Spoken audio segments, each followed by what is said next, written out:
we don't stick together, we're not gonna get anything done.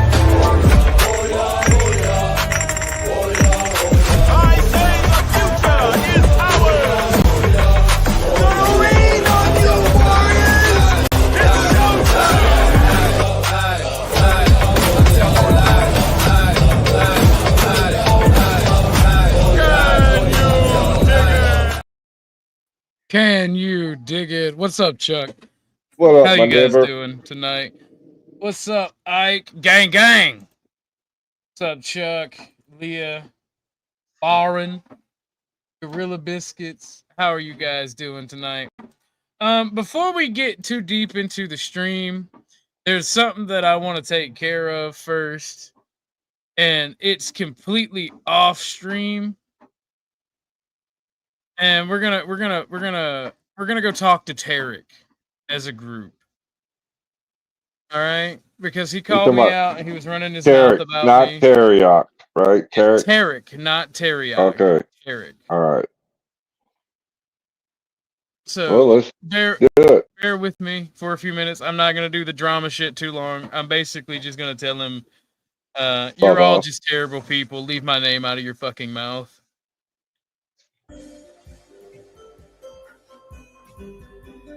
But no, until he brings me up, we can me and you can talk. But like I've noticed that the more I've tried to remain neutral with people's bullshit, the more that they try to drag me into it, and they get very angry at me for not picking a side. But I don't care about either of your sides. Like, you're all just terrible people. You know? What's up, Namaste?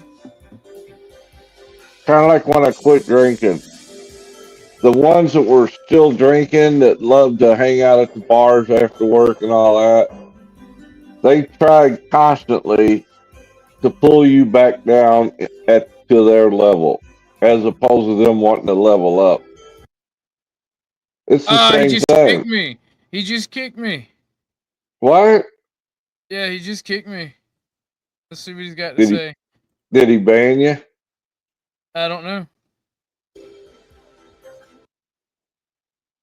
know. See, he wants to talk all that good shit. Without any response. Yeah. Yeah, I don't screw with Tarek anymore because he doesn't stand by his words. And after I called off both Tarek and Cynthia when they did a copyright shoot on each other, Tarek didn't change his behavior whatsoever. So, I was gonna go give Mad Mystic her fucking nasty ass, horrible fucking text to show everybody. She sent the bitch boy Orthodox to get up here to disrupt, so I don't show them. Damn lie. Well, Orthodox, you're not gonna be allowed on panel until I show them, asshole. That's a lie. I don't even run with them. Let's hear some more music, and I'm more gonna fucking text. Fucking you. Hey, Snow said she doesn't want to do it. No problem. He got It's only the beginning. I told you, Snow, stop fucking making these outrageous, horrible claims that you did on your channel, and towards me and somebody else. This is why you have to constantly confront these people. And I just posted in his chat. I don't even run with them. Yeah, or his back chat. Yeah, he doesn't keep his shows up because it'd be too easy to show that he's a damn liar. He's a liar. That's crazy. Caught in 4K.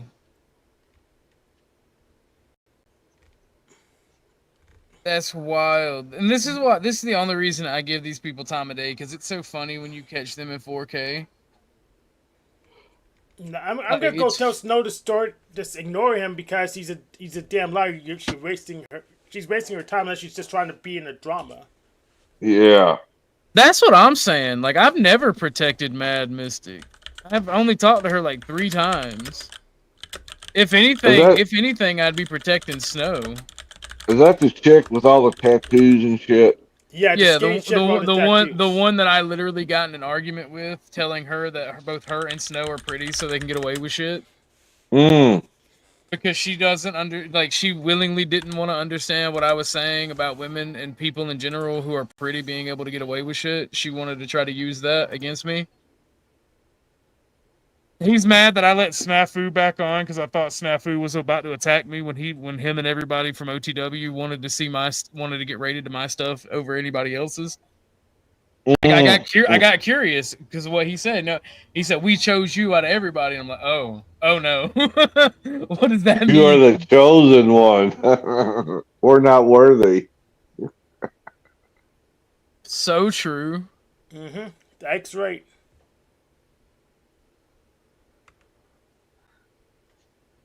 But yeah, Please. the people who Go. can't stand by their own words, they don't. I don't respect. So Oh, see, I've been blocked from entering the studio. Ooh, bad boy. Well, I know I'm blocked. You have sent Hank. I don't covert contract. I don't send nobody to do my dirty work. yeah, I would go there, but I already know it's a waste of my effort, so I'm not even gonna go there. That's true. That's true. So what I Did did you? was I told Snow to stop wasting her time over there too, because he's just gonna track the video anyways. I don't know why Snow messes with that idiot at all.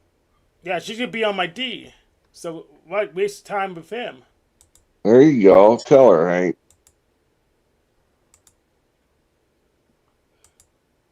I'll be right back. Famous last words. You'll be So back. how you do? How you doing today, Hank? Pretty good. My data set's sober half downloaded, so it should be all the way here tomorrow. All the music data set, it's millions of MIDI files. Ah, okay. It's like two, look at 1.2 terabytes big. Good I Lord. Yeah, I have a different computer downloading it, so it don't overload the connection. Yeah, that's a lot of MIDI files. Yep. What you gonna do with them? I'm gonna try them out on my in my DAW, and then I think I'm gonna buy more hard drives and try to sell them on eBay because Mm. it's a pain to What's up, download. Mike? So it's probably it's gonna be. I think it's actually be faster to get via shipment. Depending Oh on how hell, fast your King internet I. connection is. Yeah. The King has blessed us with his presence.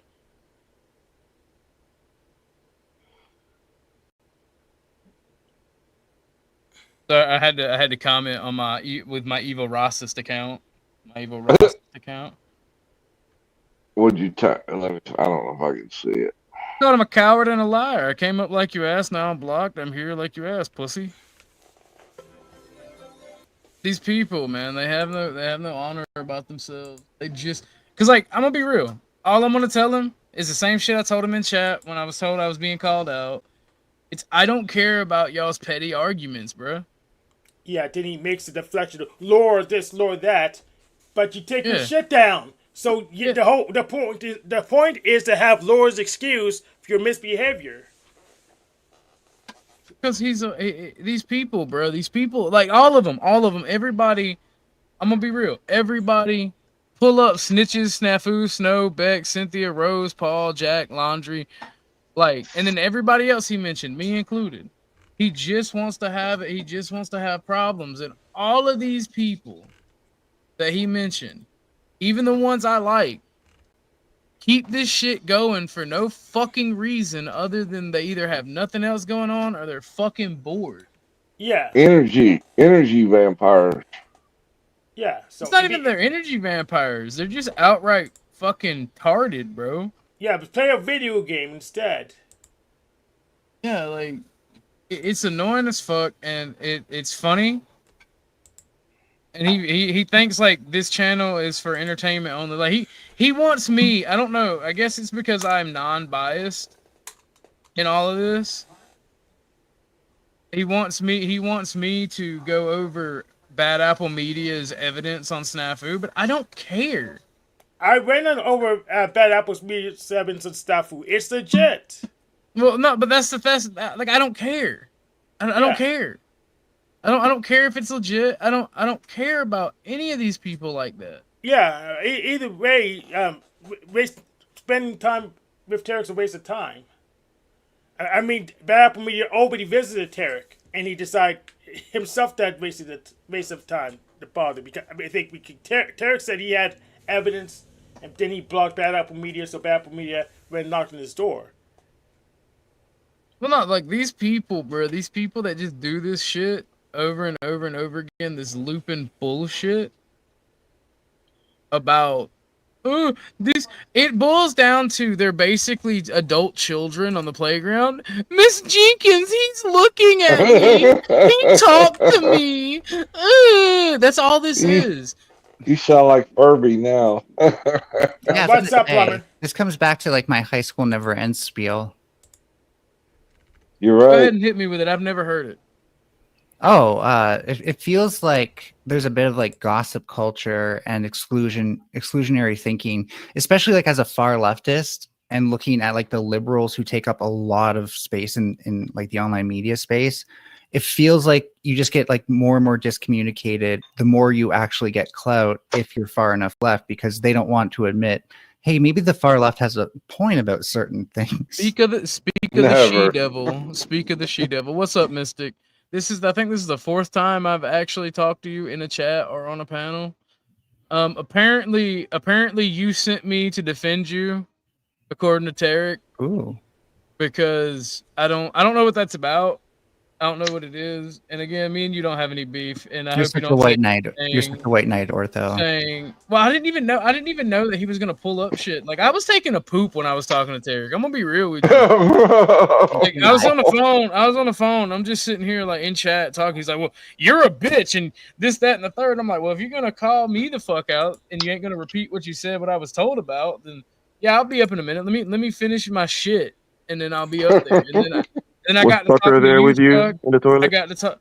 No, he came in there when I first was texting him. He sat on my foot and looked up at me, and I'm like, "Bruh." I scratched his back. He ran off. But yeah. And then I went and threw the ball with him. I came back in, set up the stream, and then Chuck called me, and then me and Chuck talked for a little bit. We were talking about the Three Gorges Dam and how and all that, because Chuck is a real one. I haven't been feeling well, so Chuck was checking on me. Is that an earth dam or Yeah. dam? Concrete. It's huge. Freaking huge. Man, when they made the Hoover Dam, they were still using those excavators that had like the slide buckets and shit. It was fucking crazy. Can you believe that like in like 20 years we went from using those to like the hydraulic powered ones like so quickly? That must have sucked using those things. The steel mill I used to work at, when I hired in there in the 80s, they still had the mule tracks where they used mules to move everything. It was fascinating. And we still had the housing. Because back in the day, no, St. Louis area. Back in the day, if you worked for a company, they provided housing. It was a big enough company that they actually had their own housing on property. Oh yeah, that you there's could live housing in. blocks around here that are a result of factories and stuff. That was common. Mm-hmm. But yeah, going back to the high school thing, I feel like there are like cliques and stuff that definitely form that become like exclusionary of people who don't think the same way, almost like a cult. But it acts much more like high school, where it's gossip driven, and it there's not really like any real standards. Everyone's just kind of like acting on what seems to be like huge emotions. And I think what drives the clique stuff, and this is why I'm very anti-parasocial, is feeling like, you know, your audience is just going to fucking ditch you the moment anyone critiques you. So you need to surround yourself with yes men, essentially, people who automatically agree with you, etc., and will have your back. And it's gotten into a point where like the internet used to be a great place for critiquing things, and the more these cliques form in political spaces, the less you can actually critique things. You can critique them still, but just not from inside of their clique. So just tell them to get the hell away. but that puts you further outside of their clique. You Good. go from having the chance of being inside of it to guaranteeing you won't be. Good. Well, I'm just saying game theory, right? Yeah, I tell him, get the hell out of here. Get away from me. And I've made that that's- decision myself, but I can't say I blame everybody for actually making that decision the more I think about it, because you can't really win against this. Yeah, That's what I get- Imperius wants to flex his wealth. Hold on, he asked me to show this.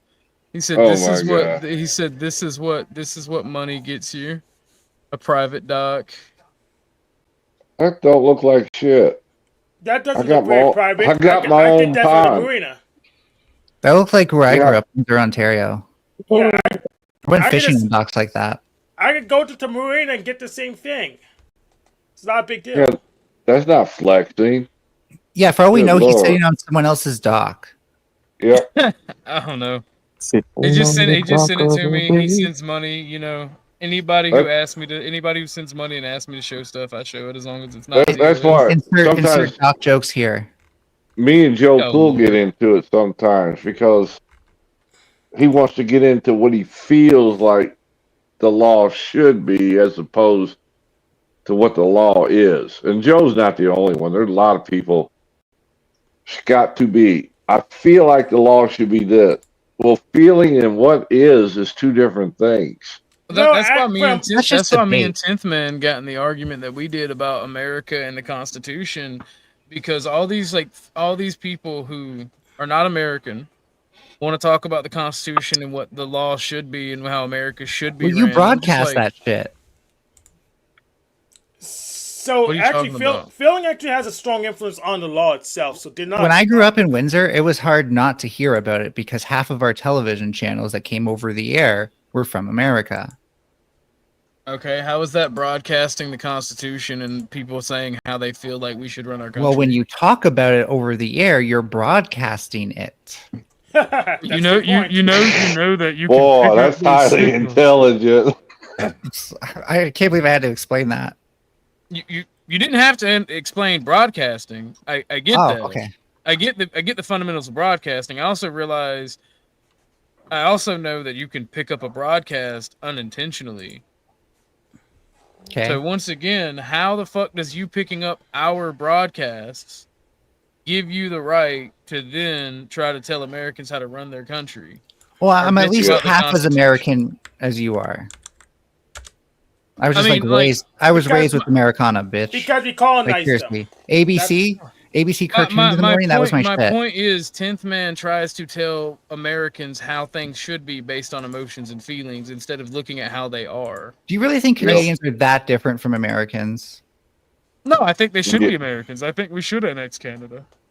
Culturally speaking, we're not that much different. Politically speaking, like in actual real politics, sure, but like as a political culture, definitely not. We're basically the same.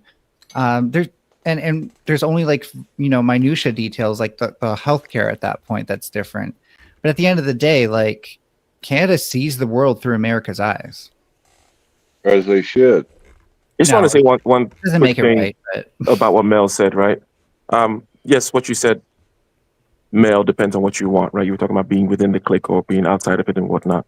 mhm. However, I think that we sometimes forget that this thing which we call kindergarten and blah blah blah is just human nature. It's the nature of the social fabric, right?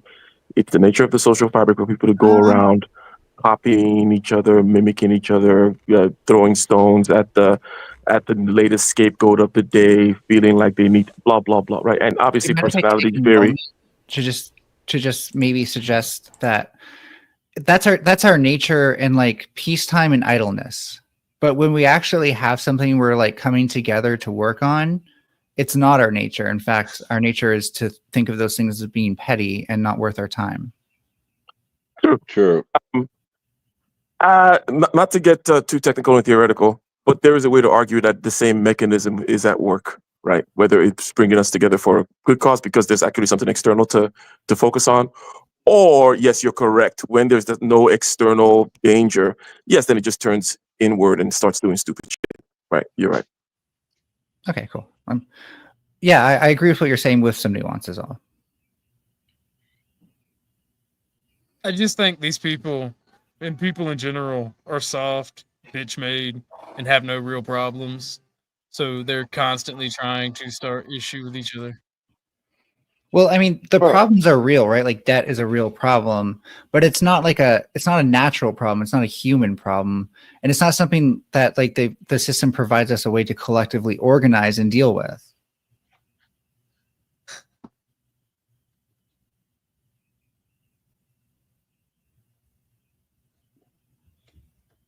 I wouldn't even say that's actually a problem. It's a solution to a problem. It's just Sure, if you're talking about like the economic problem debt was used to solve, sure. which is building stuff faster. I was talking more about social cultural issues than economic issues though. Yeah. You want to expand on that? On what you're talking about, the social cultural aspects and whatnot.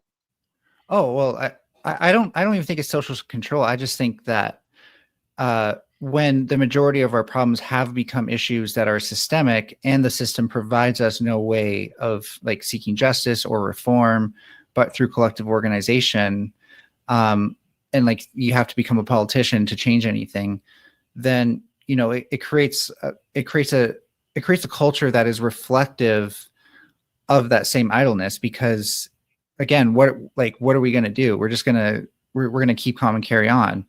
But that's the idleness. And I think when we come together to solve something like in this space, I think an example would be like, I think debaters need to come together and clear out the debate space and carve it out and be like, this is where the debate space begins and this is where it ends. Cause I think there's a lot of ambiguity on that. But that's not like that sort of organization is actually, I would argue, unnatural, but intelligent for us to do. And therefore, instead of taking the path of least resistance, we need to take a path of more resistance.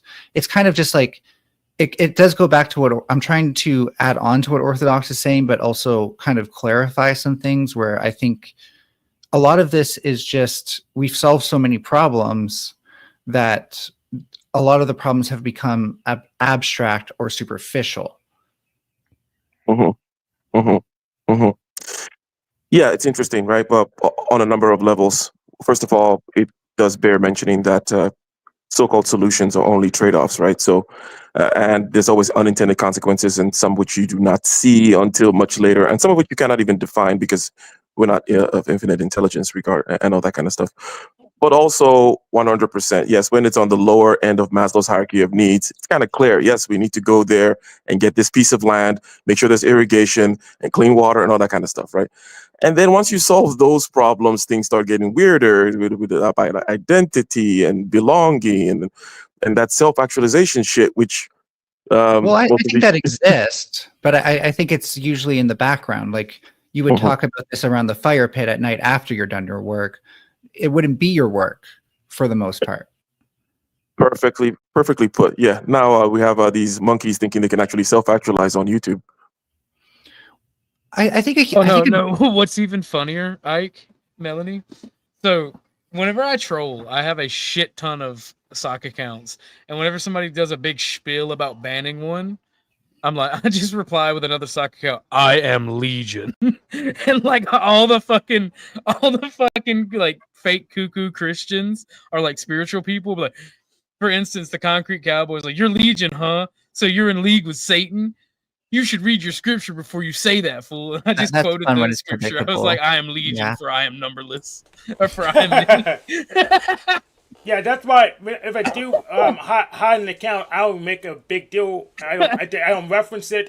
They're just gone. They're in person, Russia style. I think the sock account thing is like 3/4 people use it for like shady business, and so it's most people are right to be sketched out by it. But like there's a fraction of people who use it for legitimate like internal reasons that they don't deserve to be judged for.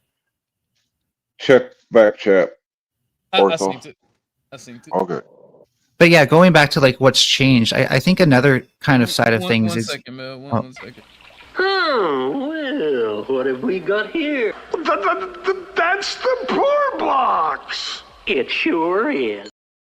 Chuck says cats with a K. So you guys continue the conversation. I will be looking up some cat videos for Chuck. And then we got some videos Lauren sent us about the Hoover Dam specifically. Oh yeah, Karate right. video, and there is a Karate video about the Hoover Dam. no. I said and a karate video. I It's know. called wheelchair. It's called wheelchair. I was being disingenuous there because I thought that was funny. You disingenuous? No, But not you, Mel. I haven't even been disingenuous on this panel once since the last, like the whole last time I was on here and now. So like I'm doing a PB. Don't even start. So I think one of the things that changed though is like activism used to be a matter of like on the grounds, we need critical mass. We need as many numbers as possible to actually put pressure on the people in power. And online, it becomes more about clout instead. That gets replaced by clout. And what that means is like for the on the ground activists, they're like, we need to onboard. We need to listen to people and try to talk with them, engage in a proper dialogue, keyword, to actually bring them onto our side.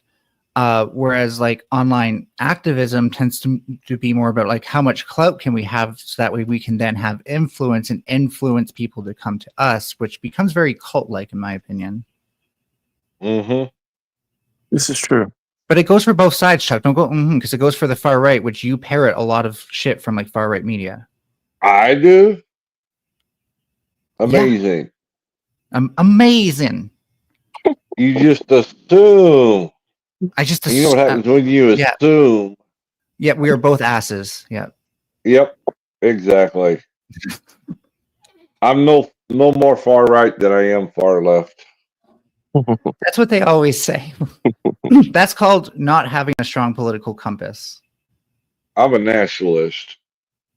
Yeah, that's not far right. White, black, or pink, or blue, or whatever. I'm just a nationalist. Yeah, so the Yahtzees were far right national socialists.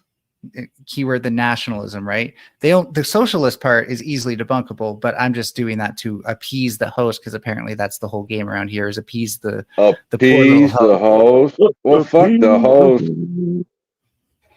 There we go, Chuck. Now you're sounding like me. Real quick, regarding the after the work is done around the campfire, yes, then we can say a couple of things before we go to sleep. A couple of things about, you know, the identity and things of that nature, the things on that higher level. Is this somehow the ideal arrangement, the ideal proportion? And hence, can that be reproduced outside of a condition whereby, you know, you are working most of the time trying to take care of the lower end? In other words, is there a way, first of all, the first part is this somehow ideal? Is it good, perhaps, maybe not ideal, that kind of proportion? And can it be reproduced in modern life where technology is to kind of solve certain problems, blah, blah, blah? Take it where you want. I think one of the issues is property and what it means to own land and how expensive that's becoming. Because for the most part, like everyone's passionate about something, I find. Even like the most recluse person has their passions because that's what you can occupy your mind and your time with. And so 1 second, Mel, I got to get this dono video done. Chuck, here's your cats. I find this funny when you do the cucumber prank on cats. It's mean.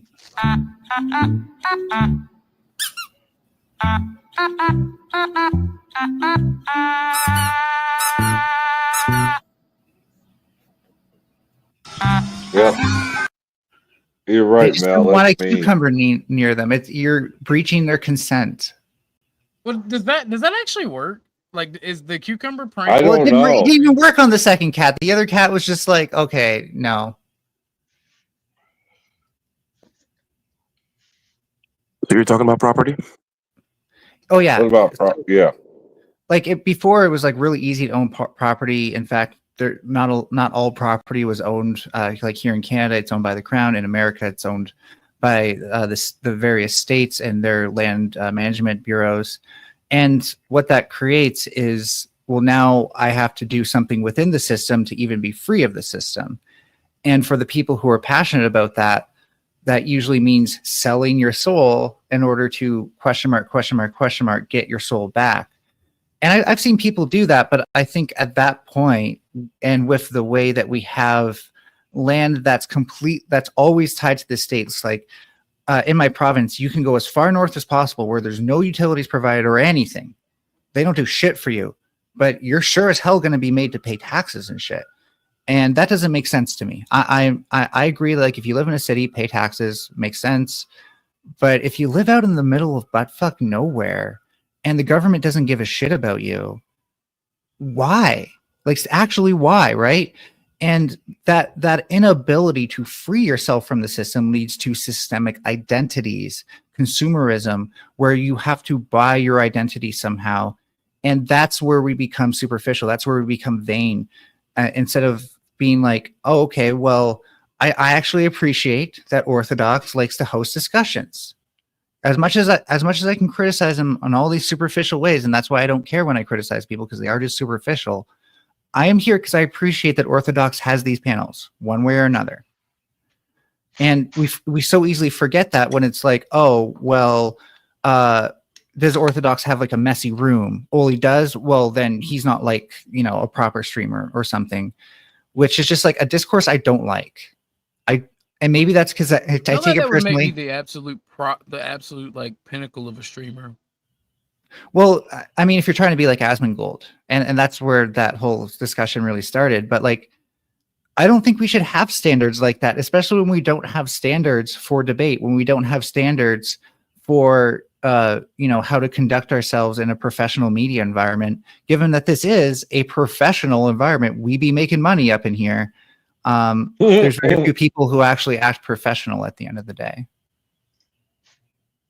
A good point. And just a word on that. I think that pretty much regulating participation is one of the key ways for there to perhaps then be any emergent ethos, right? Emergent kind of rules and regulations. First, you have to start at the door, right? Who the fuck gets to participate? But just to kind of further maybe understand your point there about property, because I think it's rather interesting. So property and the rights thereof. Production, to be clear, as far as I see it, I don't think anyone has a right to land. But I think if you work with the land, then you have the right to be on it and utilize it. And the state and its regulations and quote unquote what you're calling the system should not be. You don't have to get into that system in order to participate in this kind of a thing, right? That's where the problem begins. Yeah, I'm not a minarchist. Like, I do admit that we need something, but I would like to see horror or blah. Wow, I almost said that way wrong. I like to see power. I like to see power distributed horizontally. That was a mouthful. Yeah, I really jumped some syllables there to mix up. Yeah, went all the way to horizontal from the what the hell? The system is a whore. I too like whores. The state is a whore, and you are a whore for the state. It is like a pyramid scheme, you see, of whoreness and sletdom. It is. To be honest, shut up, Chuck. You're just mad that OnlyFans exists and those women won't have sex with you. I don't do OnlyFans, dude. That's for the degenerate of I'm just society. kidding. I don't know why I'm coming so hard at you tonight, Chuck, but it is out of love more than hatred. Well, don't come on me, please. Jesus. It's a chance for you to bounce back. Oh, that's even worse. Mm-hmm. I mean, I would love not to pay property tax, but if I don't, I'm going to lose what I got. Well, what I'm saying is, like, there are certain areas that, like, the state really does manage. I would say pretty much all of Southern Ontario here is managed by the state. And maybe you do have to pay taxes if you want to be on, like, the water lines and the power and stuff like that. But there are some places where the state does not help the people there at all. And at most, like, the most interaction these people have is, like, with a census person. And yet they'll also send the CRA, the Canadian Revenue Agency, out there to collect taxes from them. And that just boggles my mind. Like, we need a way to be free from the state. And that's the only way that we're actually going to see organization that is also free from the state. Yeah, I agree. Stronger local government is needed. And when going back to the property things, it is a serious means of production. Like, first of all, to make anything, you need some sort of land. I can make stuff in my apartment, but I'm technically paying for that in a certain way.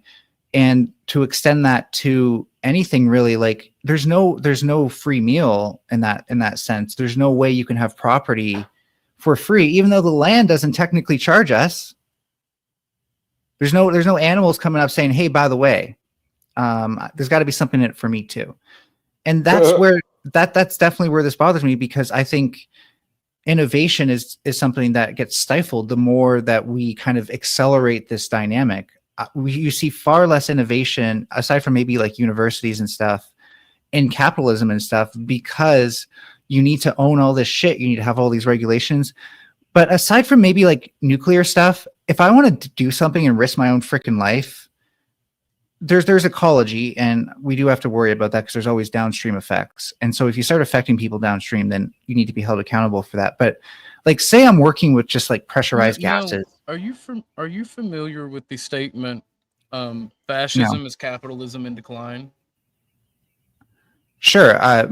That's kind of just like an inverted. Yeah, it's an inverted way of what I say, which is that my brother in neoliberals are fascism fought both communists and capitalists. So how is it capitalism in decline? How did communists fought communists? So how did Hitler produce anything then? And you can say that on YouTube. I checked. Okay. Here I don't care. Okay, but how did he produce anything then? Very State-ran carefully. factories. Oh, so state-run. That has to be either communism or fascism then. Yeah. Socialism. Yeah, it's a form of socialism. It's almost like it's national socialism. Yeah. By the way, a republic. No, it's not really socialism because republics throughout history. Socialism is egalitarian. Have also handled Oh, their you needs gotta be by wrong. having government-ran and government-owned factories and farms to produce for their militaristic needs, at least if it's militaristic at minimum. Go ahead, Mel. My bad. Orthodox is socialism. Is it egalitarian though? Don't fall for it, Mel. Oh no, I'm not falling for anything. I think he's about to fall for my trap. OG dragged you into a definition talk. Oh no, I'm dragging him into my talk. Let's get this very straight. It's easy to win this one because communists The fought capitalist communists all the funded time. Hinkler. No, You're not answering my question. Is the socialism communists and capitalists egalitarian? funded each other. That doesn't explain. That doesn't answer my question. Are you asking me if socialism is inherently egalitarian? No, it's not. Yes, it is. It is by definition egalitarian. All socialist writers were writing on for the purpose of making capitalism more egalitarian. The one time a socialist wrote about capitalism was to destroy private property and private industry. The one time a capitalist wrote about socialism. Why do I care about that? I'm talking about socialism as a whole. I said the one time a socialist wrote about capitalism. Cool. I'm talking about Karl socialism Marx, as a whole. I don't think that refutes my claims about socialism as a whole. Socialism bad. Good one, It is Chuck. not about egalitarianism. It is. It was literally about making capitalism more egalitarian and pushing back on the rich getting richer and the poor getting poorer. Well, we need to make some poor farms. I appreciate that you see what I did there. Oh yeah, I try. I had to fuck with Mel. Mel, you can go back with your own. How did you fuck? No, let's explain it here. How did you fuck with me? Because I think you're I think you're peacocking right now, where you're pretending to win, but you didn't really win. Yeah, there wasn't nothing. There wasn't nothing. Yeah, let me. The intent was to interrupt and mess with you. Yeah, exactly. It wasn't fucking with you. It wasn't winning anything. We just throwing a stone in there about definition. I did all I that. actually wanted to debate you. I could have started debating. So here's another issue with this space is that we don't actually apply credit properly, and we care way more about performance and performative W's than real W's. Case in point, what just happened here, where I clearly walked you down this. It's about me. Where I walked you down this path, and you followed me, and I got the W because you fell into my trap. So thank you for playing. You know, everything a leftist says is projection. You see, you're right on the money, and then you're like, but I actually won. Nobody won. There was nothing to win, Mel. I was just messing with you. Nice thought terminating cliche. Nice thought terminating cliche. Mel, I just wanted to mess with you. Why do you think I would interrupt something you were saying and ask you a retarded I don't think question? you successfully messed with me, and I explained why very clearly just now. Good lord. Okay, Mel. Okay, Mel. One second. Right, Let me say something which is adjacent to the topic that was, beforehand being kind of addressed. It's adjacent to it, but it's not exactly behavior right now, where it's kind of like, oh, we're so much better than her, but like you didn't actually win anything. Nobody said that. Nobody's saying they're better than You you, definitely, bro. but you're acting just- like I'm it. just You don't saying- have to I'm say it just and act messing like it. with you. Actions speak louder than words. That's the point of being performative, Orthodox. You No, need it's this to pretend entertaining. like I you like can do rage anything. baiting people, man. Damn. You How need many this, times I'm I gonna say this? but you gotta need get this my to pretend brown like you're shirt out and effective. press it. You need this to pretend like you have any effectiveness in the space at all. And that's pathetic. That really is. That's why we can't have nice things in this space. Can't Mel, do we a were, nice we were thing. talking. Let's get back on the if you want to, right? You know that you don't. Yeah, not if Orthodox indulge me. needs some damage control, I can always switch subjects.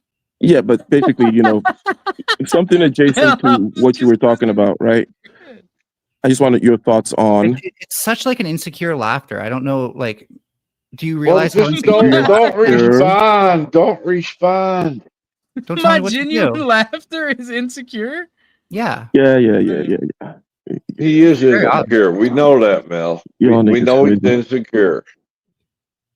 All right, Mel. I'm sorry for interrupting you for messing with you. Let's get back. He to wouldn't What's be it on like waking YouTube up? if What's he it was like waking secure. up knowing that you can't get any real W's, only performative ones?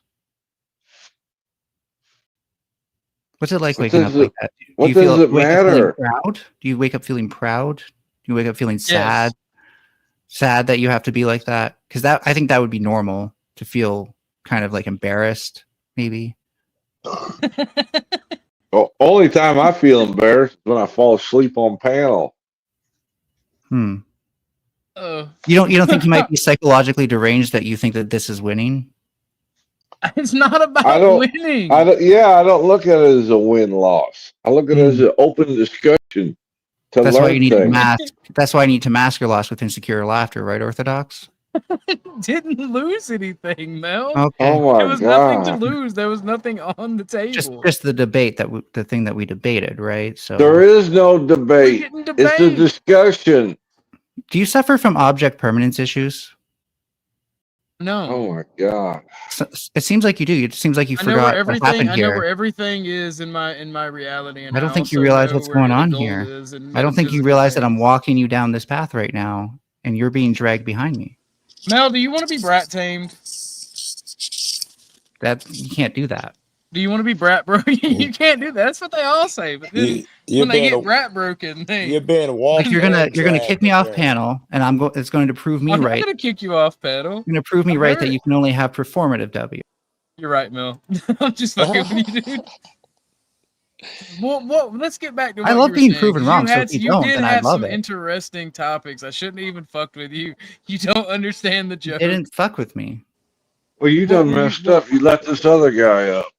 Yeah, it's over No with cool. now. Yeah. All I heard was Mel say, "I'm walking you and dragging you." Damn, walking you down here and Now, dragging you out. You're going to be a drag queen by the time I'm done with you, Orthodox. Joe is a drag queen. If he Mel, is, why that's me. are you projecting your sexual fantasies onto our conversation? I'm Well, we telling got to you. make it spicy somehow. Damn. Why not have good discussion? I like good discussion. Oh, because I felt like walking Orthodox down a path that I call the gauntlet. Not branded, but that's what I call it. And it often ends up with people doing insecure laughter, and a lot of it.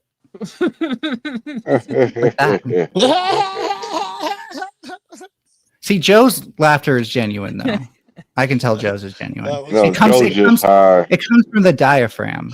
Actually, Chuck, you won't believe this. I had a lot of work to do. I haven't smoked. I saw you guys and I'm finna Oh, smoke. praise Would you, God. would you believe I haven't smoked all day? This is like a record. Don't you lie to bro. me, Joe. My It's the prayers truth. are working. My It's the prayers are truth. working. Praise Right. God. Your voodoo is working. What you mean prayers? You're that black magic you've been doing with your I'll Lauren- get you Lauren, people wherever- off of the devil's wherever letter. right with the Wherever Bayou there women. is a brat tamer, there will always be a flock of brats. I'm gonna have to Google that shit, brat tamer. I guess it's You a might real- not want to. You might not want to. Don't Google it. Don't Google it. The brat and daddy dynamic is just like, or daughter daddy thing. It's not really that that. shit is disgusting. I am Alright, not I'm even not talking gonna- about that at all. Well, that's kind of what it is. I hate age play. That's kind of what it is at the end of the day, if we're being honest. Negative. I think I just like taming bitchy women. Really, I can't stand. There you go. bitchy Now women. you're using more accurate Yeah, language. because See, that's a deficit around when here. you is put the accurate dick in language. them, they stop being bitchy. But then they gotta earn the. Same with men. Oh, ah, ah, I'm hurt. Help me, Chuck. Help me. Oh God, Mel, why would you say that? That is vile. Well, I'm just pointing out the truth, pointing out the facts. That's what I'm here for. Disgusting. Disgusting. I'll tell you this much. I did not anticipate that this is how far the path would go. So the gauntlet really served its purpose. The tonight. path that you walked him down.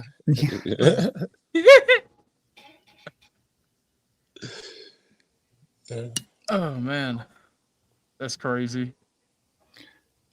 Anyways, was what I was saying. Did that make sense?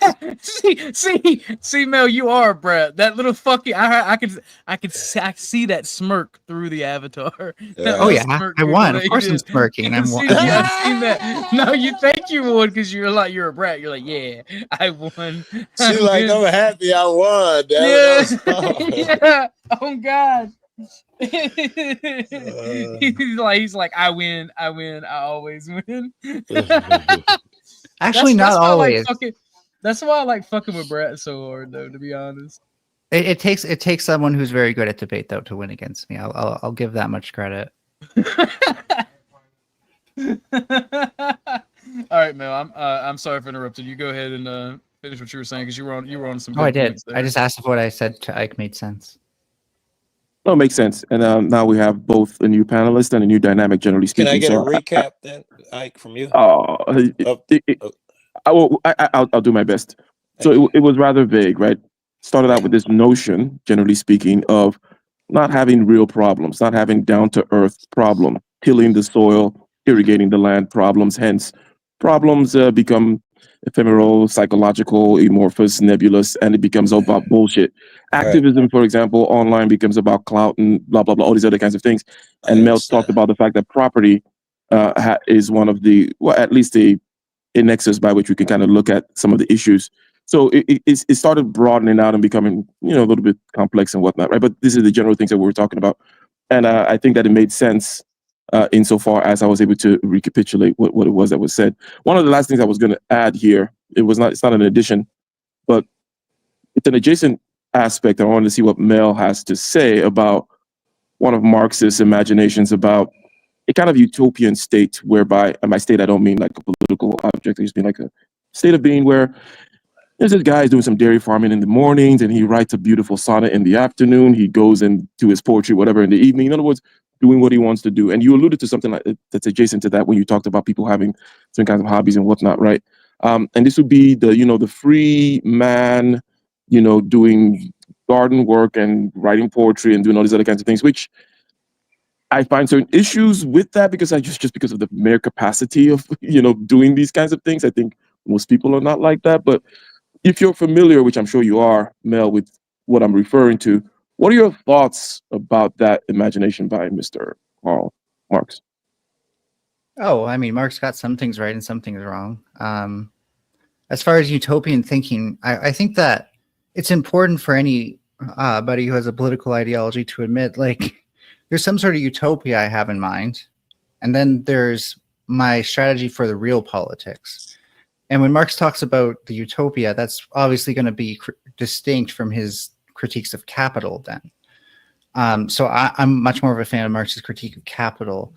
And in terms of utopian thinking, I think if we had an ecological framework for thinking about humanity and valuation of things, and markets themselves were driven by ecological forces, then we would see a much better society overall.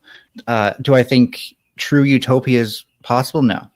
Humans are always going to have problems that we create because, hive minds never exist and stuff like that.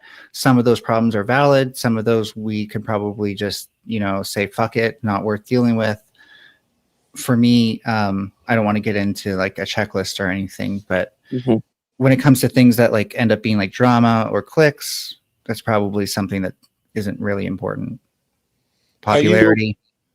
Mel, will you create those problems your entire life? Not you per se, but are you saying people we're destined to create our own issues and problems in our entire life, or do we figure it out at some point and learn to relax? Hold on, not laws. Marx was a piece of shit, privileged individual that got taken care of by his man lover Frederick Engels and produced nothing of value for society. Okay, even though it's one of the most cited works on a critique of capitalism ever, but whatever. Just because you like Marx does not make what I say untrue about Marx. No, and just because you said all of that doesn't mean that he's not the most cited person when it comes to critiquing capitalism ever. Valuable for society is weasel words. I would reject your claim. Oh yeah, that's subjective too, of course, and I wouldn't expect Orthodox to value him, but it just misses He's the led objective to more fact. human death than religion. Oh no, capitalism has, because it'll actually say if you can't afford food, then you can't eat. That's always true.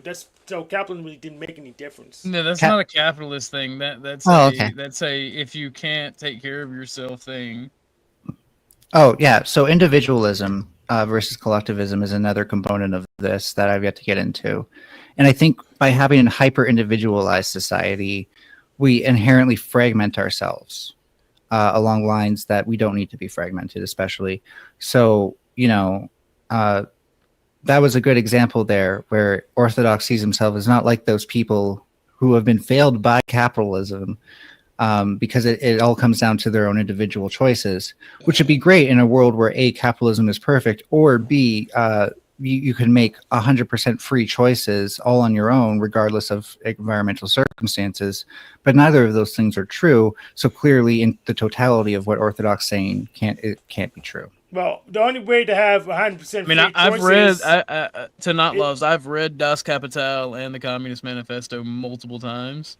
I know those aren't his only works, but they are his most well known.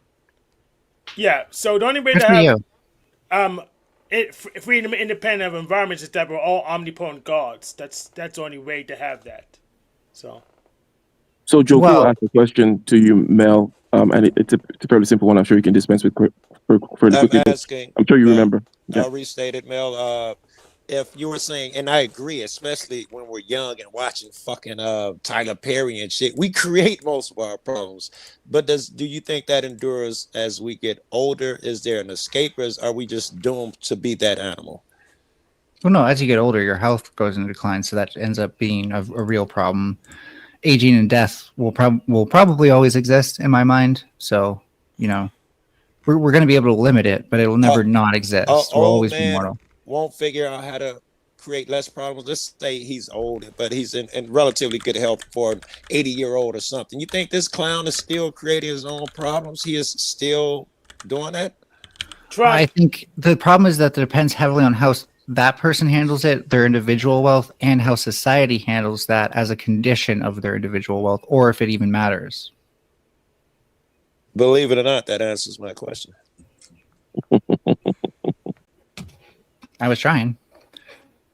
But yeah, like going back to, like, there's not a lot of collective thinking, and when we do go back to it, it ends up being like culture wars, like, oh, I'm trans and you're not, or I'm white and you're black, which ends up being, in this day and age, less and less useful for telling us about common day interactions. And common day interactions, likewise, end up seeing less collective reasoning behind them. Let me ask for a clarification, Mel. When you say collective thinking, do you mean thinking on the topic of collective, collective existence, or you're talking about collective thinking? So like collective motivations, collective consequence, collective benefit, rather than individual one, individual sacrifice or benefit based on that. It would be an independent, like, you don't care if you benefit or sacrifice individually for the collective kind of thing, like a soldier might. And you're noticing that it tends to just end up in identity kind of pointing back at each other. You're this, I'm that, and whatnot, right? Yeah, I think that decays the social fabric more than anything in society. So it would seem like it doesn't. So so as individuals, yes, we can think on these collective issues, collective directions and efforts and problems and whatnot. But the minute it seems to be cast out there into a collective, where the categories are drawn, then the social kindergarten fucking game starts, right? It seems to be. Well, yeah, and I think with each passing generation, we've gotten worse and worse at handling collective organization and collective problems. And this is a symptom of that. Imperious with the Cashapp says, Lauren, I am your favorite panelist and your hero. It's weird because Lauren seems to like this panel way more, and it doesn't have Imperious on it. Hey, Lauren. Versus when Imperious is on this panel. I'm just making observations. I'm trying to be scientific here. Just Chuck still up. Yeah, I just took my first hit, Chuck. I'll be acting different. Oh Lord, my prayers failed. Oh crap! I'll be acting different in 5 minutes. I'll be. Thought I was gonna make a white guy out of you. Yeah, I'll be Damn. talking about race or something in 5 minutes. Yeah. That devil let us get in your system, and you want to attack. Because we all know that white is right. The mail actually just really hit on some good shit. Are you trying to come up on panel? This is somebody from another fucking channel asked me to try to come up, and I'm in here. No, I'm not trying to come up on your panel. Joe, a couple of things. I know you're about to hop on something, but all good. Take your puffs, take your hits. It's all good. I might. But real quick. Well, number one, just to add my answer to the question with Mel. Yes, I do think that to add to what Mel said, in other words, you have to look at the internal and then the external, right? That internal unit and then how society kind of deals with it. But also, I believe that to be alive, whether as an individual or as an ecosystem and whatnot, within a shifting environment, is to be facing problems all the time, right? And there is no, when entropy ceases, if you will, there is no life, there is no activity. You can go to fucking zero temperature and everything there. Otherwise, no, there's gotta be some action going on, right? And actually, we desire it, we like it, we like a little bit of action to be happening. We like it a lot more when it's vicarious, though. Better to watch your neighbor fall off his roof, right? Yes. So, but one thing I wanted to ask you, Joe. Somebody's typing really loud. I'm telling you. It has to do with something that Mel brought up, right? And I was talking about, basically that whole thing about, tackling certain things in the lower level, if you look at Maslow's hierarchy, right? The lower level, again, the food, clothing, shelter, whatever, right. And that kind of focusing. And by the way, we tend to have a lot of our ethos, especially a particular kind of ethos, and you can call it maybe conservative, maybe individualistic, kind of salt of the earth type ethos of like, I got my own land and to my whatever. And it seems to be like a nice, problem-free ideal, right? Yes. And I think, generally speaking, insofar as we're animals on this planet, we kind of share that same, like, there's something kind of nice and healthy and wholesome about that. And then maybe around the campfire, as Mel mentioned, then we can talk about some other things like, identity, passion, belonging, whatever, self-actualization, God, and then we fall asleep, right? And then we wake up and we grind again. Yes. What are your thoughts about the idealness of that? And also, is there a way of reproducing that in this modern day technological society, or is that aspect of whereby, where there's an engagement with the environment such that it seems to be healthy for us and it tends to take our minds away from creating problems for ourselves? Is that completely lost, gone forever, until the natural process of the empire being crushed and destroyed, and we have to start from scratch again occurs? I love that you put that last little piece on there. No, we're close. We're close. I still do that with work, and I think I see a lot of workers still do that sort of thing, which is why you can't expect like workers to be politically informed voters, which creates a whole bunch of issues with other things. But that's not my point. My point is I think a lot of these things still exist, but they exist kind of like, if we think about it as topography, where height is like how much energy it takes to do something, and the earth itself or the ground itself is everything we've done. Right. Capitalism actually takes it down. And what that means is like the flows, like all the rivers, now head towards it, and for us to move away from it takes a lot more energy than it would on a flatter topology. This is me kind of getting into horizontal distributions of power, where we're kind of in a pit, and I'd say like a sunken cost almost, where it's really hard for us to imagine doing that same thing in another way, in a new, maybe even old but innovative way. And at the same time, capitalism and neoliberalism and the system as a whole wants to absorb everything and wants to have its teeth in it. And that does create definite issues when people want to innovate in a way that goes against conventional knowledge or status quo thinking. The way that Ike just described. And I do think it's an era of bygone. Now they want you in 15-minute cities.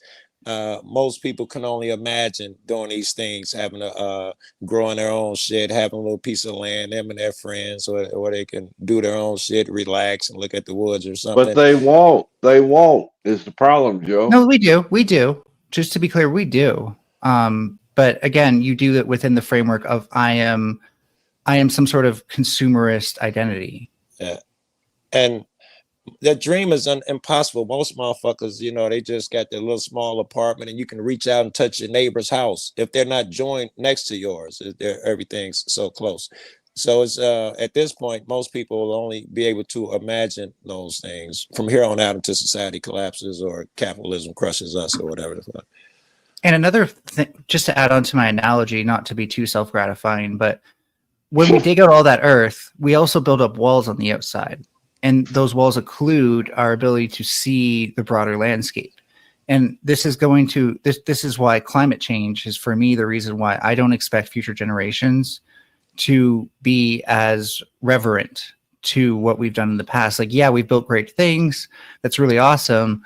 But what was it all for, given that the stability of the environment is about to collapse underneath us? It's like having the rug pulled underneath us. And we still have yet to even figure out when that's going to be. It could be the next generation. It could be 3 generations. And that increasing anxiety is going to become more and more real for them. You don't think that's a sentiment that's been shared many times, many places throughout history? Oh, yeah. I remember 60s, the damn tree huggers. But before, it was easier to have ambiguity towards it because it could have been something that might not exist because it was often built on what we didn't understand about stuff. Now we're understanding more about it, and the more we understand about it, the worse it seems. Again, Wrong. I think That's I understand you. Again, yes. We have Michael Mann's hockey stick graph. We have that weather's unpredictable and true and complete. See, me and Chuck was actually talking about climate change before the show. And okay. I'm not going to say what Chuck believes because we didn't really get to that. I have a feeling I know. Right. I have a feeling I know. We were just talking about. I don't think you do. Okay. And the conclusion that I came up to is climate change is real, and it happens, but it happens naturally. And when we do things like we pollute and we get rid of wetlands, we make it worse than what it should be, and it causes more and more issues than we should be dealing with. Even though it's very clear. I want to throw something in here real quick, Mel. Something that will bring, I think, before you damage control for Orthodox, I want to point out that even though it's very clear that in the industrial area, no, I'm trying to respond to Orthodox. Let Ike go. Let Ike go. Ike is the homie. Can you just one quick thing here? Basically, is the fact that point. No. Yeah, I'll let you make the point. I just wanted to just add this point here to what Orthodox said, which is a lot of times the difference between environmental pollution and climate change gets blurred. And then as a result, people cannot agree on things. Now, nobody likes trash and nobody likes freaking wetlands. Nobody likes trash. Okay. And I think that if we focus more on, look, a big part of what we're talking about here is pollution and just fucking shit up. I think there'll be a great deal of agreement as opposed to run to the particular corner and start talking about the modeling of the climate and whether it's right or wrong and ice cores and stuff like that. Meanwhile, the trashing continues. It doesn't matter because what Orthodox said is clearly wrong when you understand how cycles work and maximums and minimums and how we're well beyond any other maximum created by in the past.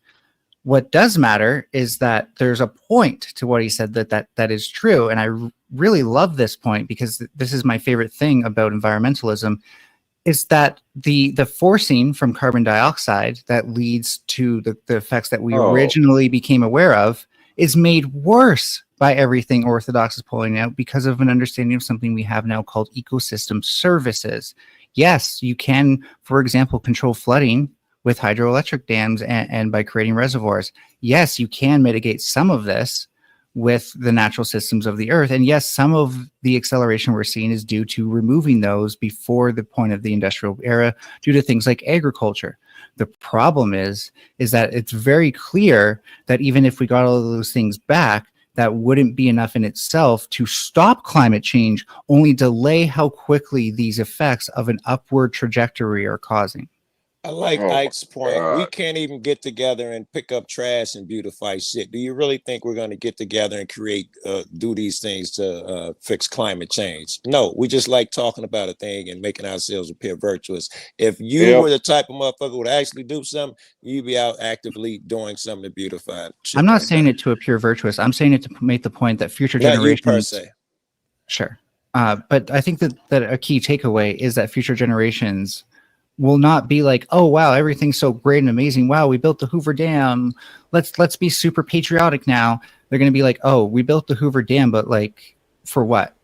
You know, I hate it when fucking Canadians think they know America. Yeah, we can do what the extinction suggests and just prevent all future generations so they can't be disappointed. But I think that's cringe. Yeah, I don't want to encourage you to know. It's hard not to know a lot about America World Police. The best. I mean, I was involved with the EPA on my last job, and we spent millions of dollars to negate any kind of pollution. And Is that we true? had That's the cost of industry. That's a fact. For the industry I was in, that's a fact, Joe. I mean, and who spends it? The EPA is spending the money, or the company is spending the the money? company. Okay, that makes more sense. Yeah. So this is I probably mean, even let the him smell. Let him finish, please. God damn! Even the monitors that I took care of. I love how the person who interrupted Chuck got mad at me for interrupting Chuck. Oh, fuck me. Am I not allowed to find things funny? Only if you're pretty, Chuck. And call me uncle. I worked in an industry where we had to take care of pollution. And if any of the monitors, just the monitors, not the pollution, just the monitors that monitored the pollution. Right. If they went down, we were talking 20 grand a day fines from the government. Right. Makes sense. And they were, so I know if our company was forced to do these things, that other companies were forced to do these things. It's logical. Well, see, I but disagree but we cannot control what outside of the United States does. Is my point. Very good point. Yeah. If we doing all we can, that's why international agreements are a huge deal. Tires. Yeah. They don't work, Mel. Yeah, people don't work. Like China's responsible for like what 45 to 70% of global emissions. Yes. Like it doesn't work. Like China. What about per capita? China who does and more? other not nations. Per capita. I know. China and other nations does more? literally use climate activism as a means to deindustrialize their opponents. But per capita, you are individually a bigger polluter than any individual Chinese person. No. Yes. No. The Ganges River in India is literally so covered in feces, pollution, and dead bodies that they brought in turtles to eat the dead bodies, and they got sepsis from the river and died. Welcome to factors of population density that still doesn't tell us per capita who the bigger polluters are. It tells you that some people act like locusts. Okay. And I know that's India, not China. It tells you that poor city planning leads to shitty prizes. We made a product that was called Coke. It's the process of taking coal, not that kind. It was the process of converting coal into these chunks of items called Coke. Yep. And you we didn't had use to lime? You didn't use and we had, limestone? can I finish? Damn. But you didn't use lime? We used a whole lot of shit, Okay, good. but we recovered what 98% of our emissions because without it, before they enacted the stuff, they had a thing from these coke factories that would emit acid rain from the sulfur dioxide. Mhm. And I was an individual that got my car repainted because of the acid rain from where I worked. But we got that under control. Whereas China would just dig huge pits in the ground and burn the coal openly without any recovery whatsoever. Yeah. But, And okay. what would happen is China would buy our product because it was superior. And we would end up with their crappy product in order to make iron ore and steel. So you're not making as expensive metal then? Well, it's ludicrous to blame the United States on things they're not That's doing. part of your market. You can 100% blame the United States for that. You created demand for that. But we took the precautions to alleviate these problems. But yet we're still getting blamed. Right. So if capitalist business owners said, we're not going to buy from the people who don't follow the environmental regulations we have as well, then maybe they could change that. But they don't, because capitalism itself, the markets themselves, do not get regulated. Correct. I'll agree with you there. Thank you. Google says that we're talking about carbon emitters, emissions per capita. United States is not the number one, which I would have assumed it was. Google says no, that? I knew it wasn't. So who is? Who's number one? Middle East is Qatar, Saudi Arabia, Kuwait, Bahrain. People like that who over there. You ever seen the wells in Saudi Arabia? I might have misspoke, and that this is my bad. But there's a difference. Okay, so if you look at raw emissions, even after efficiencies, and don't consider in like environmental sinks and stuff like that, yes, they will be much larger emitters.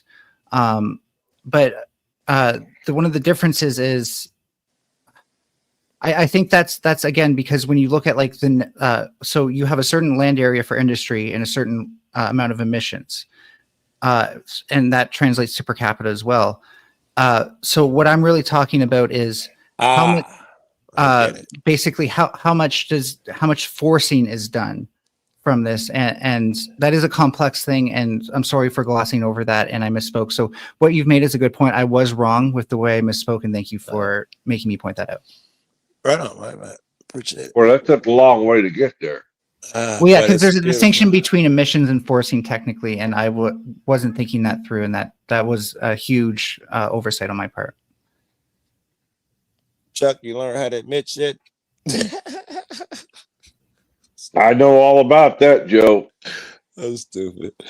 Very good. But I was at the beck and call of the EPA under my job, which I didn't like. I can tell. Fair enough. I can tell. And you're probably in a difficult position too, right? Because you're trying to keep costs down for your bosses, but the EPA is making you increase costs. But the thing is like wastewater mitigation and groundwater as well. I'm guessing that was the second part of this factory's pollution mitigation strategy.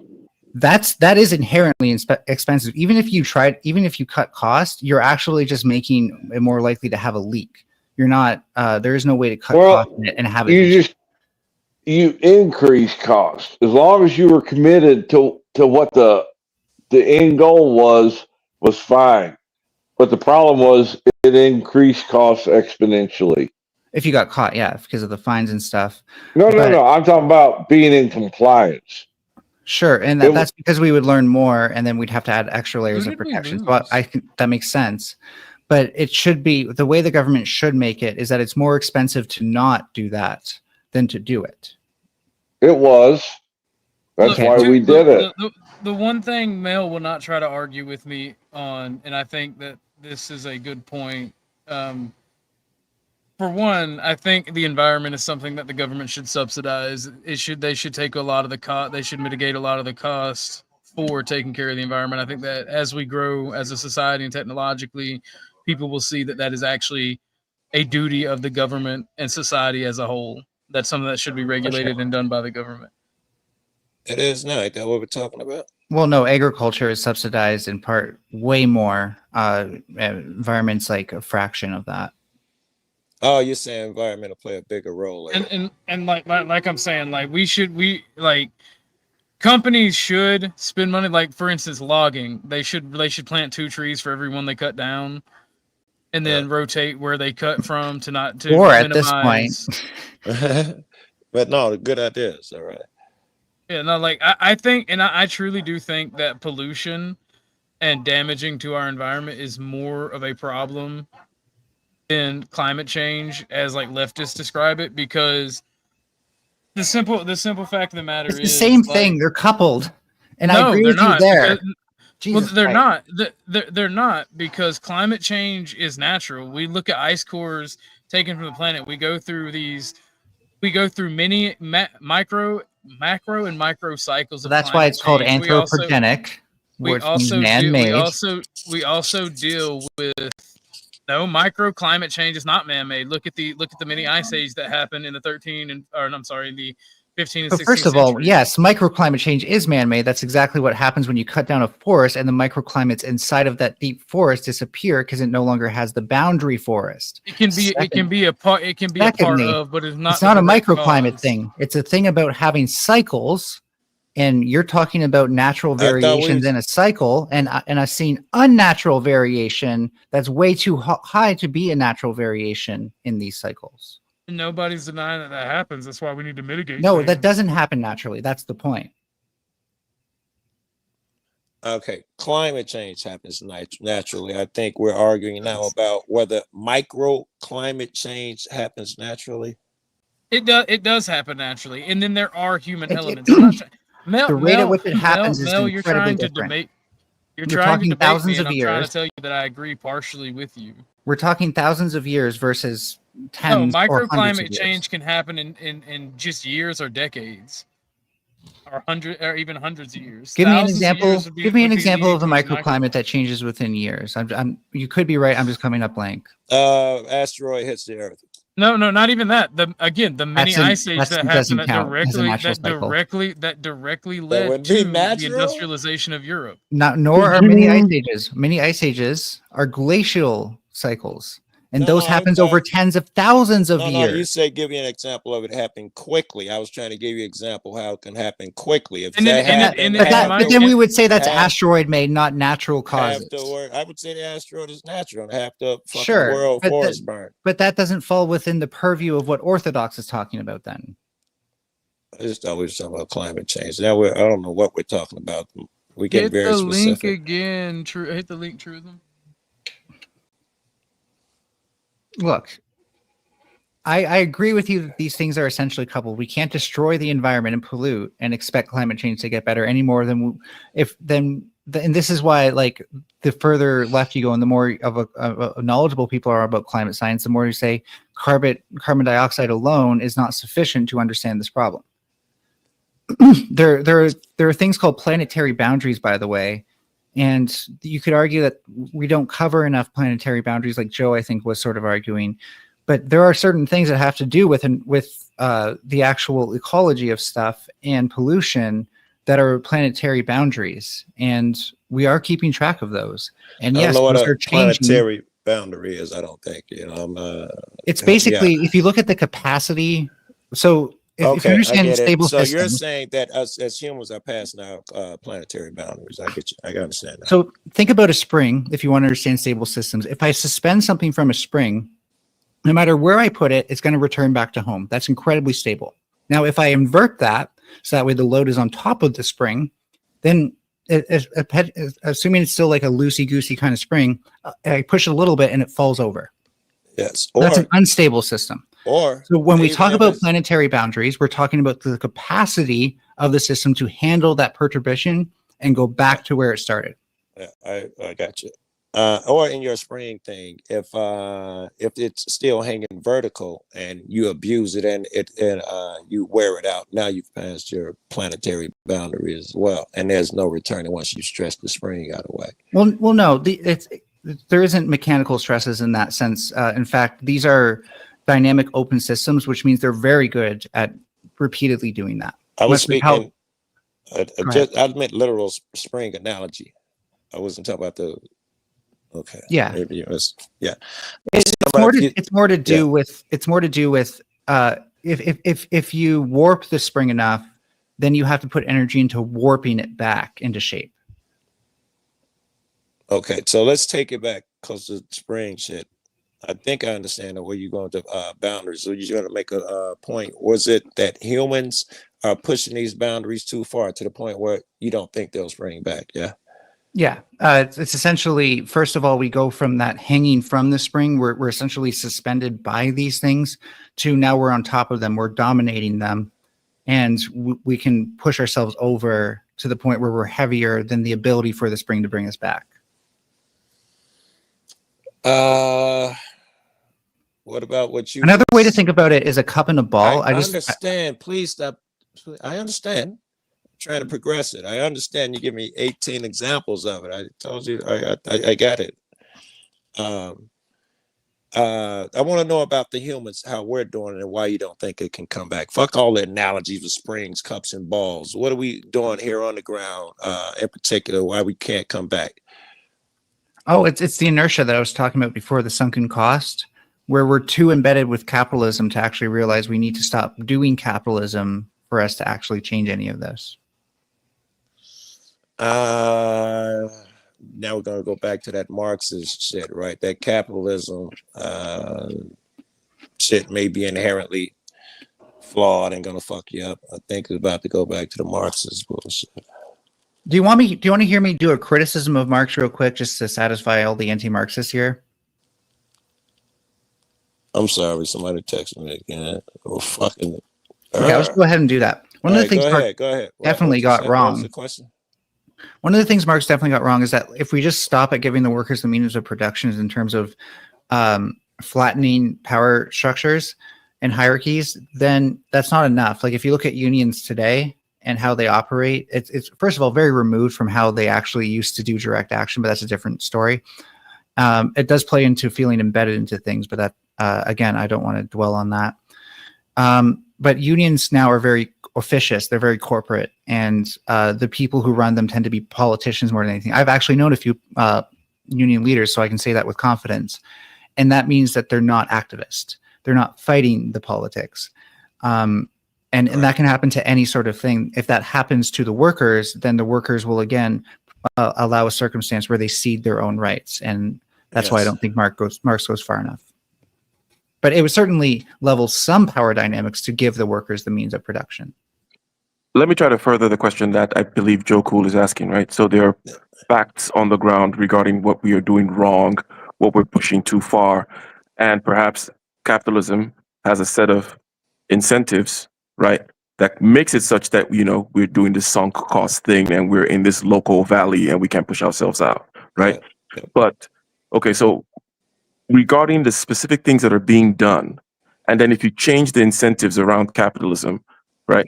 How or what is this other set of incentives by which, you know, we transact, we do our energy thing and our consumption thing and our living thing, but we are now, you know, moving in a direction that is more conscious of the environment and whatnot, right? What are those set of incentives? What do they look like? I was finna ask you. I was finna ask you. No, I know. I'm asking Mel because I think that's the question you were asking, Mel. Yeah. So there's something called the gift economy. It's been proposed that I believe in for doing that. It's basically if you have abundance, you share it. In the sense that we go kind of back to a sharing economy as well. But I prefer gift economy. Just it comes from a book called The Serviceberry by Robin Wall Kimmerer, and not saying you have to read that, but it would give you a lot of. It's going to sound absurd at first, but if you read this, it would give it. It would be a lot clearer what I'm actually referring to. That didn't help. The Maybe economy. Yeah, so we're good at producing abundance, for example. And when we have abundance, I would argue we should share it, not hoard it. Any form of hoarding abundance is what's detrimental about capitalism and consumerism. That's on the individual, though, right? How do you? Which is why individualism is bad. How do you Sorry, Joe, but different lifestyle changes, living as if we're a collective. Which again, this is kind of treading the line between my utopian views and my real politics views, to be clear. And so this is a very unknown space where I'm not going to have answers. I have answers about why the utopian space is better, and I have answers for why the real politics space is something we need to do. Wait, but is the utopian shit remain utopian because you can't get there? Because right, but we still want to head in that direction. It's like pointing yourself. It's like pointing, Joe, think about it like pointing yourself towards the North Star. We're never going to get to the North Star. But if you point yourself towards the North Star, you're going to head north. Well, generally, okay, good. So the space where there are no answers is the good space. Well, at least for me, I like being in that space because, models can rise. All I can tell you at that point are what the variables are. Exactly. Exactly. Variables, models can rise and fall, and brain power can be used, and if people cannot build models and destroy them as we go along, then that's their problem. However, I want to introduce a particular thing here, which is it came to mind a couple of times. Lifestyle changes and all the other kinds of things. I want to ask there's a percentage question, right? In other words, there's a distribution, I believe, of people, some of which are capable of perhaps enacting these kinds of lifestyle changes. Number one, even thinking and possibly drawing out a plan regarding a system of incentives whereby, as we mentioned earlier, we're more conscious and taking things into account that we will not fuck ourselves up if we take an environment problem as a key point here. But what are your thoughts regarding, because let's say I think of some utopian thing where there's a society of angels, right? There's a society of super high IQ, psychologically well regulated people that are rather creative, and they can do these lifestyle changes type stuff. People whom even within this kind of a system are able to carve out a kind of space for themselves whereby they do the kinds of things you were talking about regarding, let's say, working with the land and so on and so forth. Right. But there is a percentage problem, right? Isn't there? And this is just one tiny little parameter or one tiny little thought point here about that percentage issue. What are your thoughts about that? Mel, Joe Cool, anyone else? Because there's still that problem of the masses, right? right. The masses, the union workers, the this, the that, and the organization of them, and whatever the fuck it is, whatever system you're going to put them under, such that things work out. What are your thoughts regarding this aspect? Because, anyways, I don't want to keep on rehashing it. If I said made sense, anyone go ahead, pick it up. Yeah, I think that since we're talking about the masses, I think that we're going to have to adjust those incentives to. I think that brings in government, and I'm not there yet, but what we'd have to do if the government can now help in these incentives, now they can do a thing. You can take off some of these restrictions, like price of eggs are too high in some place. I'm sure y'all heard about it. The government gave restrictions and told everybody y'all can earn 6 chickens. Now the fucking stores can't sell an egg. That the egg prices dropped to nothing. Everybody got eggs, they're giving them away. You could do that shit 1,000,000 times over and change people's lives with little incentives like that. You don't have to pay taxes if you do whatever it is that we're trying to incentivize. We'll give you a bigger plot of land than the house that you're trying to get if you move out here where there is more land. We can guide it. If your government, you can guide it in a direction if everybody agrees on that shit. What I found, Joe, is talk is cheap. You give people a hunk of land to grow something, they look at the land and they wait for something to grow. They don't want to do the work. I dig it. Yeah. So that wouldn't be true if it applied to me, but No.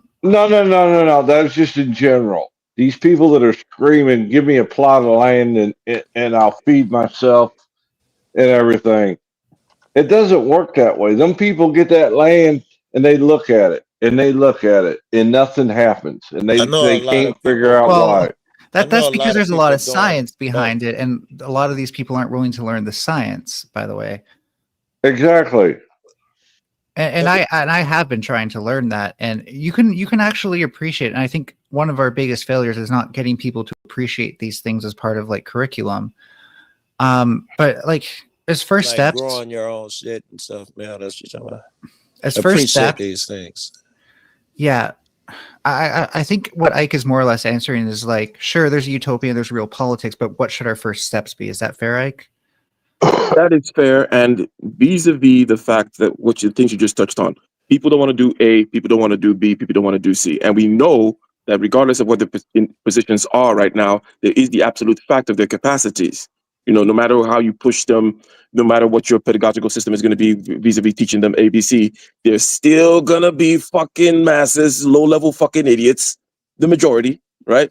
And then there are gonna be people who can think and move and are creative and such, and The that idiots is can be moved around, though. okay. So clearly, because and I want to make sure. So Mel, yes, what you said regarding the first steps for sure, and also something that you addressed when you talked about the pedagogy, the teaching, right? That people don't want to learn the science. That part, I don't want that part to be lost. That part about how about the majority of people whom are not on this panel right now. Same, yeah. Like if we do anarchism, I want us to still be scientific and try to understand. It won't. Anarchy won't work. Thanks, Chuck. So I'm just saying, I don't. I want to respond to Ike real quick. I wasn't talking to you. Excuse me. Go ahead. I apologize. When it comes to like, don't let me interrupt you. I only agree. Like, I think if media differs from scientific opinion, then I agree with your stance that the less informed section of masses will disagree with what the people who are informed will. If media is good at informing people, that's clearly not going to be the case. But I think what capitalism does is what I've noticed is that it takes people who ought to be in the position where they're doing stuff and it makes them poor.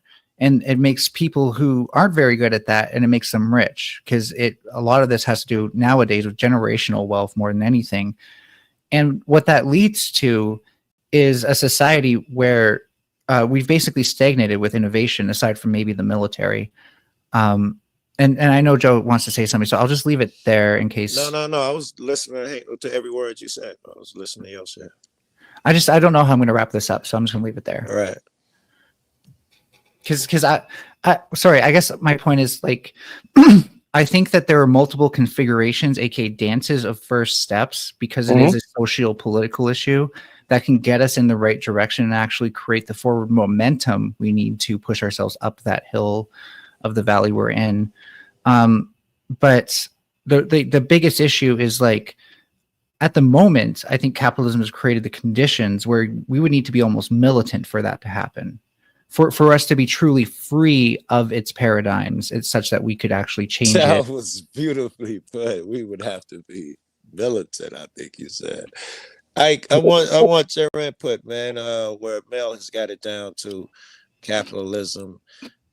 Okay, so I want to. What I'm trying to do is get down to certain parameters, right? And let's say, for example, capitalism, so-called free market, and whatnot, right?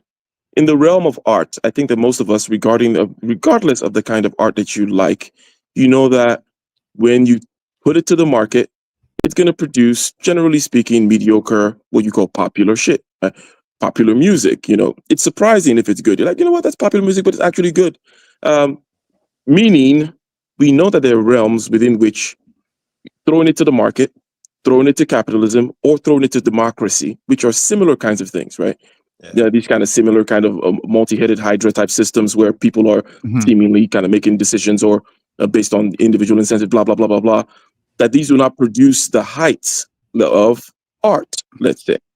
And insofar as a certain kind of, insofar as statecraft is a certain kind of art, then it doesn't make sense. And statecraft, by the way, is affected by the economy, by your economic system, right? So if you have this kind of, okay, I'm just going to democratize and capitalize and, just have this zeros and ones control everything. Insofar as statecraft is an art, it's going to create popular music as your fucking state.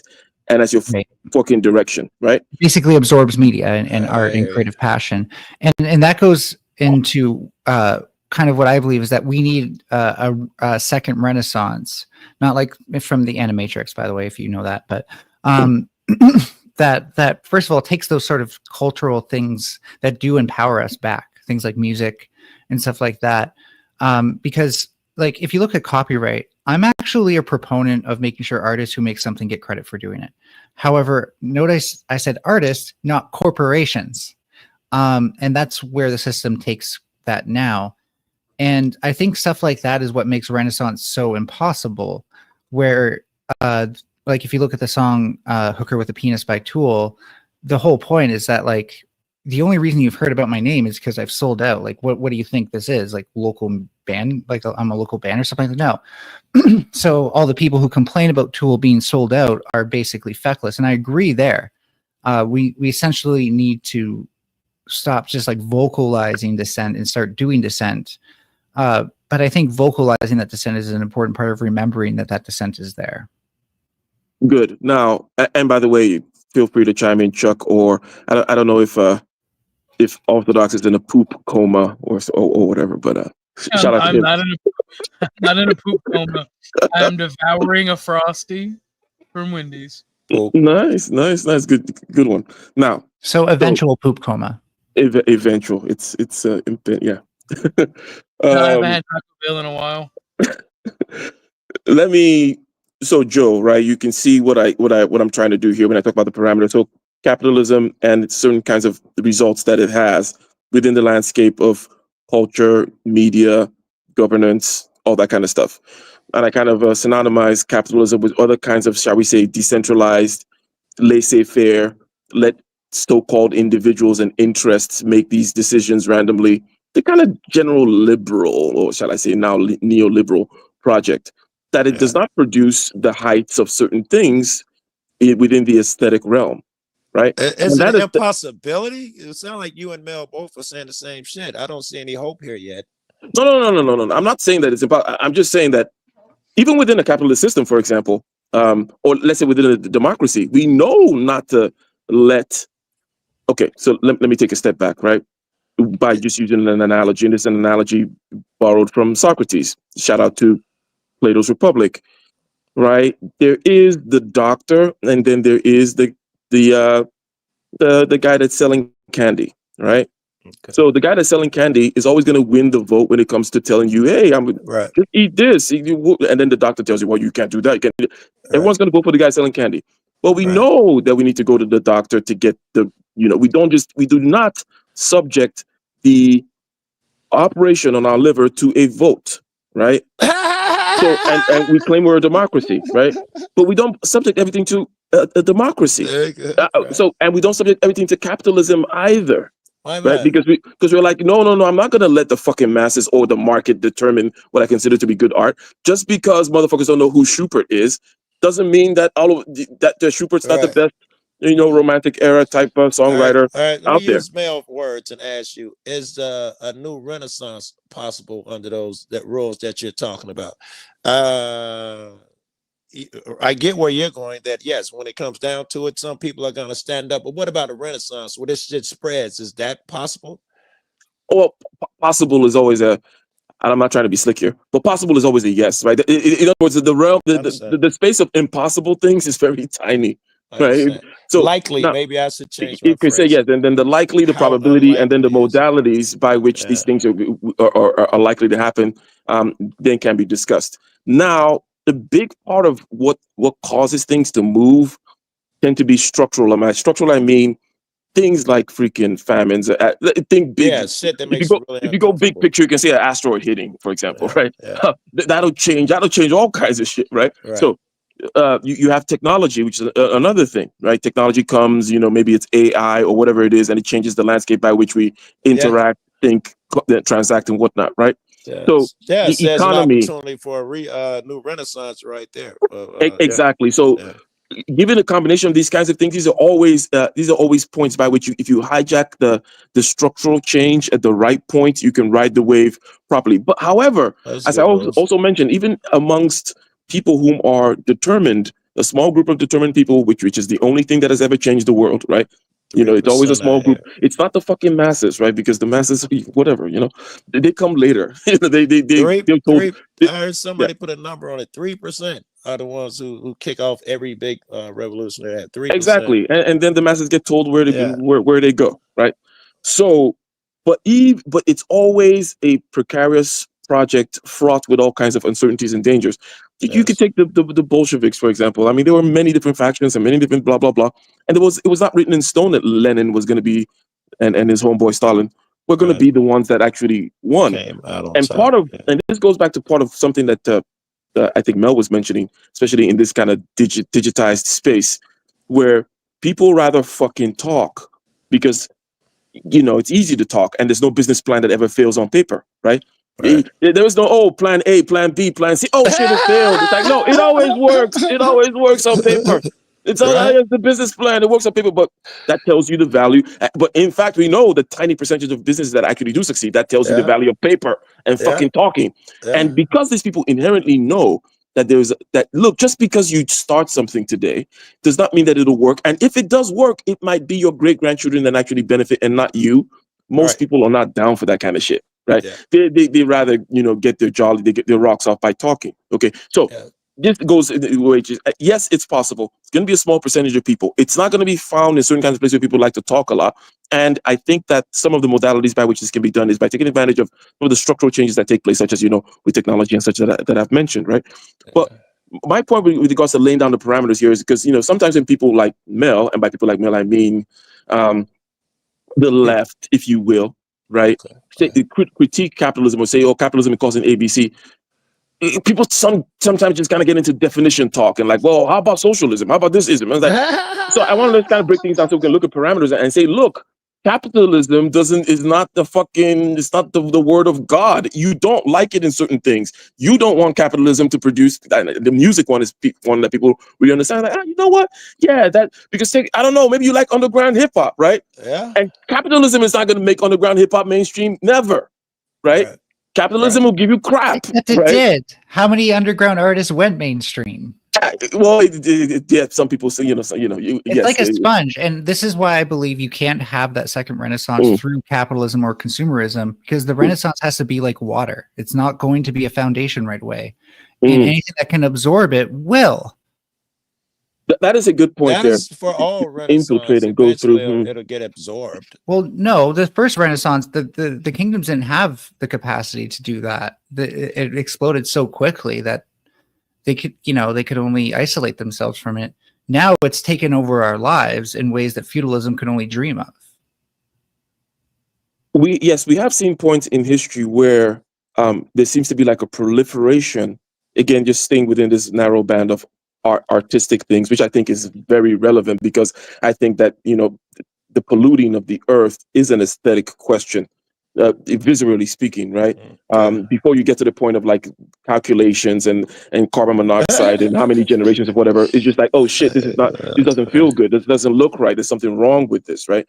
So there are times where there seems to be a proliferation of in popular art, some of the good stuff. It's like, oh shit. And even hip-hop, within the narrow band, let's just take hip hop, right? You're like, what the fuck was going on in a certain part of the 90s, for example, when it seems like everybody was just fucking good, and you got Nas and Biggie and Tupac and this guy and that guy and DMX, everybody was just like, it was like, what the fuck is going on? LL, all of that shit was the burgeoning of something huge. Now, the studying of those kinds of cycles, is it just like a cyclical thing? Some certain stars align, blah, blah, blah, blah, blah, blah, blah, blah, blah. I think that these are the kinds of parameters that I'm trying to put on the floor, some of which will then get us to like, okay, the set of incentives or the way whereby, and I think that the masses versus the tiny 3%, as you mentioned, is key here, because a lot of talk just happens as though like, well, everybody's going to come along for it, right? It's like, no. And that's why I think that the militant thing that Mel said is apt. It's like, no, it's not going to be everybody's just going to come along. It's like, no, there's going to need to be some, shout out to OG's show yesterday, going all the way, right? For whatever the hell it is you think you believe in. Well, also to put more into my analogy again, because I guess I am pretty self-gratifying that way. It needs to be militant because you need to be able to resist those absorbing forces, and capitalism will absorb you first through the markets if it can, but if then it can't, it will by force, by making what you do illegal or etc. Right. A great or even just like absorbing everything around you. A great example is with alternative media, indie media. Once it started to become popular in media to point out, hey, all of these TV journalists, news anchors, they're all just pundits. They're all just fake. They're fake ass people. Yeah. Why didn't people shift? It's because simultaneously at that same time, those media companies started sucking up all the independent media around them. So your options to actually get good journalism that's very current became incredibly limited. Yes, and you didn't even know that they had bought up your people. You probably was still hanging on to a Joe Rogan or a BBC thinking, hey, this is still reliable. And one thing about human nature in peacetime is that we are very likely to become complacent. We take the path of least resistance. And the path of least resistance there was like, okay, yeah, these people are fake, but they're still the only source for information that we can rely on. Therefore, we're still going to go to them for information. And until the internet, that was the only alternative people in the 90s I noticed really had. Everything you guys are saying is leading me to believe that the shit's now feasible. I know I flip-flop, but now I believe it's feasible. I think it happens through taking control. That was Mel's shit, and through the internet. That was both of y'all. I should say social media, period. I guess that's all internet.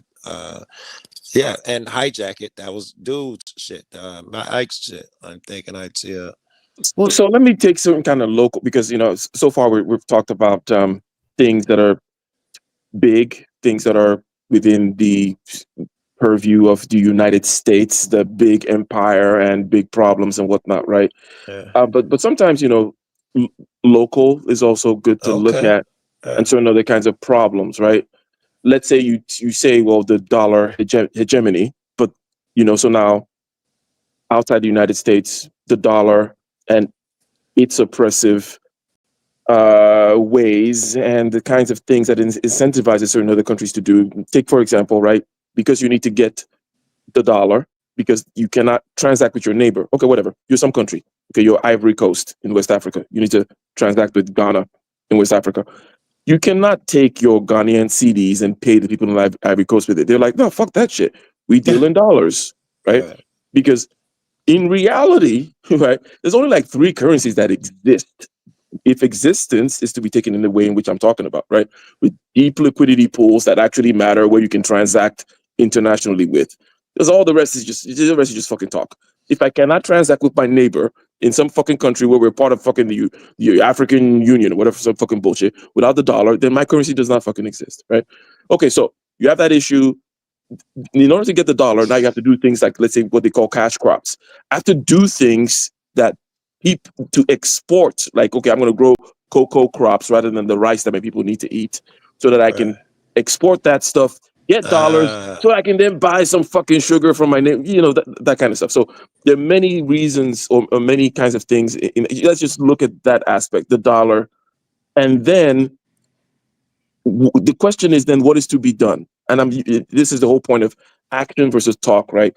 And within certain spaces, there are people who want to keep the conversation that they almost go like, they're like, well, we have to take down the Abrahamic faiths or some fucking shit like that. It's like what I call highly spiritual. By spiritual meaning, like mental gymnastics, highly conceptual. I'm going to show you that I'm very erudite and vast by going all the way, all over the fucking place, right?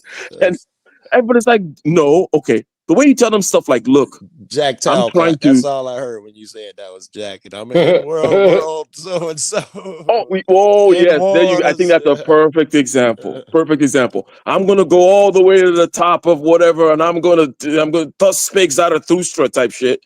And I'm gonna just like a bolt of lightning. Everything's gonna come crashing down because I found the special spiritual key to the. Yeah. Okay. Sorry, point of logistics, Orthodox, you have to check your bank account, you wormy grifter. Hey, wormy. Hey. Why are you calling me a wormy grifter? Damn. Wormy. Hold on, I like being a wormy grifter. Yeah, and I got excited because in OG room, you know, you get all sorts of different chicks and twerking and shit. So well, while we'll do this, we'll take this for a minute because producer lady messaged me and I just went to pull up my phone to check the PayPal and she said I need to do a grift break. It's time. Yep. So ladies and gentlemen, please bear with Can me. I get you to do one thing beforehand?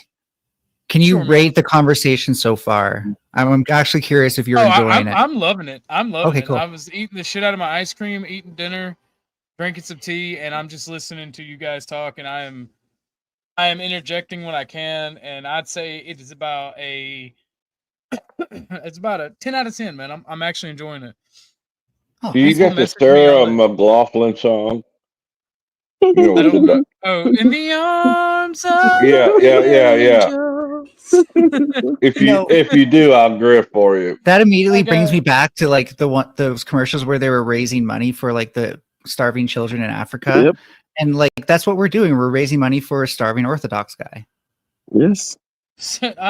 Not starving, but I'll go with it. Fair enough. I'm so hungry, everyone. Please send me some cheese and wine. Brothers and sisters, if you feel it in your heart to give, put your hand in your pocket and dig deep. Put your other hand on the screen. Put your other hand on the screen because hallelujah. The brother will bring you about. If you dig deep in that pocket with one hand on the screen and the other hand in the pocket, one day we will help loose chain.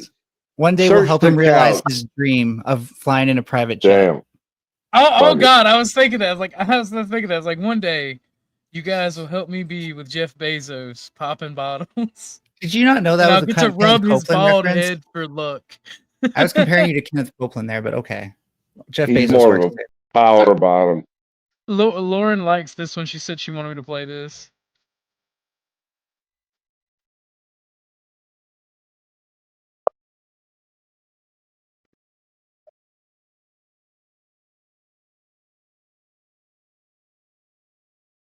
And thank you, Kev. Kev created that just to anger Resto because we were arguing about the N-word on here. It angers me. I was thinking that was great. The last fella that said that to me ate the butt of my pistol. I think you told us the story. Mm-hmm. Dude, though, and Chuck I wants, give you Chuck shit wants about more saying how awkward you sound. I'm sorry, but that motherfucker might be worse. Like he ain't never said that shit in his life.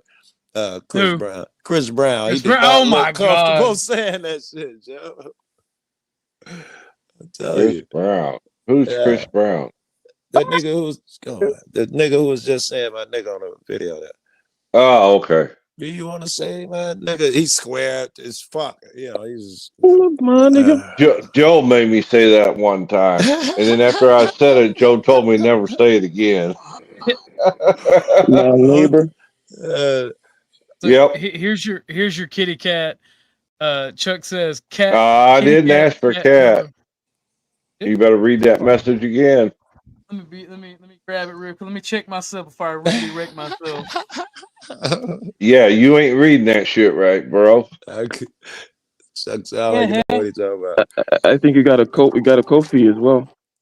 All right, let me. I'm sorry, I was laughing at Tucker. He ran into the abandoned room that we use for storage, and he immediately hit a U-turn. He's like, "Oh God, it's a ghost in here." You throw that tennis ball in there? Is that what you did? Oh, he said cornfield. He wants the cornfield now. My bad. There you go. Now you're reading. Well, I did read it. It didn't update for some reason.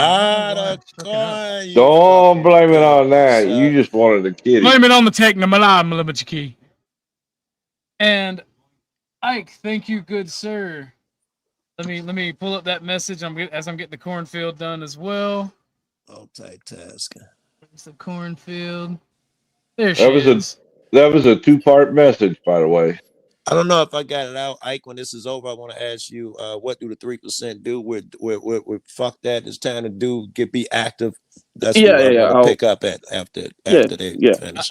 I see the message loud and clear. I will say thank you. I know you don't like acknowledgement, Ike, but we got to meet some common ground. I do got to say thank you at very minimum. Peace. So here you go. Here you go, Chuck. Here's your booty clip.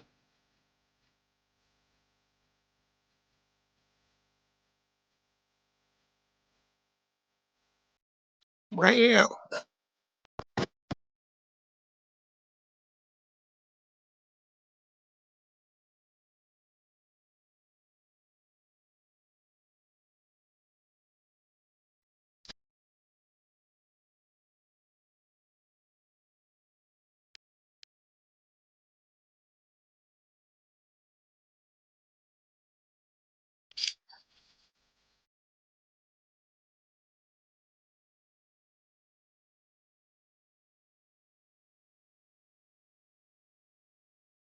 Oh my goodness. And like Chuck said, there was a part 2.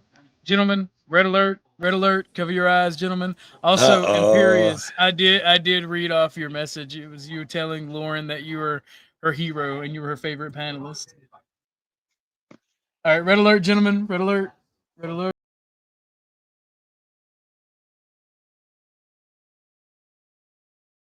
Man, I Oh was shit! proud of that video. That was hard to make.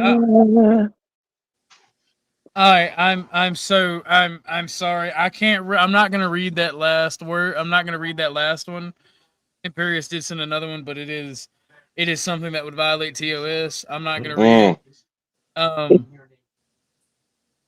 I will refund that if you want it, imps. I'm sorry, I did not see. My phone didn't go off. He did send another one, but because it violates TOS, I'm not gonna read it out. I will refund it though, however, because you didn't get Good to man. read it out. Good man. Actually, I'm not even gonna give you the option. I'm gonna go ahead and refund it anyway. I appreciate it, imps, but I can't. I'm not gonna violate TOS. And I mean, it's a funny Imperious joke, but I'm not gonna run that risk. More power to you, brother. So let me land the plane with where I was going, and then I'll broach it also with what Mr. Joe Cool is talking about, like that 3% stuff, right? So I was saying that, okay, you're a particular country, you're dealing with the dollar hegemony and blah, blah, blah. Then you're within certain spaces that people talk about things like this.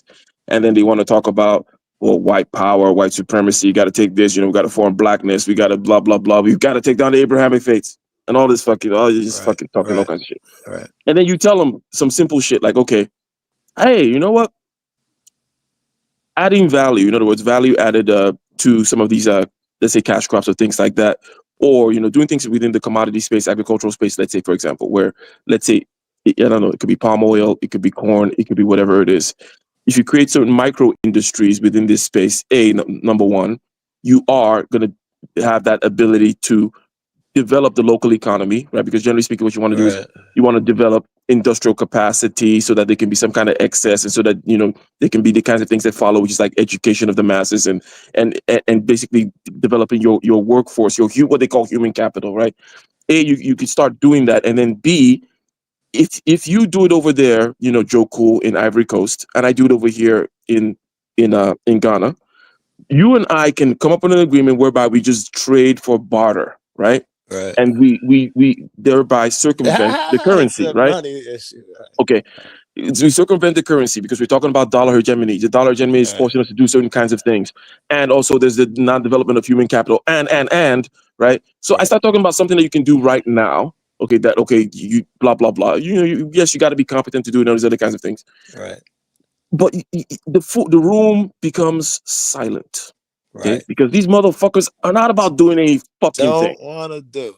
They don't want to do a damn thing. They want to talk about white supremacy, this, that, the other, the ship of state, and the blah, blah, blah, blah, blah. I'm like, here is the issue.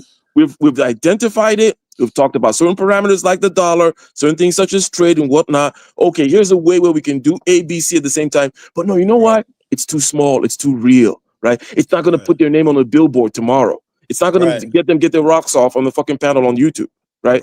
So this is part of the issue. When you identify motherfuckers like that, they're definitely not part of that 3%. Now, within one aspect of the answer that I'm giving is to do these kinds of things, right? and you pick your space that you care about. And there may be different reasons why you're doing it. I do the kind of thing that I'm talking about because I like to create, and I like to expand capacity, and I like to have, and I like that excess, sorry, Mel, capital, so that I can do more, right? And just because I'm a creative person. I'm here to just do more and more stuff and expand, and it just seems very natural to me, right? So value adding to commodity. That's the meaning of life, in my opinion. Exactly. Well, that's what Creation life and does. legacy. Life is about accretion, and yeah. So adding value to certain commodities within certain kinds of emerging markets. You take the thing rather than just taking raw cocoa and sending it to Europe, so that Europe makes chocolate, because most of the cocoa comes from Ghana, for example, and then it goes to Europe. Europe makes chocolate, and then they fucking sell it back to you at a fucking ridiculous markup and that shit like that. Right. Why don't you do the first few steps in terms of the processing of the cocoa, right? You don't have to go all the way to the Mars bars, right? But there's certain things that you could do. Wash that shit, package that shit. Maybe you can do the grounding of it into powder, right? Because these are local industries that will be formed. And there are many things like that you can package, sell, blah, blah, blah. And once you create a strong enough a base of this kind of product manufacturing value adding, then you can start to do things with your neighbors that circumvent certain currencies, so that your currency, whatever the hell it is, can actually start to be real and exist. Right? I'm using that as just an example of what people can do. I've been as you're talking, I'm putting this into my world, what I could and do in my world, and how it would affect my activism, and how I can accomplish two birds with one stone. God damn it, I lost where I was going with that shit. But I was translating it the whole time. But the last thing you said, I had a comment on, and I can't remember. That's that weed shit now, suddenly. And here's another thing, and maybe I'm sorry. Go ahead, Chuck. I'm gonna say the same thing I was talking about a while ago, about giving a man a piece of land and expecting him to grow something. Yes. Mm-hmm. They're gonna look at it. This is true. This is true of the majority. And Mel mentioned something about the science and the methods and whatnot. So they need somebody to kind of show them certain things. And there's obviously the problems of the 80-20 rule cannot be escaped, right? Or the 80-10-10 rule. Shout out to OG. Cannot be escaped. And I think I explained it. I said something about it the other day, whereby people take the 80-20 rule and they just look at it from a macro level. They forget that the 80-20 rule runs all the way down, basically saying, look, the basic idea generally being that there's and it comes from a certain kind of radical, whatever, it's the square root of something, but basically it just comes down to 20 people out of 100 people are going to be doing 80% of the work. Okay, but also when you go to that 20 people, 5 people are going to be doing 80% of what the work of that 20 people are doing. Okay, and then when you take down to that 5, one person is going to be doing 80% of what that 5 are doing. So out of 100 people, it seems like it's almost like one person is doing 16%. It's logical. They say it's always one man really at the base of everything. And the way you just described it, it's precarious and balanced on one man, most systems in most ways.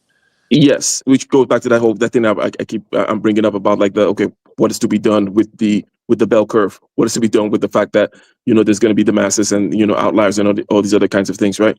Right. So I don't think what you said applies to the micro scale, at least cleanly, because one of the things that changes is we go from a general distribution to a spatial distribution, meaning that jobs that are just easier, everyone that has that job will not, which can occur in a locality, will not be working as hard as somebody who has a harder job. So I don't think that can be true. And my problem, you're correct. You're correct. I was doing something else with let's say you have 100 engineers doing the same kind of engineering work. It's one guy doing 16% of the work. But go ahead.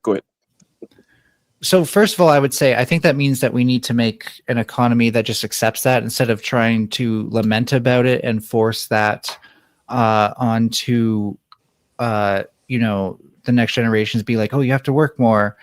No, we have automation for a reason.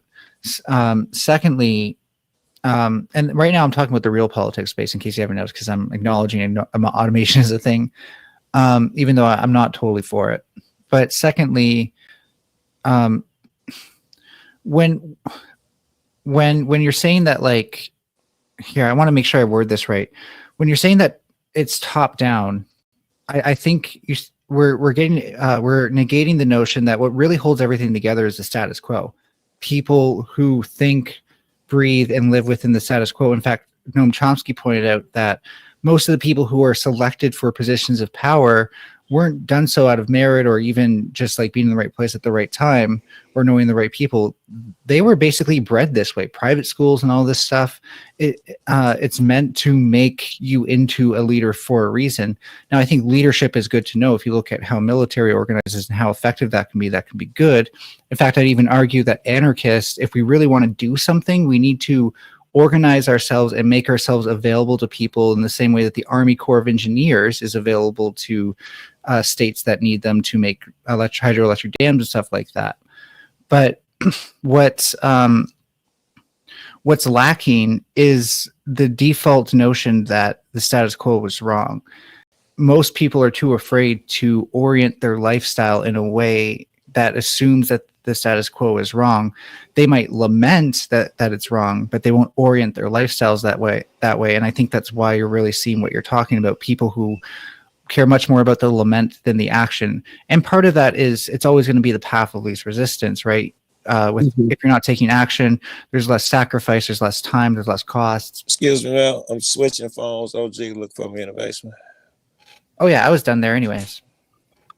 Great points there, Mel. Gotcha, And Joe. there's even prior to, and anyone else feel free to, I don't want to monopolize the conversation here. But even prior to being quote unquote an activist about the kinds of actions that you take, there is a distribution of people whom are in the action space. One second. Okay. Imperius says, send mail to China so they treat him like a Uyghur. That is terrible. And I'm sorry. I was not walking my dog, but I was definitely playing with him because he's at my feet right now. And he is being a brat. So bear with me. I'll get it pulled up. Sorry, cat. Uyghur. Yeah, Uyghur. He said, Imperius said, let him treat him like a Uyghur. I'm not seeing anything from anyone else. How you doing? How you doing, cat? What's up, rude cunt crab? Moxie. I'm not seeing any other donos. Let me refresh on there. Y'all go ahead. I'll interrupt if they come through. Okay. Yeah. So the thing is, within that action space lies things such as uncertainty, right? And the people whom like to follow the path of least resistance don't like this uncertainty thing because, like I said, no business plan fails on paper. They like things that are certain.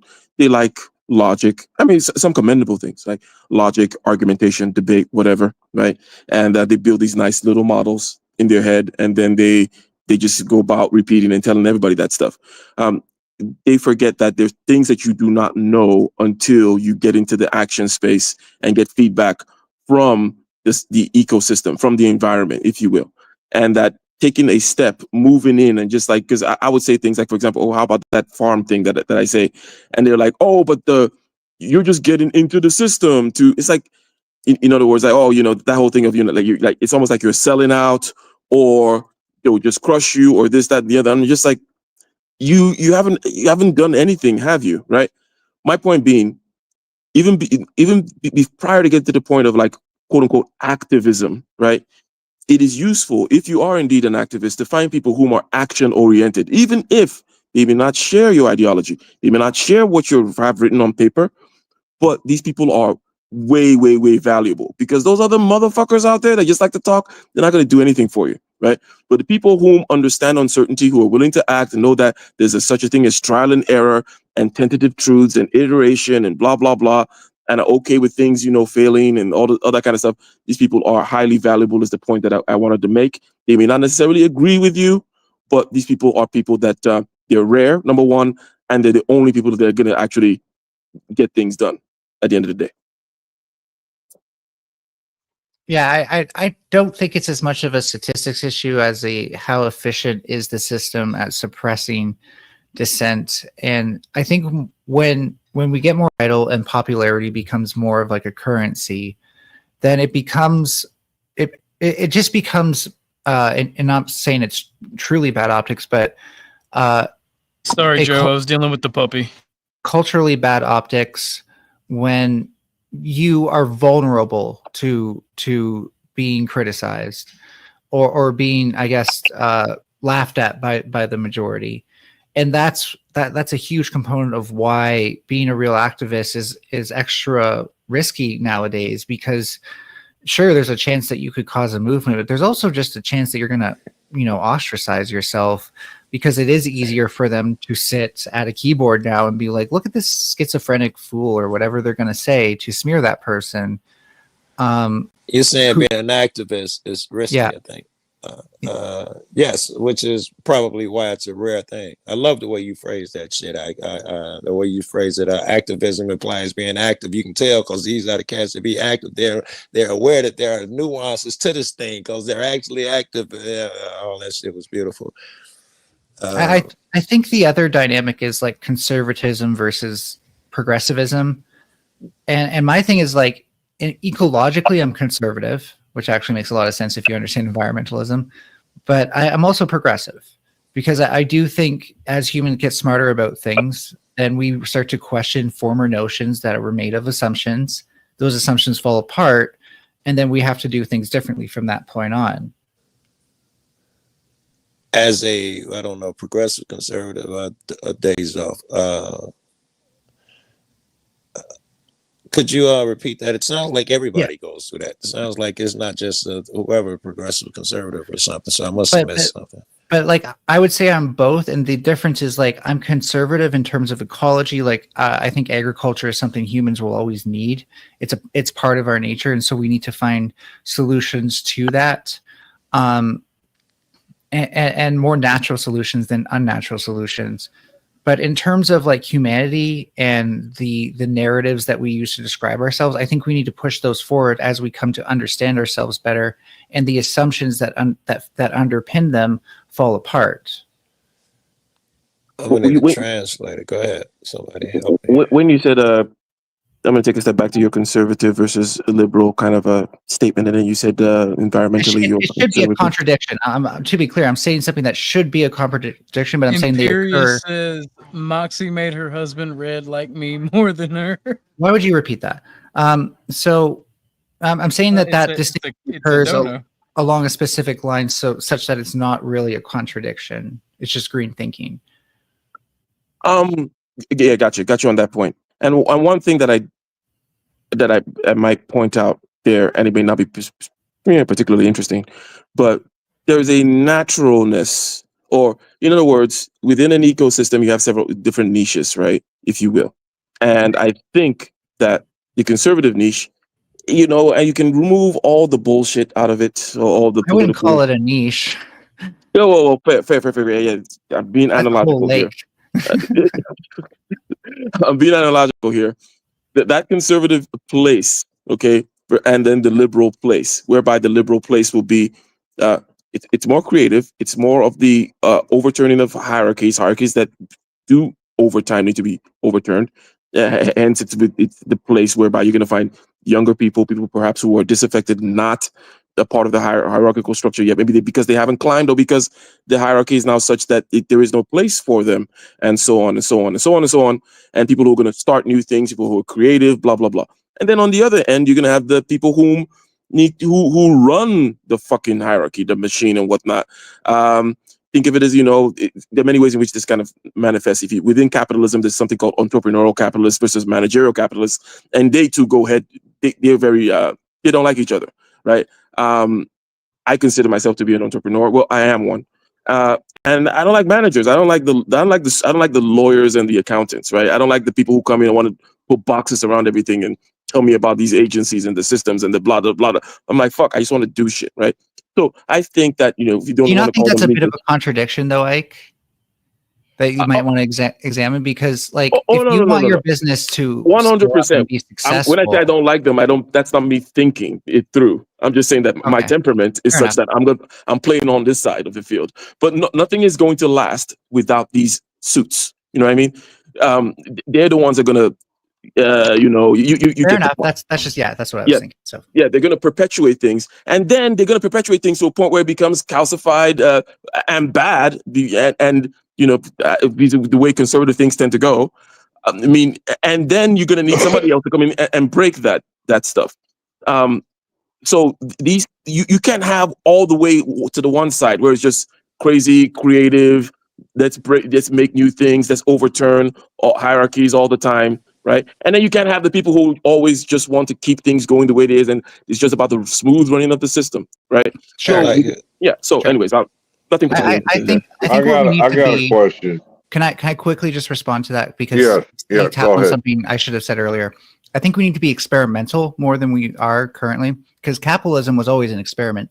Nobody knew, well, certainly people believe, but nobody knew in a way that you could tell the future that capitalism was going to work. And I would argue capitalism is a failed experiment in many ways. With that being said, I think that having that experiment happen over hundreds of years is a bit long, and that calcification that you're going to is why we can't have more experimentation now and more diversity within, for example, markets. And I think we do need to go towards an experimental phase where, like, okay, nothing we're doing is we're not saying this is how society ought to operate, but we have a hypothesis and we're testing if that hypothesis is true. Plain and simple. That's all it is. And if it's not, then maybe we'll dissolve and go do other things. But for now, we're coming together to test out this hypothesis. And because I think that that's something humans are really good at, and that's initially what kind of made capitalism interesting. It's like, oh, it's this new thing. Can't wait to see what comes out of it. Well, that's how I feel about these other new ideas that I also now it's become calcified. Yeah. Chuck, Was Chuck going to say something? Yeah, I'm just going to use flow state as an example. He always preaches work for yourself, but what I try to point out to him is everybody cannot work for themselves, therefore nobody would work. If you got a business, I should know this. If you got a business, you got to have people under you to make that business succeed and grow. Always, like, you could be a solo plumber, but here's the issue. If you don't own the means of production, how are you truly ever going to work for yourself? How are you ever going to produce your own tools? How are you going to produce your own product? I want to give Chuck a little pushback. Is this a possibility? It's a question more so.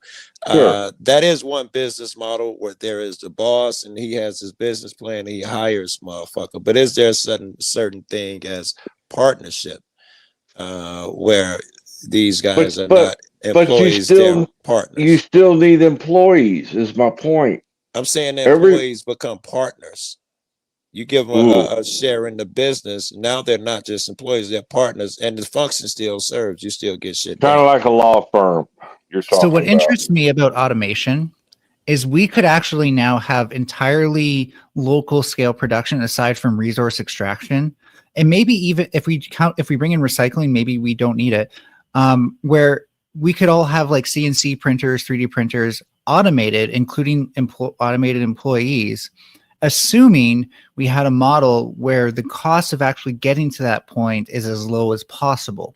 And that's what capitalism can't do. It can't provide you a startup without you having to incur the cost of the startup in some form or another. I'm going to revert back to the steel mill I worked at.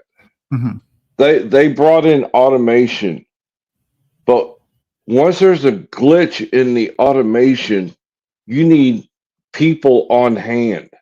Well, okay.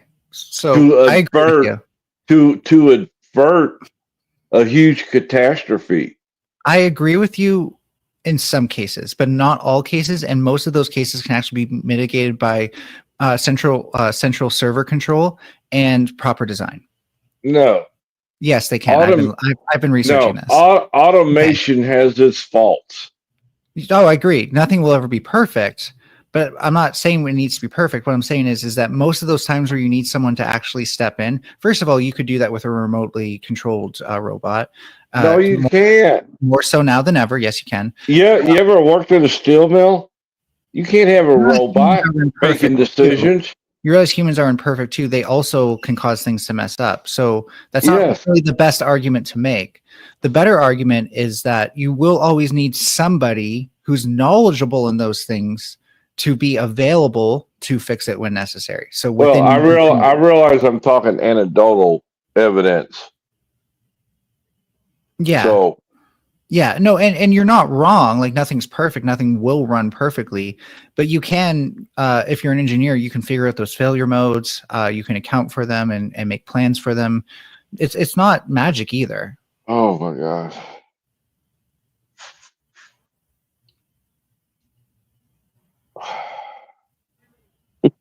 It's just stochasticity. It's hard for me to put it in words. I mean, you can call me Orthodox Guy, Chuck. That's okay. I've worked with automation too, Chuck. I've worked with automation too, so I know what you're saying. But it depends on what's automated, is what I'm saying. 100%. But most of the like something like CNC, that's something like, okay, you just reset the machine if it fails, honestly, 9 times out of 10, and throw out whatever you were working on and start again. Maybe I'm negative, but I seen an individual burned alive because of a malfunction of automation. That's harsh. It's not a pretty sight, but it's reality. That's what I'm saying. Automation doesn't recognize a problem like a human does. But no, humans can put each other in that position all the time too. That's why there's actually emergency stop buttons, which is a form of automation in things like ovens. Because sometimes you can lock each other in ovens. If there's nobody there to push the button, it ain't going to happen. Right. So that's where design comes back in, and designing things that way, you assume that there's at least someone available in the area where something goes wrong, they can come and fix it. But we're at a time now where 90% of these things we don't actually need a person for, if we're being honest. And I'm not saying that means capitalism should run with that. I hate that capitalism wants to just run with it against workers' rights. But you could have production in your backyard if you have a backyard. You really could. That's being an entrepreneur. Right, but not large scale. That's small scale. I'm talking we could also use this to free ourselves from dependence on the markets and on fat cats and stuff like that. Mel is projected a little bit with regards to, artificial intelligence and certain other kinds of technologies. And then, I didn't even bring in AI, but that does help. Yeah, and certain things can be localized as a result of that. To use a point, which is an analogy, is not exactly the same kind of thing, but you're going to find that it's going to be, let's say, within the realm of, I don't know, law firms or accounting firms and stuff like that, these kind of service sectors where you have this boss, as Joe Cool kind of described, and then they has a business plan, and then he hires people underneath. And then there may be a system whereby it's like, partners or non-partners or employees, whatever the hell it is.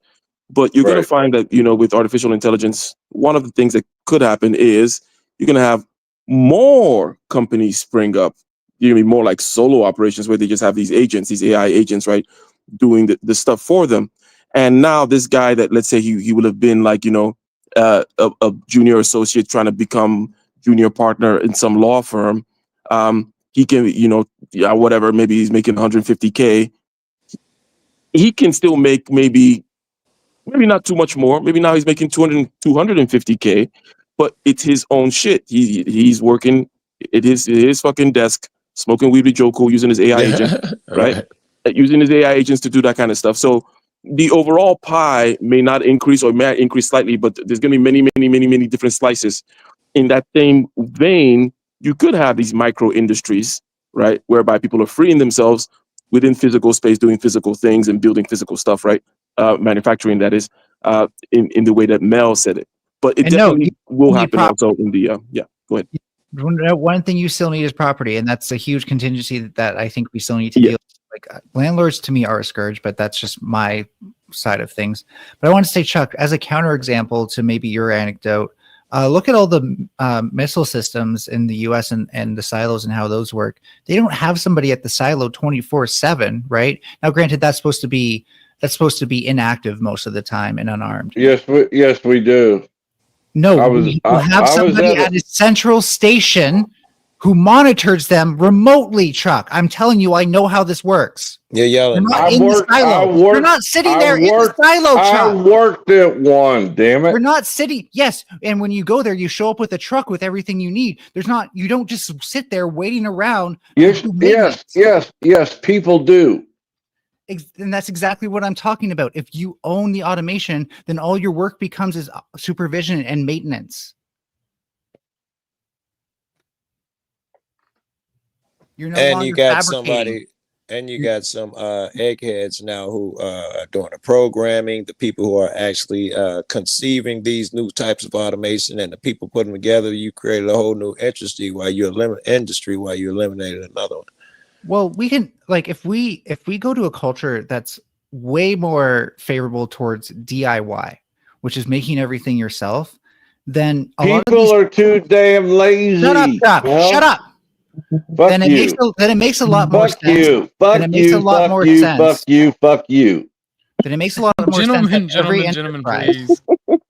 I'll fuck the fur right off of that damn body. It makes a lot more sense that people will take this from a ground up approach. So first you start with the 3D printing. Tell me to shut up. I'll fuck you in the ear. You won't know what hit you. I just don't care what you're saying because you're interrupting me to scream like a fucking maniac. Oh, you're the fucking maniac, you bitch. Cool. So when you look at how when you look at you done cross the line. You tell me to shut up. You done crossed the line. When you look at DIY cultures, you can ask me politely to be quiet. But don't tell me to shut up. I'll fuck you in the ass to prove a point. You start with being polite, and then I'll be polite. How about that? I was polite, but you told me to shut up, and you done crossed the line. At DIY culture, what we can see is that there's a spirit of starting from the ground up, of learning things. How much to get rid of this son of a bitch? And then you incrementally increase $1 a minute, or if you want to permanently gone, $50. And what that creates is something where you start with something where you can not just produce your means of production, but the parts you need to maintain it too by default. And everything becomes centralized but self-sufficient. That's the key thing. Is I think it's only self-sufficient this way, and that's the only way we can do self-sufficient production. Because then, if your production is affecting me as your neighbor, well, I'm your neighbor, and you're going to give a shit what I think, because most people care about their neighbors due to things like noise and stuff like that. And you depend on your neighbors. We shot out there in Colorado. Increase that dependency too. You need to let your neighbors know something. You need to keep in touch. Everybody out there got land where I'll be at in Colorado, and they're all using it. They're the bums like us, who use our shit for what we shouldn't be using it for. But most motherfuckers got animals. Just like himself off, trying to kick me off. By the way, no, Chuck sometimes accidentally leaves. So yes. Hitting that PayPal real hard. Most of these people are using that land, and you depend on each other because someone's animals are always getting out, or someone has to be checked on, or someone is. You always have a reason. Well, now your neighbor can start a marketing, distribution, and warehousing sort of thing that's AI powered. So he's hard lifting a figure. Right, Let me finish. No. You're gone for, I believe it was, for 10 minutes. I'll bring you back up in 10 minutes. I'm going to start the timer now. And I'll keep going until he apologizes. Fair enough.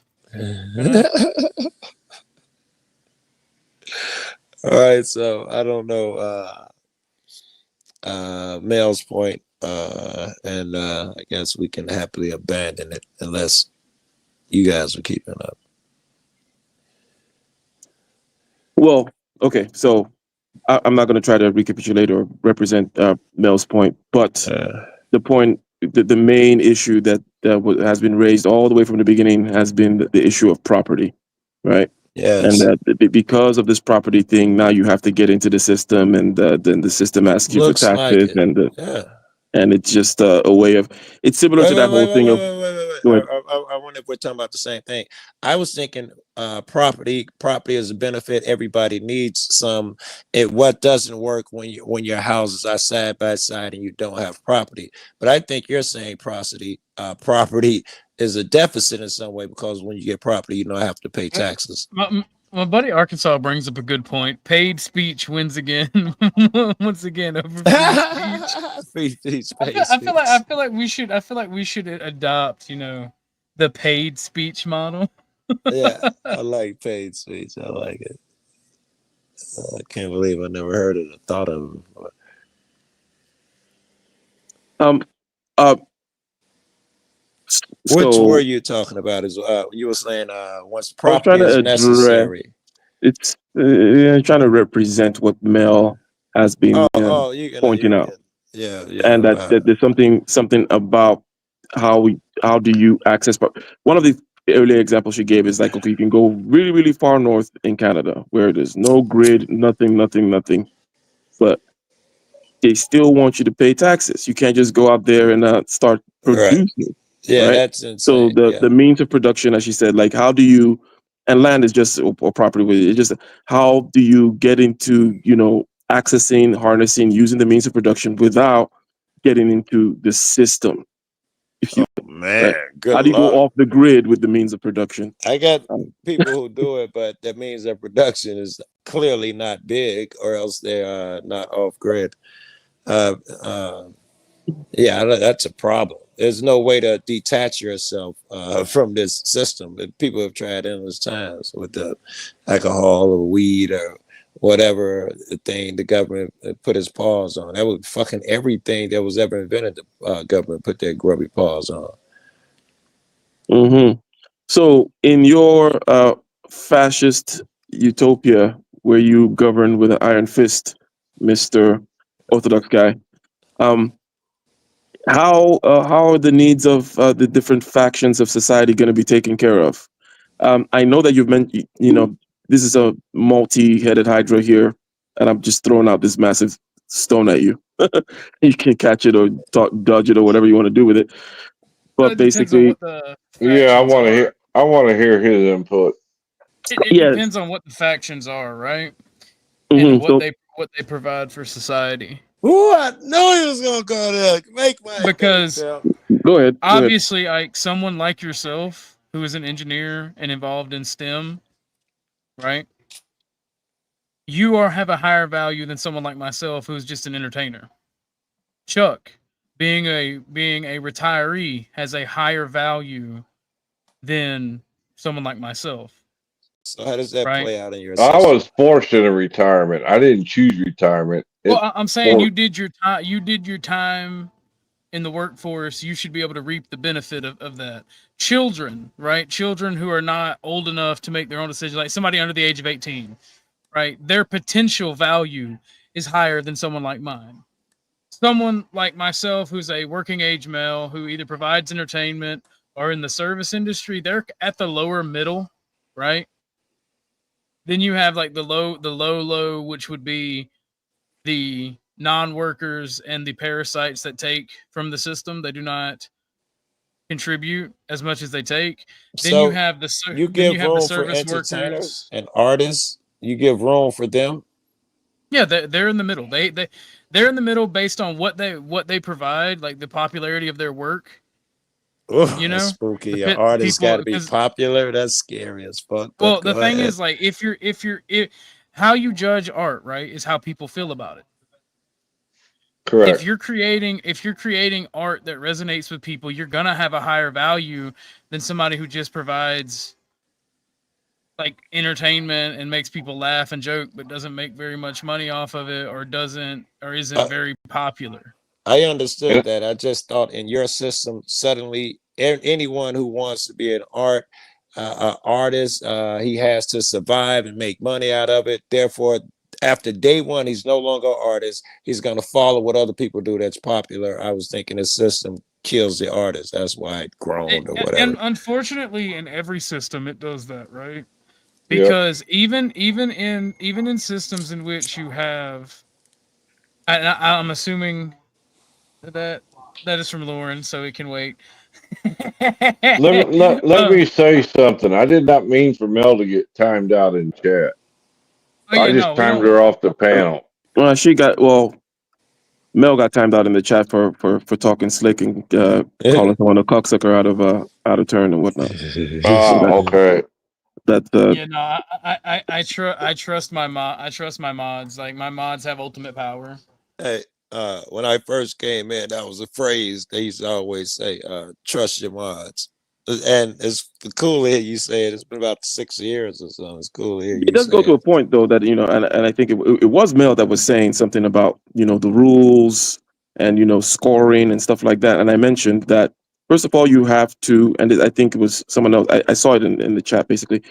You have to police who gets to participate, and people do it in different ways. And the gates, Right. maybe Tuesdays and Thursdays or whatever. My way will not be your way. I tend to be more of a no bitch ass nigga comes near me type person, right? Forever. No, I don't want to. The first time you talk fucking nonsense out of your mouth, first time I realize you're a fucking low IQ piece of shit, you're Right. fucking gone and you're gone forever, right?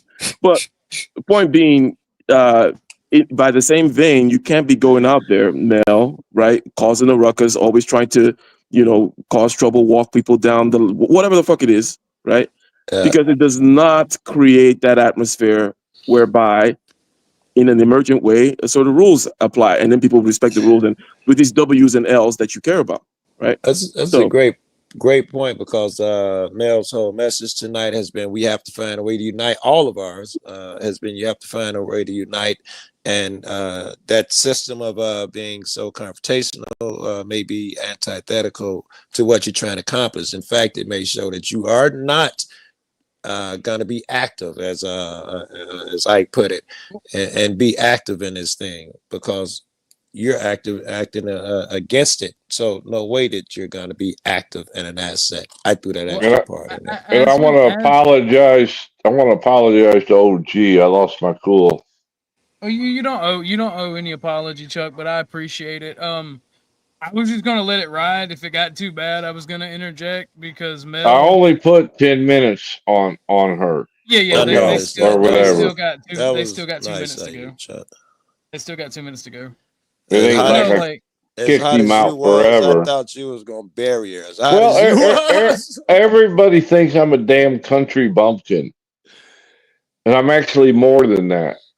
Is that what you interpreted? That's what you was getting from her. That's why she told you to shut up. I get it. That's where you. Okay, I get it. And I've done more than what people realize. I just don't get it. And you were speaking from areas that you knew about. You were speaking about the EPA shit, the steel mill you worked at. You had, so I could see that you were got anecdotal evidence. Yes. Well, that's go ahead, what OG. Do. They take out their beliefs on people based on the way they sound or the way they look. And they think that they don't have experience. Chuck does have experience in what he's in most of the things he talks about.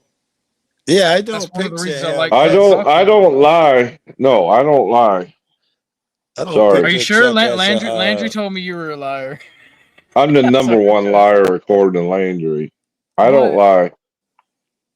But no, in my again, you don't owe any apology, Chuck. You're my unofficial official co-host. I like you on here. I like Mel on here, and for the most part, people tend to be chill around. That's why I only gave 10 minutes. So like, you didn't do anything wrong. Mel unfortunately was out of order, and kind of wanted to antagonize you. So you get what you get, and I get profit off of it. You know, it succeeded. It succeeded. There's one thing I gotta lie, and that's tell me to shut up. I don't put up with that. I want to poke at Mel a little bit before she come back up here. Ike, do you consider to be an effective activist or one of them 3% people who get shit done? Activism in that entire sense. Do you think a person is able to achieve that if they are unable to be charming, or and that's being courteous, right? Is unable to move around well. It depends on what else they're doing, right? I understand. So if you have this company over here, It's Yeah, building all the gunpowder that is needed for the you action that's taking. better have something valuable with that. Yeah, you gotta be then that you can person. come in and fucking cuss everybody out, and then go back to your factory plant and continue to produce the best gunpowder that anyone has ever seen, because they're gonna come to you for that, right? It sucks, but it's true. However, if your cachet is heavily dependent upon, Very good. shall we say, a space that's of camaraderie and blah How blah blah, effective then can you be? then it is generally ineffective.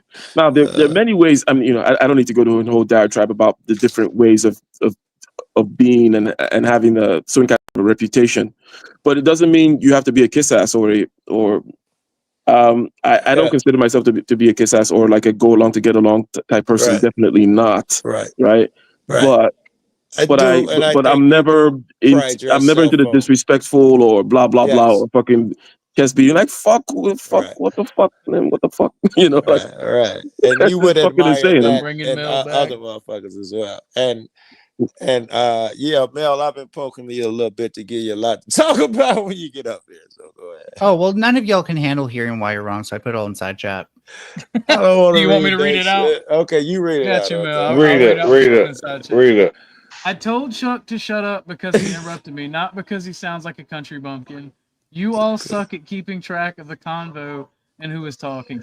I actually agree with that for myself, especially. I don't know about the rest of the panel, but for me, that's I agree. At which part? First of all, Chuck is country as fuck, My but other he is point no was- bumpkin. I don't think people see him as that. At least I hope. I've he's been pretty country as respectful fuck, to Chuck right? up to But this Hold point. on, Well, Joe. Let me Joe, let me finish people reading. have attacked me recently a lot on that. let OG do his thing. He said, Okay, sorry. I am not trying to do that here. My other point was that it would be I mean won't be activism. I'm not trying to possible. do activism here. It would be Like impossible. This is such an environment. You act against it by not recognize righteous anger. Oh, geez. As for as I am, I can tell your mods are 100% paper tigers now. You Chuck busy, said, Mel, man. I only Mel. spent 10 minutes on you. I like you. Until I see a mod read- who's not a paper read- tiger, that's true, OG. Read mine, OG, did you? Yeah, I did. Chuck replied, Mel, I only put 10 minutes on it. I like you. I think at least over here, by and large, people only get mad at you when they perceive you doing something disrespectful. I think most of the people Subordination, over here yeah. actually like you. Yeah, they don't appreciate insubordination because we all think that there's someone who needs to be respected. But here's the thing: Chuck interrupted me. I said shut up to tell him to not interrupt me, not to show disrespect. Well, I Yeah, took it as I a don't sign buy of that. I don't disrespect. buy that. You tell nigga to shut Okay. up is intentionally. Well, Chuck, if you don't like being told to shut up, then don't interrupt people. I can handle being told to shut up, so sometimes interrupt people. And if they tell me to Well, shut I up, I'm like, don't. okay, I they don't don't. want to be interrupted. I don't take it. Okay, then don't If you interrupt. want to, people. Then if don't you want to interrupt find people. out, keep pushing it. Well, then just don't interrupt me, and you won't have to hear the word "shut up" from my mouth. But that's Well, the we only can way you're fix going to get that that. right quick. Yeah, by getting rid of anything that's difficult for you, right? You're a real tough guy. You're not difficult. You're a lost fucking person. You don't realize biology. You can't understand Dude, I biology. know more about biology than you've ever dreamt of knowing. Oh Okay? my Tell me about God. tell me something about biology, Chuck. Tell me right now. Educate me, buddy. Well, Only Tell me how Chuck it's done. knows how big his cock is. Tell him, Chuck. That's right. What are All Mendel's 12 laws? inches, Joe. What are Mendel's laws, Chuck? Men tell lies all the time. I'm not going to entertain this. Oh, there we go. Yeah, no, let me grab it back. Let me grab the reins and pull the hair a little bit. There you go. Oh, turn me on. We're moving away from this because it's kind of gay. Yeah, that's good there. Oh, I got to pay the gauge art. Damn it. No, you don't have to pay the Giga Jar. We don't do that here. We have fun over here. We're not scared of things that may seem gay. But no, maybe a little. Okay. If something becomes gay every time I win, then I'm fine with it being gay. We can have it be gay. You're not gay. You're just confused. Oh no, I'm bi. I very much know that I'm bi. In fact, I only want romantic relationships with men, but I'm sexually open to both genders. So. Here's not a very bit of confused. advice, Mel, and untimely advice. You think everything's a competition. You are. That's, I don't mean to say that permanently, but way too much.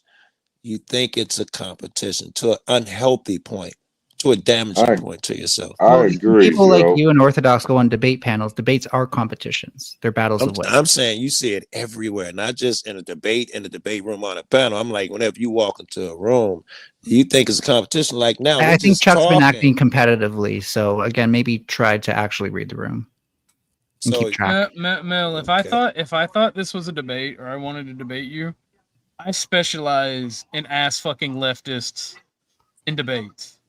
If I wanted to debate you, I would. Just words. It's just paper tiger words. Pissed off Ryan so fucking hard. It's just more paper tiger words. That's why you attract so many paper tigers. You've been saying you win a lot tonight. That's when you just said it again. That's what made me. I especially win considering how many people in this space are paper tigers. I'm trying to make that statement that if you think you win, you think it's a fight going on. I'm a real person. I don't even have to try. I try to teach you as such.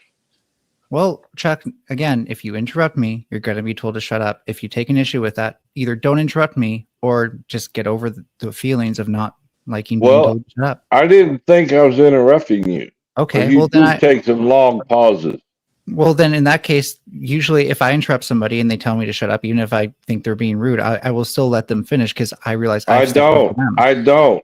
Mel, don't let nobody finish. Don't let her believe tell you that shit and you believe it. Stop it. She is the most. I don't believe it, Joe. Left in the universe. This comes back to the not giving credit here, where I actually do that a lot, and you just don't notice because, of course, that doesn't. That's not credit. That's stupidity. That's confirmation bias on your part, Joe. No. You very rarely yield. You got to get your shit out. Most people. Then you don't pay very good attention. No, I said rarely. Then you don't pay much attention because I do it a lot, actually. Well, we'll both pay more attention. It's not a fight, like I just told you. It doesn't have to be a fight. It can be a discussion. Everything's not a debate. We're having a discussion. It really was. You're right, Chuck. I was just trying to give some advice, and you're jumping on me. You suck at taking advice. No, you suck at keeping track of what's actually going on. Your advice misses the fact that I already do that. Right. So it's not very good advice, Joe. So you were jumping on me. You agree? Yeah, because your advice wasn't very good. So are you encouraging me to offer advice to you or no? If it's better, yeah, do better. Okay.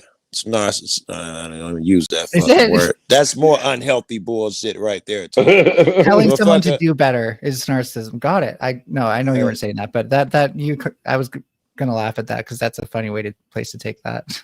You must take it that way because you need to avoid what the fuck I'm trying to tell you. I know, right? I hear what you're saying, but again, I already do that way more than you realize. You don't know how much I realize. Take it for what it's worth. Well, if you say I do it rarely, then you don't realize how much I do it. Or maybe what I consider rarely is quite different from what you consider. More than 50% of the time? Wait, you've admitted to this yourself. If we're going to argue this for 30 fucking minutes, it ends with you admitting that you can't control yourself and you talk. No, I've never admitted that I can't control myself. I've admitted that I struggle with it. Yeah. Yes, well, you have. Struggle with it is good enough for me making my point. That's way different. Struggle with it is way different from you saying I really. So, now you struggle with it. Don't know. You're gone. Let me see. Or paper tiger. Long. Or paper tigers. And you lose, Mel. You lose. You're gone from the night for the night. So shit! From the studio. Damn! Can I buy her back? That would be heavy. What is it? 50? 50, yeah. What can we give it 10 minutes before you buy it back? I sure can, Joe. All right, my man, because that motherfucker is driving me crazy. I don't understand the pivot that furry thing stands on. Mel though, but Mel like Imperious, they're chill. They're more chill over here than they are other places. Yeah, I really like talking to Mel because of that. Yes. But when he gets upset, he really does not like letting other people talk. Can we buy people out in chat? It becomes a fight. Yes, it is 75% cheaper. So it is still a minimum of $5, but it's 50 cents a minute for chat. And 25 Good divided by Lord, you're out of breaking my brain. Motherfucker got to do math over here in Orthodox. I'm telling you, he's fucking my head up. Calculated by pi the square root. Yeah, you can knock Well, two people out. I feel like buying a panelist off should be more expensive than buying someone out of chat. You know.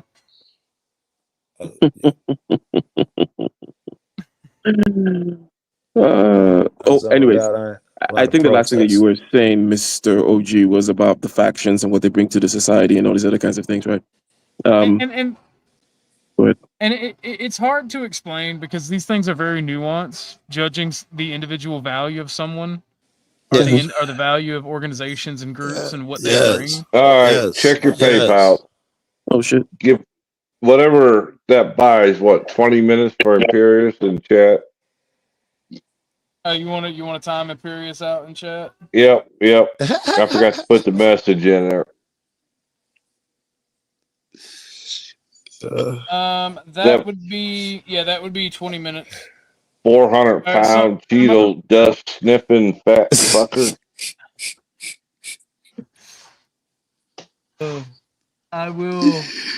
I will time him out myself for this. Praise God.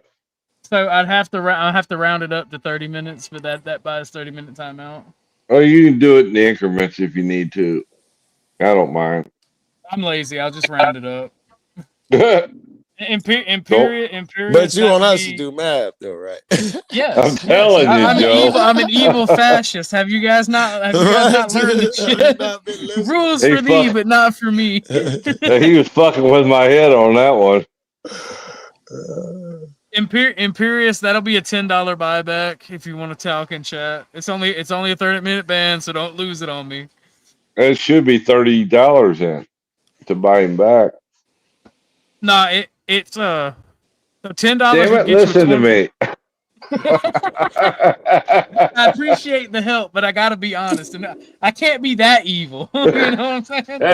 I can.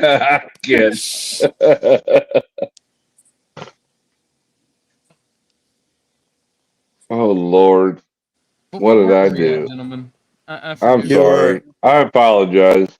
You're talking about the value of individuals, factions, sectors, segments in society. Now, perhaps let me, just so that you can, because of course it's nuanced, right? But just so that you can maybe have some categories and stuff to work with, right?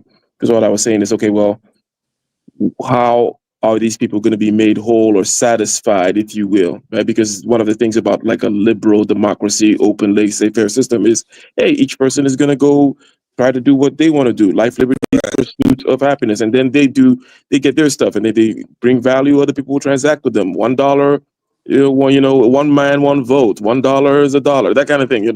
Hence, the system will take care of itself vis-a-vis people being placed in where they need to be placed, and satisfaction, blah blah blah, and their value being also recognized, if you will. But in your system, in the beginnings of your system, how do these things? Where are the lines? What gets judged?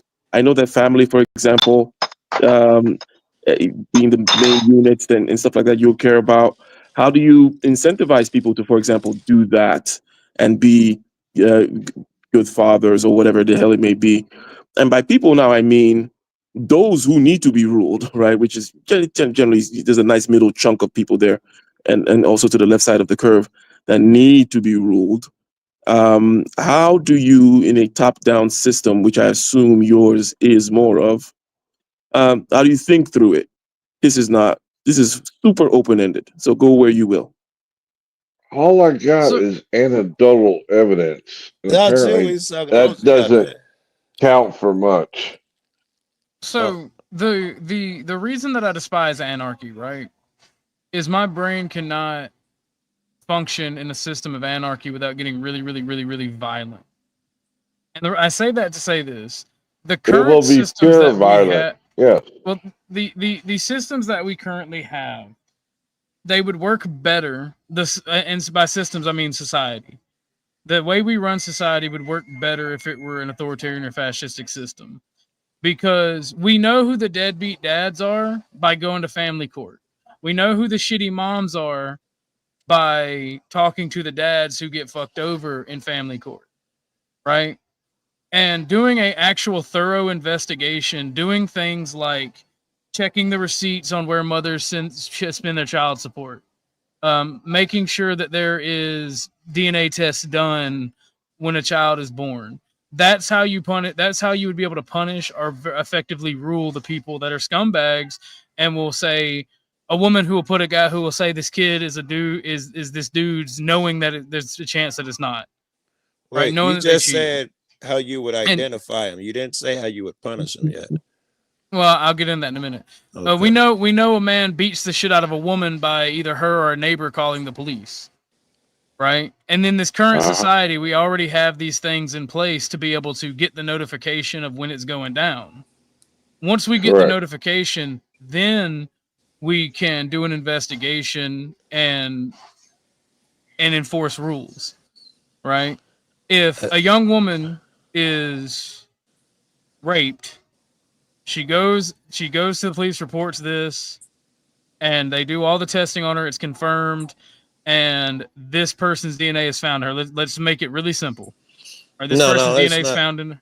Yeah, let's not make it so clear. I mean, don't give yourself such a easy advantage. DNA and blood was on there, and they wrote a note. Let's not give yourself that. Let's give something more general, right? Those neighbors you were talking about saying, man, I think he beats her all the time. I can hear it. Well, that's where the investigation would come into place. You would have to have an investigation. You cannot just accuse somebody without evidence. So let's say the reason I'm giving myself that is for explanation, right? Okay. If there's evidence that proves that these things have went down, and you can prove these things, then we can exercise the punishment required for doing them. Like if you rape a woman or molest a child, you should be shot outright. Domestic abuse is a little different, because you never know about antagonization and about but what it's the physical woman does to the guy. Since so far we've killed a motherfucker too. Yeah, well, I mean, like let's say the woman emotionally abuses the guy. Okay. And he finally reacts and he smacks the fuck out of her. Right. What do you do about that? Because emotional abuse and manipulation are rife with women. Does that mean that men should get away with just beating the shit out of women? Absolutely not. But women should also be held accountable for the emotional abuse that they incur. So what do we do? Sound like the court system I got now. Or vice versa.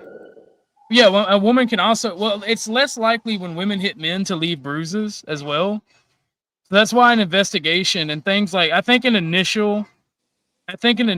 this specific thing with like domestic abuse, I think initial like government sponsored marriage counseling and relationship counseling, and at least like a 6-month investigation into it. Can we get rid of this part altogether? I want to go back to, let's say the guy is not committing crimes. He's just not much of a contributor to society. Is he punished as well? For what? What was the question? I had to turn you over. The guy, he is not doing crimes. He's just not really contributing to society. He's a bum. His weeds are overgrown, and then in the shed he got over there. Does he get punished for that? What does he own the property that he's on? Yeah, his grandmama left it to him, so he's he's got 20 years easy. Well, no. Then it's his property, and as long as it's not causing harm to his neighbors, he can do whatever he wants on it. So we're not going to punish him, because when we were given all these different levels that people are on, I assume that there was a disadvantage to a lower level. If the state or municipality has, does he get the vote? As long as he pay that tax, voting would be very restricted in my system. Holy fuck! Holy hell! Who gets the vote? People that are people. People that IQ test for voting. Unironically, there would be tests that you have to take to determine your intelligence. You would have to be a net positive in taxes. You would have to own property, have served in the military, or own a business to vote. Yes. So is it inherently now in the end of your system are these people who think that they are better and they know they're better because now it's in the laws It's that not. they're It's not better. about. It's not about being better. It's not. Yeah. It has Whether nothing. it's No. No. No. written No. in No. there or No. not. No. It's not about being better. It's about having a vested interest in society. People who Okay, have but families, own whatever homes, it's and about, have served yes, publicly whatever have a your vested intent interest in is, society. whatever your intent Napalm. is, inherent in there are the written better. We know we're better because there's a clear caste system and we make all the decisions. Whose interests are they making decisions in? And how much heart do they have for those who are less for them? That's just human nature. I don't know if your system can build that out of it. These people will become leaders, just like the politicians and everything now. Your system is set up for rulers. I mean, that may be what you wanted, but it sounds like a lot of suffering. There's people that got vested interest. Yeah, that's what I care about because I noticed that nobody cares about our society because the people who have a vested interest, they get fucked over at every turn. The people who don't have anything, that don't care, that are just parasites, get everything because they're allowed to vote. The squeaky wheel gets the grease. Yeah. Do you really believe that though, Orthodox guy, that only the motherfuckers who has the vested interest gets it, and the guy who Why is it that only the most poor and the most wealthy have representation in our government? You think the poor has representation where? Absolutely. The Democrats bank on mobilizing the poor and giving out handouts, and the Republicans bank on mobile. I was just talking about legal. Yeah, I thought you were talking about legal. that doesn't matter. Like if you're poor as fuck, you get free handouts. Okay, you were talking about something else. Because you are expected to vote Democrat, and that's why they give you handouts. That's why they keep trying to bring in that's why they keep trying to push for amnesty for all the illegals. The Republicans want amnesty because they want cheap labor. Okay, I'll give you that they get handouts, and that's why they follow them around. Yeah, but they don't have a vested interest in society. They don't care about their community because they don't own anything. They don't give a fuck. And that's the reason they don't give a fuck. Wait, hold on.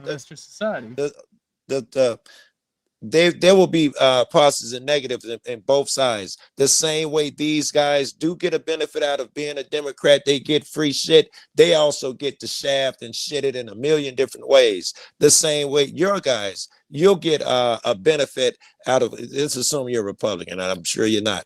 No, they're gonna get some benefit, or the rich, or whatever the two polls so and so's. They're gonna get shafted in ways. Whatever position you put yourself in, you're going to get shafted and benefits as well. Okay, that's just, I'm saying it's not, you're no different. You're saying that why is it that only you guys get just shafted, you guys in the middle or wherever you put yourself? Well, the middle class, whether it's upper, true middle, or lower middle class, they get fucked over and have to bear the taxed burden for everyone else. And they get very little representation in our government. There's no political party. There's no representation for anyone who isn't the rich, middle right? class. There's no representation. The poor get their needs represented all the time. I'm not so sure. They get their fucking crumbs, but they're gonna take care of their agenda, what they want. What the poor really would want is I don't know, big things. Them giving motherfuckers some food stamps or whatever, extra school books or whatever. I'm losing it with this dog barking. I'm gonna mute up for a second. All right. So I'm hoping Joe's listening because, like, from what I see, there's only two groups of people that are represented in this country, and that is the poor and the wealthy. And the middle class gets shafted at every turn. I am the poor. How am I represented? Wait, hold on a second. Let me try something here, because what I hear here is another kind of a word thing. Is you guys keep repeating represented, but there is a phenomenon that OG is describing, and I want to ask you, Joe Cool, because I think that you probably see the same phenomenon, right? He has said it in a couple of ways. You may not like the term representation. You don't think this is real representation and whatnot. But in many different levels, there is that if you're in the middle, no one gives a crap about you. Even if you can even take it back even to, like, let's say what happened to, an aspect of the story with certain black families in in the urban inner city type stuff, right? Where, oh, if the dad is there, no help for you, right? You get the idea. Yes, But it's yes. almost like it's you're not incentivized to do the right thing if you're just trying to push up somewhere in the middle. If you're a I will. billionaire, you Yeah. own everything. If you're Yes. poor, they give it to you. The moment you're like, okay, I want to get my shit right. Let me get my dad in the house. Or let me get a job. Nope, nothing for you. I'm not That's sure. the phenomenon Okay. he's describing. Yeah, but I think we got poor different. Uh, let's assume the poor is whatever the poor. It's like 70 grand a year. Hey Siri, what is the median poor income in the United States? Before we do that, Imperious with another no. Chuck, will you give Lauren away at her wedding? That's crazy. Oh my God. Median income is damn it, this don't say, yeah, median poor income in the US rather than median income, and in separate statistics with median income of family of four of 98 grand.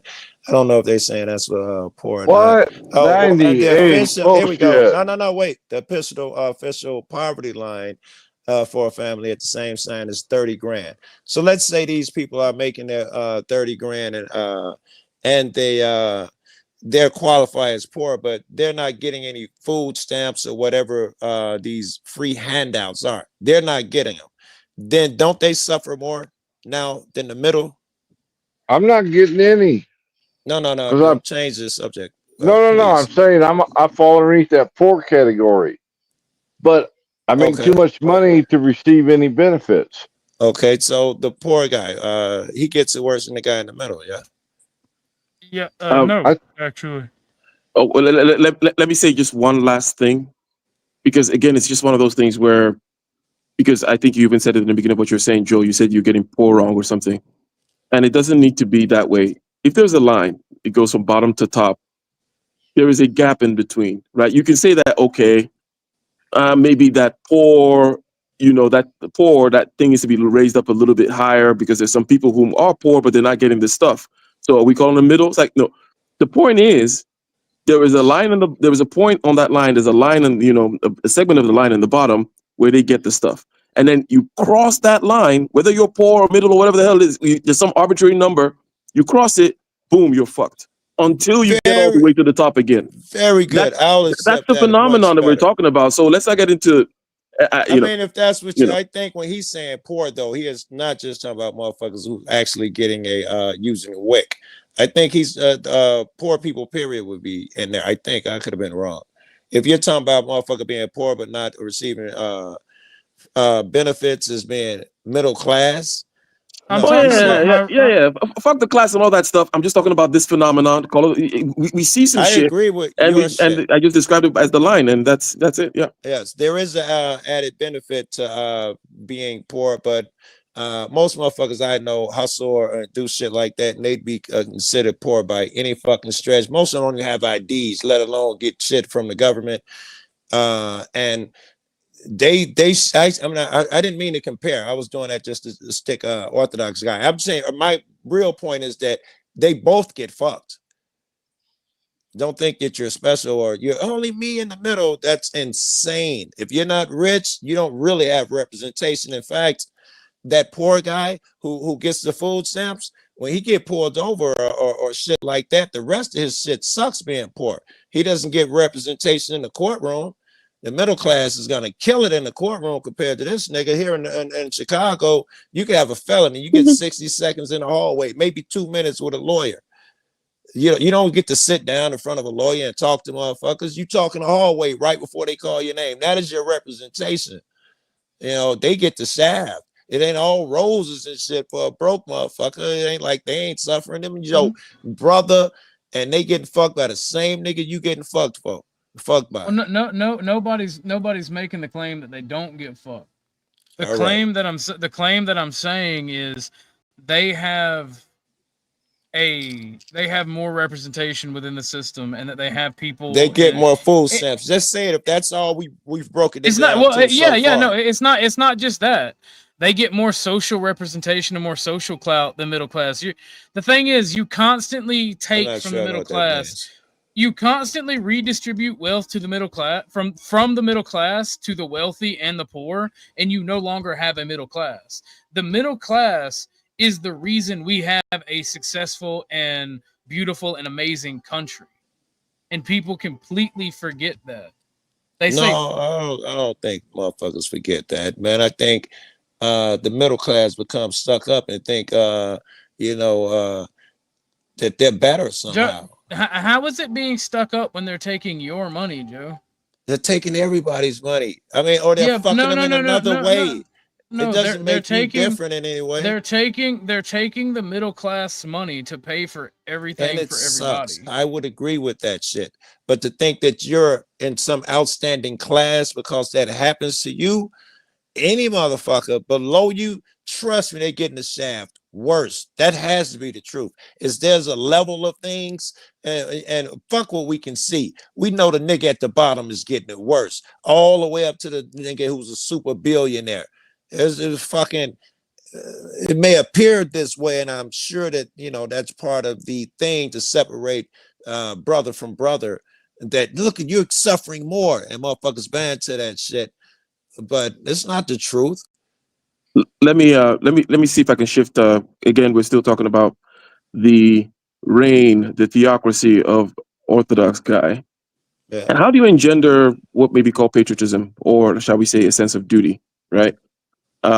In other words, we know this thing tends to come along with the arts and the parades and the flags and the songs and the whatevers and the Yeah, what happened to them niggas in your society? and the tales of the fall. Well, words have meaning. I'm sorry. I said words have meaning. hmm how do you engender this patriotism, this sense of duty, the sense of belonging? There are many ways in which it Look up. happens. There's a genetic way, for example, whereby where we're all the same. We all come from the same father, whatever. We're all white. I don't know that genetic thing. We know how that happens. And it is going to be stories about Orthodox Guy, the founding father of this great society, and how he chopped down he chopped down cherry trees and he held the fucking. There's a It'll be that avatar right there. That'll be him. He's like it's on the there's flag. He's out of the space Right, he's done holding it bricks. all. there's a YouTube video of Red Skelton doing the Pledge of Allegiance. If you haven't never seen it, I would advise you to go watch that and listen to the words that man says about the Pledge of Oh, Red Allegiance. Skeleton, you're talking about. What was he? Yep, you know Star or Red something. Skeleton? I was thinking, there's a comic book character, but there's an actor No, or no, no, something. no. Comedian. Comedian. He Okay. was a comedian, but All he right. did a rendition of the Pledge of Allegiance, and if that doesn't hit you right in the heart, there's something wrong with you. All right, I'm gonna Google that shit. It's old. I realize it's old. People don't like old stuff, and I'm talking black and white. But that's what the Pledge of Allegiance meant back So then. when I was in ROTC, we did a segment on propaganda, and this was one of the songs that I chose to cover in my ROTC on the segment of propaganda and how you ignite propagandistic or you ignite patriotism in the masses.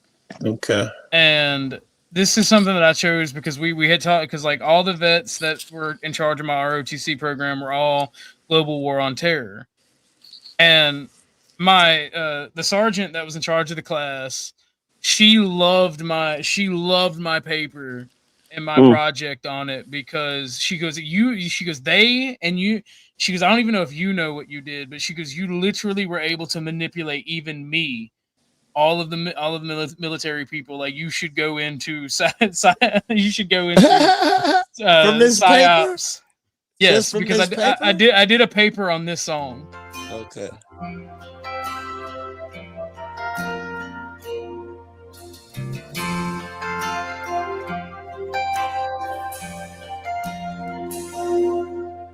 tomorrow all the things were gone.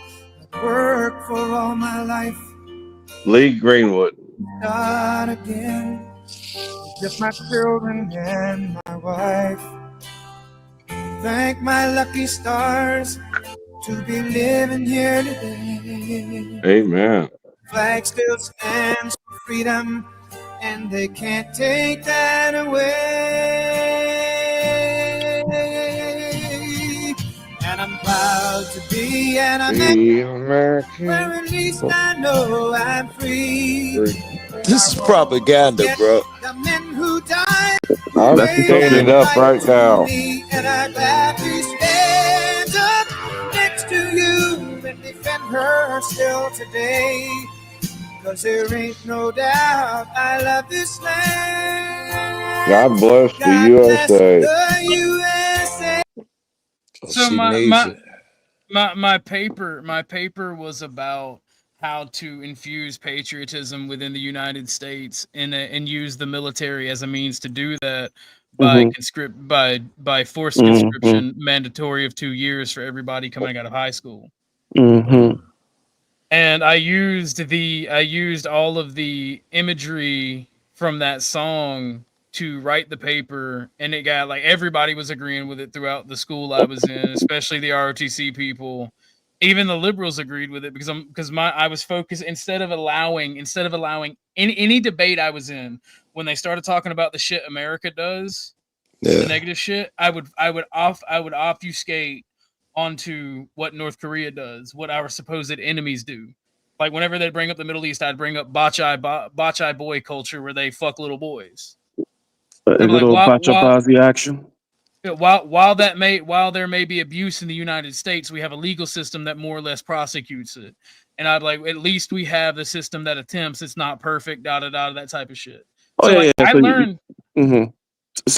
So learned. I learned how to manipulate and use propaganda from a lot of people. Well, and I was very good at it. Aside of look, a lot of the stuff that you were encountering, right, is kind of bullshit in the sense that, look, there's a reason why people emigrate to the United States. Okay, Joe Cool. Yes, there's issues with the legal system here.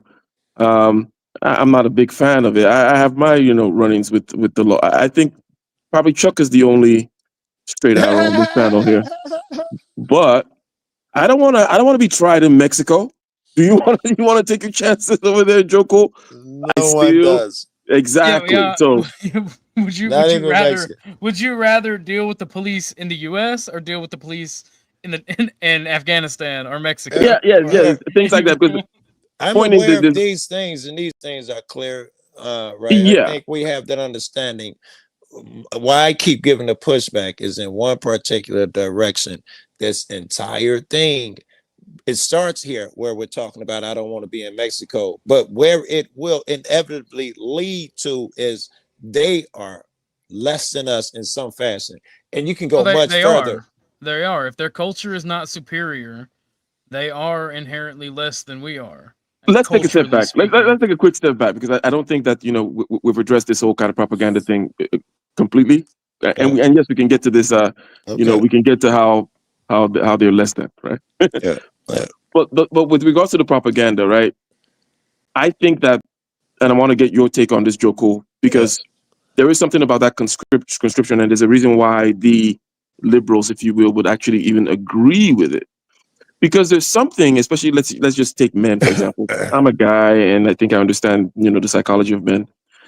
There's something about giving men a burden, like a responsibility. I understand that. Yeah. Exactly. That actually it's a great positive. Now they're down. Now they feel like they have something. They got skin in the game, if you will, and all that kind of stuff, right?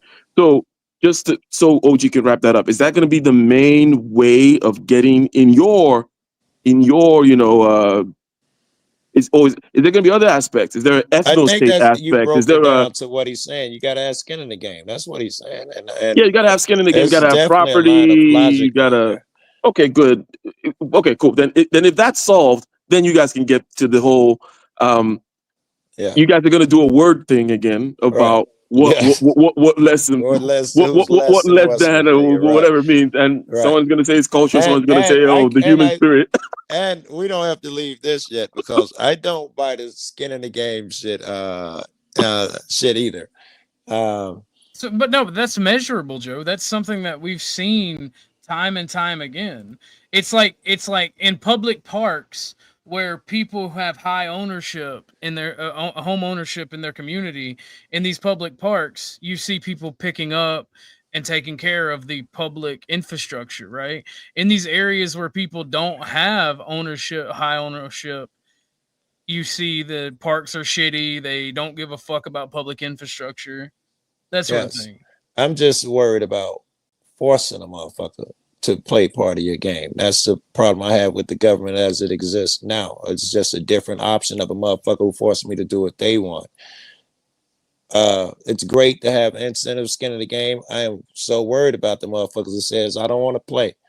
I mean, are you gonna tell me nothing happens to him? He doesn't get food stamps. Okay, outside of that, he's gonna be harmed in some type of way, outcast, at least. I'm not gonna lie to you. If you don't have skin in the game, I don't feel like you should. I don't feel like we should really do anything for you. But it'll go further. You ain't gotta do nothing for the guy, but you're gonna stop the guy. You're gonna if he doesn't have skin in the game, he won't be allowed any considerations. Yeah, why should you? Why should you? When I came back from Germany as a staff sergeant, I lived good overseas. But when I got back to the States, I had to get, it was called WIC, in order to buy milk for my kids. I remember WIC, one of my girlfriends used to get it. Yeah, because my pay sucked. But after I got out the military, and I have an electronics degree, and that's what I did in the military. But when I got out, I couldn't find a job for nothing.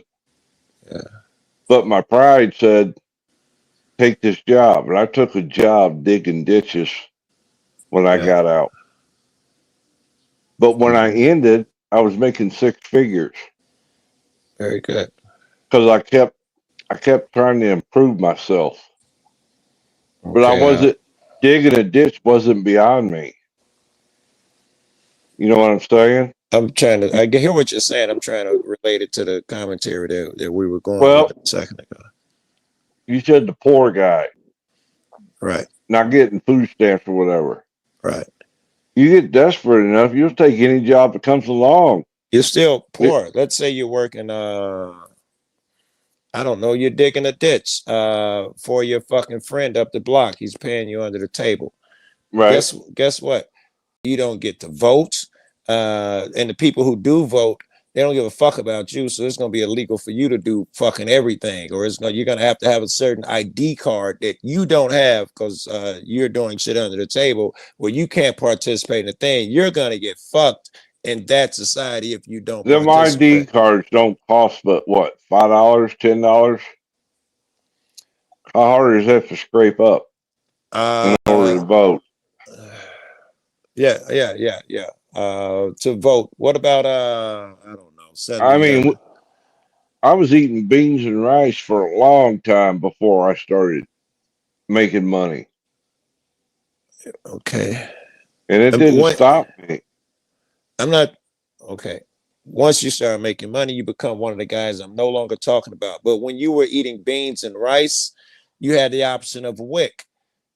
So someone is helping the poor. But let you and fucking OG tell it it's a horrible thing. Fuck you niggas.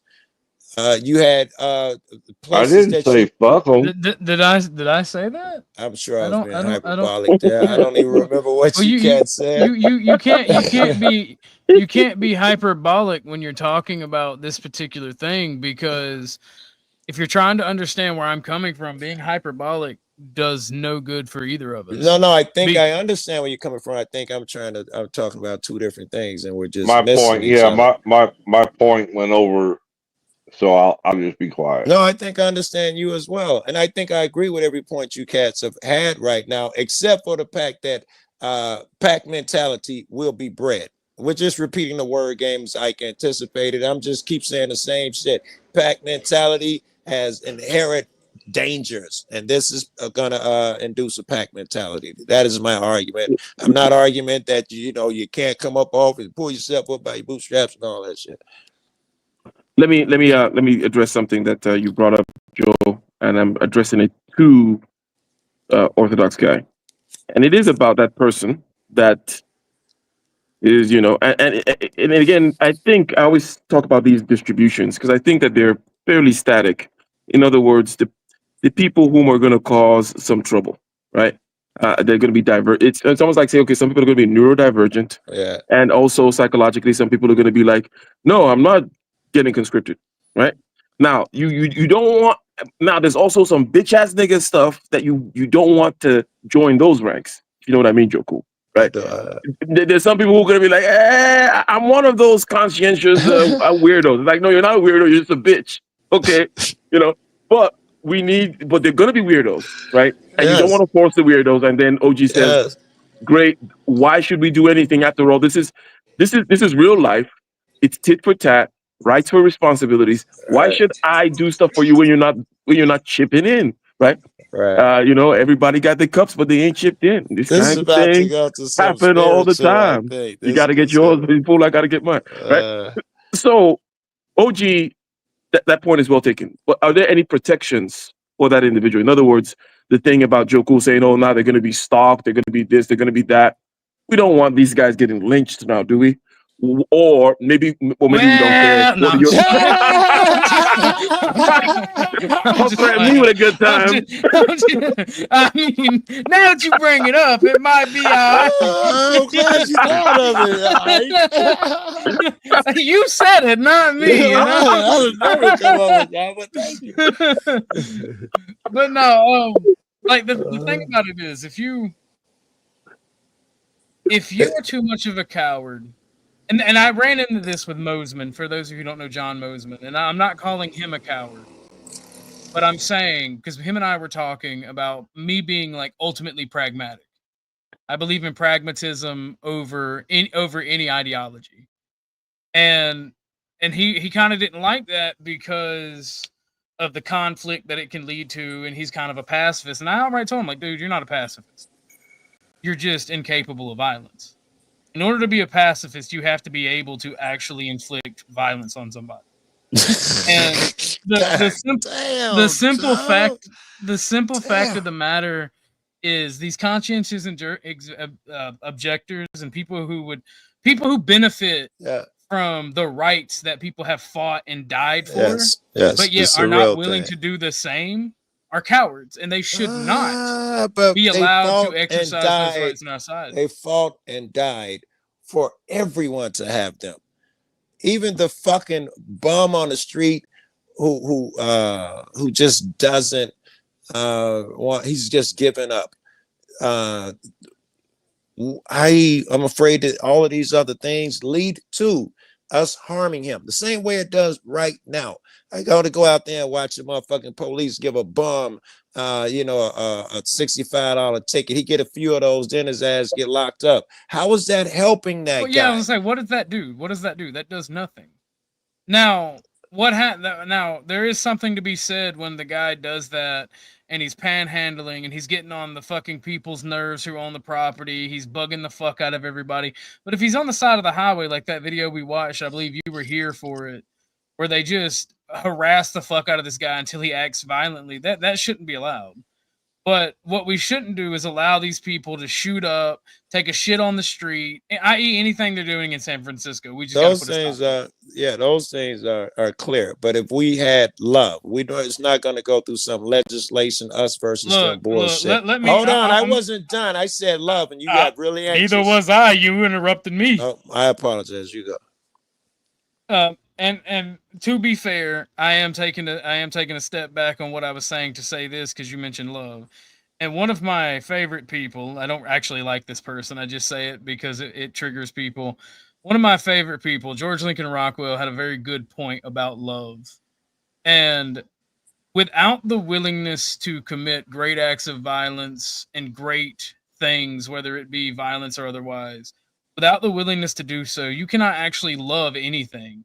Love becomes a propaganda word for hippies, faggots, and queers to beat people over the head with. If you're not willing to do something about it, you don't actually know what love is.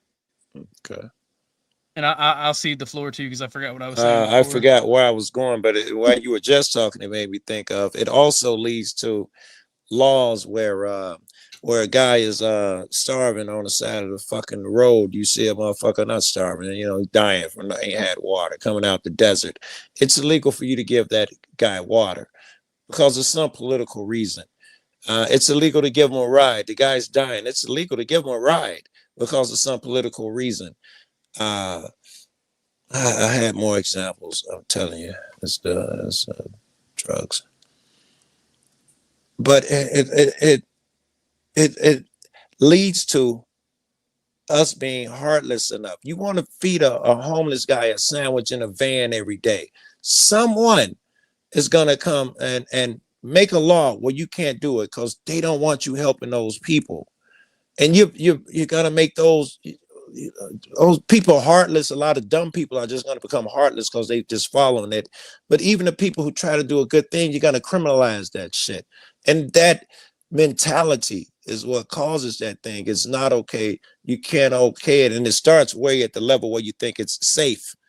But that certainly leads to me trying to give a motherfucker that water coming across that desert and you saying, no, he was an immigrant. You should have known. You broke the law. Or some old lady, some grandmother, because of her daughter or whatever was fucking homeless and died in the streets or something, feeding somebody on the side of the road and some motherfucker giving her a $150 ticket every day. Where does that come from? Some weird sense of they're not us. This is a good point. Now, if I remove the venom from it, or the low levelness of it, or the kind of like I'm taking this position because I am this bastard that thinks that those people are not like me, or which they may not be. As a matter of fact, yes, there are many people that most people are beneath me, but that's besides the point, right? But if I were to take that aside, what I see here, as it does happen a lot of times, is an impasse between a couple of aesthetic judgments, meaning there's the disgust of bitchassery, right? Which I tend to share with OG, right? Which is like, I what the fuck? Why the fuck am I gonna fucking this motherfucker been chipping? Fuck this motherfucker. These fuckers always doing this shit. Fuck you. That kind of shit, right? There's that disgust. And then on the other end, there's another disgust of like, hey, I don't think I want to see that guy being walked over because we can't. I just don't want to see that shit in my streets, right? It may be homeless, it may be this, maybe that. And then the way these things typically get resolved. One second. While this is very true about George Lincoln Rockwell, why don't you point out his very, very, very good ties with the Nation of Islam and Black nationalism? He was one of the most earnest supporters of the Nation of Islam. Thank you, Resto. And black folks. So why don't you point that out? Wait, what was the quote we gave him? Because you got kicked out. No, I think it was a great that he put that shit up there for motherfuckers quoting Heimler. I want to know. Would you also want to know if people are quoting Louis Farrakhan?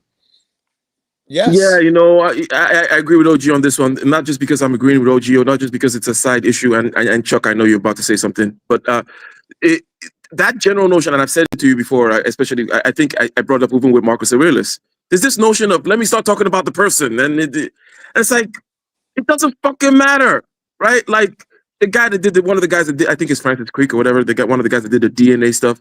It's a fucking weirdo. Not a weirdo mathematician. Fucking Isaac Newton was a weirdo. Why do we want to spend time being like, oh, this guy did this and he did it? It's like, who gives a fuck? No. Here's something he wrote down. Do you agree with it or not? Wait, no. Fuck that. The source matters. If a nigga coming from Fox News, if I'm just hearing something, it's one thing. But if it's from Fox, I want to know about it. You better back up, yo. I want to know about it. Well, fucker. If it's from Chuck D, I want to know about it. Hold on. Resto. Hey, let me put it out there for you, Bubba. Stay mad you got booted out. Me and Kev made fun of you. I've never hid who I am and what I am, so cry about it.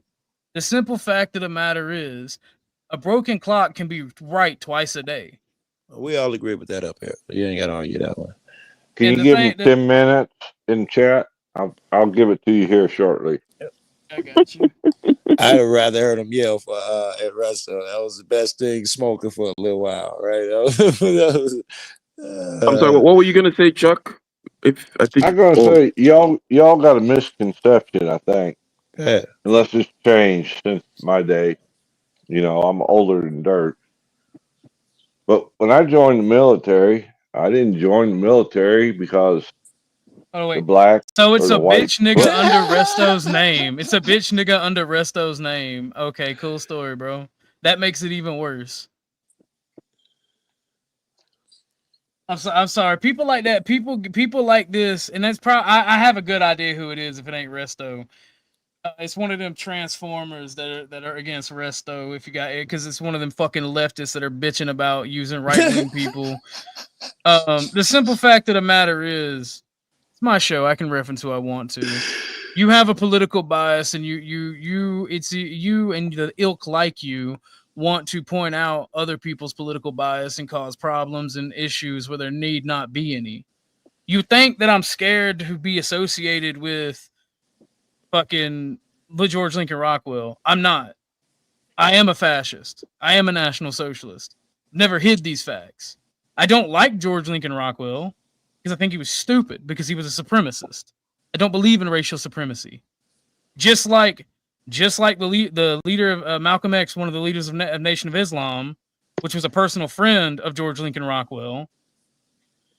And you can Not sit here and just you him, can say, a lot of all them black fucking well, hold on, let Muslim me look at, motherfuckers were friends with them Nazis. They got pictures with all yeah, them niggas. yeah. I'm actually about to pull one up. Yeah. They had made a lot of agreements and shit. In fact, I heard the CIA hopped in there and split them up because they were had made so many agreements. There's a concession I want to make here, and again, Chuck, I don't think Chuck has ever finished the sentence he was trying to get out. I'm sorry. No, I'll wait. I'm patient. I'm patient.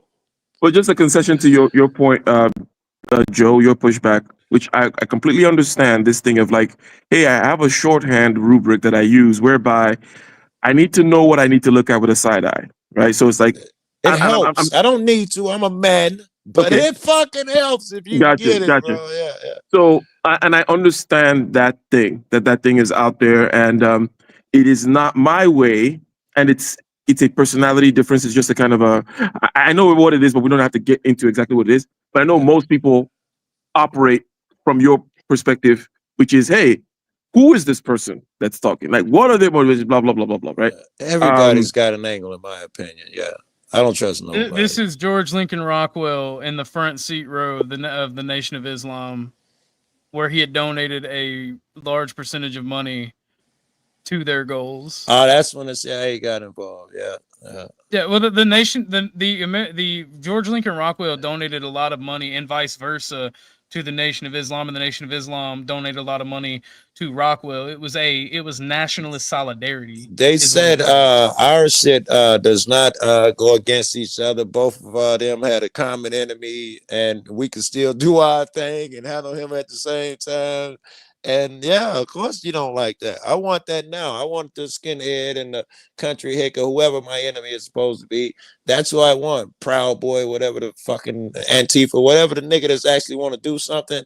No, I want him by my side. The same way you want the motherfucker who carries the switch in the ghetto by your side when the shit jumps up. Exactly. And that's what pisses me off about these leftists. They think they got some got you. And they think that people are afraid of associations. Bitch, try that somewhere else with somebody who's actually not afraid. Whether they're a leftist or just a bitch ass nigga, and Chuck, I'll pass the mic to you next. I'll let you do your thing. Generally speaking, let me go back to my little corner again. Okay, so you quoted something, right? You quoted something, and now you showed a picture.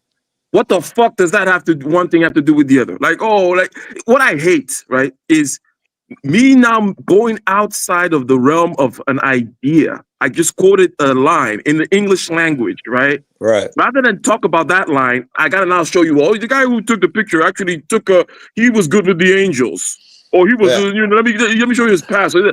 Fuck that shit. And again, I'm just in my corner, okay? This is where I'm standing from. In my corner, I say, fuck that shit. I'm not justifying fucking shit to you. If you can't fucking read the fucking line and comment on it, if you got to bring up, oh, it was written by, fuck you.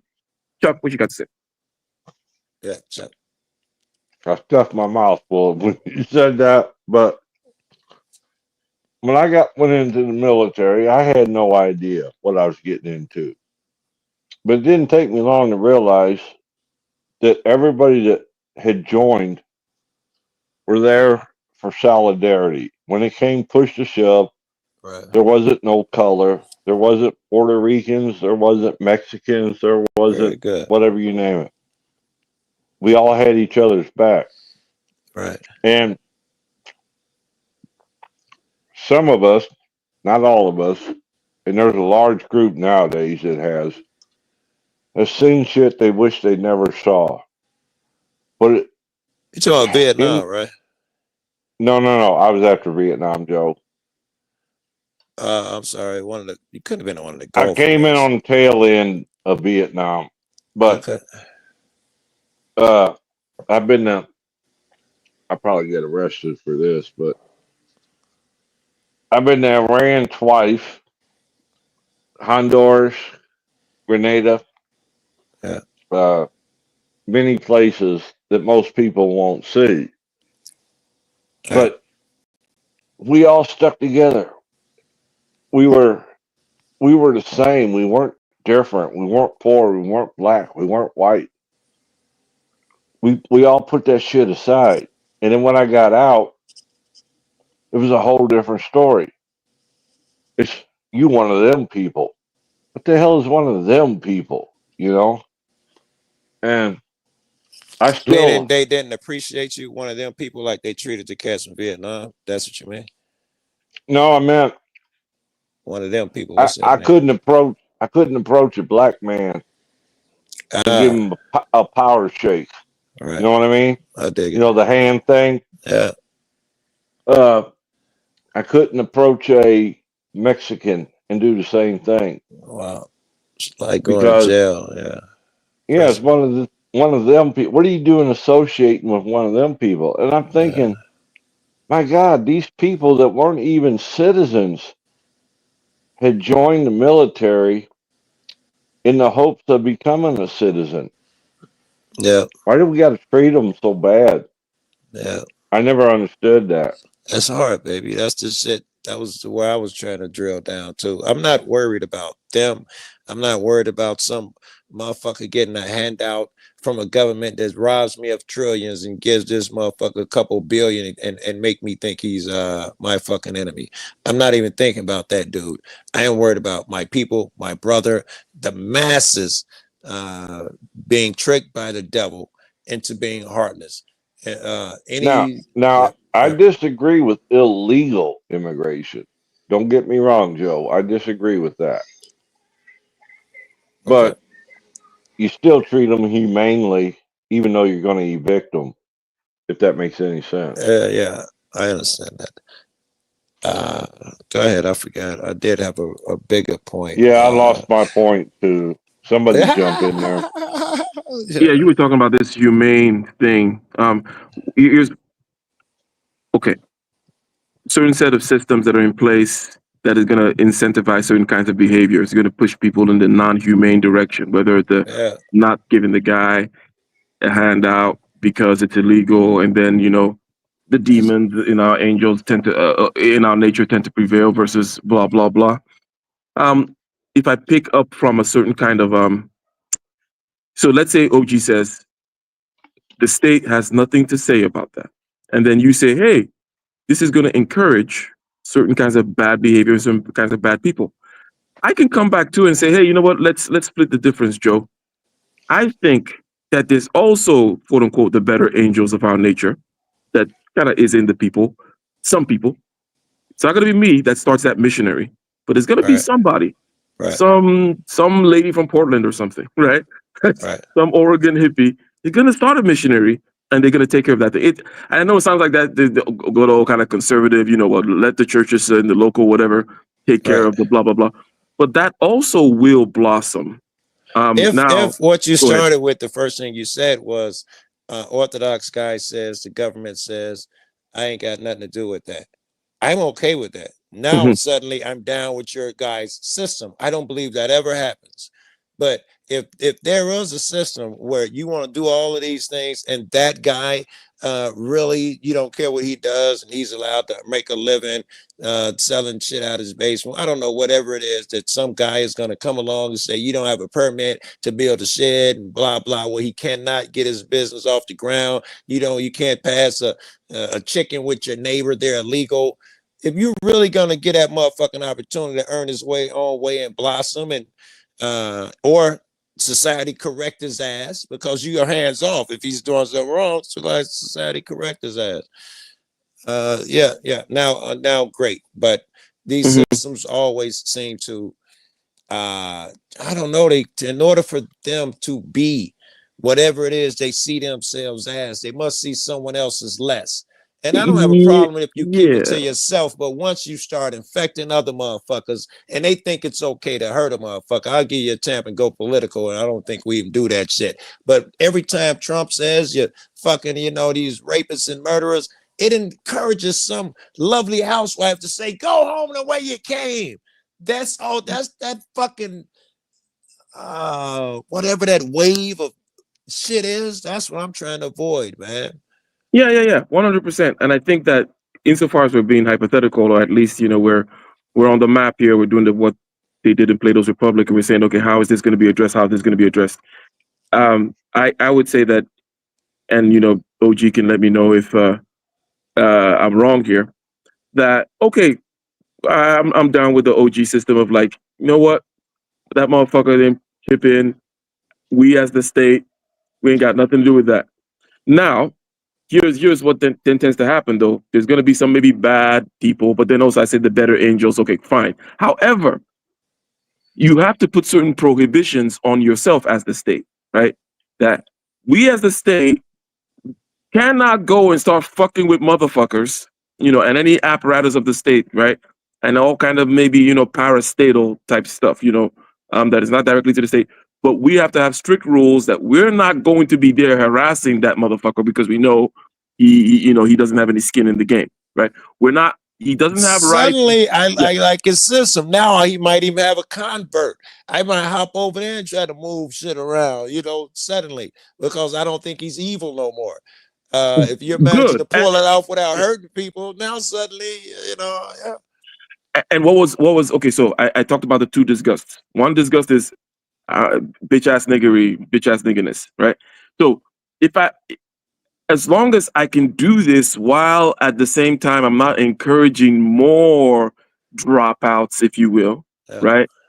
Then I think that they can be a good balance, right? Yes. So the state has to tie its hands and say, look, I'm not touching that, and I'm literally not touching that. I'm not gonna bring my jackbooted thug type shit down that direction, and let the people from Oregon and the hippies build their missionaries and feed these people and take care of them. All good, but y'all better not start preaching some weird shit, right? About how other people should be dropping out from my fucking state, right? Because now you're undermined. Yeah, go ahead. Yeah, it's not only that. Like just because like do no harm. Do no harm should be the mantra of the day, right? But when you have subversive leftists, like the person who just came in my chat, that's when you can't overlook it.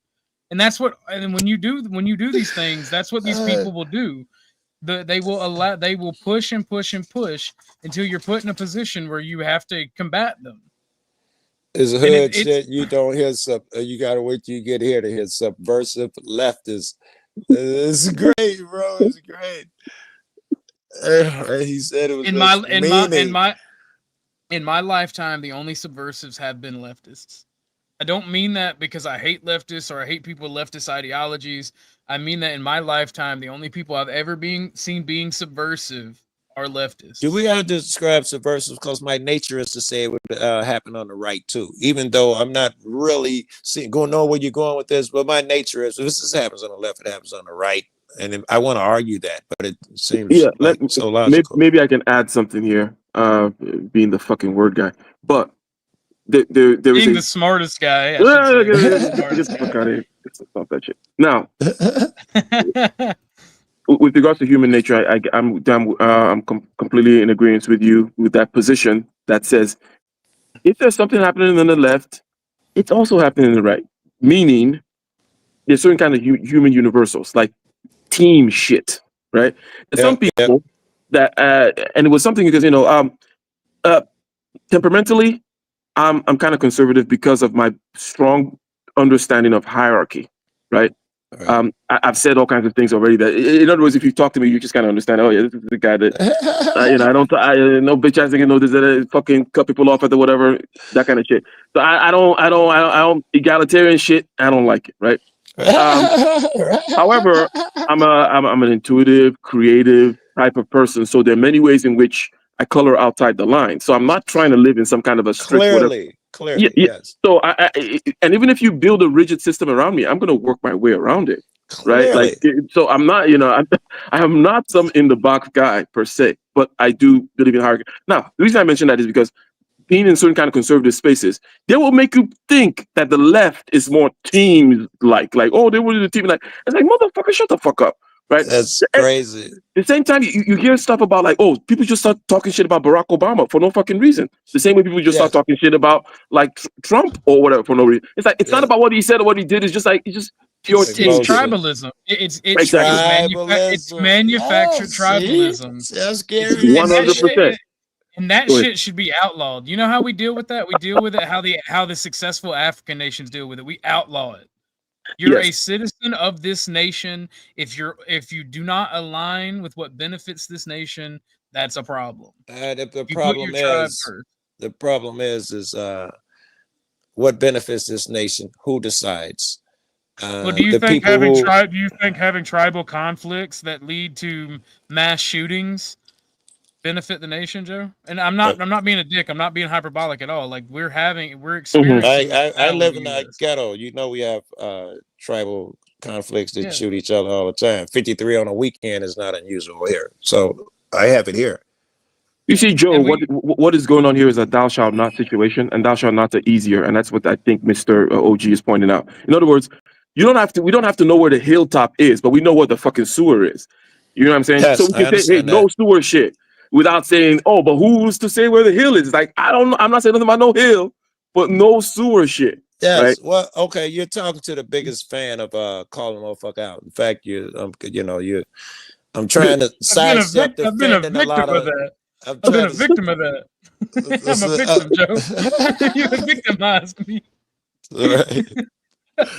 I'm trying to sidestep defending lousy motherfuckers. That's why I keep snatching them off the table. I don't want to do it. I'm the biggest motherfucker of that. Even my friends. I'm gonna. You also don't want to be inhuman. Like I get it. You can't hurt a motherfucker. Yeah, and you ask the questions in a step by step way, which is good. It's almost like Socrates liked to do and whatnot, right? Each step there's a question, and then things have to be clarified and elucidated. The point being elucidated here, okay, before we got sidetracked a little bit, is that things such as tribalism are going to occur in the left and in the right, and there's certain other kinds of human universals, human frailties, the 7 deadly sins, all that shit, right? There is no, those guys over there do this. It's like, all y'all niggas are fucking doing the same fucking shit, right? However, when it comes to the particular definition, such as subversive, right? That's where this goes. There is within a box, and you know what? You can change the shape of the box, whereby now the right can be seen as subversive. But within the box, the right, by definition, is the holder of the system. What is the definition of subversive? Someone who is trying to undermine some kind of an order. They try to undermine an order. God dog it, I can't shut her up now. Oh, I'm sorry. I thought you were asking. I thought you were asking. I was, but God dog it. He's speaking that click and pop language. Yeah, I can't hear it at the same time when I read. It's a weird fucking thing. It's you and she were giving me the definition, so I heard neither. Seeking to give me, say it again, seeking to disrupt something or what? Subversive. Go ahead. I want to point out, like, give me the definition so I know what we're talking about. I'm gonna Google it again. You can Google it. I'm going to give you an intuitive definition. Go ahead. I'm giving you an intuitive definition, which is basically there is an order of some kind, and someone seeks to undermine that order, typically not in a direct way, right? Subversive Oh is well, you're undermining an order and you're doing it in an underhanded way. Okay. All right. Yep. Here, just because I love to argue, not that I believe anything that is about to follow, but y'all teed this one up. I tell you that the only the right are the true subversive. Let's hear your arguments. I'll give you mine. In my lifetime, I've only seen the worst subversive fucks in the world on the right. All right, by the definition of seeking to and to subvert an established system or institution. You guys would argue, what have the Democrats done that the left done that's subversive? BLM, Antifa. Do I need to go on? No, there's a million of them, and I'm glad you threw a four off so quickly because I want to throw off my shit. Remember where I was born and raised. East St. Louis. Socially, culturally, whatever the order is, it is the tendency of someone in the left, someone who is and again, I think I mentioned this when Mel was still on about like the left. If you just zoom all the way up, forget this political bullshit, as an aspect of human endeavor, that part which breaks things, which because some things will become calcified, right, over time, blah blah blah. That part where it says, hey, you know what? I'm going to take this other path. I'm going to create something new, blah, blah, blah. That part is subversive by definition to an established order. I agree. I agree. I'm just arguing it. And I do see, that yes, the left is clearly, because they're hippies, they're going to be subversive by nature, all of that. But I'm going to argue this shit anyway, and like I mean it. At the right, though, you're talking about hippie is shit that's just talking, getting high in the garden somewhere, talking on the fucking internet, don't never do shit. You know who the true subversives are? The right. They ain't just in the streets doing that shit. They are subverting the judicial system. They have changed the fucking checks and balances. They've taken over the fucking court. Whatever the president was supposed to do, that nigga's now a god. All subverted the Constitution. That's the right. The only fucking coup, there's two, but no one knows about the other one. The only coup when niggas tried to bounce in the building and take over the establishment, the fucking was from the right. That's not true at all, Joe. That's my left. You were doing good until you brought up the November January 6th, because that one will take you to a sidetrack. But you were doing good. All right, I might have the left, like left wing demonstrators, quite frequently tried to barge their way into the Supreme Court. They did it with when Brett Kavanaugh. Yep. They've done it. The problem is the left is by and large they're astroturfed by corporations and other things. Give me that. They're ineffective. Are you saying some senators tried to barge into the Supreme Court?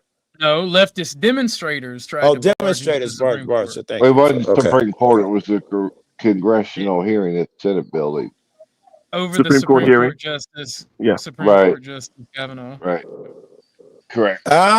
Wait. Now barge into I don't want to sidetrack, but now I'm fucking interested in that shit. I think that if I ain't heard about it, it was just some gay ass shit that motherfuckers is using as an argument. Well, you quite frequently don't hear about it because they don't report on the left because they're ineffectual. They're so when you say barge in, they actually knocked some niggas in the jaw and actually tried to do what they accused the January 6ers of doing.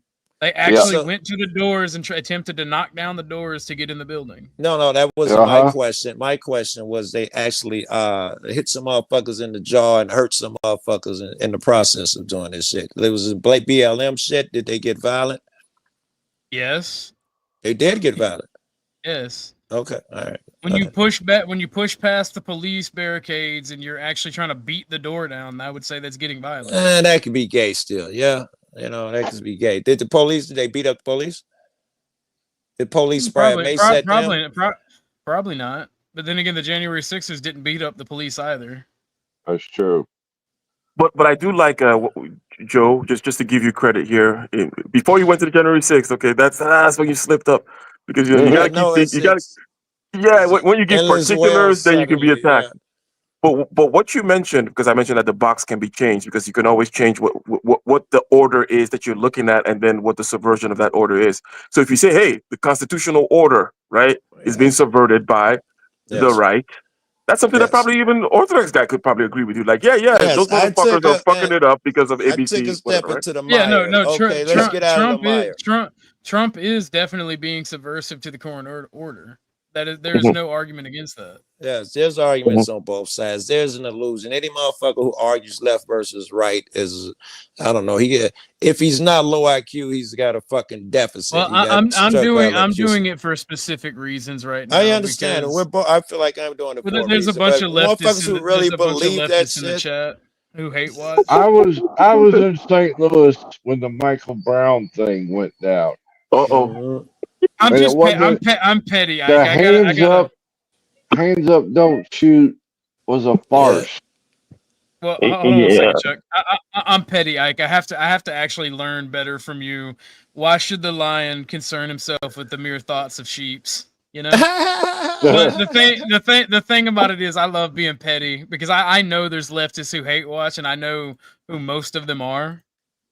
Oh, as long as it's fun and you're happy about it. The only, not to drag this on, but just 30 seconds. The only reason why I said what you because you had asked, in other words, if it's causing you any perturbation, which was that kind of conversation was about, like, what the fuck, these motherfuckers, right? Like that kind of a thing. Then that's when it applies. If you just love to do it and it's good for content, yeah, then it's perfectly fine. But when it becomes an issue, that's when you realize, no, this is ineffective. The real things that you are about and that you need to be doing. And as a matter of fact, also real enemies that actually do have the ability to harm you as opposed to fucking idiots in the chat, right? Well, yeah, no, and that's the thing. That's what I'm saying. That's why I got to learn from you on that aspect, because just giving them time of day when it's undeserved or it's really irrelevant is like, Yeah, just you started this whole stream with but you got kicked out of they didn't let you in, blah blah blah. Yeah, the whole stream you started with what was it, Tariq or I won't mention the name. Never mind. Exactly. Like, why should I even care what some dumb motherfucker that doesn't actually want to talk about it has to think or say? That's why, if, like, as Ike is saying, if you're just being entertained and having a bit of a troll and a laugh, is one thing. But if you're actually mostly invested in shit, then that could be something different. A word on that, and then Chuck is going to tell us about Hands Up, Don't Shoot, and how he was really there and saw everything, and how the whole bullshit was a farce, which I agree a priori, by the way. But just a word on this thing in general, right? Whether it's the corporate world or many other aspects where social games get played, right? Yeah. I see, given my way of being, which I tend to call like I'm like a tractor or a bulldozer or a tank just rolling over grass, right? I find that a lot of the grass stuff is completely ineffective, ineffectual, does not work, does not affect you, right?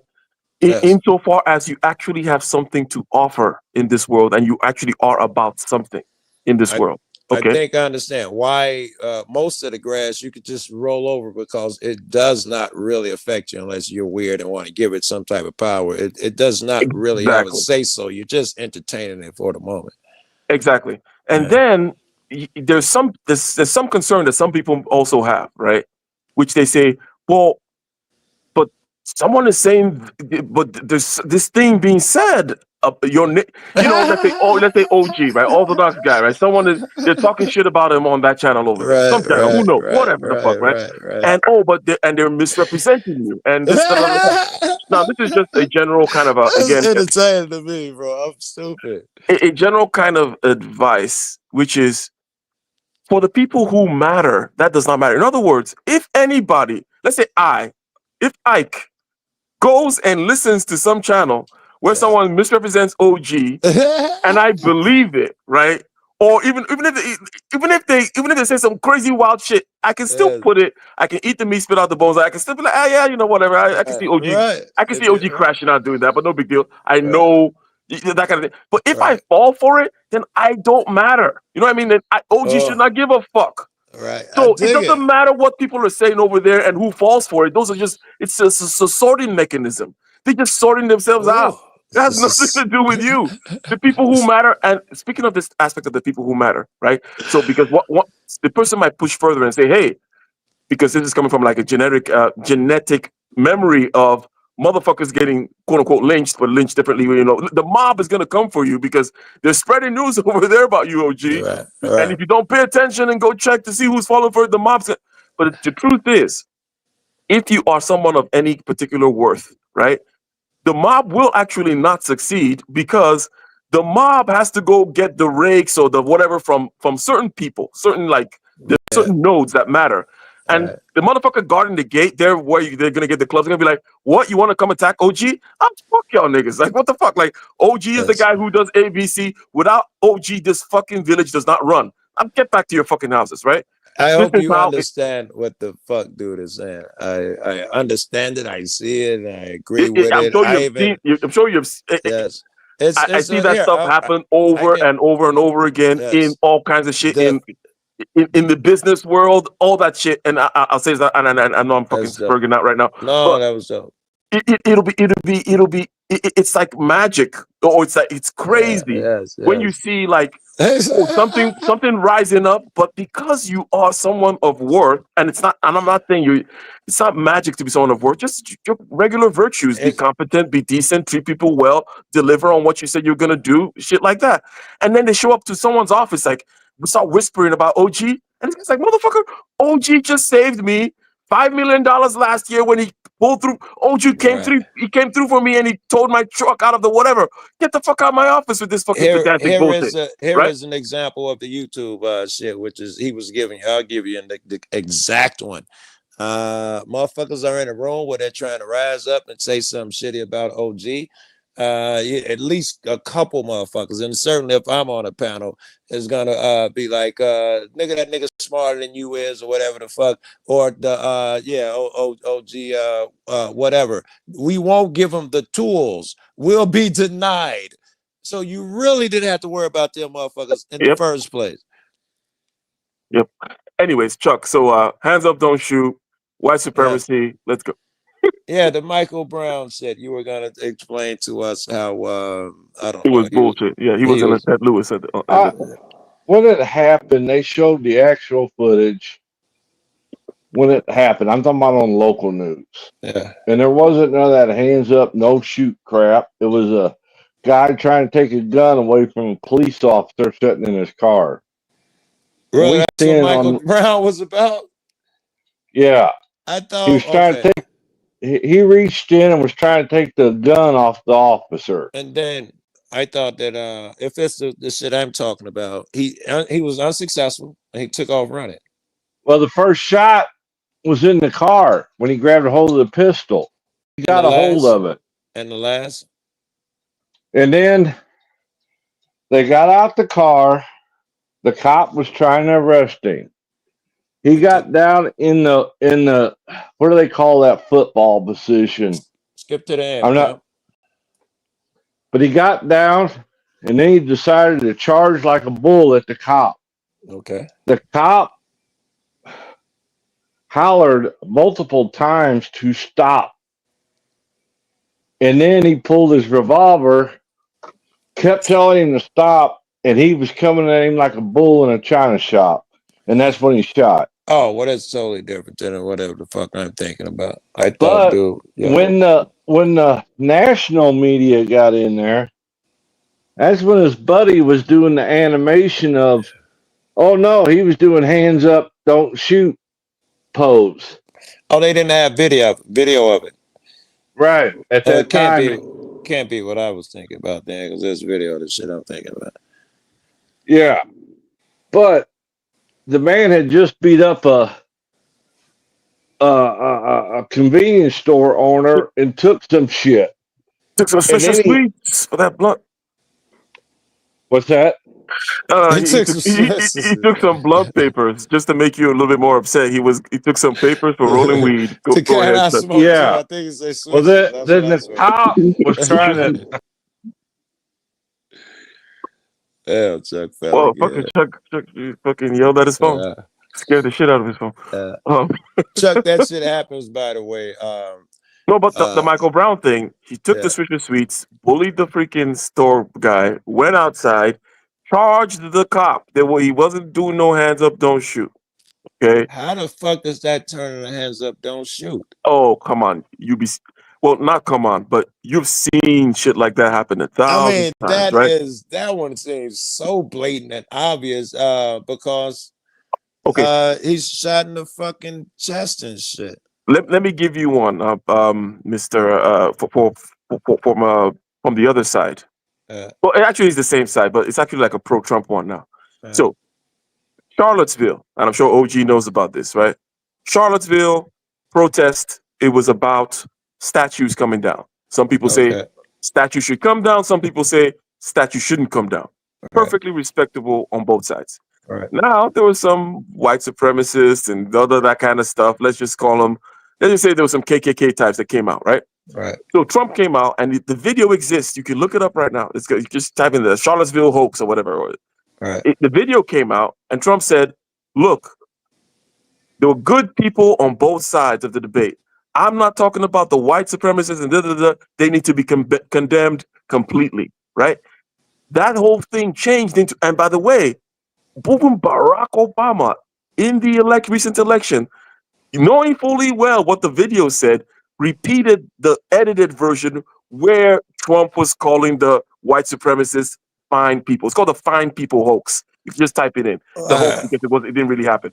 So this shit happens all the time. That's how you can get like a hands up, don't shoot for Michael Brown. That's how you can get a real video that you could see this guy say a full sentence, got edited to that the white supremacists are fine people, and Joe Biden and Barack Obama repeat it. You know they know it's a fucking lie, right? That's how that shit happens. I thought I saw the long version. Perhaps I got the edited version too. And I know he said both things. It's like the argument that give me a J6, and I scarcely want to delve into that shit again. But when he said, he said calm down, and they ignored that he talked for fucking 35 minutes or more, saying that go fight. They trying to steal your shit. Go fight. Take it back. That he spent all that time and he's saved by a few so-and-sos. If I remember the video, the first shit out of his mouth when they was like, yeah, you do condemn them niggas, and the first shit out of his mouth, man, it's fine people on both sides. And the backtrack part was, some of them are shitty too. But Yeah, what he put out front, I understand. I understand your point. I understand. I got so excited I threw myself out. I have to ask a genuine question, right? Because everybody keeps talking about like leftists in general, right? And even the politically charged people. They always talk about our democracy, and will Trump be a president for the entire nation, right? Like, where is that grace when it comes to white supremacists and ideologies people don't agree with? I dig it. Because here's the argument. There are genuinely good people that have bad and shitty ideas on the left and the right. Of course. So what made him wrong? He's still their president too. It's logical. What did he say wrong? It's logical that if there are good people, if you accept this, if there are good motherfuckers who say black power, black pride, then there are good white motherfuckers that say white power, white pride. It's logical that it would exist on both sides. It's if there's such a thing, it must exist on both sides. So if the guy is saying that, the white supremacists are the evil ones or the BLM are the evil ones, both of them are missing the mark. So we all agree then. I think we do. Yeah, I just like pissing off radical leftists who like he's a Nazi, and then they just lose control, and that's the only reason I accept that terminology. It makes me giggle. Well, take a situation like Ike was saying. They take a situation and twist it in order to rile up one side or the other. If you're talking about their criticism of Orthodox Guy, then yes, they them calling him a Nazi, a bunch of them are doing it, Yahtzee or whatever is doing it to twist them and giving a narrative. However, where it stems from is a great argument. All they mean, if you break it down and take all the emotion out there, saying he wants to control people, and they have a great argument. That's what they're attributing to the Yahtzees. He does have a brown shirt. That's not. That's he does not have what, a brown shirt. But that's not what they're doing. But that's not of why course they're not. They're evil and they hate you. I Doing. shouldn't say people are evil, but they're they're not evil. They just hate me because they're ideologically charged. Even for a fascist. But I could read past all of that shit and see what a real argument lies.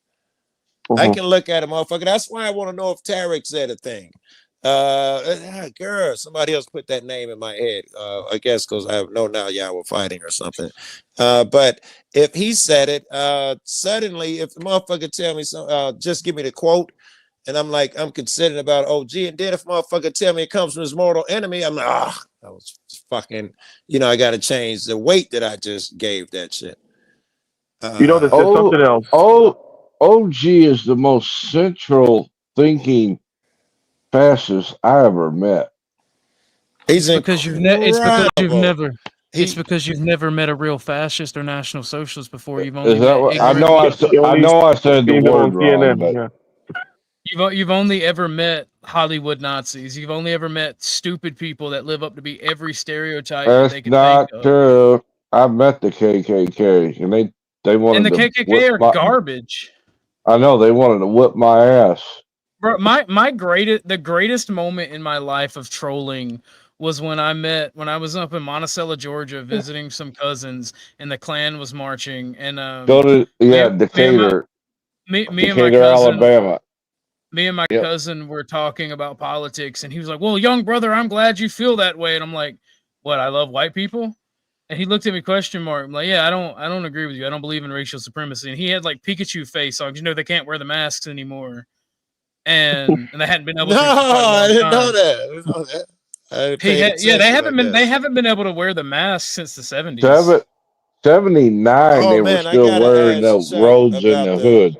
Flag burning shit. If I ain't discussed it with you, Chuck, yet, I wanted to talk about the flag burning. Flag burning? Yeah, now it's illegal to burn a flag, but let OG finish. Drop the motherfucker on spot. I got called a race traitor, and I quite frequently get called a race traitor by white nationalists and other fascists. And I'm like, bro, you're just being Hollywood Nazis. You're stupid as fuck. You're retarded. I assume they think that I get that shit just by being black. You hop into a place and motherfuckers say some crazy shit that you don't agree with it. Just by the space you're in, they assume that. You think the other guys are different somehow or bad or whatever. Sure, I'm drifting Landry, because I'm thinking over here. It is the exact opposite over here. A lot of people believe white motherfuckers, less motherfuckers now, but white motherfuckers are the devil. They're poverty pimps. The only time they come in this fucking cities, they want to get something from you. That's just been the fucking line. And it gets from there. It goes to. You motherfuckers are absolute evil, are beyond redemption. I mean, it goes all the way. It's the same battle on both sides. If people genuinely believe that America in this society we live in is white supremacist, people have a really, really, really retarded way of thinking. Because if it was I think it is white supremacist, but go ahead. I'm not arguing. Joe, how do you think it's white supremacist when it fucks over white racists all the time? I'll tell you why, but certainly that wouldn't be the only metric because some niggas get caught in collateral damage and shit. I would say that most of the policies and all of that shit, well, we certainly haven't rooted them out. All of that shit were made by white, out of touch, racist fucks. My brother in Christ, there's a white group trying to form a white only town. And while you might think that it's okay you might think it's okay for the government to fuck with them because you don't agree with that, but there's been several black only towns and that's been set up and allowed to exist. But the one time a white town tries to do it, or a group of whites try to do it, it gets blasted by the media. They get hounded. They get threatened with litigation from the government itself. Yeah. But yet none of these black towns did it. None of these people that talked about doing it and took up money. What are these black towns? I want to visit them. Where are they? Well, there was one. There was they quite frequently. No, Freedom. Let me see real quick. I think it's in Georgia, isn't it? I thought it was in Georgia. There was one in Georgia. There was one set up by the Hammer and Fist movement in Colorado.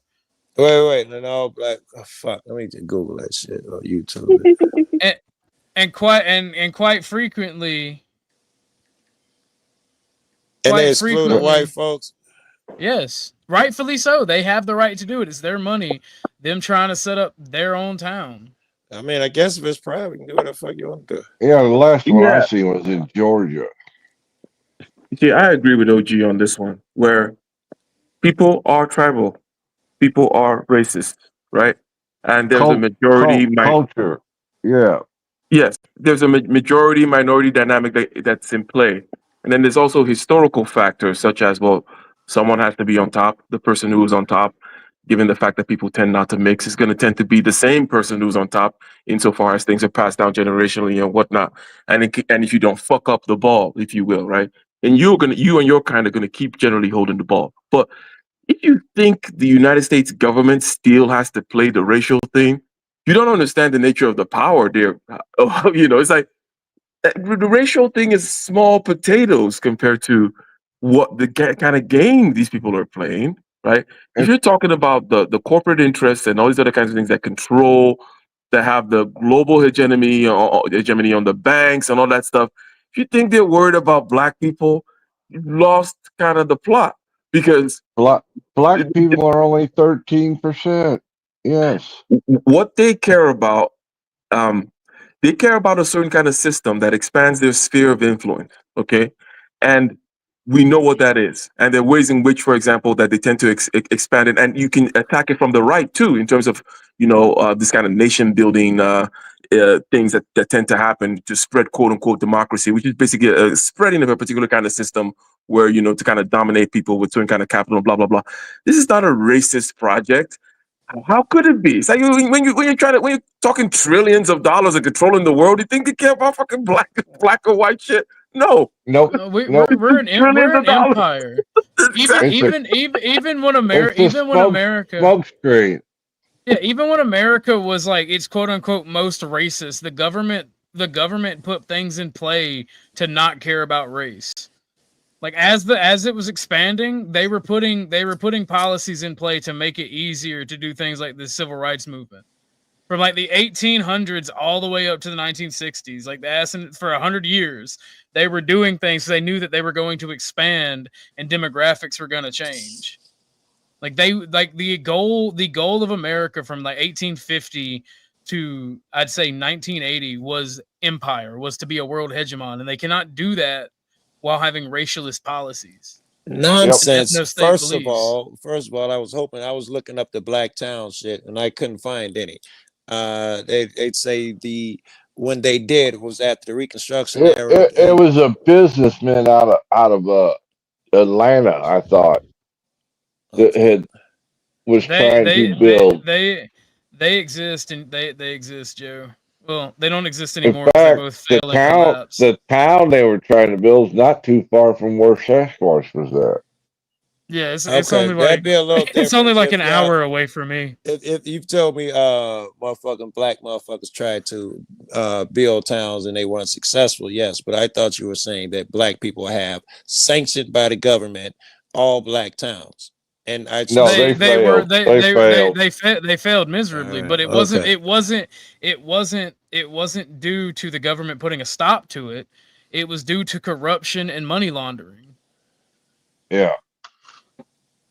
Okay. What was the thing is TMZ, and I know that's shitty, just what aboutism, right? But TMZ and other media outlets, when given the chance to say this is wrong, you shouldn't do it, praised it, and then now that there's a white group trying to do it, they're literally just shitting on them, talking shit, and now the actual government of Arkansas is getting in on it. Trying to bring up legal charges against them and meet them at every point. This was never done. Name a white name somebody who's not white that's been charged with a hate crime. I'll wait. Only white people hate people. Exactly, Joe. Apparently you're not wrong. No, apparently, according to the U.S. government, you're not wrong. There was a black mayor of East St. Louis, Carl Officer. You're familiar with him, ain't you, Joe? I don't think so, but keep going. Oh, he owned a funeral home besides being mayor. And they discovered a bunch of babies out back that never got buried. They just threw them away. I remember that. And the motherfucker still got reelected as mayor. White dude. Is that you, Landry? Nope.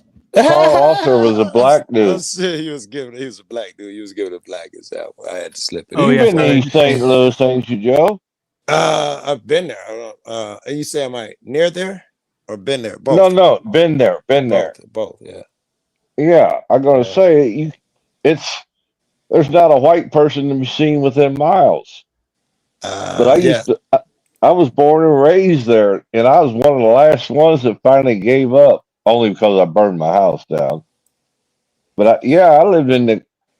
It was an We upper class neighborhood, and it turned into the ghetto. But I still stayed there because I got along with everybody. y'all just sadly reminding me of how difficult my job is.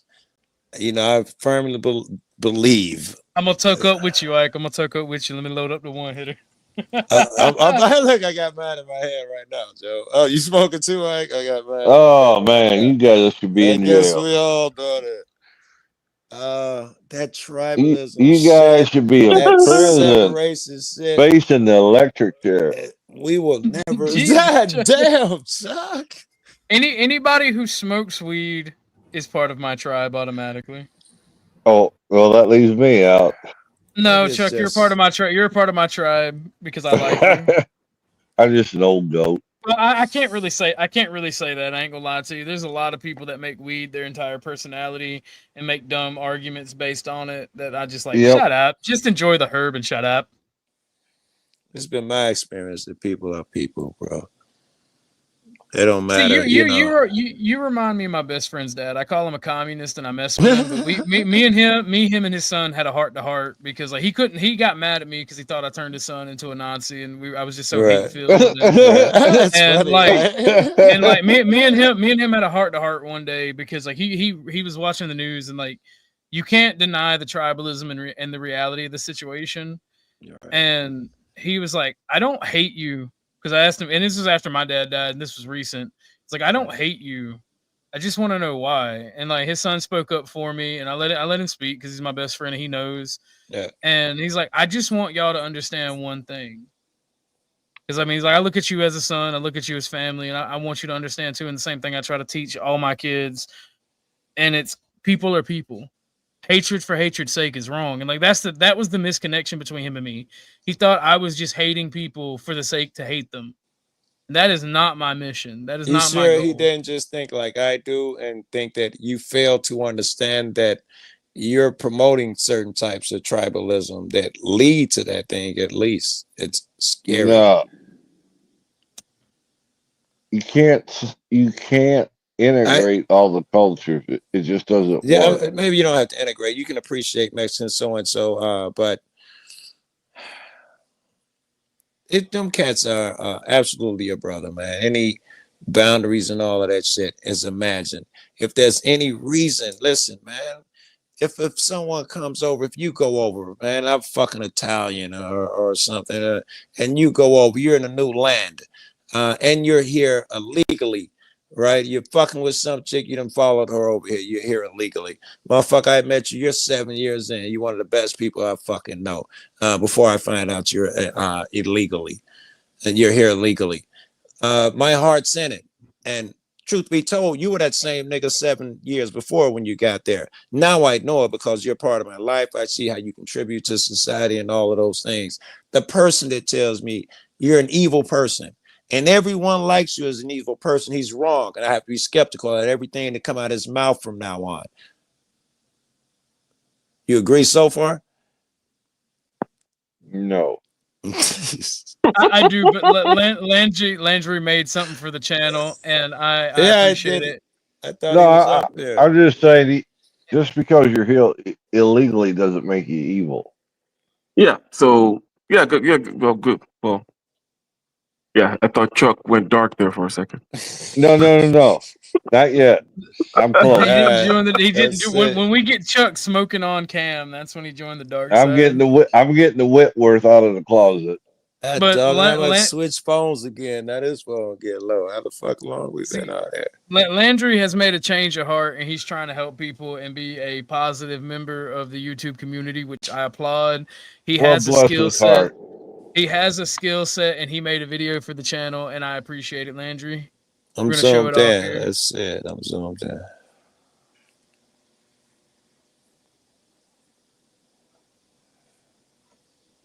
can't hear nothing.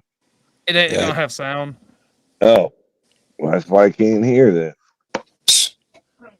I will add my own music to it, but I like this a lot. I like Wait a this a minute, lot. where'd you get my outfit from? I like this. This is nice. This is dope, man. This is stupid. You'll have I to play like this with your Ruck song, not Ruck, Crab. The song Crab made. You'll have to put that to that. Absolutely. And Hey, for those OG, I'll be back, man. I'm gonna switch phones, but I gotta check. I'm sure I got a bunch of text You know, messages and shit by now. I had to Too. put mine on charge. them cheap ass neighbors that are on those Obama phones. Come on now. Jesus. I'm just poking. Jill no, knows I'm just poking. But no, like this is why I love my YouTube channel and the people that I met, because like genuinely these conversations, I feel like we need more of them in the zeitgeist, and we need more men just being men and talking to one another and big chilling, you know? I feel like that's a positive both in the mental and political and pretty much in all realms. Maybe I'm just stupid. I don't know. I remember in 70, what was it? 77, 78, possibly. I went to Augusta, Georgia, and there was still back then, they got a bunch of old buildings. You know how they used to put the words in the concrete when they built buildings? Mm-hmm. You know what? But above these water fountains was whites only, blacks only. And I just stood there dumbfounded because I came from a mixed community. And, and they wasn't abiding by it, but it was the fact that these words were still standing in this permanent wall. And it hit me. It's like, oh my God, I can't imagine having to live back then to see these words like this. What a Where time people it aren't was. people. Sorry. That's all right. Let me get out my riding crop and my robe. I'll tell you all about it, folks. It's crazy. But no, like I feel it, and I do think it's kind of dumb to have rules for one group of people and not for the other. Not even kinda. I think that is absolutely fucking retarded. So like I don't Fact.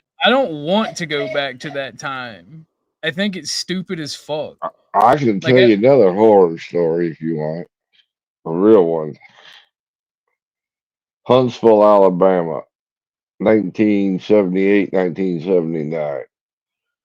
Every weekend that we got off, I was in the military. Then we was at electronics school. We went to a buddy's house in Huntsville. He actually lived in Madison, which is a suburb of Huntsville. But one day I jumped in his daddy's Trans Am to run down to get us some cold drinks. And at the four-way stop, there was these fellas out there with these white hats and these white robes having a membership drive. And one of them come up to the car, and I rolled the window down. He started talking to me, and he said, "Where you from, boy?" I said, "Illinois." Next thing you know, he howled out, "Hey, boys, we got us an in lover over here." And before you could blink an eye, I was surrounded. The only thing that saved my ass was the store owner. I'd been going there long enough. The store owner knew who I was and called the cops. But otherwise, these fellas was going to give me an old-fashioned ass whipping. At least I hope that's what they were going to give me. The cops hadn't showed up. I'm not sure what would have happened. I'm going to be honest with you. they was All gonna give you because that I, good. They was gonna give you that good wee wee. They wasn't gonna give you but no ass whooping. They all was gonna give you because that wee wee. all because I said I was from Illinois. Well, I mean, Automatic. you damn Yankees are a bit annoying. I ain't gonna lie to you. Look, Mama and Daddy on up with born and bred true Southern. They got the cornbread running through the veins. I was always out of place up there in St. Louis because of this. I don't know where I got this damn hick accent from, but I caught hell for it my whole life up there. I know. You can laugh, but it's a real thing. No, it's a good story. Thanks for sharing it. And your hick Well, I accent. got a Your hick 100 of them. I got 100 of them, son. I'm just. Oh, shoot me already. No, you got to suffer with the rest of us, Chuck. Oh, damn. You got to suffer with the rest of us. I was just trying to make conversation, give people some historical backdrop to some of this shit that never witnessed any of it. Yeah, so I guess you do agree with OG then that quote unquote these conversations are a good thing. Yes, I do. Conversation is phenomenal. I love it. Okay.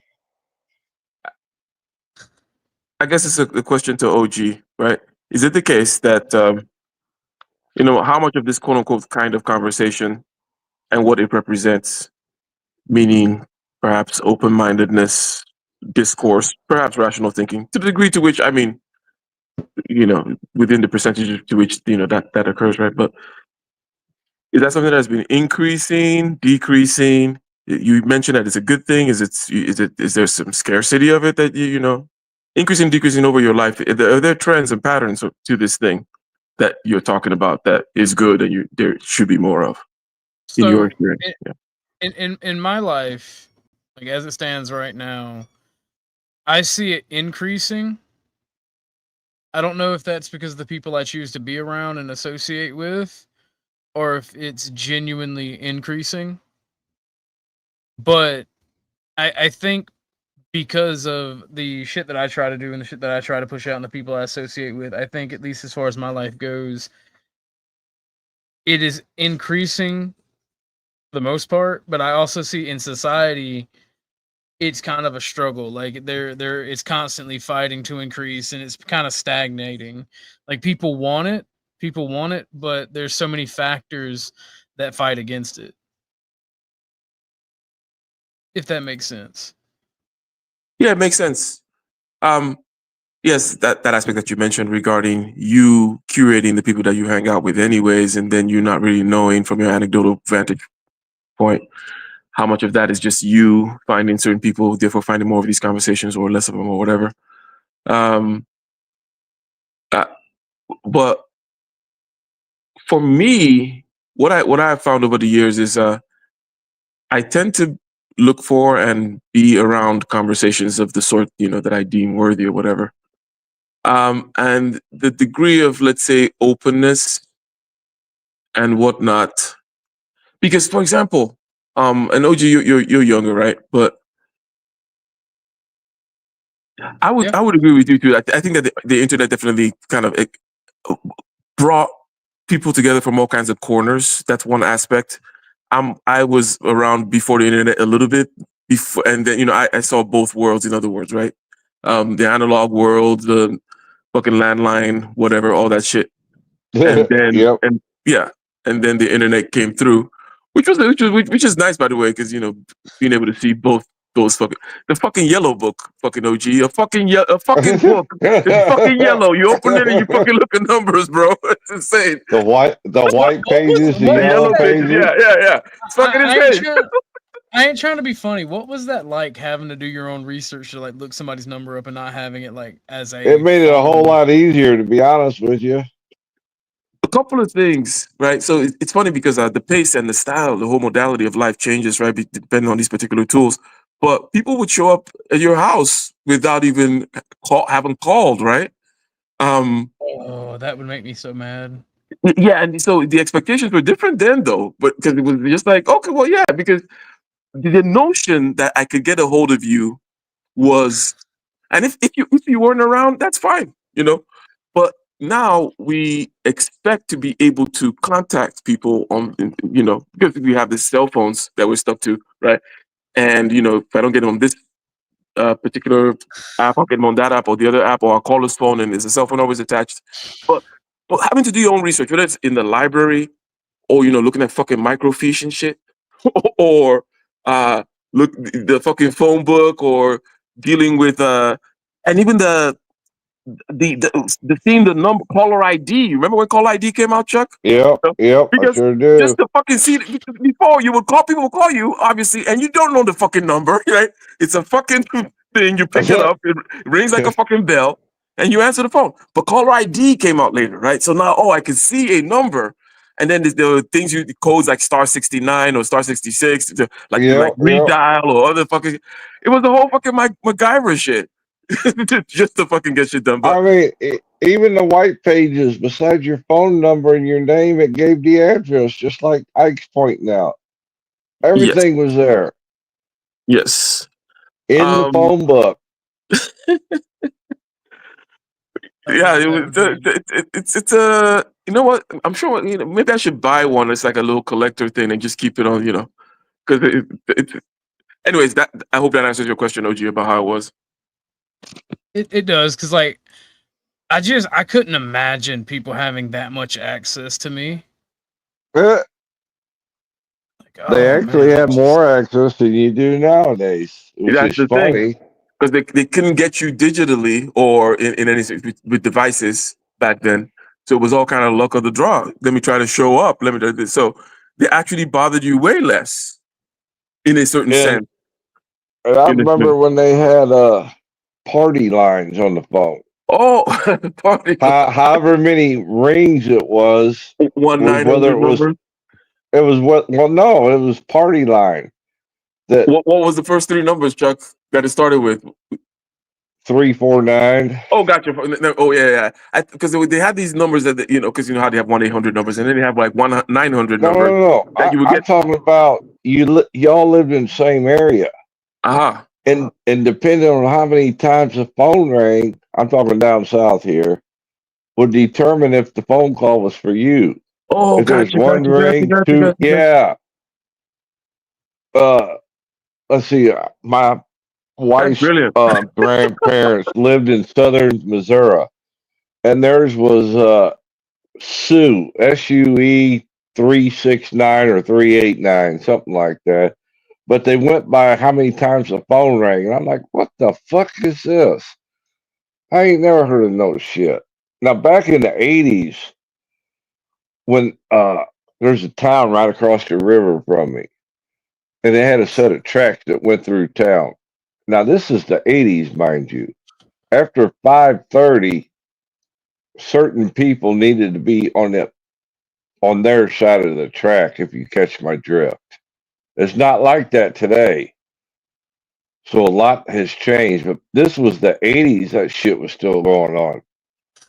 That if you was the wrong color, you best not be in town when the sun goes down, so to speak.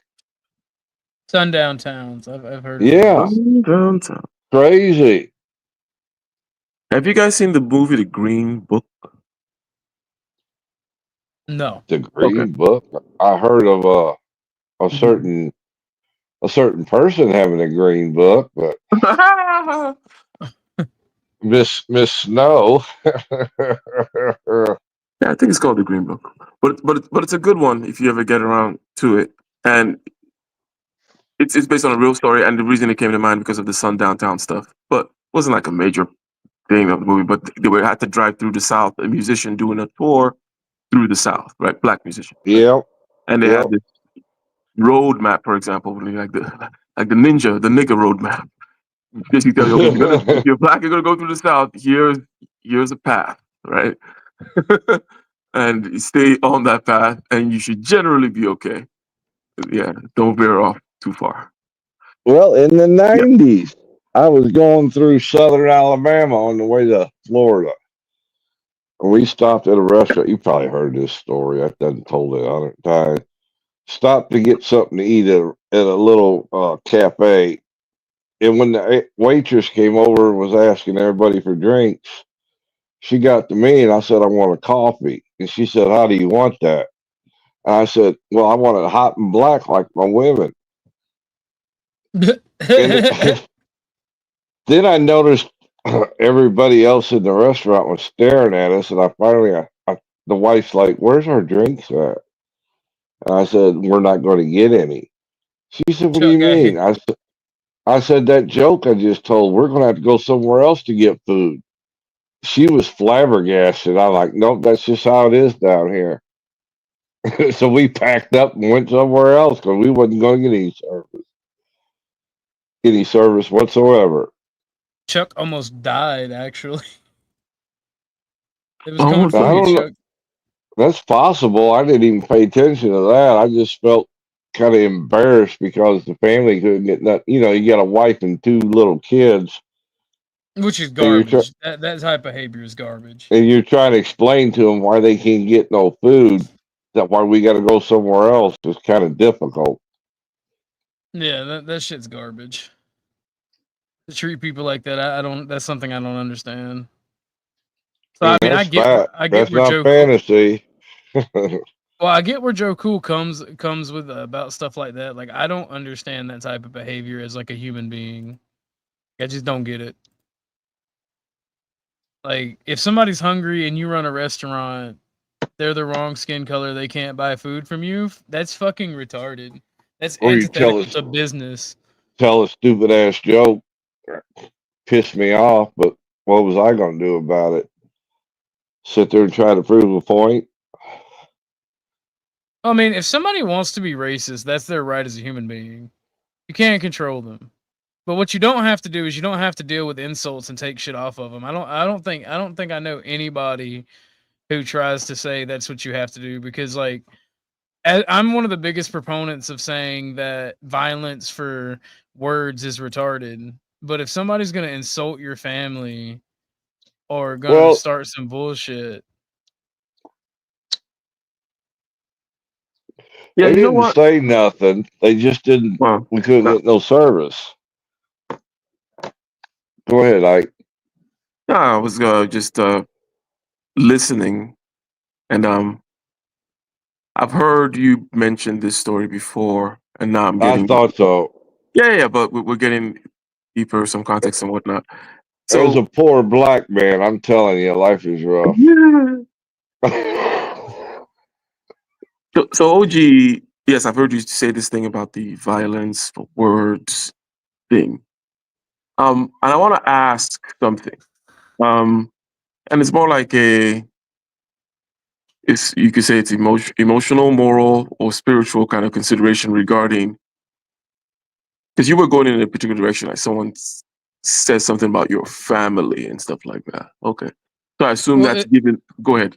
Go ahead. if somebody comes up to you and accosts you for no reason, and they're in your face, they're spitting in your face, or they say something to your child, or they say something A like a threat threat, and such. knock the fuck out of them. But if somebody just insults you or says something you don't like, Mhm. that's stupid as fuck. And this goes to my argument with GS, and the not GS, the one that has an issue with GS, the public Frick? safety guy. Oh, No, for public safety. Chris. I Yeah. hear time and time again bitch niggas who actually won't do what they say they will, and I love that I got to prove that Chris was one of them because of the shit he was Ooh, talking. how's that? Fucking because he said that somebody he literally gave the example, if somebody insults my wife, I'm gonna beat the fuck out of them no matter what. And then he mentioned how he went to court and somebody held up a sign calling his wife a whore, and he did nothing. So it really comes like my mentality on the we shouldn't use violence for violence over words, like that comes from like actually anti bitch nigga shit. Because just talking about using violence over words is bitch nigga shit. Because 90% of bitch niggas are always going to talk about how they're going to beat somebody up if they do something they disagree with. And I'm like, I'm not going to, because my thing is, if you assault me over a word, I'm going to shoot you. Plain and simple. There's not going to be a fight. I'm going to shoot you. And it will be self-defense because of how Georgia's laws are. Just plain and simple. I'm gonna shoot you in Georgia. If you If you accost me and you try to, and we're having an argument, and I say something you don't like, and you try to fucking fight me, I'm gonna take it as you're a psychopath, and I'm gonna do the world a favor. Good. That's Yeah, why my so doorbell automatically reloads. And that's not a threat. That's not me being braggadocious. That's just me saying in the moment, that's more than likely what's going to happen. Unless you're able to overcome me and beat me so quickly and severely that I don't have time to react. Me and you at sundown. But I notice it's always the bitch niggas who are talking about how they would hurt somebody over words. Just let people say what the fuck they want to say. If it's not something that's physically harming you or to a child, see that's where my mentality goes out the window. If somebody says something to a kid, some fuck shit to a kid, oh no, beat the fuck out of them. That's why I hit that dude with the butt of the pistol, because he was accosting my child. Yeah, and he deserved it. I want to do just a little science, just a little excavation of this particular concept here, which I get, but I just wanted to see if it can be stated explicitly, right? So, the person who says something like that to a child, right, it's the case that because if they said it to you, you wouldn't hit them, but if they say it to a kid, you would hit them. Is what I'm addressing, right? Yeah. Same thing they say. But the person who does that, there's a general assumption that they're already a little bit unhinged because there's a clear understanding between the difference between children and adults and whatnot. So, and they're already dangerous. Bias is that the general assumption there? Well, because I understand the instinct, but go ahead. I told the gentleman twice, politely, or I turned the cheek, whatever you want to call it, and then I explained to him after the second time. Oh, okay. So yeah, and then he did it. That's the difference. Then he did it the third time. Well, all bets were off. Yeah. So, perfect there. OG, got anything to say regarding that demarcation there, the parameters, whatever? Like, hey, what is it about saying the thing to a kid that makes it different? It's like you're saying, it's because they're unhinged. They want to target a child. Now everything is not nebulous. There are always they're not nebulous, but everything's not a monolith. There are times where I wouldn't get mad, like the Shiloh Hendrix shit. It's not because he's black. It's because he was accosting a mother with her child and he was unsupervised and autistic. And she didn't stay there in that child's face. She said it, and then she realized her mistake. She tried to leave, and then somebody else tried to get involved. That's the whole reason. That's the whole reason. And it is. Don't make no mistake. It is an issue that she said that to a child. People in society should say, "Hey, you're wrong for that." Absolutely. Well, she only said it once, right? Well, she said what she said, and then she left, and then she picked up her shit and tried to leave. Okay. She wasn't in this child's face. She also had to deal with the child taking shit from her kid and out of her bag. Mm. So it's not like she just randomly walked up to a child and was like, "You in da da da da." So it's not like she just randomly walked up to a child, Mike. Like, wait. Oh Lord! Echo. Thank you, Mike. So there are times and places where you have to think about it, but in generality, that's much better. If you walk up to a child and you start accosting them, you just need to get your shit rocked. Like I said, I wouldn't have touched. I would have never touched the guy if he hadn't done it the third time after I explained to him. Yeah. Evening, Mike. Ike's look like a professional doctor. I'm an unprofessional doctor. Well, you are a doctor, aren't you, Mike? I mean, Ike. Damn it. Nah. I'm not a doctor. Oh, okay. You just got the engineering degree. Yeah. Well, I got a master's in it, not a PhD. So. Okay. I thought you had a PhD. Wait, so it's a PhD and then doctorates. Am I incorrect? PhD is a doctor, isn't it? Yeah, I PhD. Yeah, thought. Oh PhD yeah, is a it doctor. is. And then there's something even more higher. God. Could be. But if I had mentioned something that perhaps has caused you to think I had a PhD, perhaps what I was saying was my PE licenses. In other words, like your engineering licenses, right?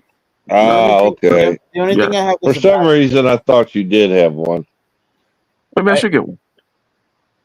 I didn't want to proceed anymore. I only have a bachelor's. That's it. That's all I got, Mike, is a bachelor. I'm Yeah. in your same group. I feel bad. No, what are you talking What the about fuck are you feeling feeling bad? bad about? Yeah, like what are you talking about, Chucky? How are you gonna feel I bad? You have a I don't doctorate. I No, don't have a master's though. All I got is a master? bachelor's. What are you trying to master? What is it gonna get you? What is it gonna do for you? Exactly. I don't know Good more than question. what my BS did. Yeah, I mean, look, Bullshit. to get That's what BS. into a word on just this fucking cliche thing. I mean, we all fucking know what I'm about to say, right? Regarding education and the kinds of college that is. And yes, if you're going to Ivy Leagues, and we understand that what those places are, they're selling a certain kind of exclusivity, which gives you certain kinds of access. That's one thing, right? Then you can go there and get your liberal arts degree. It doesn't matter. But otherwise, there's certain degrees where it's like, well, what the hell are you really doing? And again, those Ivy Leagues, or if your parents already have money, yes, then you can just go. You study political science, you get blah blah blah. You end up in Washington working for some think tank, and then you get into fucking Congress in 5 years or some shit. Yeah, But You yeah, so yeah, go like ahead. for instance, with all due respect, even Ike, for instance, like in your in your country, that might be a big thing, but here, that's not a big thing. No, let me land the Correct me if plane I'm regarding what I'm saying is that there's the Ivy League shit, and if you want to say that still has some value, then fine. But for the most part, the whole college thing, with regards to the majority of the majors and whatnot, is a racket, especially when you have the student loans attached to it, which is just a way fact of fact. the loan or the banking industry to get their money. So I was just that was the main point I was making, because I was just first of all saying that, hey, you can still make an argument about Ivy League shit if you are trying to become the president of the United States or some shit like that, right? Well, because that's really what they're selling over there. It's not like education or anything real. It's a particular kind of okay. club, right? Um, but outside of that, it's like, no, fuck that. Why go get fucking spend another fucking how many fucking thousand to get a fucking master's? Now, I did one of those things where it's kind of like you can still argue, especially by when I did it, that it was still a useful degree, still kind of practical. You know, it helps. It helps that I got my engineering degree to be able to do what I do. So, um, Gotcha. but outside of that, for the most part, yeah, it's bullshit. It's a fucking rigged system. It's fucking getting you trapped in loans you cannot dismiss, even in bankruptcy. It will fucking garnish your social security fucking to take your social security earnings to pay your fucking school loan. Anyways, Yep. Do you ever I go want to back ask, and teach? what, Chuck? I was asking Ike if he ever had the opportunity to go teach any of these courses. oh no, but I wanted to teach in community college. Um, Now what I ended up doing, That's where You I could do it, taught Ike. at. oh, perfect. I You could do it. Yeah, I wanted to do that. I went for one interview, it Like, didn't you could work out, do and it. I just I just continued like on a different path. But I would still do it like on the whole point was to do it on the side, right? Just because I Yep. like to teach. But I have this YouTube channel called Prometheus Engineering where I did a lot of I have a lot of videos there, and they've done pretty well, especially like the first few ones that I did. That's the fact that I got my teaching rocks off, just kind of explaining certain things. It's all fucking engineering, stupid shit, math shit, right? But Yep.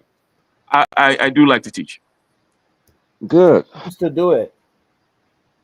Yeah, I'm gonna get. Yeah, it's one of those things. Anyways, I like to teach, and I think I need to be a chef at some point. Meaning, run a little tiny little bed and breakfast in retirement or something. Like something up in the woods, in the hills.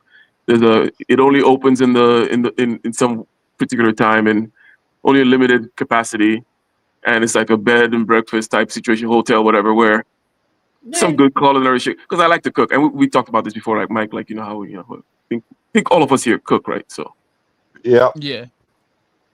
Fact. I want to ask the panel a question. $5. What it takes for you to be president of the United States? Money. Say that. Money. What it takes and, for you to be the president of the United States? What before qualifies we you to be a president of the United States? Before we move on, Oxycat says colleges make you take classes that are completely irrelevant to your major.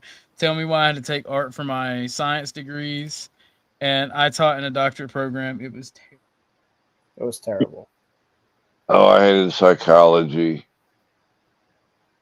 What qualify us? What are you talking about, Mister? You have to be a natural. I mean, what the hell? Oh, the president question. Okay, and what else? What else besides that is true? And by the way, I'll explain why is that. I'll explain that in a minute. Why is it that you have to be a natural born citizen? But what else? You're missing. To be president? Age, is it 35? 40, 35. 35? Yeah. So in other words, all you need is to be born in this country, and you have to be 35 years old. That's it. Basically, yes. Yeah. And obviously, money does help Orthodox. Yeah, of course, money does help. You need campaigning. You need advertisement. It's a business. But yes, at first it is. Yes. So Alexander Hamilton, by the way, Alexander Hamilton was not born in this country. He was born in the island of Nevis in the Caribbeans, and Thomas Jefferson had a dispute, and they changed the laws, and it was towards Alexander Hamilton, and the reason why they did that, so this guy would not be elected to become president. Right. Was it Didn't Hamilton get into a duel with It was the government in New York, and he died for it. Most people even said, by the way, the house is not too far. It's a little bit, it's in New York City. I've been to his house. Was it Burr that he got into it with? I forgot his name, but it's a government in New York City. His son actually died way before. I think that's when he gave up. His son, and then the daughter went crazy. The daughter actually went crazy, and well, Winchester, right? The guy that invented Winchester rifles. Yeah, Winchester Company. And his daughter was a total dingbat. That house she was building, that was. Oh, did y'all ever hear about why she claimed she was doing that? She claimed that not demons, but the spirits of like everybody that her Winchester weapons killed, was haunting her. Yeah. And if she stopped building the house, the did spirits you would kill ever her. you see that house? Yeah, it's crazy. Well, here's the thing, right? To be even more crazy, when she ran out of money and stopped building the house, she died within like a week of the house stop being built. And she always said that the spirit said that she would have to lose all of her fortune. And if she ever stopped building the house, she would die. Yeah. And she died within like a week of the house stop being done. So that even if it's an urban tale, it's still creepy as fuck. And also, Lauren said, "This is me and her. This is her to me right now." What crazy shit. Play that again. I missed it. Apparently, I haven't been paying attention. I agree. Did I not say that? She was your mom in the after. Lauren is everybody's mom. Lauren used to be your mommy in the afterlife. Apparently, that's Lauren to me right now. She said I'd be bugging her with that shit. She'd be like, Lauren runs on a So, guys, tight if you ever come to schedule. New York City, you should see the Alexander Hamilton's house, and it is really it's free.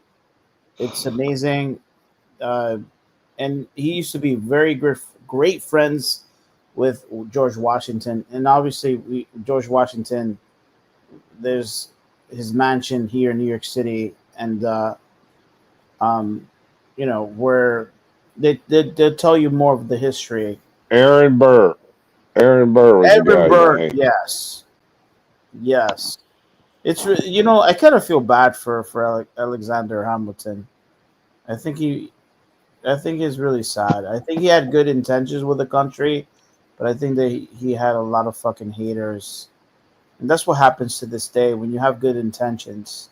Well, a lot of people don't realize that when this country was formed, they actually offered a kingship to George Washington as opposed to a presidency.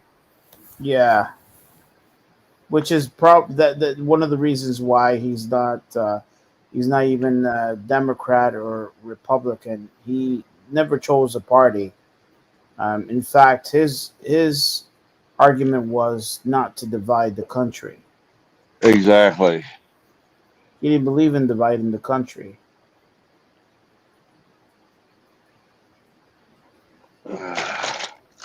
Look how far we have fallen. That's a fact. Manipulation is both federal and local level. Yeah. I don't see what the benefit of them manipulating the crime stats would be. I don't disagree. What's that? Them manipulating statistics in crime. Like I don't see what the benefit would be. Oh, you talking about the feds? Oh, or the local government. I don't see what the benefit. It all depends what they're pushing. I think all stats that are from government or even corporations, I think they're gonna be manipulative and biased. Like it's not that I don't even. It's not even I don't disagree. Yeah, so one of the things that I've heard within this kind of crime stats space and the accuracy of them or not, right, is someone saying this argument that was made, making a claim, hey, they're manipulated and whatnot, and then someone says, well, but people get charged or people get arrested. Those things are if they're recorded. You can get those. But there are places. Let's say you're in San Francisco or whatever, and then with San Francisco within a particular period of time, and it may still be the case now. There's this kind of limit in terms of how much you can steal, just take from a fucking store or whatever.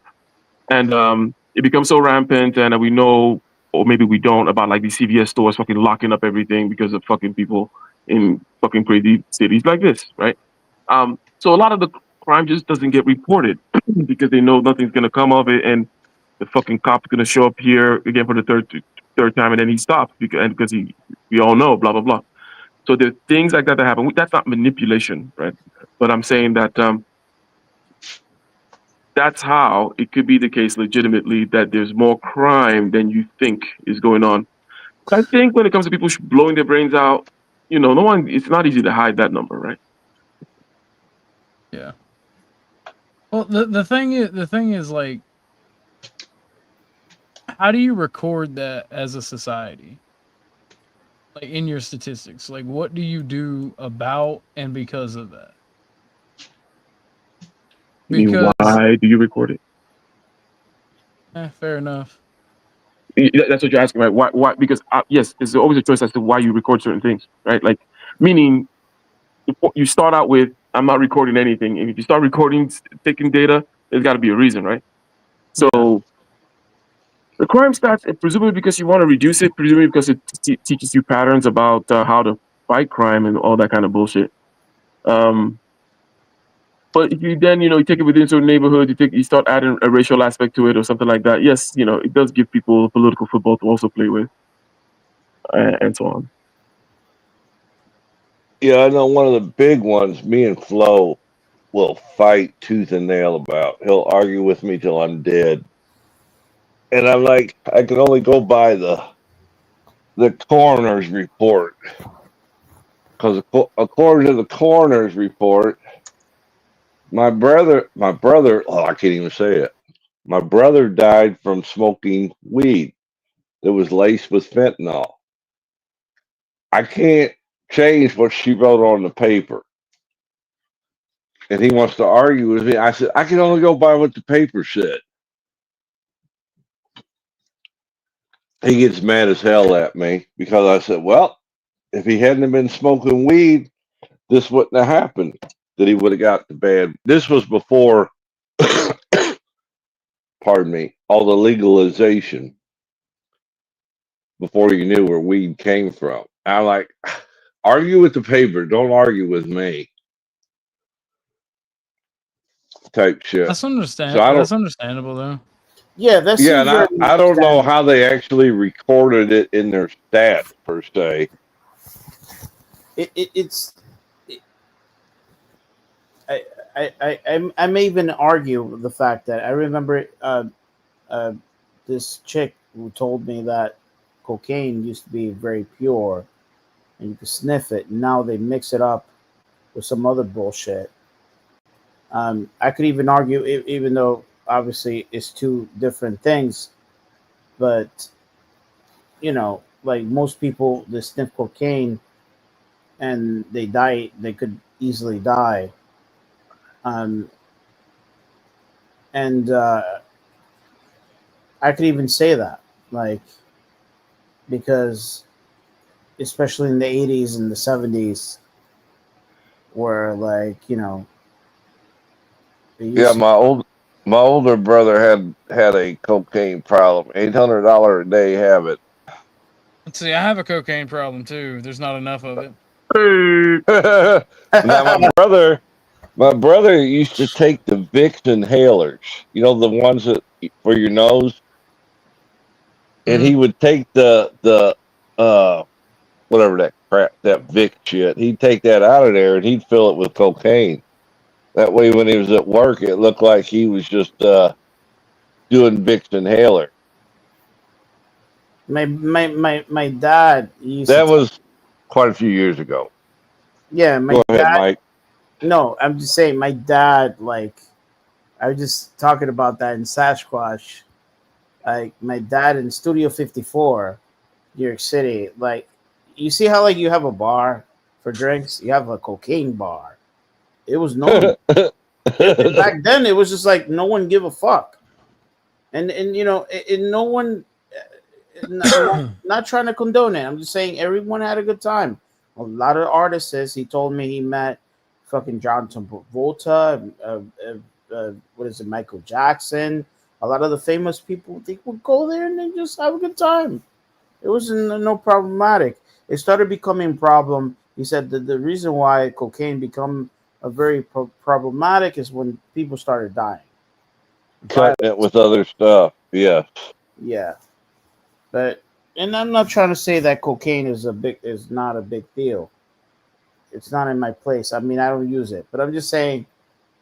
Before, you had a cocaine bar, and it's like like a lot of women, everybody's having a good time. There were orgy parties, and then like my dad, my dad, he showed me like a Playboy, like he was, um, it was like he told me that there's a fucking there used to be Playboy used to be in New York City, but then Yeah. I think in the mid '80s they took it out. He had it was given to him for free. He had a membership to the Playboy Party. Sure. The Oh, Playboy to the Party, club? the club. Yeah. So what it is not that you have sex with the girls, not at We all. had one in St. Louis. Yep. Yeah, it's just and you know, I'm like, Dad, man, I wish I was there. Unfortunately, it was. What's I up, wasn't Abe? born. I wasn't born. Must have been fun. It must have been must fucking exciting. And back then it was totally different. No one, everybody was doing their thing. Um, and but yeah, I remember one time it was lunchtime we was on lunch break at that steel mill I worked at, and somebody was showing the centerfold, the playmate of that month. Everybody's looking at it. Co-worker came in. He said, "What y'all looking at?" I said, "Oh, we're looking at the playmate centerfold." He said, "What do we got here?" And they showed it to him, and he turned as white as a sheet. But It was his daughter, and he didn't know. yeah, Oh, Yes, and he really? didn't know it. And Yeah. what made it even worse, the guy was my uncle. Ah, fuck. That's funny. But Oh, he turned white. I mean, sheet white. Like, what the hell's wrong? He just turned around and walked out. Another guy come in, and they were showing him, and he seen the name, and he said, "That's his daughter." Everybody just felt bad for participating in that escapade. Why? Why though? Why though? Because he was all okay before he knew it was his daughter. Yep. That's Well, it what was just, gets me. yeah, it was just the fact that it was somebody's kid, even though It she was was grown. it was always somebody's daughter, but nobody had a That's problem true. until it was their friend's That's daughter. good point. Good point, buddy. That's the thing. That's why I'm against porn. I don't like pornography at all. I don't Go get either. laid. Go get laid. Go meet a girl to hang out with. Go get A laid. real girl. yeah. And back then, there And was I'm sorry, if you watch porn, you're gay and because there's naked dudes in that porn. Therefore, Yeah, you're see, I gay. have a workaround. Lesbians, all right, Chuck. those days were the different time frame. I mean, not that porn didn't existed, but Those days. women What the hell you were trying to more say? You trying to available. say I'm old? Yes. Women were there. It's a different time frame, and my dad would tell me like my dad was like fucking bitches left and right. Like it was just different time frame. I'm not saying I don't know how to explain myself. So Did you sorry. know In trouble. John Sometimes. Gotti? John Gotti, of course. Okay. Of course, John Gotti. My dad, he ran into him one time, during the I worked at one of his clubs in St. Louis. Didn't oh even realize it. Oh yeah. Well, oh I used to frequently talk to John Gotti's daughter, Angel Gotti. Did really? you? Yeah. She has a YouTube channel where she talks about all the mob shit, and it's his Now, actual daughter.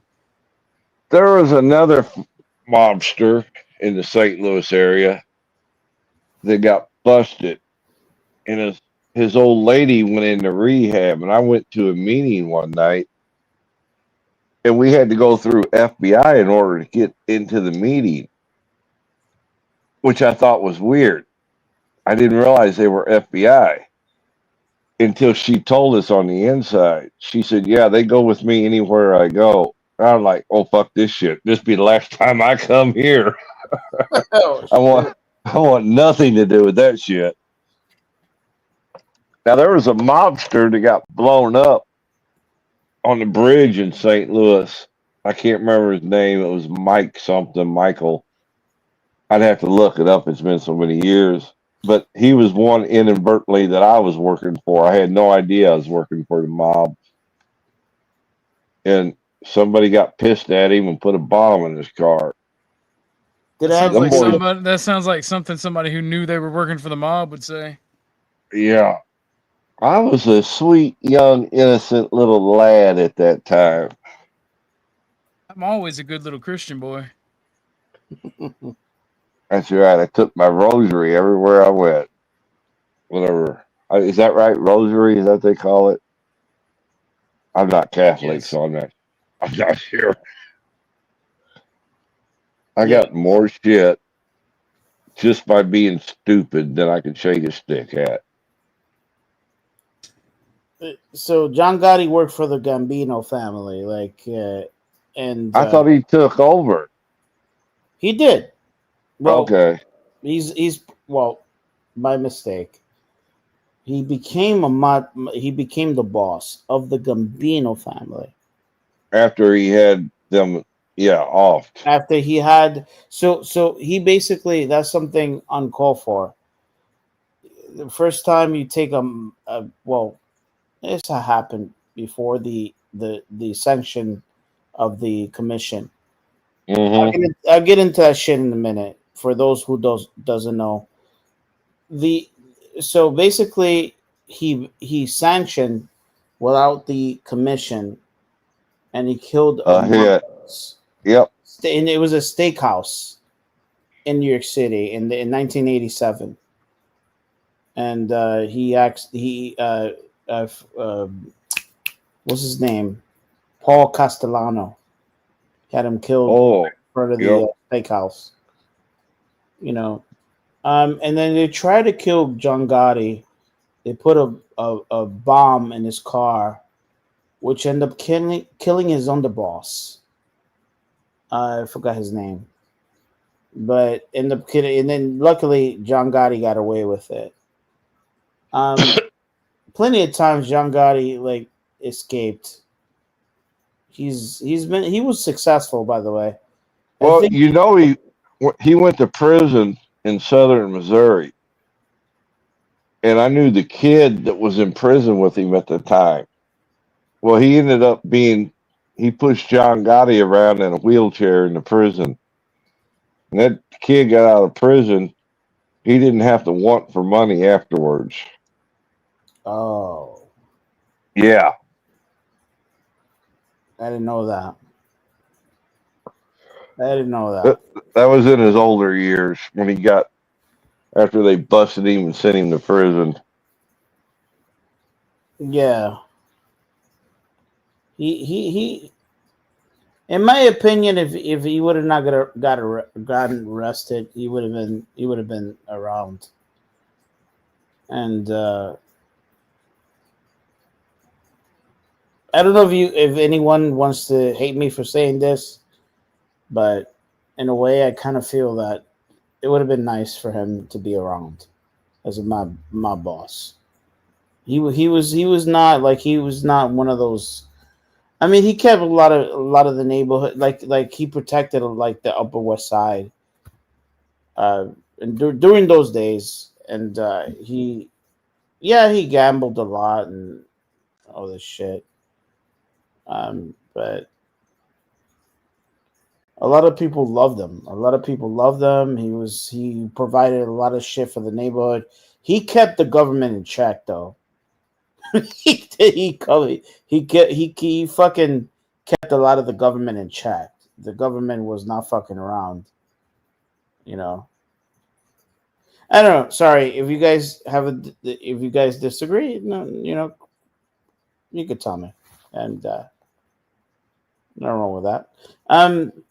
So, by the way, the five families, when it comes to what's his name? He basically created. So basically, if you want to whack a mob boss, you have to get the approval of the commission. Listen closely, OG. 5 families, and this was created during the Siegel Buzzy Siegel, and what's his name? He died of a heart attack. Sure. Apparently. You know what I'm talking about, Chuck? Yes, I do. I can't believe I only got involved with this story because of the St. Louis connection, is how I ended up researching all that. Yeah, and then like he was a smart motherfucker. They called him Scarface because he got slashed in Brooklyn. But he's a Sicilian. He's a native Italian. And they call him Scarface. Oh, they depicted him in that one movie. Shit. Lord, I can't remember his name. Yeah, and then it was with the actor very so, and also that same actor. I don't know if you ever seen the 1996 Gotti movie. By the way, Yep. guys, if you want to see the 1996 Gotti movie, classic. It's free. Watch it on YouTube. It's really fucking classic.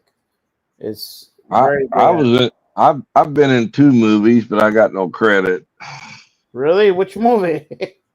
Both of them were Bill Murray. First one was Stripes, and the second one was Larger Than Life. Really? Both of them Bill Murray movies. Yeah. Oh shit. You'd have a hard time finding me in those movies, Who was trust in the me. extra? Yeah, extra for sure. Oh, Got paid. My truck got $25 for being an extra. But so yeah. Go ahead. In fact, the truck got more than I did. I think I got 10 and the truck got 25. it's funny. Oh, he was funny as hell in real life. Bill Murray. Yeah. I. So how much you got paid for it? If you don't mind. I just told you $10. Oh, $10. That's all I made. The truck made 25 for being parked there. Now, when they made Stripes, I was one of the recruits in the army running around up the hill. So yeah, you'd be hard pressed to find me in there. You'd have to have a hell of a magnifier. Yeah. They made us run up that hill just for the movie. Boy, were we pissed. Because the hill we ran up was called Tank Hill because it was so steep. It was made for tanks. And they made us run up this damn hill for the movie.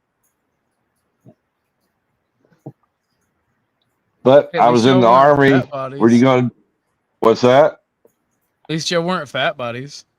Oh, hell no, we weren't fat.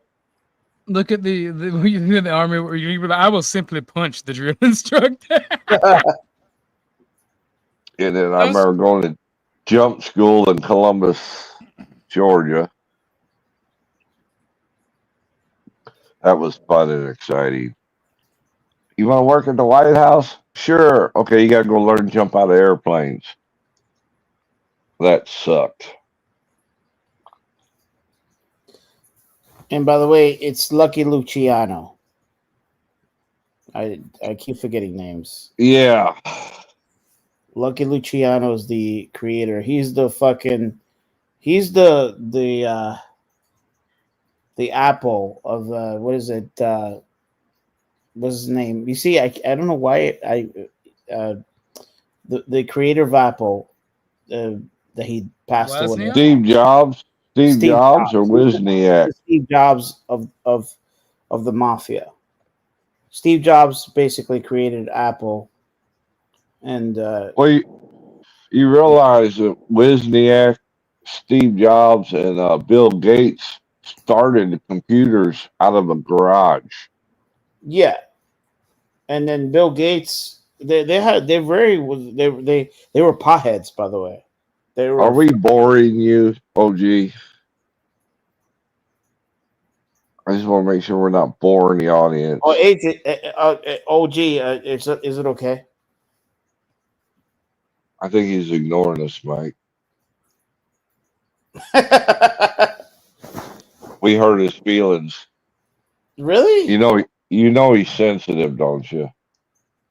Nah, he's probably playing with the dog or taking a dump. He's probably taking out the dog.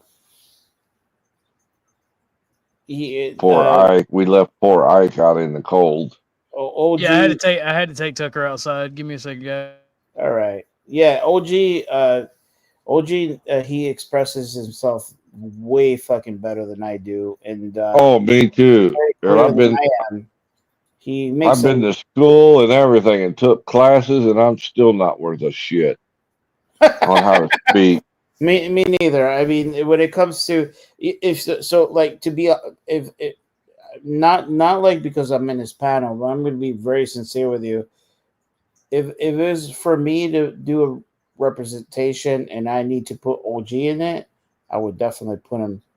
I mean, not like I took public speaking when I was trying to get my degree, and I had to get drunk in order to give any of my public speaking speeches because I was scared to death of people. Yeah, I Now, used to be very scared. after I sobered up, I was talking to crowds of 5,000 with no problem. Weird. Yeah, no, yeah, I'm with you on that. So the thing is, like, uh, OG, he attacks you for. When I say attack, I mean like he's very direct, and And he's very articulate. He's yeah, very articulate articulate, like very Ike. Yeah. straightforward, uh, and he makes a very extremely valid point. For a And dumb hillbilly, he does pretty good. yeah, and I told him he has powers. He has a lot of powers. Yes, he does. Especially public speaking. Yeah, he does, and I seen how like people attack him. He's defending himself without anyone's help, and he Well, makes a very valid point. that And was a lesson I learned from Flo or Dusty, whatever you want to call him, Taylor. Taylor, Dusty, whatever. Yeah, because at first I considered him a friend, so I used to try to take up for him if somebody was bad mouthing him. And then me and him had a talk, and along the way, he taught me that he's big enough to fight his own battles. He didn't need no help. Yeah, and I do agree with that. But here's the thing, Chuck. I'm going to be very. It's just me and you, Mike. Lay it on me.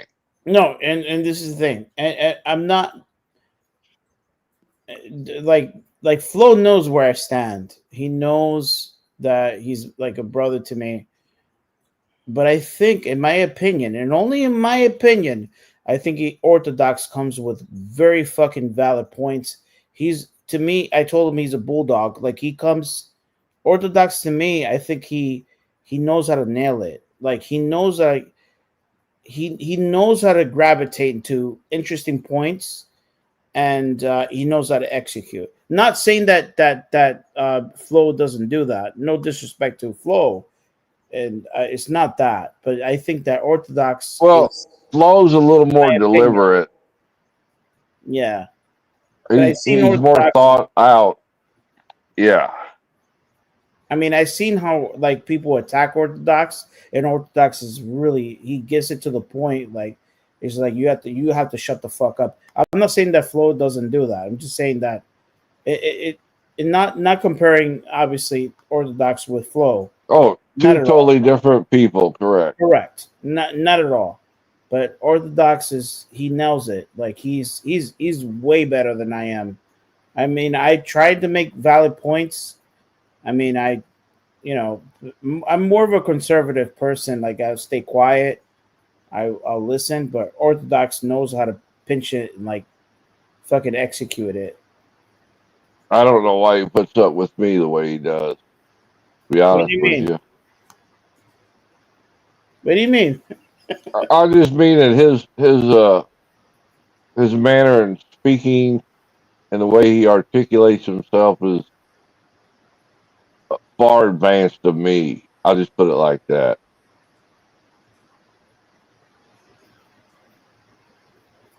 Well, Chuck, I try to keep it real. That's all. I just try to keep it real. Yeah. Chuck, you're also part of the family. You know that, right, Chuck? Yes, sir. We part of the family. When we gonna make them coins like they got in the John Wick movie? What are them coins called? What do you call them coins? And you know, Chuck, how I feel about you, man. Yes, sir. Same way here, Mike. All it takes is a phone call, and I'm there. Yeah, you know, like I you know, I've been very blessed because when I say I've been very blessed, I'm attracted to real motherfuckers. I'm sorry I have to put it like that. See, Chuck, Orthodox Flow, you know, like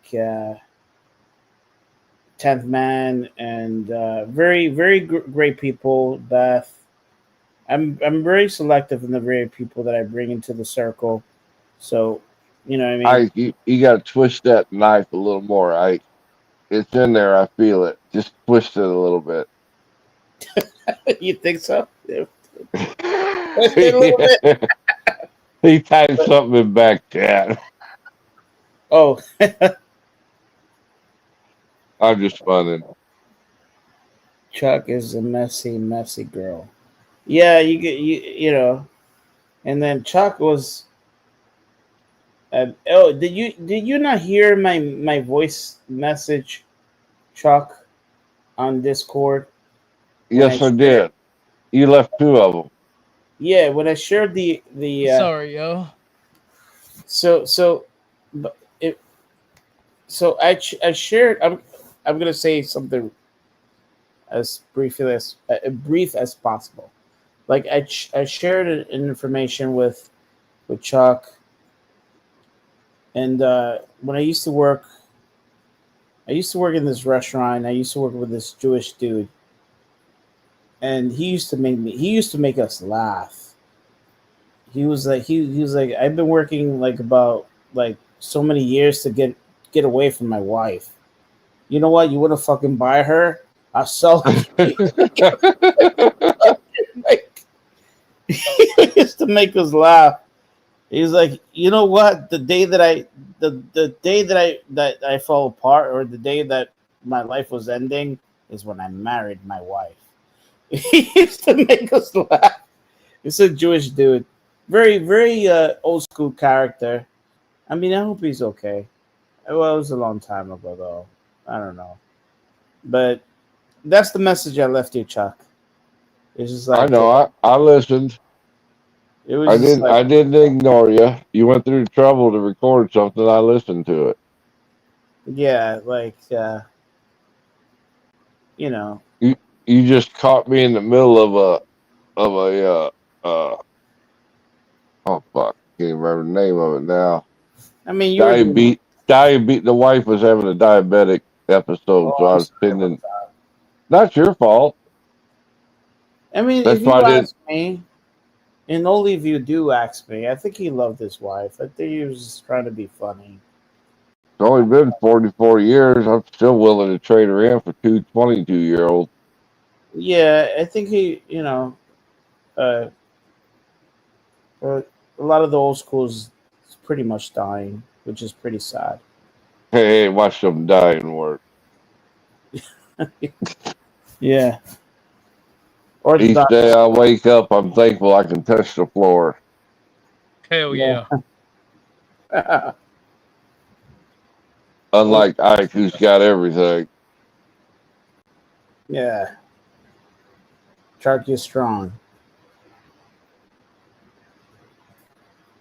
I That's know. Every time you seen that clip of Ike at the comedy club, right? which clip? About when the comedian tries to get Ike to say the N word. Oh yeah. I remember that. The first time I saw that, I watched it about 6 times because, as opposed to the comedian leading Ike around, Ike was leading the comedian around on that whole clip. And I just found it fascinating that he was able to command that kind of control. Yeah, and then like when he gave him the fucking whiplash, he's like, "Oh, The hard R with the whip crack. yeah, Ooh. oh shit, Made me yeah, want to go get my whip out of the closet. yeah." That was a dud. It was. Thank you, sir. I was trying to be funny, but it just didn't go. You know, it's Yeah. like the old dad jokes. Sometimes they hit, sometimes they don't. So, what's your thoughts, OG? Did what was the other thing you were going to talk about tonight? Oh, Besides I was besides the Tarek thing, thinking about talking about charities. I'm in. So does anybody know what does anybody know what two types of charities are like the main types? The Like haves and the have not. no, when it comes to charities, there's a whole hold on, let me see. There's a whole designation for charities, It's right? like a spectrum, isn't it? Well, it's Depending yeah, on it's called a 501. It's called a 501, right? well, you got what is it, 501(c) or 5C, something like that. Here we go. 'Cause you 501. got. Go ahead. It's the 501 26 US cat tax code, and it's like it's types of organizations that are exempt for taxation, Right. right? And you have a 501c3, which is your standard like Most common. Yep. it's your most common tax deductible charity.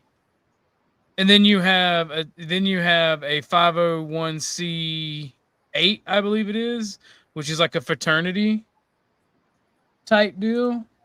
Right. And like if anybody runs a charity or a fraternity and they don't know these things or they don't have them, I would be very wary if I were you.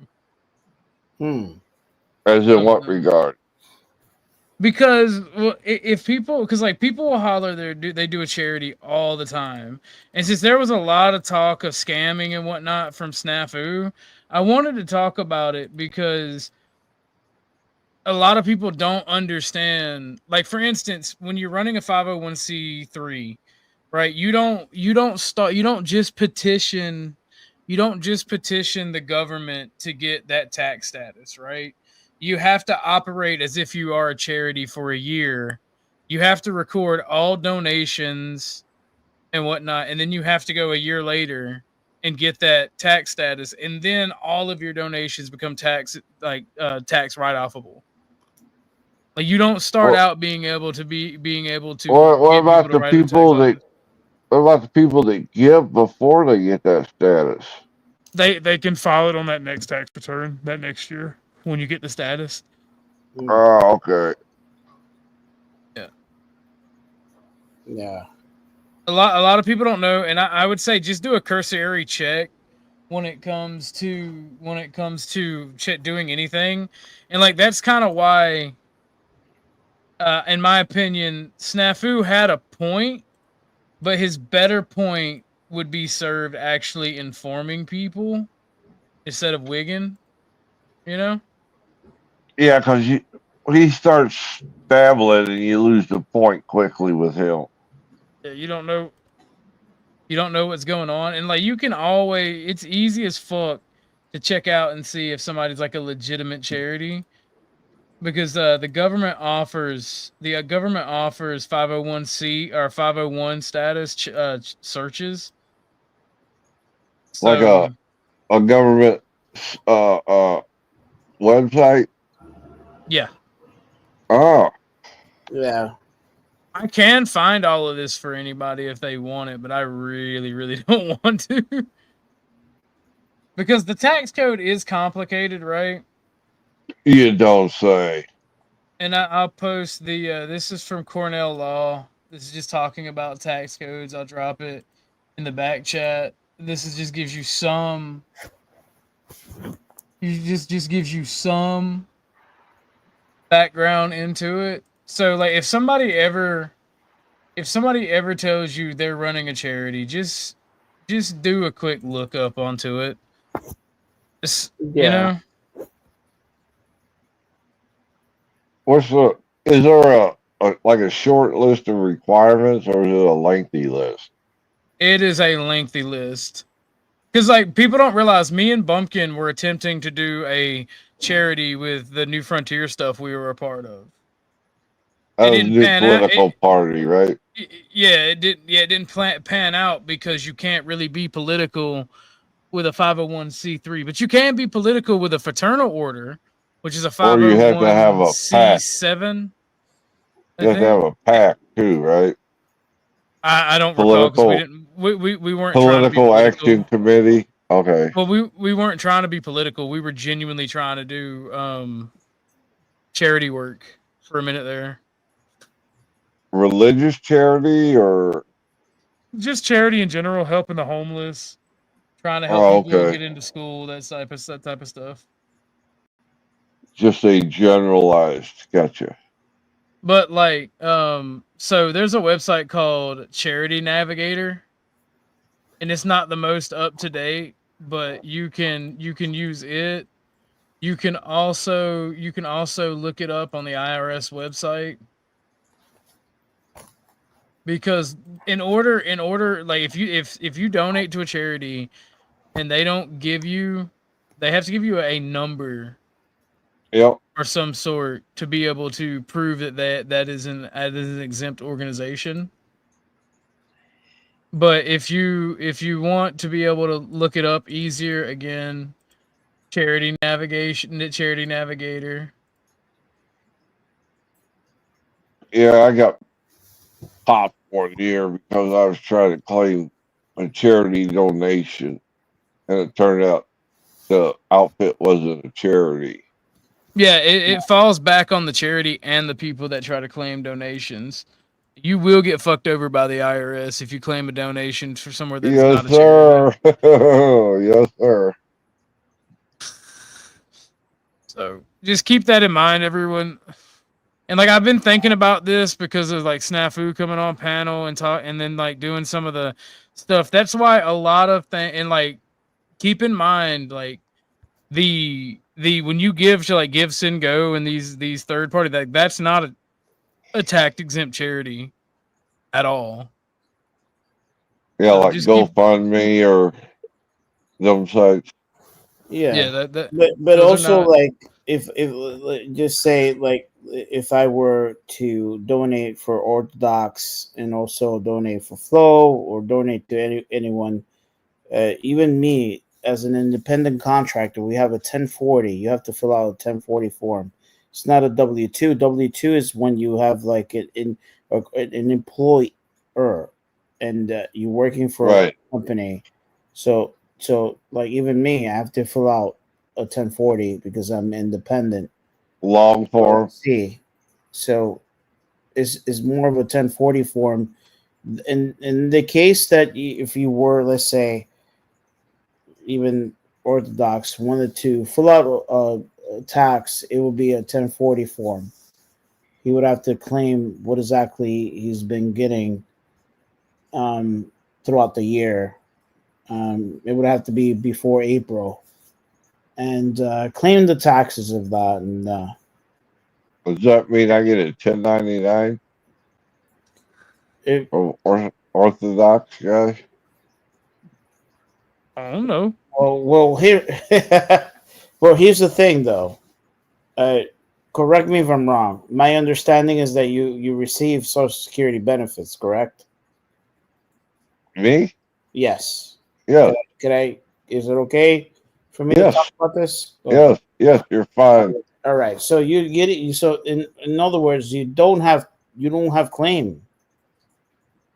You get a form from the Social Security how much you've been getting throughout the year, but you don't. It's unless you're like getting any other extras, whether it's let's say for instance like me, I have 3 properties.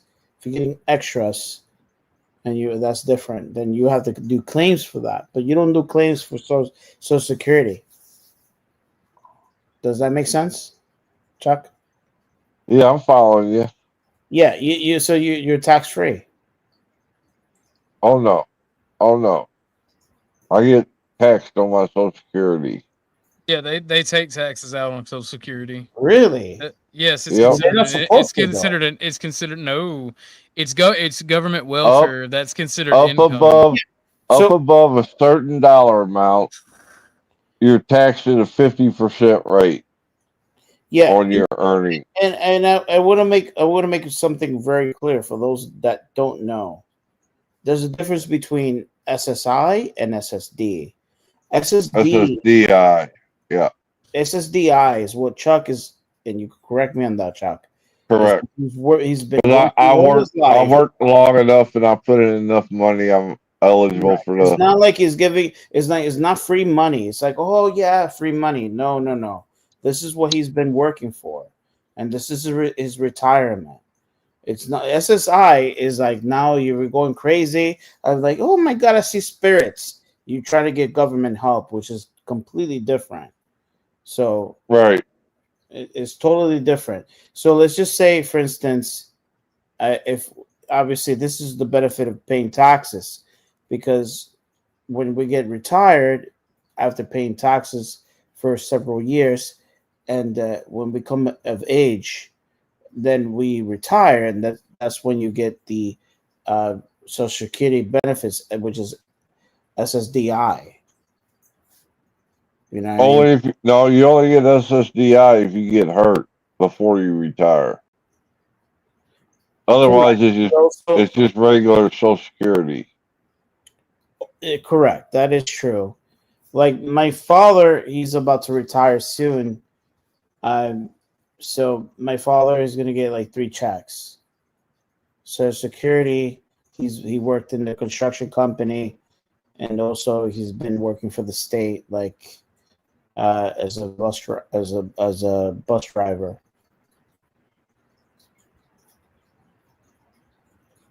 Makes sense. Yeah, and my mom also worked in the.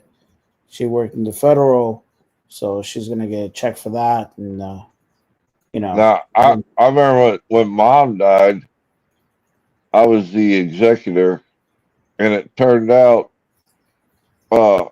she was drawing on 3 or 4 different Social Security plans, which she shouldn't have been able to do, but somehow she was faking them out. It was pulling 4 Social Security checks, and they wanted their money back. Oh shit!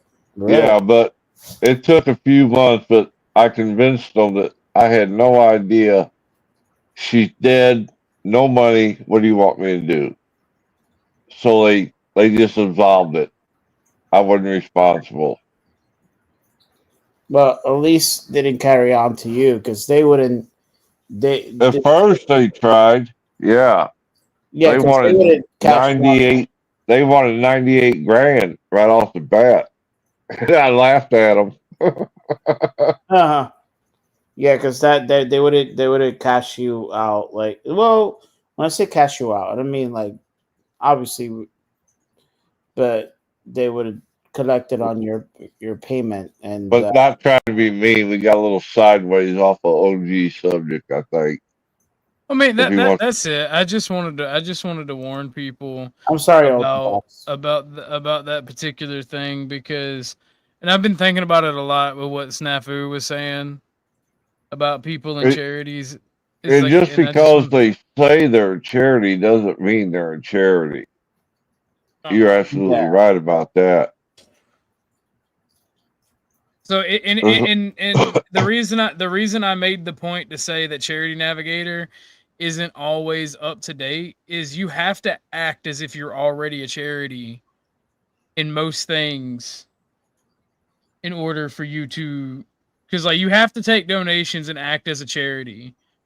And you, part of that taking donations, like if you don't have to give them contact information, they're not a charity. You have to give contact information because it has to be recorded. I donate $20 to you, I just get to write it off, right? No. No, not at all. Oh, okay. That's why I'm asking. That is not how that works at all. Don't do that. You'll get me and yourself in trouble. I'm just trying to get what people common thoughts are. That's all. So it's kind of difficult to explain because it's jumbled up on purpose. They don't want people to understand what's going on, in my opinion. But like, you have to function as a charity. You have to take people's information down so you can make sure they get their write-off when it comes time for a write-off, right? Because the whole point in you being a 501c3 is to be tax exempt and give a reward out for people being charitable. Like, it has to be a specific cause for things. Then they have to function as a charity in order to be a charity, you know? And that's why it's very difficult to start an actual charity. That's why most charities start with big corporate backers and like people who are very familiar with running charities. It's why a lot of them cost a lot of money to start. And there's like specific rules that people have to follow in order to be a charity. Now, I don't know how much you give in terms of philanthropy, but do you care what percentage goes to the actual cause versus what's kept, if you will? In-house? Yes, I do, and there are trackers for that as well for certain charities. But I also understand that if somebody gives their life to a cause, they have to be able to earn a living. So, and people who do work for the charity, like actual work for the charity, do have to get paid. So, like, as someone who understands that, like, I don't get mad when people who work for charities get paid. It's when they get paid these $1 million salaries off of these bigger charities, and only like 10 cents on the dollar goes to charities, or the whole charity is just an outright scam. Is what it annoys the fuck out of me. We could agree that obviously it's a capitalist country, but we also agree that if it's a huge percentage where like the person is benefiting, and then only like out of the 5 million, and only maybe $50,000 is going to the cause of it, and then the rest is going to the person who's creating it. I mean, obviously, it's too hypothetical, but yeah, that's just like where you're like, okay, I'm getting fucked over. The bookkeeper, the accountant, the PR person, they all get paid. Yeah, it's but yeah. And if there has been any donos sent by phone, sent by Cashapp, I apologize. I'm not intentionally ignoring them. I had to charge my phone, and my charger is fucked up, so I had to. It's not really charging. How long you gonna use that excuse? Until I save up enough and can buy me a new phone and charger. I just messing with you. Well, I mean, and no, but I feel it. Like, it's legitimate if people get annoyed because they're donating and whatnot, and they're not getting their stuff read off. Like, I get the annoyance if people are getting annoyed. I know I get real upset when you don't mention his. So. Well, no, I was thinking more like Imperious, telling Gordon to beat me. True.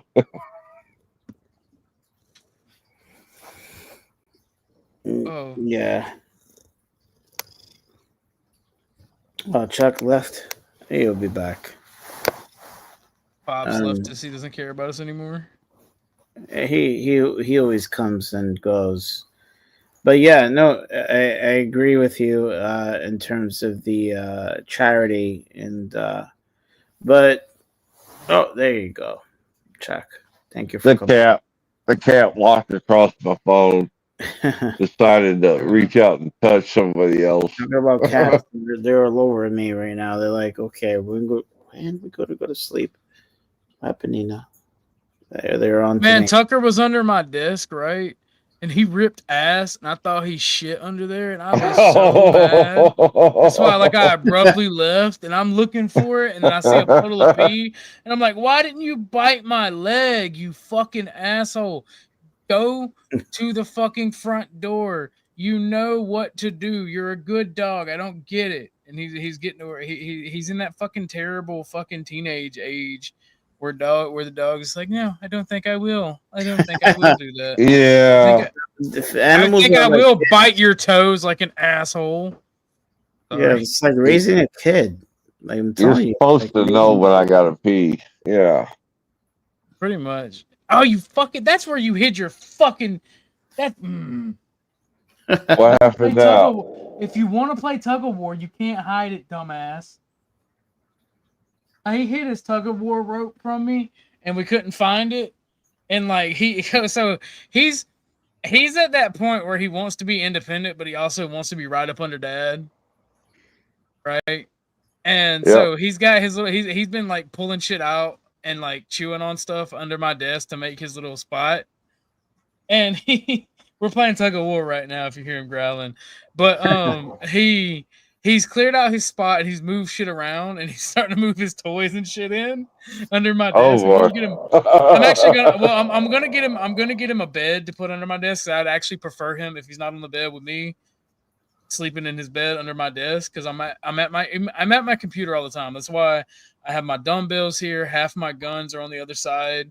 Like this is my workstation because like I've done a lot of at home work over the past couple years ever since 2020, and mine even really started even before 2020. So I'm at my desk. If I'm not hanging out with friends, I'm at my computer desk or I'm chilling with my parents. Well, my parent. Seeing as this is dad now. Seeing as this is Papa. For those of you who don't know. Y'all want to meet my father? Here he is. I heard. There's Mr. Orthodox Guy, Senior. Oh, I got one of them boxes. I'm trying to get a nice urn, but then my family's trying to get me to spread the ashes because they're like, "Oh, it keeps spirits," and you always want people to realize. My dad did not care about Jesus Christ, Tucker, calm down. But he did not care about that whole remain shit. Did you have to pay for it? No. There was a whole kerfuffle because I had like my dad died like a month or two before I lost my job, and I didn't even know he was dead for like a month. I could not contact him, could not reach him. Yeah, my dad lived lived halfway across the country. Oh, okay. He lived in Oklahoma. Thankfully, he's from Texas, so he had family out there. But his mom didn't even know. His sister, who lived in the same city, didn't even know. Well, where are you from? I'm from Georgia. Okay. I'm in my hometown right now. Like my dad. Don't give me the name. My dad like somehow met my mom. I don't really know how they met, but like, Ike left. I'm sorry. Ike, if you a good night, Ike. If you're not coming back. Oh, Ike we lost Ike. Ike is back already. Oh, okay. I'm about to stop. I gave him $250,000 to his charity. I was hoping he'd come back. Well, if I'm wrong about anything and anybody knows anything, I don't get mad if I get corrected. It's when you go against what I'm saying, like the family thing with Skunk. Like I'm not mad at Skunk and I don't dislike Skunk, but family is such an important thing to me. And I know from my experience, like half the people that yell everybody's toxic are toxic themselves. And I get that family are the friends you choose. That is also true. And like actual bad family members that are bad for you, that are selfish, I get cutting those people off and I don't have anything against it. But when you naysay the family unit and the power of family, when I'm talking about the benefits of family, I'm gonna get angry and I'm not gonna tolerate that bullshit because it's not a debate, it's a discussion. Yeah. And like and at that point it wasn't even a discussion, it was just me kind of monologuing with a panel. But no, like the state, to answer your question, Chuck, the state of Oklahoma begrudgingly paid to cremate him. They were actually talking about just putting him in the dumpster and just like out of spite, not letting me get the ashes because I didn't live. Yeah, because I wasn't a resident. And then the funeral home was like a Christian funeral home that just said they would do it, and they freaked the fuck out at the government and just like called me and was like, "Hey, we'll just cost." And at the time, like I didn't have any money. So I couldn't even pay the cost for transportation. My sister. Well, you didn't take my money, Mike. You didn't take my job. You don't have to be sorry. I appreciate the kind words, though. But my aunt, his sister, went and got them because I contacted her and said that this company and like the funeral home was really kind. Like that when the like the funeral home had told them belligerently, no, absolutely not. We are not turning these ashes over to you to be thrown away when there's family. And when the I don't know who it was, but when my aunt when she went to get the ashes, the government aid was there to pick them up as well, and like they were arguing with the funeral home director trying to get them. And when my aunt came in, he signed them over to her, and once he signed them over to her, there was nothing they could do about it. Like they threatened to arrest my aunt if she took the ashes. Yeah, I hate the state of Well, Oklahoma. I got threatened because when my brother died, the state law is next of kin is responsible, and they tagged me to be the responsible party. I do have to share an experience as well, but go ahead, Chuck. You're first. No, I'm just saying that in the state where mine happened at, I was made responsible even though I hadn't had contact in 20 years. And I'm like, ain't this some shit? What's up, Lady K? How you doing? How are you and Flo doing Oh, today? hey, Lady K. What's up? How you doing? One hot mama. But no, I like have I hate the state of Oklahoma. Go ahead, Mike. Go ahead. My bad. no. Go I ahead, had Mike. I had a horrible fucking situation. Like during the pandemic, my grandmother, she passed away during the pandemic, but it wasn't because she basically had the COVID-19. She passed away like probably like 3 weeks prior to, and then at the time, the pandemic, it was talking. It was more like it was in Europe, but it didn't reach yet into the states. And at the time, President Trump, you know, he was president, and he just said that eventually we rush off and all that shit. But when it hit New York City, like, so luckily I was able to get my grandmother into the funeral home. My grandmother's wishes was always not to be cremated. Cremated. She wanted to be buried next to her father and her mom in Italy. Oh fuck, guys! It took 7 months, by the way, first time in history. So it was. So I went through war, and my dad and I and my family we were constant like arguments in battlefields. This was an extreme like constant argument because the funeral home basically said, you guys have to make a decision because there's a lot of people dying and we need the space. And she was in the morgue. And I'm like, nope, fuck you guys. Nope. My grandmother and my cousin is like, she's not fucking Diana. I'm like, fuck you. She's my Princess Diana. Yes, she's my friend. Oh my God. It was a constant argument. I went to the board meetings with the Ortiz. It was an Ortiz funeral home. It was a constant argument. I, I, I did this for my grandmother because when I was a kid, my grandmother, besides my mom, I mean, not saying that my mom, but my grandmother cared a lot more than my mom. She would fucking. I remember I shit in my pants. I had diarrhea. I don't give a fuck if it was embarrassment. My grandmother looked out for me. She was really fucking there for me. And my mom got involved. She got in a huge argument with my dad. She's like, you know what? That's your fucking mom. She said it because my grandmother used to always say, "Do not cremate me." And she had insurance, she had Prudential, she would pay for that shit. It's like, this is why I fucking pay for my fucking insurance, so no one could cremate me. And I managed to do that. And I remember calling airports, and they nearly said that was impossible. Basically, everyone was telling me that you just have to it was just hard, but I managed to do all that shit. Thankfully, um, That's wonderful. I managed to. Like I'm telling you, like Orthodox, it took me 7 months.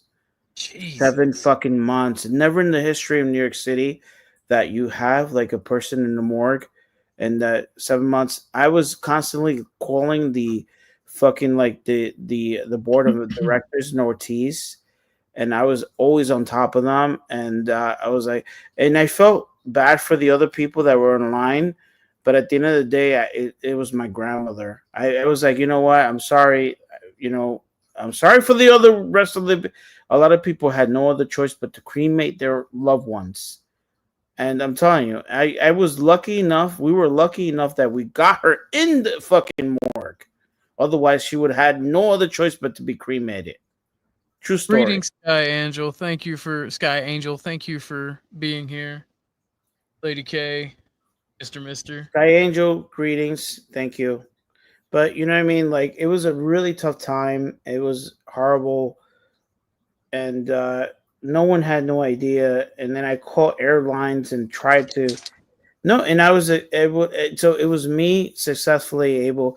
But during the funeral, my dad went and buried, or I didn't went. Like, because a lot of the family members went against me, and my cousin, they were just like, you know what, fuck you, Michael, you all you think is about you. It was a fucking disaster.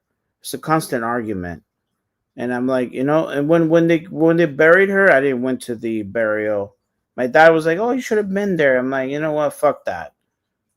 I did my part, my fucking part.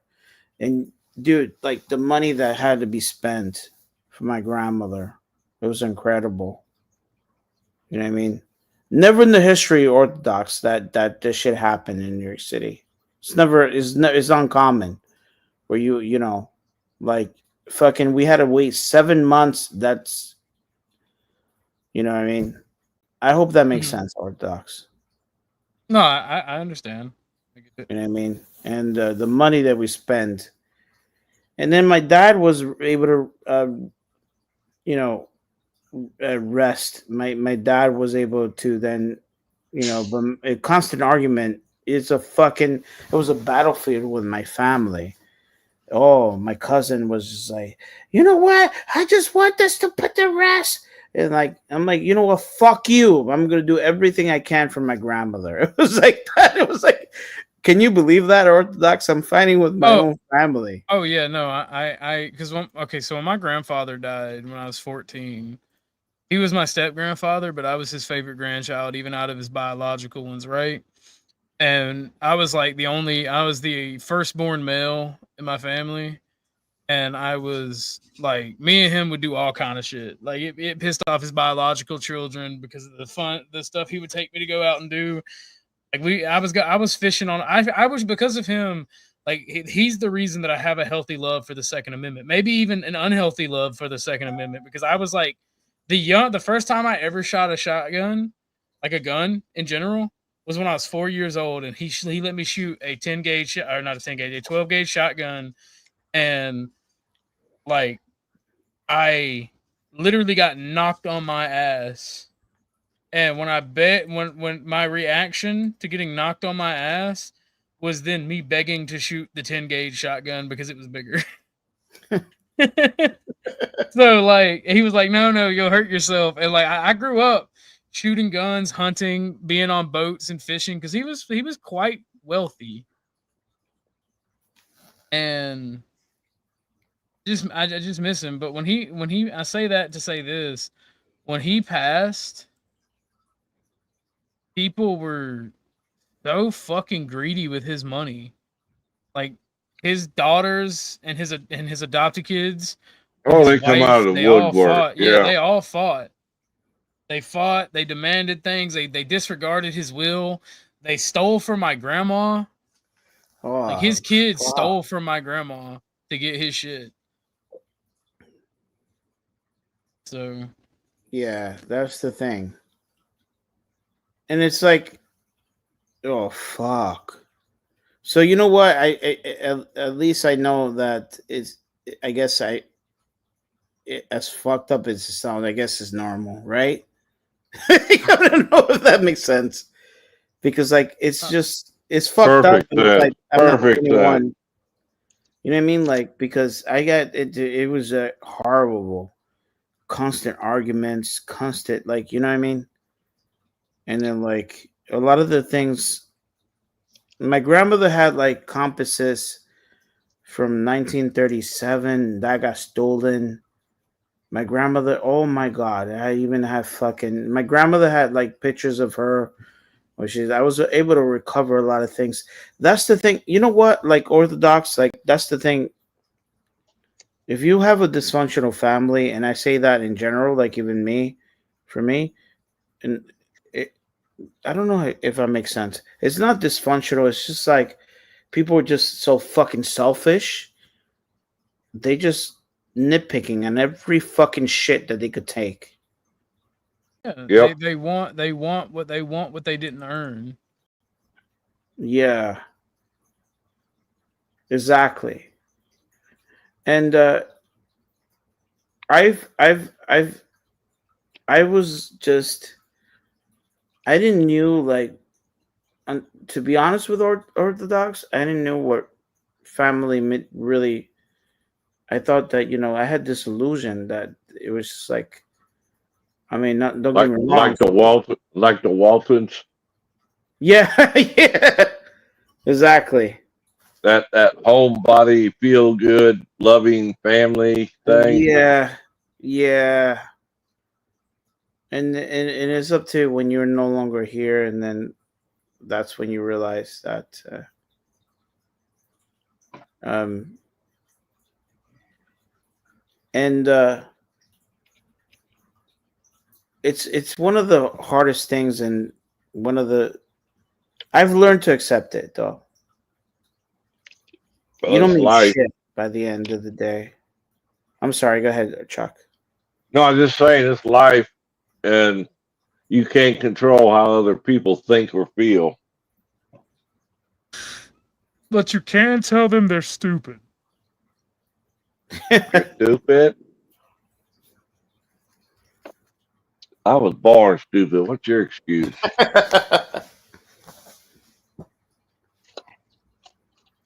I was born a poor black man. Jesus, Chuck.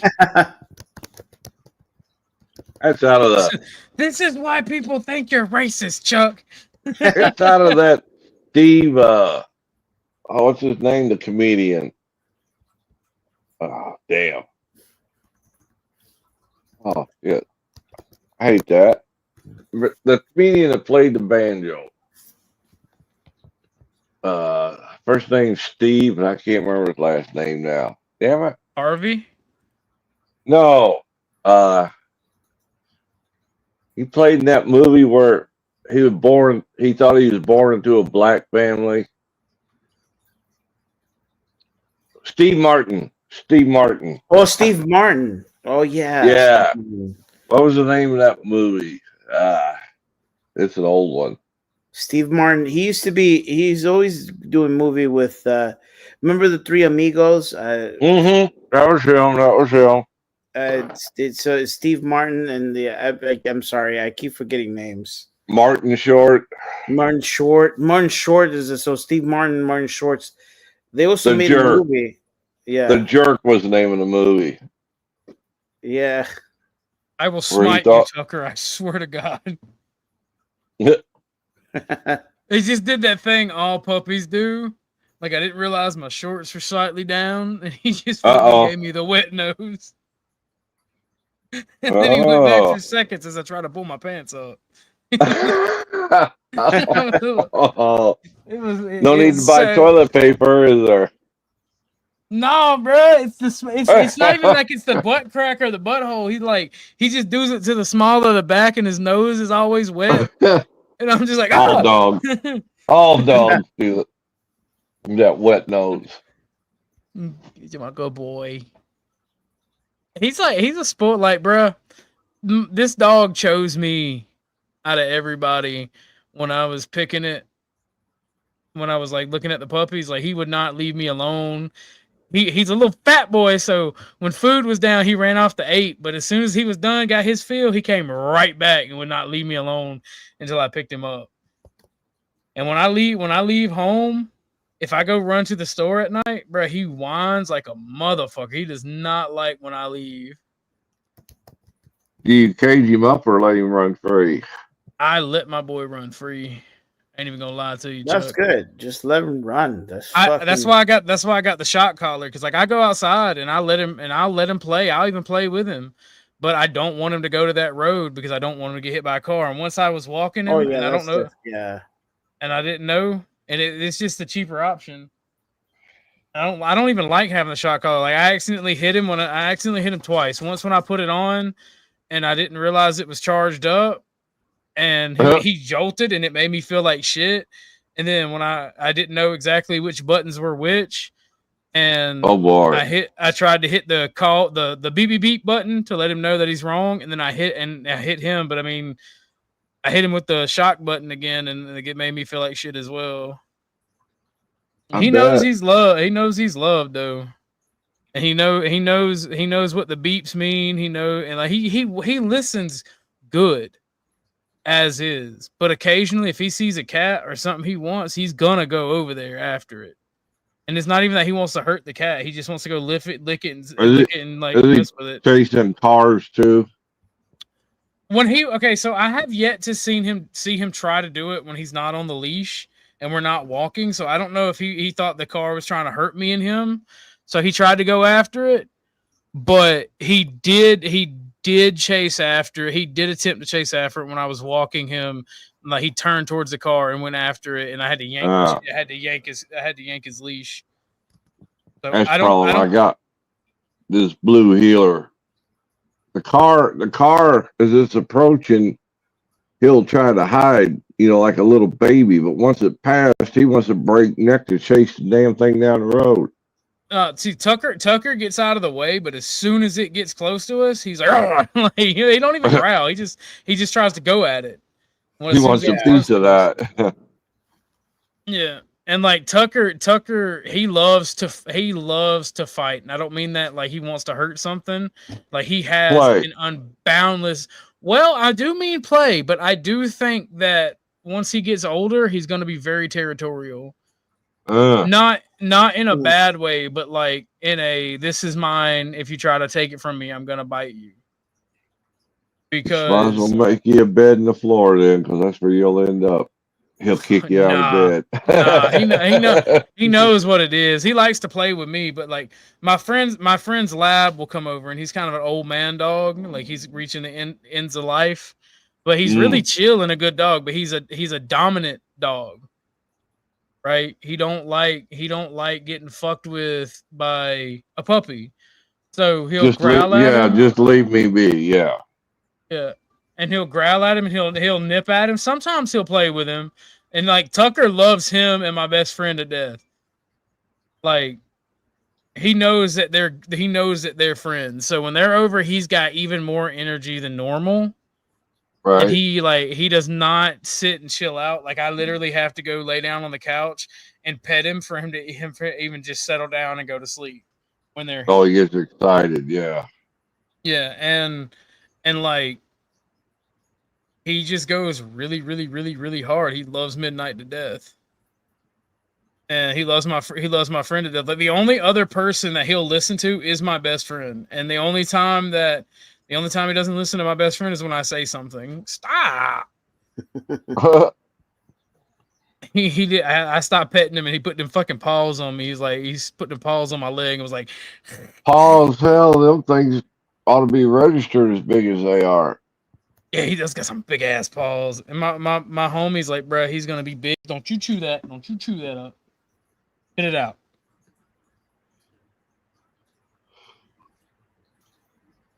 You go lay down somewhere. What's up, man? What's up, Kev? What's up, Kev? I got to get my books out from under there because he'll chew them. And I kept my books in one of my old packs. Yeah. And I just found that out. Give me 1 second to get these picked up because I'm about to head out, guys. Said, all right, boss. Orthodox, it was a pleasure. It's a pleasure speaking to you as well, Mike. You know what I mean? Thank you for giving me the opportunity to speak up, and it's always a pleasure. You know that, and very appreciative of the opportunity I get with you. I Um, appreciate you coming by, sharing your wisdom, and I really like it. I really appreciate it. Thank you. You know, every fucking shit that I meant about you, I'm true to my words. I appreciate it, Mike. And Chuck, you already know how I feel about you. Yes, sir. Same at you. Ike, sir, salute to you, my business partner. What business? Have a good What night, Chuck. business do you guys Or do? sorry, have a good night, Mike. Yeah, I can with the candy, but no, Mm. I got very appreciative, sincerely. You guys ought to sue for royalties Likewise. from the candy company. Ike is another person that we could always learn from. Oh, most definitely. Yeah, Ike, just because I don't give you credit for, forgive me, but I know that there's a lot of shit that you have a lot of knowledge. I mean that as a human person, and I want you to know that. All right, thank you very much. You're always out there being kind, doing kind shit. Fucking Mike. Yeah, and I appreciate like the interview and everything, and I think that Yeah, we still got to do part two. It's coming up. Got to keep the people. You know what? If we're gonna do a part two, I think that we should do like something even Chuck and Orthodox. Maybe perhaps would you guys be okay with doing something to teach the people? I want to do something good where it teaches other people how to basically be the person that they want to become, and then also gain profit at the same time. That to me would be very great, if that makes sense. I wouldn't be opposed to it at all. Is that okay with you and Mike as well? I'm Ike. Sorry.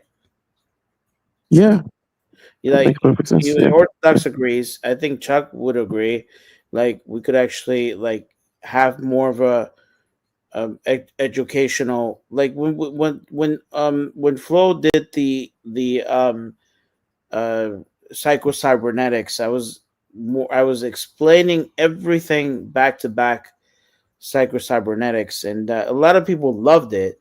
And I told people that this is the secret sauce. Like I'm like this, it gets me hyped.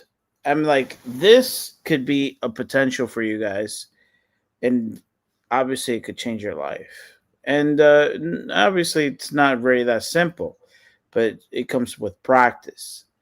um but if you guys were to like one day, we could set it up where we could have this discussion, and then like teach the general public, educate like the people to basically uh, have more of an understanding of what it needs to become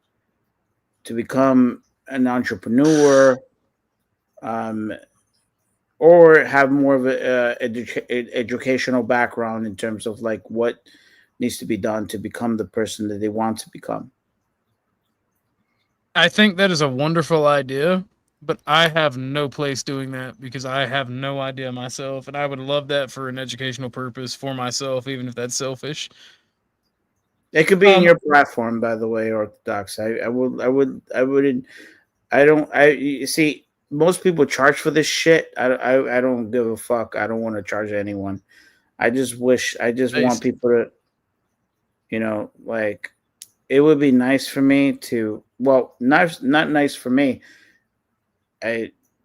It would be lovely to have more people for like upcoming generations.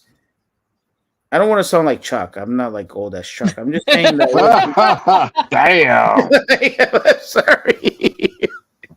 Get them while they're down. I'm just saying, like, it would be nice to have like with conversation with people, and for once to see that people understand the development of what it is to become, and we need that. I think if I could actually do that for free, I don't. You know what? I feel like I'm doing a service. As opposed to telling men how they're supposed to feel like a woman, or a woman feel like a man, or is that That's red another pill? thing too. Yeah, Red, That's red, another thing. red pill shit is gay. yeah. Yeah, I getting don't get red into pill and all all that that shit. crap. And how like red pillars are manipulating women and sleeping with a lot of women, but treating women like shit. That's bullshit. Like, you see, instead of like understanding a woman, no, more importantly, also understanding yourself. And so understanding the fact It that it it sells fake masculinity as well. I call it beer and titties masculinity. It's kind of some bitch nigga shit if you really think about it. That's exactly, why that's why me and Casper went at it, because I don't like the black pill. I don't like the shit that is done where people try to convince other people just to do stupid shit and be disrespectful and be manipulative, and then try to be like, well, that makes I'm a man's man type deal. It's like, nah, brother, man, I don't think that makes you a good person, good guy. yeah, I agree. Like, you know, and uh and obviously a man's responsibility. It just if you were one of the things too. I'm gonna put this to rest. What the fuck is it that you guys? Well, I'm not saying you guys. Obviously, I'm saying in general. Like, you remember how you used to tell your wife or your significant other or whatever how beautiful she is, and they used to bring her flowers. What happened? You no longer do these things. I And still do. no, and God bless you, Chuck. Like for that. I think it's more important that we play our role and understand where we stand, because as men, and this is where I like would just like beat the shit out of me. Oh, did she? Yeah, and then also because she just I'm not gonna get into that. She didn't used to be that, but ever since she got monetized, things started changing. I'm not gonna get into that. Yeah, I'm I not gonna get feel into you. that. I feel But you but on but that one. but like the thing is that uh she basically to a certain degree, I kind of understand that there are a lot of women that are, you know, trying to take benefit the fact that you have OnlyFans and all this stuff. But I don't, I still stand by the responsibility of a man and where we stand as men. And I do that for my grandmother because I remember my grandmother. I remember if it kills me, fuck it. I don't give a fuck because I'm gonna see. I know that's too Sorry that sounds too hypothetical. I'm just saying that I will. One of the things about me, I hope to stand and be as real as fuck and not be as fake. I don't want to pretend, or I hope that's one thing. If that makes sense, guys. And if I don't, sorry. I hope I don't, No, it makes sense. yeah, because Um, I was wondering why Casper had angry on his name. I guess now I know. 'Cause I didn't know he was. I didn't know he was that angry. He was going crazy about the with OG. and the thing is that you might be angry. No, angry, I get along with angry. Angry is a great guy, but also remember you have a mother. Like, come on. Like, you also have, like, you see, my grandmother Oh, would tell me, like, that this is your mother. Like, you don't ever fucking like turn your back on your mom. I mean, obviously there are mothers that are evil, don't get me wrong, but my mother, I mean, thankfully my mom is not evil, but I'm just saying that you have to stand beside your mother. I'm not saying that you can't stand behind your dad, but I'm just saying your mom is your mom and she gave birth to you. I hope let me know if I'm getting too technical, guys. My mother was a definition of evil. I'm sorry about that, Chuck.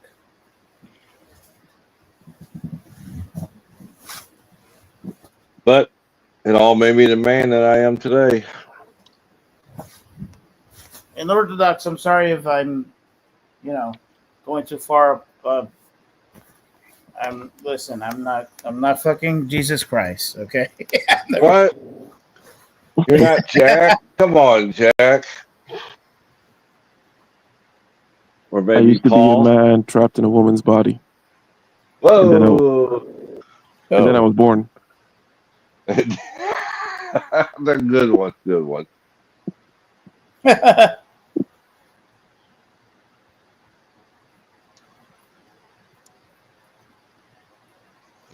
Oh, shit. But anyway, guys, Orthodox, you already know. Hey, I give think me a second before you leave, Mike. I'm gonna get Tucker back inside. I do Yeah, want he- to talk to you more about Red Pill if you got to. He was All right. putting books up and stuff.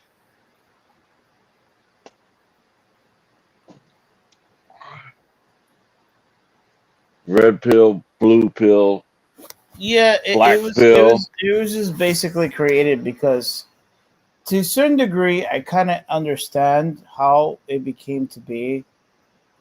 A Because, bunch of incels. That's how it came to be. well, yeah, and unfortunately, I but I don't I see the thing is, to me, the responsibility comes into two different parts, and I believe that I believe that we need each other. I believe that men and women need each other. We need women as much as Last women time need. I checked, that's how it works. Yeah, and I'm not one of those. Uh, see, Andrew Wilson, for instance, he's a I'll smart, pass. I'll very smart. pass. But his belief system is more that women need more us than we need them. I don't know. I disagree with that. I think we need each other. Well, I mean, I think we do, and here's my thing, right? I despise the red pill mentality because, like, it's literally just feminism for men, Is that the and MGTOW side? yeah, it stems from Oh, MGTOW okay. because Gotcha. MGTOW got outed as a bunch of homosexual shit, and they rebranded. yeah. Like all the red pill is trying to teach lazy losers how to manipulate women into getting sex. I agree. I That's Doesn't. agree. it. So instead of improving men, you teach them to manipulate people and manipulate social cues, which is not any better for society. It's literally weak bitch nigga shit, but and feminism, but for men. Like if a dude, here's the reality that red pillars don't typically tell people outright, and if they do, it's typically to manipulate somebody into spending money for these guru type shit, a la Andrew Tate. If you're a fat, out of shape dude, you don't have any money, you don't have any prospects, you're not going to attract a woman. Plain and simple. And instead of telling people to accept this and to make changes, they're like, "Nah, bro, fuck them bitches. It's the bitches' fault." Nah, bro, why would anybody want to fuck with you if you were like that? And they If also you are a train. miserable to be around, it's on you. Just like these fucking cat ladies will never, ever, ever find anybody who cares about them because they're miserable, evil fucking people. And they also train like the guys to sleep with a lot of women. Like, no, you just have to sleep with a lot of women to gain experience. Just use them and get. Marvin Gaines is one of them. You just have to like fuck bitches from left to right. And I mean, it's no secret that sex is great, I but there definitely. come there comes a time where what you're doing, is it beneficial to society? No, it's not. So I'm always going to be opposed to the red pill gang for that simple fact. Because it does not build better and stronger families. It is not indicative to building a better and stronger nation. Oh, Glenn Lawrence is calling you out. Well, he can call whatever he wants out, but if he hits the panel, I don't care. Unless he hits the panel, I don't care what anybody says in the chat. Oh, Glenn. And I ain't got no problems with nobody. So if anybody wants to say there's some problems, there's not. I just don't like the red pill because I've been around the political sphere. I know what it is. I don't like it. I don't fuck with it. I don't fuck with people who really who subscribe to that ideology, because I know how men and women treat one another. Like, it's not that. I know the psychology and the way men and women treat each other and how it's supposed to be. Like, the red pill is not that. It may if you're saying the red pill is that and you're that, then you're not red pill. Because red pill is, and this is why me and Casper got in the fight, red pill is doomer type shit. Black pill, red pill, all these pills, like, people need to stop taking so many pills. Because it does nothing for us as a society. Yeah. Example of that is Andrew Tate talking about how men. But he's got. Where's your Bugatti? He's got a Bugatti. Where's yours? Oh yeah, but check this out. Like, he's been using and manipulating men with OnlyFans. Remember that? Yeah, people don't like talking about that aspect of it. But you see how hypocritical that could be. Yeah, no, it is the essence of being a hypocrite. And the thing is, like, I agree with a lot of what Tate says, and he's right for the wrong reasons. Yeah, I do agree with a lot of shit that he says, and he's a smart dude. But then at the same time, your examples, and then at the end of the day, your results. I mean, there's a reason that he's being looked into for human trafficking. Right? There's a reason that these things. There's a reason that this has gone down, and he's catching a lot of shit. Right?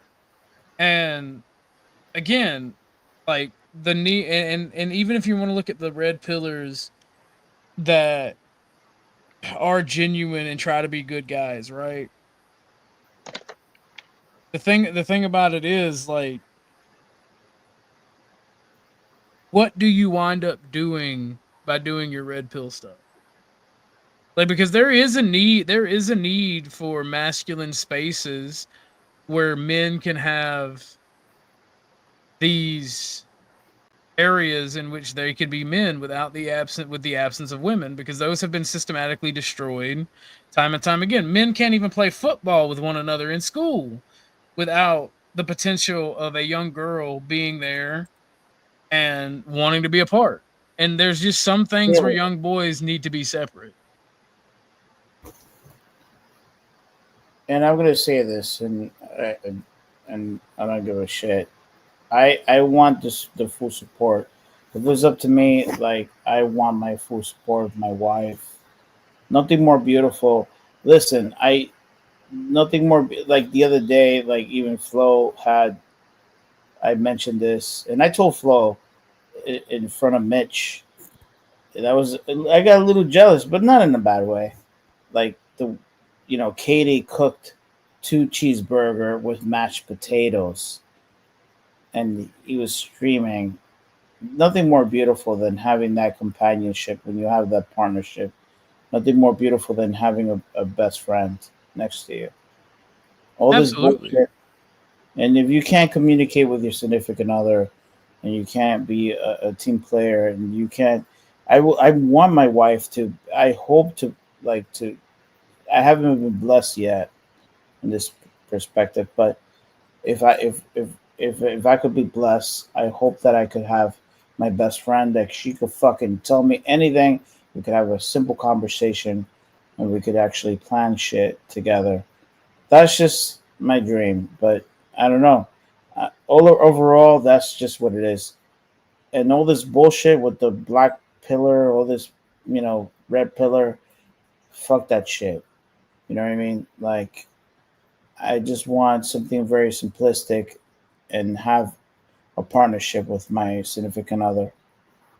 Nothing more beautiful than that. And if they want to call me a faggot for that, then oh shit, sorry. If they want to call me the F word for that, then call me the F word. Sorry.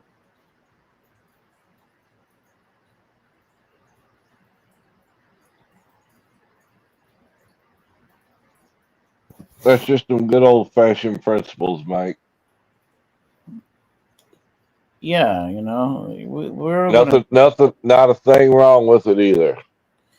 people walk around like they're gonna live forever. Why is it that people walk around as if like you're gonna be always young, you're gonna live forever?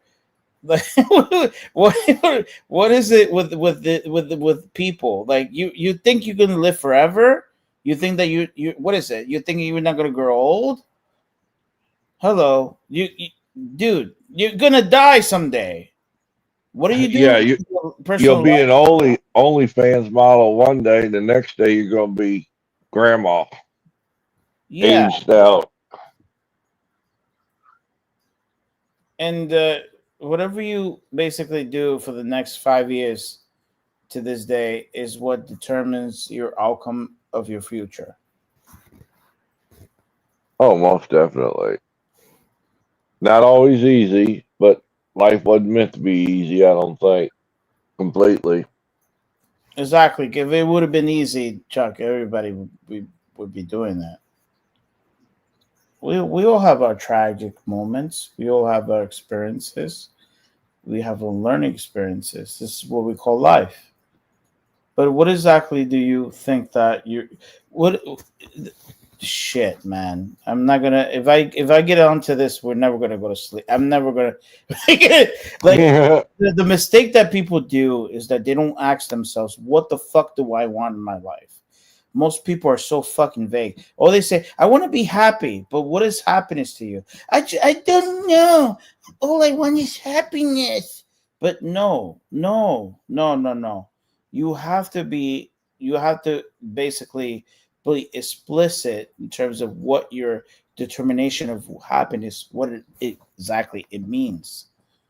And that's the problem that's going on right now. People walk around, they don't know what they want, they have no idea who they are, they're so confused, and then they get depressed, and then like the therapist tells them use pills, all this bullshit.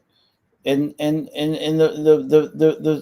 simple fact is that the real question is people don't know what the fuck they want is because they haven't dug deeply ask yourself deeply within your own heart. Don't be afraid if you want to be a carpenter or a painter. Don't be afraid. Don't be like, oh, but carpenters don't make money. No. Fuck that. Do whatever you want in life. That even if it cleans toilet, you know what? I just want to clean toilets. It makes me happy. Do something that projects into the person that you are, and something like that actually brings the best out of you. And this is where the magic begins. Most people are afraid to elaborate in terms of what makes them who they are because they feel that they're going to society is going to reject them, and it's going to make them feel as if like if I were to say clean toilets, oh fuck man, like I'm going to look like a homeless person. Like, and then the thing is that most people, someone said that the very place that you see where you will never mention any names and you will never hear, it's in the cemetery. You know how many How many fucking people died? You would never even hear the names. Dreams have fallen. You walk in the cemetery, those are dreams that are fallen. If you think about it, like in terms of your perspective of life, walk around as if you're gonna die tomorrow. When you walk around that fucking perspective, you're like, you know what? If I have the less, if right now I want to eat a fucking lobster, you know what? I have $50. I'm gonna fucking eat a lobster tomorrow because I don't know if I'm gonna die. Walk around as if like your life is dependent on the fact that this is it. This is your game show.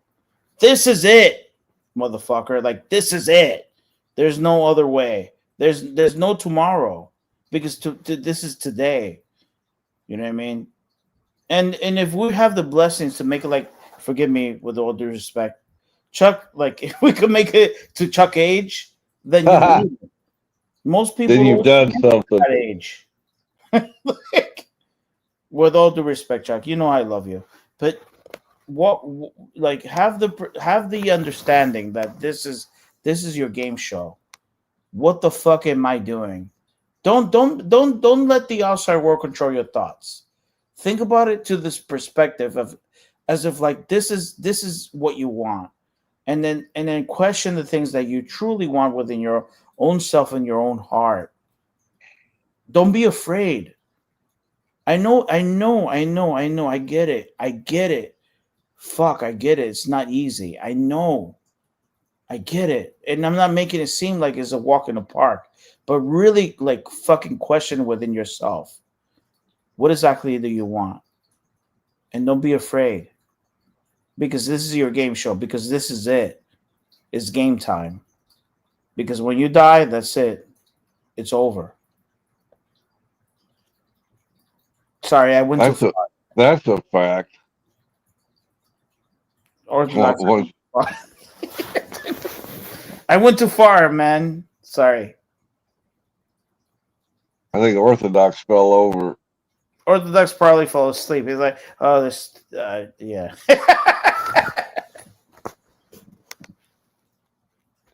Ike. What up? Everything they said. What are your thoughts? Do you agree? I think he was asleep, Mike. Yeah, I didn't fall asleep. I wasn't. I heard it, and well, first I'm going to say, and I'm not being, but the agree or disagree thing is like you state certain facts, and it's like it's not for me to agree or disagree, especially when you make. It's like, what's to disagree with what you said, right? It's like, this is your life. It is only one, right? And it's not just the life thing, it's the moment thing, because the next moment is not guaranteed and all that kind of shit. And yes, you should be intentional. Go ahead. No, and look how you make like reggae music and it makes you happy. And no one, it's your enlightenment in terms of making this band. Look how it just brings the best out of you. You don't talk about the outcome of that is, because at the end of the day, it makes you who you are. And that's what it's more like, how can I explain it? Like you find the person that you are, and then the very people that surround yourself is the person that you are. And you start having beautiful people around you. The very people that you love, the things that you love. Does that make sense, Ike? Well, it makes perfect sense. I'm going to say a couple of things and well, first of all, yes, I agree, but I don't even have to say I agree because it's not about me agreeing or disagreeing with anything, right? It's just it's stuff that makes sense, right? But regarding, let's say, the reggae music or other kinds of things, just kind of expressing yourself in different ways, try to cultivate whatever talents you may have, whatever gifts you may have, whatever in whatever different directions and whatnot, finding a way to compound these things and moving forward. And yes, being intentional regarding what you want. Now, there's a thing which the people, because what you're saying, and there's a I forgot. Well, there was a guy who used to always say the phrase like, "This is your life," right? You know what I mean? Because people are always waiting for their life to happen, right? Or they want to. It's like they're trying to live another life or watch someone else's life vicariously, or think that their life is gonna happen in some TV show that they get to relax and watch. Oh, it's like, no, this is it. Now, Yeah. there was a next step that a lot of people. In other words, it's not a question of a next step. It's like, okay, well, then dealing with them on a moment by moment basis, how do I take this particular, shall we say, motivation that Mike has given me? And yes, I understand. Oh, yeah, I watched the full cybernetics, I believe, video. Psycho-cybernetics, but Yeah, psycho-cybernetics video, and I understand it, and I understand the whole image thing. I understand how the mind works in the brain. Okay, good.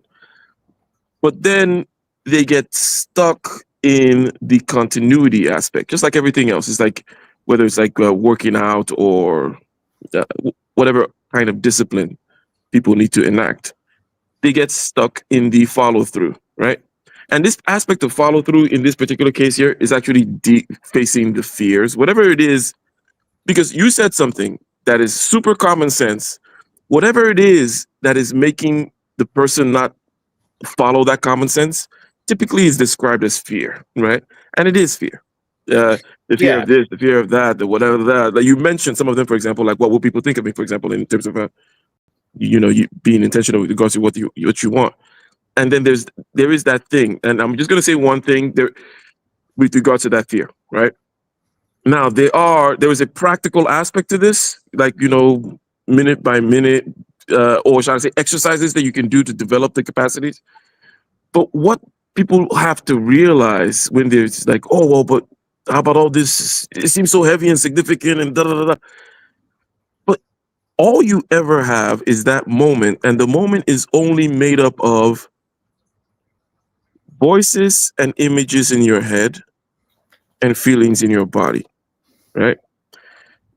Whatever Chuck is experiencing right now, whatever I'm experiencing, or whatever Mike is experiencing, and OG is a combination of voices and images in their head and feelings in their body, right? Whether it's a calm feeling, whether you're about to kill somebody, whether you're in grief, pain, sorrow, whatever, it's voices and images in your head and feelings in your body, right? When you, at least for certain people, and as I said, there's actual exercises, meditative exercises to develop the capacities to be able to deal with voices and images in your head and feelings in your body, right? But when you really look at it as, okay, this whole thing that we're making so significant and such a big deal is just a series of voices and images in your head and feelings in your body, and then it stops. And we call that stopping dying, right? So it's like, get over it, right? Yeah.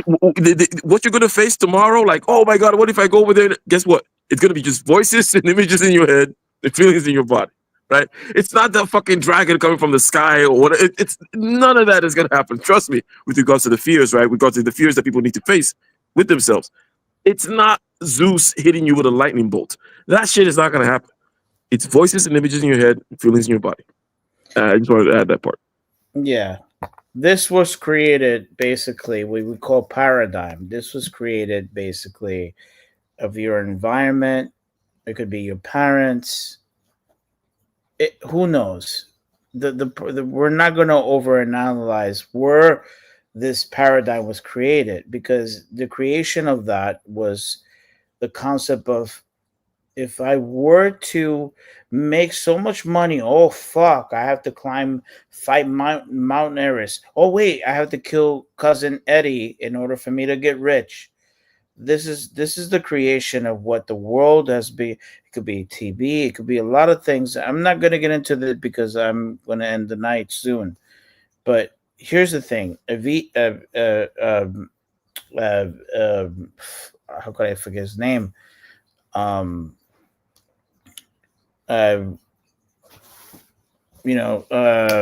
I just had this name at the tip of my tongue.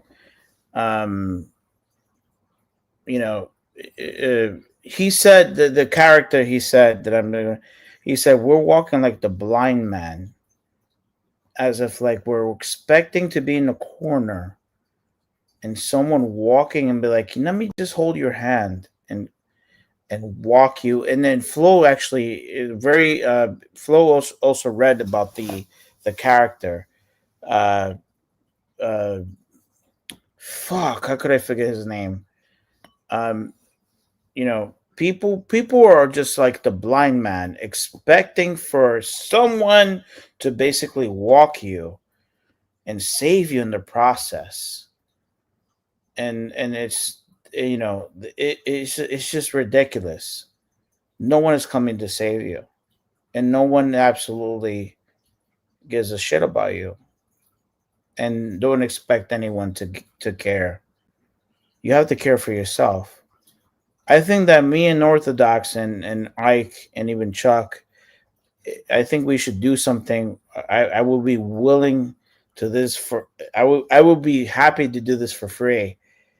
And basically, like, do like an hour, and for us to like talk about these things and get an understanding of how the human mind works, and also basically have truly like really look within. You know what I'm saying? Like within, because a lot of the things that people say, I want to be happy, I just want money, but they don't even know what they truly want. It's just too fucking vague. Oh, hold that thought, Mike. Hold that thought. Miss Donna in Texas, thank you for the dono. And here is your video, madam. She sent a really sweet video. Thank you.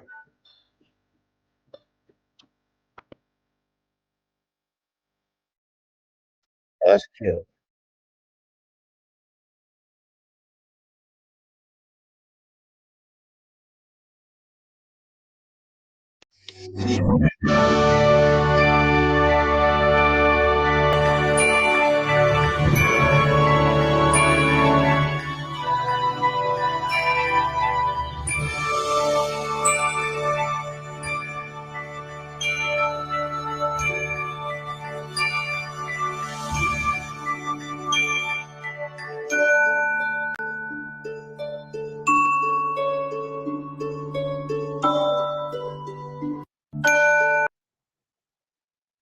Thank you again, Miss Donna. I'm sorry for interrupting, Mike. No, thank you. No, absolutely not. You're in the correct. Thank you for the donation. Basically, this is Orthodox channel. Please donate to Orthodox. Anything helps, and much appreciated. Uh, I hope that when the I hope that there's something that you guys can learn from me. And listen, I'm no better than you guys. I'm not like I would never. I'm very humble. I tried to be. This is who I am.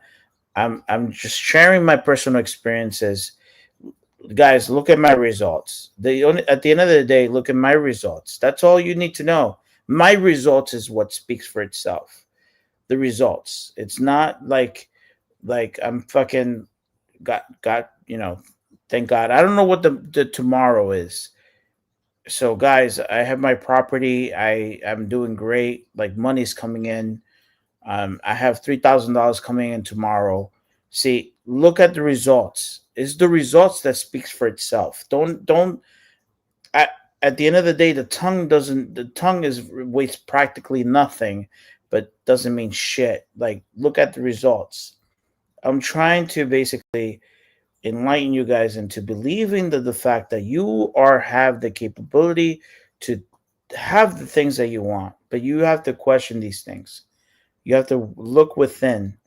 Look within. And this is for you, not for me. I'm not charging you guys. I'm not trying to say, oh, look, I could be like, hey, Orthodox, let's charge these people $100, $200. I'm giving you this shit for free. like, my dream is for you guys to basically wake up in the morning and say, "Wow, I feel alive." You know what I mean? Like, not to me, that is the blessing. Like, if you could wake up in the morning and know what you're waking up in the morning for. You know what I mean? I wake up in the morning like with my cats. You know what I mean?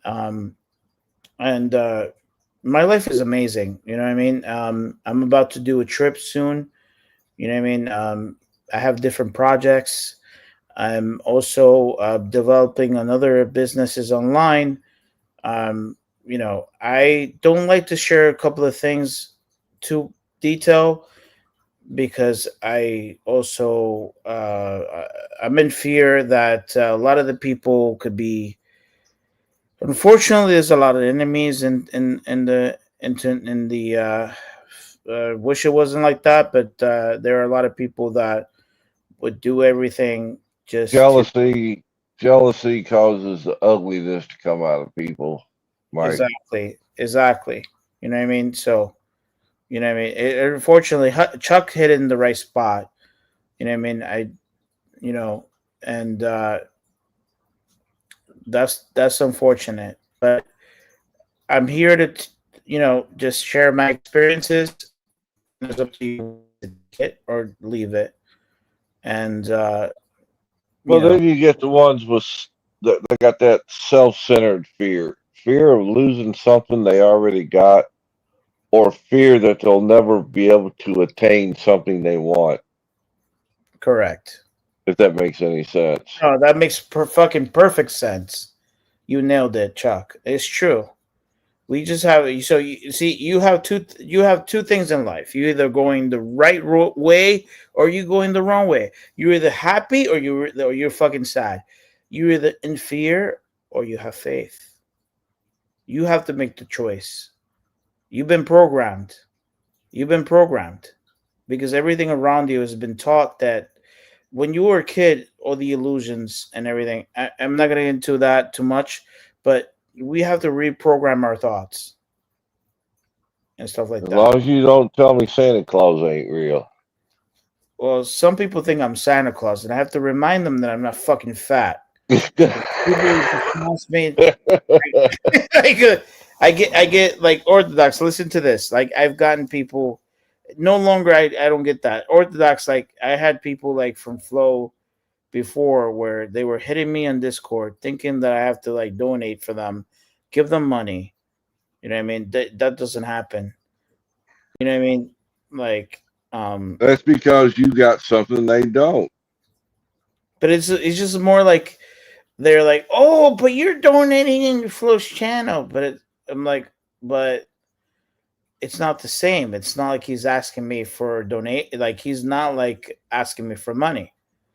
You know, like Oh, he makes me donate, and I don't have a choice.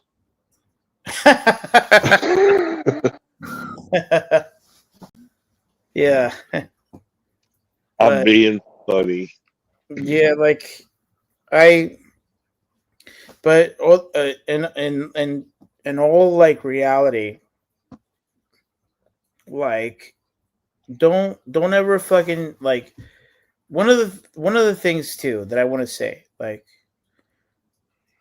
don't ever don't ever be so cheap let's just say, for instance, you guys like Orthodox, right? You guys love the show, right? I get No, it. You can donate 200, you can 300, but if you donate $5, $10, understand that generosity, and that's another thing that Flow is true with Flow. You see, everything it's in the giving, guys. Everything is in the giving. You know what I mean? And whatever you donate in terms of, that's generosity because it comes back to you. and in the same token, like Mike was saying, if you don't got it, don't worry about it. Well, that is true. Absolutely, and I mean it when I say whether I make another dime or not, I'd still stream because I enjoy it. The only reason I stream so long is I make money, and that's just because I'd have to make a fucking living. I'd have to get a real job, you know. Ew, that 4-letter word. You get a real Word. Yeah, like that, like the Uzi dude. Whenever he comes up, he tells me get a real job. But like, I would still stream because I like talking to y'all. I like fucking chilling. It's fun. Let me add something to what Mike just said, right? And it goes back to also the conversation that we had when he was talking about. Okay, so what I'm adding here is to the point of generosity, right? Generosity. Mike said it comes back to you. People hear stuff like that. It's like a cliche. They're like, okay, well, yeah, okay, well, maybe it does, or maybe whatever. Maybe it's a Christian thing. Maybe whatever. I don't know. The universe, the law of attraction, the secret, whatever the fuck it is that they, whatever box they put it in. But it's not very complicated. At least one way of grasping the mechanism is, for example, we talked about desperation, right? That you if you're desperate, you don't get things. If you're fearful, you're not going to get things, right? You need to boldly go, as it says in the Bible, for those who have, more shall be given them. For those who do not have, little will be taken away from them. But basically, the universe gives to those, and by the universe, I just mean everything, whether it's a woman giving you a number, or it's somebody closing the deal with you, or it's people being persuaded by you. It gives to those who demonstrate mastery. In other words, not fear, right? Not scarcity mentality. Now, what the fuck does this have to do with generosity? You see, when you hold on to that fucking $5 bill, like my precious, right? The money has mastered you, okay? The money has mastered you. Now, this is not telling you what to do, but I'm saying that this is a possible exercise to be like, give a bigger tip than you typically would give, right? Shock yourself a little bit. Maybe for some people, $20 is the shock level, right? But you will find that when the money is no longer your master and you're now demonstrating mastery over it, the same law about what flows to those who demonstrate mastery about everything else starts flowing to you. There are things that are in your conscious and subconscious and habits and your behaviors that will change the same way your freaking posture changes when you are, when you get a W or whatever, and it tends to lead to more W's because you're fucking walking tall and you're exuding positive, whatever the fuck, right? So this is that whole cycle, and this is how generosity plugs into that cycle. So we know the whole cycle of, a W leads to another W because of your general disposition and blah, blah, blah. Positivity tends to be good. But generosity leads in there, not just because there's this external factor of like, yes, actually, you're going to give people stuff and you're going to have people are going to feel good about you. And that generally has its own benefit, right? But for yourself internally, not being mastered by whatever it is that you want more of, right, is key. You want shit, fucking throw it away, because it's not money is your bitch, right? You're not money's bitch, because if you're money's bitch, you lost, right? That's the idea. Yeah. Do you see? This is why I need you, Ike. You see, Ike explained it to you. Thank you, Ike. You know what? I wish I could hug you. Ike explained it to me. One second, Mike. We just got I don't mean to keep interrupting you. I'm sorry. No, we got no, a Cashapp from Kev, Marathon Kev. Thank All you, right. broski. I don't know what type of dono video to play, so I'll give you the red-headed booty because I know that's a fan favorite. And the person, the producer lady who hates it is gone to bed, so I won't be beaten. It's okay. But also remember, Kev made this for me, and I know Kev likes when I play it, so I'll play this and then I'll give him some booty. He made this shit. It was great.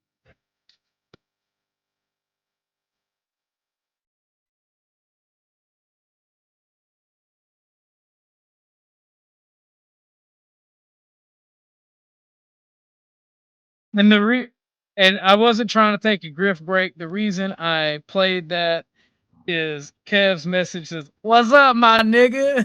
What's up, Kev? How you doing, bro? I hope you're having a good day. I see you're going live today. So when you go live, if I'm still streaming, because I was gonna end it, but since I see you're going live in like an hour, I'll try to push it. If not, I'll post your thing everywhere. And if we are live, we'll do a poor man's raid over there. So, but here you go, some of that good booty.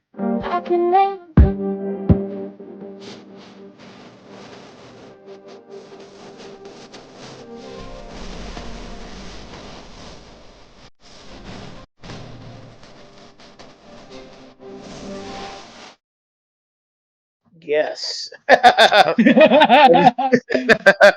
I know that Lauren doesn't like it, but yeah. we gotta respect the ladies. Isn't Yeah. Lauren the one that sent that to you? The redhead? No, that was one Bumpkin, and that was one Bumpkin and I Ah, made. gotcha. There's like the three dono videos that are in the Streamlab are the ones that me and Bumpkin made, and the reason I haven't updated anymore is because we were running a network.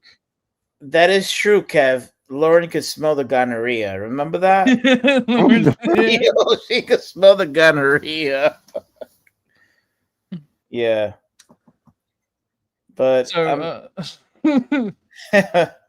but I'm about to basically, but I just want to say something real quick. You know, like you see how like Ike is basically, you see the example. For instance, Ike, like you guys are able to see the suits and basically the clubs that he's been to is in the giving. You think that if he were to be a slave to money, you think that he would not obtain the things that he wants. You think that, think about it like that. Do you think that if he were to be like he said, a slavery? There you go. That's the perfect word. So I got everything. a tie just like that he's wearing. Hey, I would like to see you wear it. I did By on the way, clothes once. Nietzsche was the one that said that. Nietzsche, basically. Now I remember the word Nietzsche. And Flo even read the book of Nietzsche. People are like the blind. They're hoping to be, that someone will actually walk you by the hand and drive you to the corner. People are just looking for a miracle, and that's never going to happen. The quick And fix. so, a quick fix.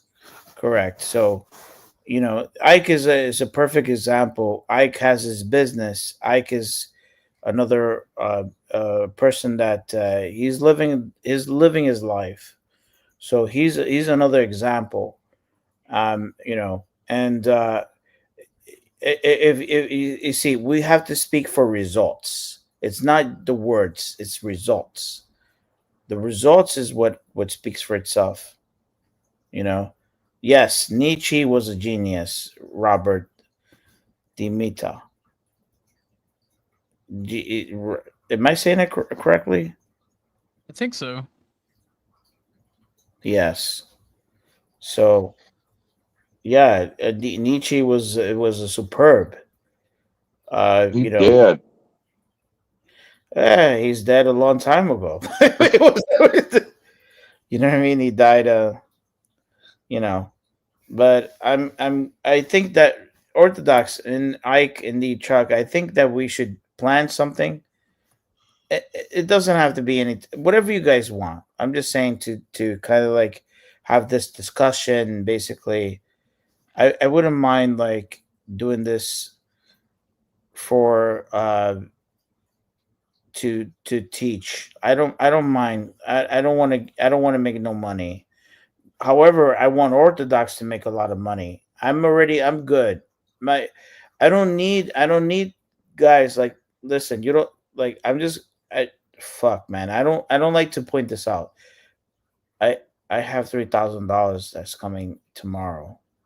Like, I make by the thousands. I don't need no your money.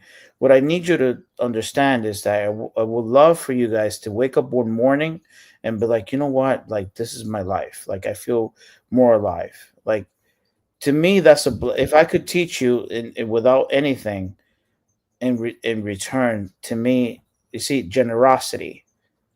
That's another thing. Generosity. And this is why you have like Ike, like a successful. You know, you have like people like Ike that basically understands the meaning of that. It's just like you and also understand, guys, this is your life. This is who you are. Stop walking around like as if like you have 1,000 years to live, because who knows what happens tomorrow. Many blessings. Thank you, Mike. Are you out? I'm out. You, I you have a good one. also All right, Mike. thank you. Good one. Whatever your name is. Yeah, whatever. I thank you for making it very fucking clear. I love that. Oh, no problem. And we'll definitely do what you said. Just like, yeah, we'll do part 2, just like part 1. Yeah, you say something, and then I tell the people. Yeah, definitely. And it's like, like obviously you nailed it in the butt. Like you got it correctly. And then Chuck, I want Chuck to be also be with us. Orthodox, obviously we cannot do this without you because this is your channel. You know what I mean? And I hope, I don't hope, I know this is your success. Why I know Thank you, that? Mike. Because I believe in you. I appreciate that, Mike. That actually means a lot to me, man. I appreciate it, and I will Yeah. try my best to not let you down. And like this is why I prefer this over the red pill. Men genuinely talking to one another about success, how to get shit done. It's amazing, and I'm really, really, really thankful for it. Thank you. Like, And you're being humble and nothing wrong with saying that I love you or none of that shit. Where the red pillar are like, yeah, you have to be a man. Yeah, like, sorry, it's all bullshit. fair enough. Her Chuck told his mom when to push. Push, goddammit, push. She was an evil person. Oh. Sky Angel, Robert Demira, blessings. Donna and Austin, And the whole gang. everyone else, thank you. Many blessings. Orthodox, it's a fucking very privilege to always be in your panel. You know what I mean? Appreciate it, Mike. You know what I mean? Ike, you already know. And Chuck, you already know. Good night, All guys. right, Mike. Thank you. Peace. Good night, Mike. Thank you, Peace. Mike, for coming. Thank you. Peace. Damn, how much you charge him to be on panel? It It was a joke. So a random question came to mind because I was just looking at some beers over here on the phone. But I've heard you talk about like drinking Chardonnay. I don't know. I think no, I think it was Chocolate. You, in terms of alcohol, what is your general preference? Do you have? I know you talk None. about wine a lot. None. I actually don't drink. Oh, okay, gotcha. Yeah, I don't drink a lot, and I stay away from hard drugs, and I don't drink a lot. I joke around about cocaine, but I don't really fuck with a lot of shit, and alcohol's one of them because I watched meth and alcohol destroy the people I care about, and like it's just I stay as far away from them as possible. Now I do like alcohol. Don't get me wrong. But I don't have a favorite. I try to stay away from it to the best of my ability, to be honest. Gotcha. So you haven't gotten to that point of the culinary journey where you start because I heard everything you said, right? You're not drinking a lot and whatnot. But in terms of like the food thing, is there? Do you ever eat with the wine, or you just typically just fucking drink? When you do drink, you're just drinking by itself. So when I do drink, right, it is mostly with a particular type of food. Like I'll make steak, Okay. or I'll take Okay. my wine with my dinner. And like I don't know a lot about wine. I just know that there's red wine and white wine. And when I say Chardonnay, I meant like a white wine because that's what it said on the bottle. Yeah. So Chardonnay is it's a white wine, white type of grape. Okay. Then I get the picture. It answers my question, right? I mean, yeah, that's how you do it. Yeah, not drinking a lot and then drinking with a meal. Yeah, that's can't complain. I used to drink more, like maybe like probably stopped like 8 years ago. And while I would say I didn't necessarily ever have an issue with it, like I had like an alcohol problem, but I got into these acquired tastes and really getting into scotch and the age of the scotch and the whatever, and and then and I just have the capacity to be able to drink. It's more of a system, not a capacity, right? So I know how to drink and stay hydrated and pace myself and do all those kinds of things, right? I'm quite aware of what I can take, how much I can take, and the flow of it. And also I know not to do stupid shit like drink have sugary drinks with your drink, like, because it just doubles the dehydrated, effect. You're already peeing out everything, and there's a dehydration aspect of the blah blah blah, right? And cheap quality stuff which causes hangover. So I used to be able, and when you drink like stuff like 15-year aged or like 21-year aged scotch, it's completely different. It's almost like drinking water, meaning in terms of how it doesn't fuck you up, how it doesn't do this extra stupid shit to you. Anyways, point being, I've kind of calmed down with all of that. And every once in a while, typically like once a month or something, I'll like make a little gin and something, or just these days it's gin, just like as clean as possible, with a bit of lemon or fresh grapefruit or some shit like that, and just kind of chill. But back in the day when I used to drink, and I know I just hijacked the show about alcohol now, like I'm some kind of a fucking liquor store clerk. No. There was that whole thing about microbreweries, right? Like the fucking, and I'm over here in California, so the douchebaggery with the fucking the brew, and I do like to brew stuff.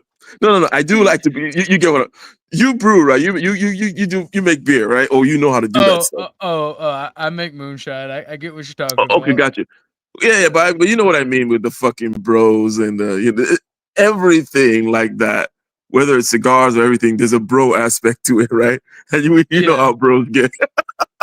Yeah, I know exactly what you're talking about. The brewery bro crowd, I used to enjoy that too. Like as far as like good beers and whatnot, but it's just kind of really heavy. And shit, I do have to take this call. I'll be right back. All right. Enough, good sir. But no, like I get what he's talking about, but like when you're doing shine for the reason that I do it, like you typically don't have that bro culture because it's not doing it for. You typically don't want to tell people about it when we're doing Yeah, you don't want to advertise. Yeah, you advertise after you got it jarred up, and then only to people you trust. Good way to get a little knock at the door. But I know exactly what he's talking about because with guns, right? With guns, for me, I would get a gun, and then like my homie, my best friend, my old best friend that I don't speak to anymore, growing up, would try to outdo me and get something, and I'm like, okay, well, let me just outshoot you real quick and hurt your pride. It's not what you got; it's what you can do with it. Exactly. Yeah. And like I tried to teach them that lesson so much, they just wouldn't see it. Well, you got your snobs in any area of life, one-upmanship. And I don't like one-upmanship. Taking some. I had a brother-in-law that was like that. Oh, he drove me nuts. Well, people that do that, like, okay, look, there's a difference between one-upmanship and competition. I like competition. I think competition is extremely based and great for society when it's a friendly rivalry or a friendly competition. When you compete within the nation or the tribe, it's a race to the bottom. But when you're a nation state or a tribe or like larger organization, competition is especially good for you. But if you're just if you're a bunch of individuals that are competing with one another all the time over everything, it's a little bit dangerous. And you know what? Something just comes to mind. It's only tangentially related vis-a-vis the competition conversation. And that was what, you did a little definition thing with Mel earlier, right? And I had to mess with him. I'm sorry, y'all. I didn't mean to derail that. I had to yeah, fuck with and him. it was fine. The thing is, but what was fucked up about it is where he decided to take it. Now, look, once you put certain kinds of things out there, to dictate where one takes it is kind of silly. I get it. Like, if you decided to do a little definition thing but then the back and forth about the W versus the L part got a little bit like, okay, it's like, yeah, so you wanted to walk him down this path or whatever, blah, blah, blah. And you were like, I'm messing with you. And then he's like, no, you didn't successfully mess with me. And it's like, really? We're going to be keeping score now? You were there. You saw that, right? And it was like, you Mel kept will saying, take I'm only messing with you. And he's like, yo, well, you didn't. What the fuck? Don't you understand social interaction? no, he Literally doesn't. messing with you is not. Anyways, whatever. Mel takes a simple discussion and thinks it's a formal debate in his head. Everything is a debate structure, debate. There's And by the way, winners let and me losers. say this. I do appreciate, and I think OG has also mentioned before that I can talk to Mel, right? And I do talk to Mel in the sense that when I'm present talking to Mel, that's typically not a lot of she's not as crazy, right? Or he or whatever. Right. And the reason I speak with him and all that is because of, in other words, I'm not just spinning my wheels. There is something about the quality of mind and whatnot that I actually do appreciate. But then the crazy competition shit, then certain aspects which he has disclosed regarding what you might call mental illness and whatnot, and which makes it such that she's just throwing these, and I go back and forth with he and she, whatever. Good luck. We're all in the club on that one. No, we are not all in the club. I am isolated. I am by myself. I call him a him all the time. All the And it's time, not, and it's not to be mean. It's I will not affirm these people because I don't want to be responsible if they do some fuck shit. Yeah, but all good, Mel, regarding all that shit and whatever. You know who you are. But the point being, the whole competition stuff was kind of like, come on. Messing with you is literally what you do as saying, hey, buddy, or it's like a greeting. It's not a fucking, not one-upsmanship. It's like fucking OGs out here trying to one-up you, get you in a little corner about a fucking silly definition shit. But that's the way he takes every conversation. Yeah. It's a win, a W or an L. There's no in between. Yeah, and I understand. And let me not get into my particular tactics. Well, one of the things, either way, at some point in life, you got to be good at. You're going to get good at something. At some point, there's no need being falsely modest about any skill you've acquired. One of the things I'm good at is talking to different kinds of people, right? And one of the things that I know about doing that is to ask them questions, right? And you would notice that I do that with Mel, for example, right? And the questions completely, because these are people whom are typically used to, by these people, I mean just people in general, right? And then if you take someone like Mel, who has a particular stance towards the world, right? Facing the world in that kind of a way, right? We're taking all comers, waiting for the next shot, and shooting back. No L's, right? Only W's over here. Typically, they're used to people coming at them with something that they need to dodge, deflate, bounce back. But someone just looking like, hey, I'm curious. What do you think about this, right? Or what are your thoughts on that? And then follow it through. It tends to, it'll calm anybody down, and you can talk to anybody like that.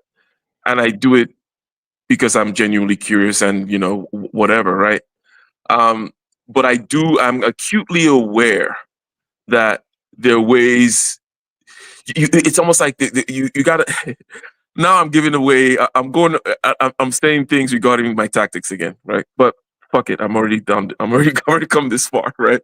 But it's always, they call it pacing and leading. Like you have to like curious, do the diplomacy thing, the bridge thing, which is something I'm good at. Just like either diffusing silly kind of definition things or like taking Orthodox and the fucking Joe. They're talking about whether who's represented, is the lower class. It's like, it's not a fucking representation. We understand that there's a fucking visual, there's a phenomenon, whatever. Think of it as a fucking line, whatever, that kind of a thing that I did at that point. But using tactics like this, but with someone like Mel, you have to like listen, bridge. And then if you you can actually do like a full frontal attack, but because you've got them in a particular space, like, it's like casting a spell. You drew a little fucking circle. Now they're in the circle, so they don't know what hit them, or they don't see it that way, right? But under normal circumstances, it's like, well, why do you have to be a spell casting master? Why does one have to be a spell casting master in order to have a conversation with you, Mel? That's the real question. It's like, why do it's like, why can't just anybody have a conversation with you? Why do I have to be doing all these tricks? It's kind of. There was one night after Flo's show ended, and we were all hanging out backstage, and Mel was there, and the first 15 minutes was exactly what you're talking about. But we finally wore him down, and we actually had good, decent conversation. But then the very next time run into him, he done forgot about the good conversation. It was battle back on, pull your sword and fight. Yeah, there's no need to come across as thin-skinned, because it doesn't really work. Because here's the thing, I always assume that there's certain people who have more energy in certain departments than others, right? So, and it's your job to guard your energy. I couldn't go around doing what Mel does, right? Like, in other words, that's a lot of energy. Like in this particular, in that department of like the social, whatever. It's like I have a lot of energy. I put it in that. I work a lot. I do all kinds of things and whatnot. But I don't have this energy to just be like freaking jousting motherfuckers online about every word and sentence. Like, come on. That's why I can't watch a lot of these quote unquote debate shows anymore, or debate topics. You me, brother. The energy that they use up on arguments that don't mean anything. It's like, good Lord, I would be dead by now if I used up all that energy like that time after time. Well, people don't have a lot going on. That's the thing. People don't have a lot going on. Oh wow. The discussions, though. I'm sorry. Go ahead. When I tell y'all, like genuinely, like people in the world, like they act the way they act because they don't have anything to do or they don't have anything. Like, I'm not saying that to be disparaging. That's a fact. I tend to believe, and I tend to. So you're correct, right? I mean, there was a certain kind of normal. There's many things come to mind right now, some of which might seem disjointed, but I'm going to try to keep it short regardless, right? Or nonetheless, I should say. Now, there's certain kinds of programmings, shout out to Mike, that people exhibit. For example, they'll say things like, and you'll start to hear this as you get older, OG. Your friends be like, oh yeah, when I used to be young, I used to do this and that, and now I have to go to bed at 8 p.m. Oh, I used to do They just go through these stages of life in a rather cliched way. It's almost like they're moving through a fucking assembly line in a factory, and they just say the fucking shit they're expected to fucking say, And if it's about having kids, they're gonna say the same cliche fucking kids shit about how it's it's really hard, to keep you up. There's nothing ever like new or interesting with regards to the experience that they're having, this regular human shared experience. They just follow the fucking patterns. And obviously, and you guys laughed, right, when I talked about the whole, I was this and now I have to do this. And when I was this age and now I have to do that. And you guys immediately laugh because you understand the kind of it's a total lack of accountability or agency. It's like, oh, I'm on the track now where I have to do this thing, and I don't. It's like, first of all, if you do indeed have to now sleep at 8 o'clock because you have a particular routine, you go, well, shut the fuck up about it. Nothing special about it. It's just a fucking bedtime. You know what I mean? It's like, what the fuck? You sleep at fucking 8 a.m. Maybe next year you fucking wake up at 6. Who gives a fuck, right? Who gives a fucking flying fuck when you sleep? And what the fuck does that have to do with your age? You know, shit like that. But okay, I'm saying that they exhibit through these kinds of shit that they say a certain kind of programming. All this goes to your point about people not being about much or having much going on, right?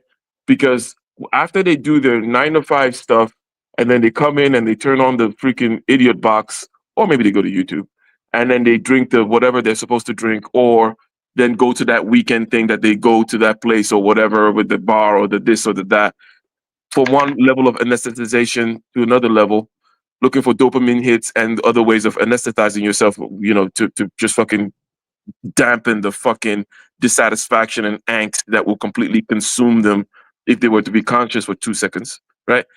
This is what people got going on. So yeah, that's my long-winded way of just basically agreeing with you, OG, and that you see the manifestations of it in just regular. Just go look over fucking Facebook. Go to Facebook and look what the fuck people are fucking saying. Anyways, I don't want to. Don't make me. I don't do Facebook. I don't want to. Oh my god, it literally hurts. It literally hurts. Bro, I keep a Facebook because I love my gram, and I get to talk to her, and like I get to talk to my grandmother in Texas as well, like my dad's mom. Dude, I don't mean to take it there, but I got to get this off my chest. I haven't talked about it since it happened. I mentioned my dad and her not knowing, and I had to break the news to her because I had to break the news to my aunt.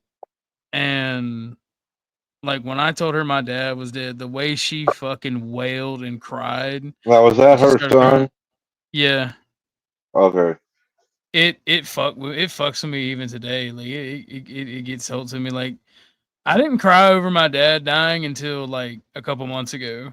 And I usually don't talk about me crying because crying's gay. It doesn't really do anything. You can cry about it all you want, but shit ain't gonna change shit. And it's a release mechanism. I hate crying. Like it gets on my nerves. But hey, when I told her that, and she fucking wailed, it fucked with me hard. Thank you, Miss Snow. Thank you very much. I don't know which video to give you, Miss Snow, but thank you. Oh, well, what have we got here? That's the poor box. It sure is. I will just give the general Lady Dono. Thank you, Miss Snow, unless you have a request, and then you can either DM me the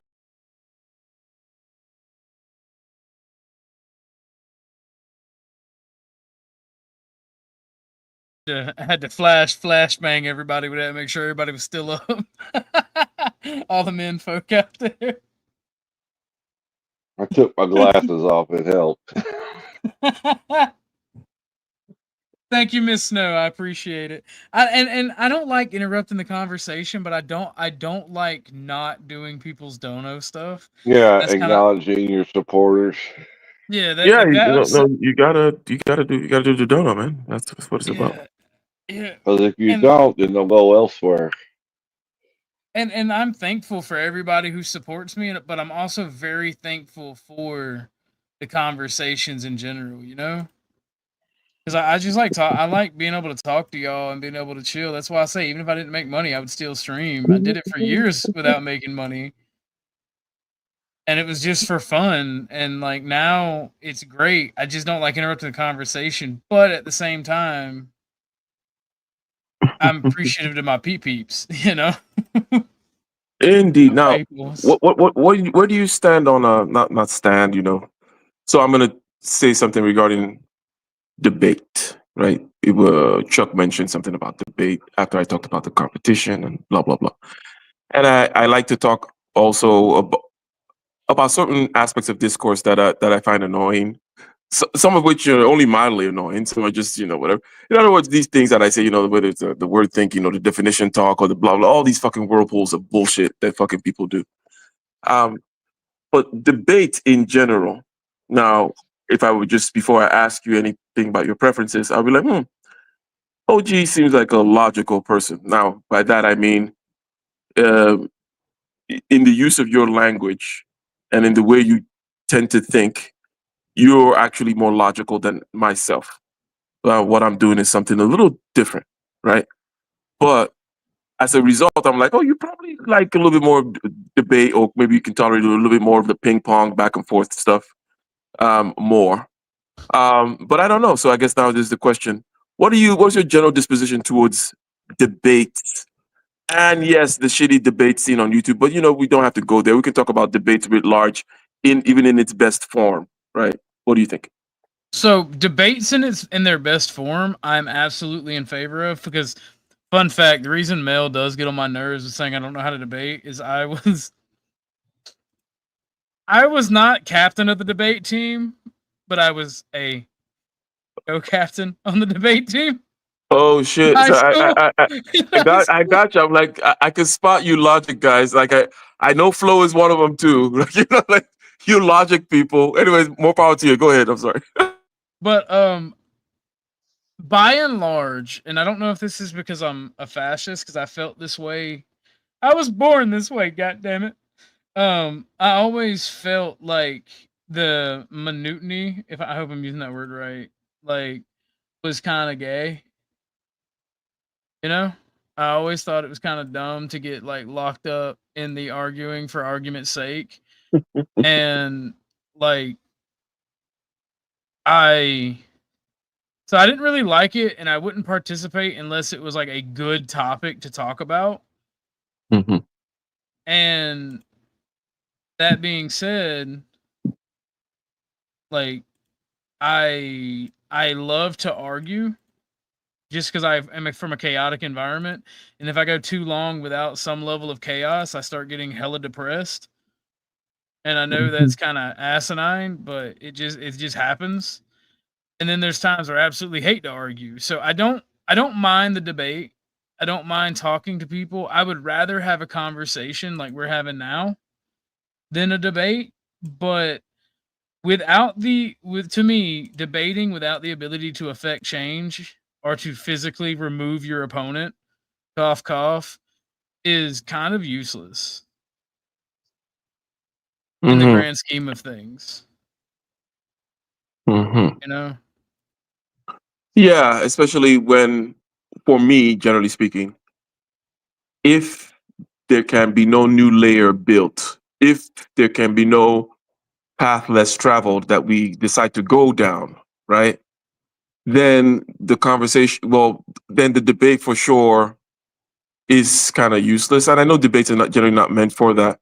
I'm just speaking for myself now regarding the reason why I don't like what I call the ping pong game, because it's like, it's a ball going back and forth. There's certain rules to it, and it's not going anywhere, right? And I'm typically looking for a way for someone to add another layer. Like, okay, what's a different interpretation? What's a different thing? Or maybe let's go out and let's build a bridge. Let's go to the place where the conversation might stop, right? And just as an aside, I've been guilty of being a conversation killer in this particular regard. It's almost like when I mentioned about coming from a place of, should I say, solutions or practicality, and I say, okay, well, you guys keep on talking about this or that or white power or this or blah blah blah. How about, okay, these set of practical steps? And then the conversation dies because typically no one can. I typically don't do that unless I know that there's someone there that can move things forward. Because otherwise, why the fuck am I bringing a conversation just to an end? Like, I'm just, if I'm there, I'm just there to hang out. I'm not there to fucking really kill anything. But I'm typically looking. That's what I'm looking for in a conversation or in a discourse. The possibility that there might be something that could be added. Either I throw a little thing at, or even it could be as simple as, with Mike, for example. If Mike says something, and then I'm able to then, okay, well, add my way of elucidating to it, right? Then and then maybe someone says another thing, or then maybe someone comes and says, you know what? No, actually, in the Bible it says not to blah blah blah blah blah blah blah. And then okay, cool. Well, then let's explore that. As opposed to, well, no, you just made the claim that blah blah blah blah. You need to substantiate it with. Get the fuck out of here. Oh my god, that makes me want to feel. It makes me want to feel the wet grossness of someone's trachea in my fucking hand when they do that shit. Like I genuinely hate that so much. That's why I don't like debating. Cause like there was one time in high school, because I was not a bully and I hated bullies, but I loved to fight. And I was like, if you don't fight, and if you're bullied my homies and they couldn't fight, like they just were like physically weaker than you and they stood no chance, I would fight for them. But I always made sure that they would at least have the balls to stand up for themselves. And like one of my best friends was there watching me debate, and like he was chilling, and he was like, "Bro, you know how like Samantha said you're intimidating, and you're like, I don't know what she means. I don't know why she says that. It's not that you're a bad guy or you're some fearsome dude. It's like sometimes you just look at people like you want to harm them."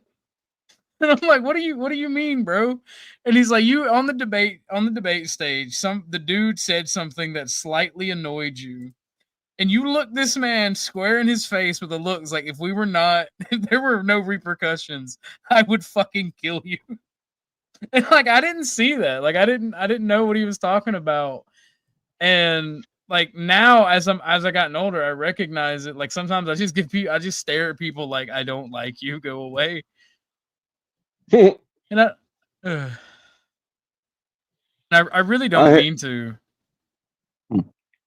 I hate the debates where they spend an hour trying to agree on the definition of a word. That's what the person did. Or they make up their own definition that does not exist. Well, that's what the fucknut was doing that made me give him the Tucker Carlson stare.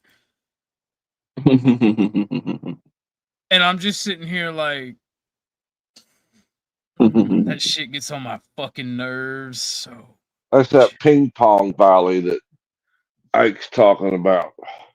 I mean, I'm afraid for it. Definition talk is definition talk. Like it is it's such a fucking pet peeve of mine that I gave it a name. Definition talk is the worst kind of thing. It just shows like we're not thinking, because what the fuck? We can describe things. And look, okay, not everybody has the ability to abstract, right? And correct. Then there are people who can, and then there's degrees of preference and facility with abstractions, right? So I'm not saying that, everybody needs to just, because I myself, I would admit I'm a very abstract person, right? I'm always talking about abstractions and this, but it works because it helps. It's good. I call it sniping. If you just take example again, with Mike part one, or what just happened with Mike right now, the things that are said, and I look at it from the abstract point of view, and then I say, hey, here's how you can tie all these things together abstractly. Like, why the hell is, for example, generosity a good, right? From the point of view of your own personal blah, blah, blah, blah, blah, right? So having said that, I'm just talking about the fact that, yes, I know I do prefer abstraction a lot. And what I'm asking people to do here when I say get away from definitions is I'm asking them to abstract, right? Because I'm saying, look, you can just paint the picture of of the phenomenon that you're trying to describe, right? As opposed to, oh, no, it's not this word. No, it's not. What is the fucking point of that? And I give, the other day I was talking about like, okay, well, Chuck wants to use gunpowder, and then he goes on the hill, and then you're like, well, no, but that's not a hill, it's a ridge. And that's not a ridge, it's a plateau. Oh no, that's not a lake. It's like he wants to take the highland to avoid the water. What the fuck? Now we're gonna argue about the name of the highland. Is it a good plan or not? Right? That's what we want. Highland. Yeah. I don't know, but that's so. Yeah, that's good analogy though. It is a perfect analogy for. And then somebody says they want to take the water, and he calls it a lake, and the guy says no, it's a swamp. No, it's a river. It's like, isn't it a good plan? Should we take the water? The fucking enemy is at the fucking gate. and you're asking if it's a fucking lake or a river or a fucking. That's how I kind of feel with regards to when people have this, because I'm like, there is a point to this thing, right? You know, there is a point that has to do that. Doesn't matter whether you call that thing a lake or whatever. Like, it doesn't matter. A lot of, because all the symbolic logic is literally symbolic, right?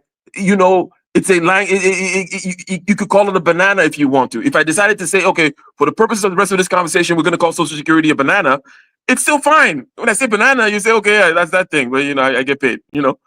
Well, actually, that's not I just want to get a to the banana. high ground with dry That's a gunpowder. plantain. It's a plantain, yeah. It's a plantain, actually. I call that shit actually. So I have a friend, and I mentioned him, like, when I don't know if you got to meet Dro, and I'm not talking about him. I'm talking about the Discord I keep mentioning. The owner of that Discord. He's a good young guy, right? He's cool as fuck. But he actually like literally verbatim, because like the actually is typically a joke, right? Like nobody actually does actually, like, says it just like that. But he did. He fucked around and did on accident. And oh my god, man, I let him have it. I was like, oh my, did you actually just actually somebody? Cause like it's the funniest shit, because like it's typically like autistic people, and it's something that we say to let people, like, remind ourselves to not be insufferable cunts. And when he actually, for real, I had to pick on him because he broke the golden rule. He was like, I see the look on it, like he grabbed his head. It was like, fuck, I did you know, and then he looked at the camera. He looked at the camera. You know what? Yeah, I did. What? He doubled down. What's up, Duane? You fucked up. Oh, there's another thing, and I don't know if there's a name. There's probably not a name for this thing, but it was done to Chuck twice today, by Mel. And I just have to bring this one up because, again, this one is a violation, right? In my, it goes beyond just this kind of conceptual space violation to something even bigger. So, take for example, the milder time that it was done, when it was a mild violation, was you were talking about turning coal to coke, right? And then Mel said, "Did you use lime?" Right? First of all, it doesn't fucking.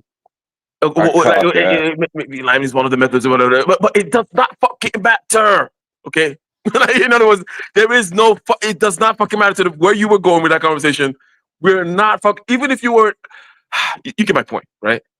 Yep. Why ask you to use lime, right? What the fuck was that particular?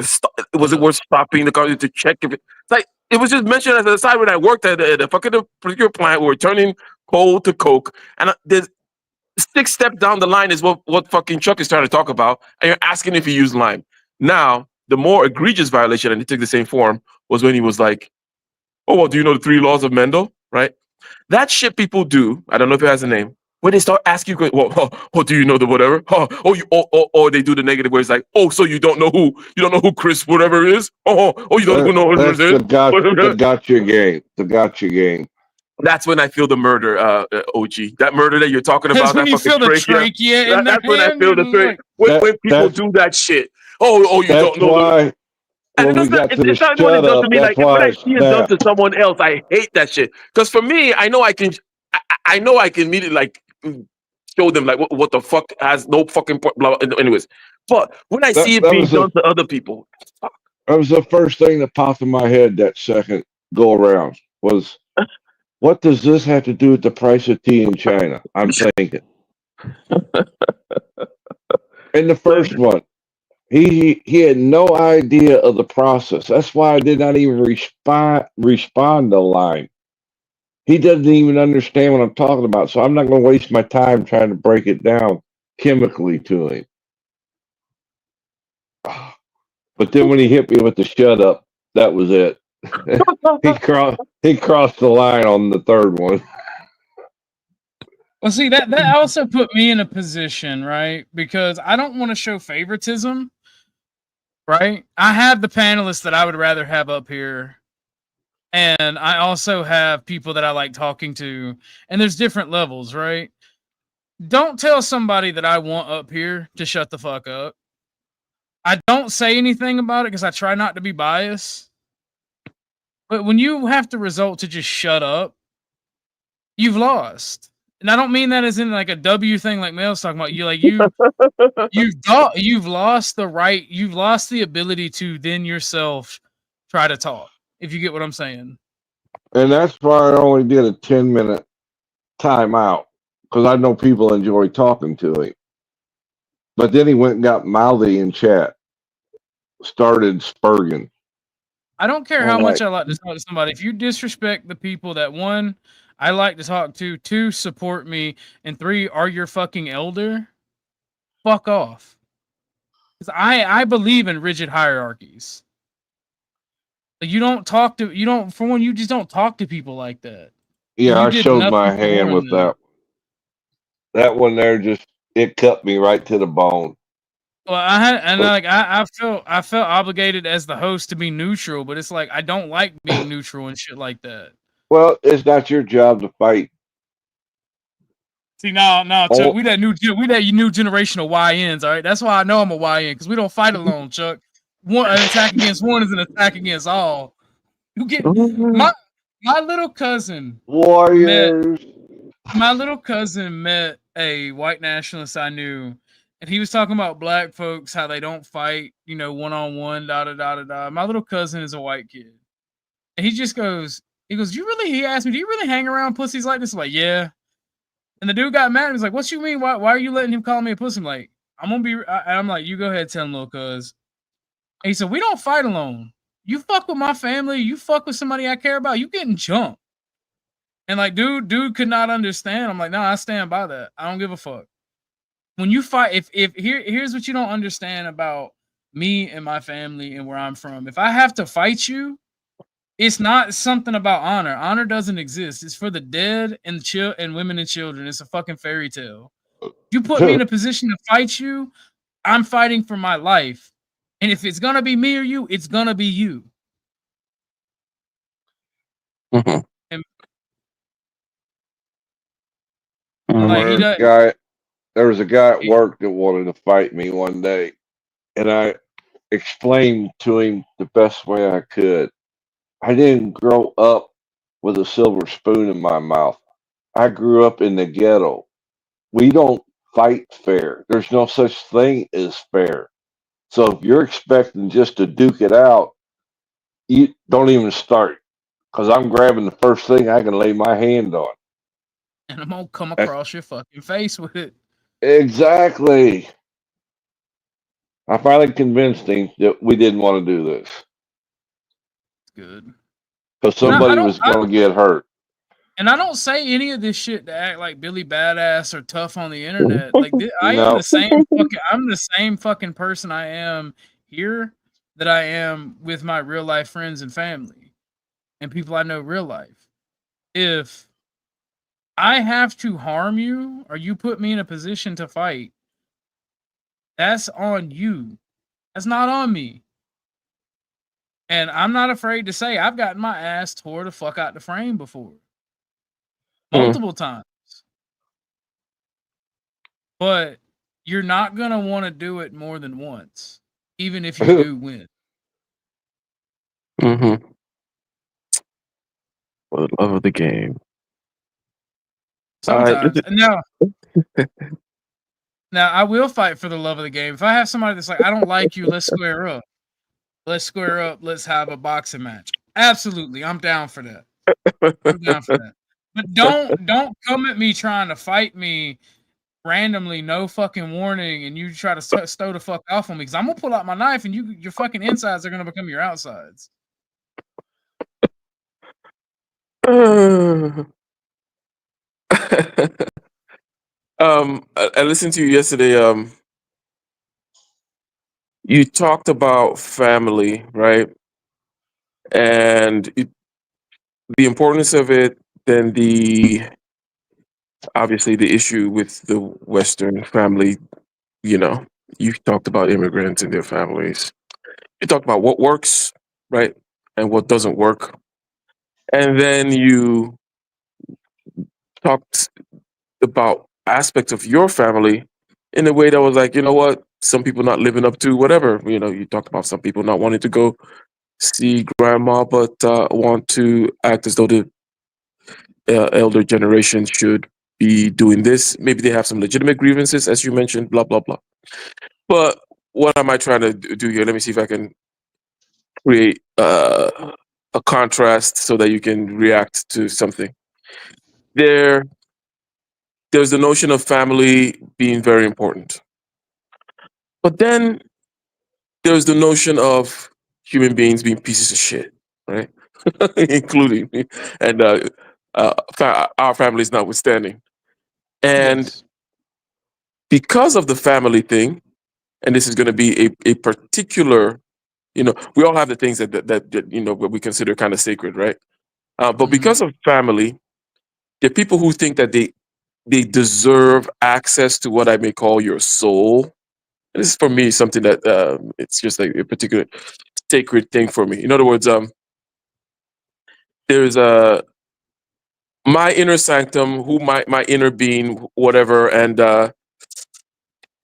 they think that they can get their dirt, their fucking grubby little fingers all over your shit, even if they don't deserve to, or there's no reason you've not invited them in that direction, simply out of a family stuff, and then they'll play it outwardly, like, oh well, you're a bad guy, or you're a person, you're a fucking solipsistic, selfish, whatever, because you're not, you know, just letting yourself be fucking crucified, people taking their pound of flesh, or fucking getting their grubby fingers all over you, if the degree to which that aspect makes sense. And the aspect that I'm talking about here, that grubby little fingers thing, it's a particular kind of again, it's with me and my personality. There's an inside aspect of me that you know, you don't, no one has a right to it. You know, like it's, you know, it's all privilege, and family tends to act as though they have special rights all the time, right? So that's what I'm saying. There's a contrast here between family, great, and then people are pieces of shit, including family. But then also, because they're they're pieces of shit, and then B, they have the family privilege to start to fuck with you. And then how does one kind of then thread this thing? Now I know also that there is the general malaise. So take that one thing I just said in the box, right? That piece of shit, human shit. But then there's a I, general malaise. I'm sorry. Go ahead.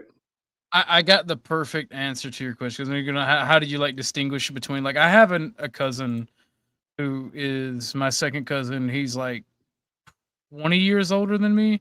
He's in the older side, right? Mhm. And I had this rule growing up: never, ever, ever fight family. Walk away. Even if they hit you, walk away because they're family. Well, he took advantage of it because he wanted to tell me to shut up. And I told him no. And he was like trying to use the excuse he's going through a divorce. Da, da. He slapped me. And he's a big motherfucker. Oh, He slapped me. And I ain't gonna lie, I bitched out, started crying. I went and I beat the fuck out that man the next time I saw him. He tried to apologize. I said, I don't want your apology.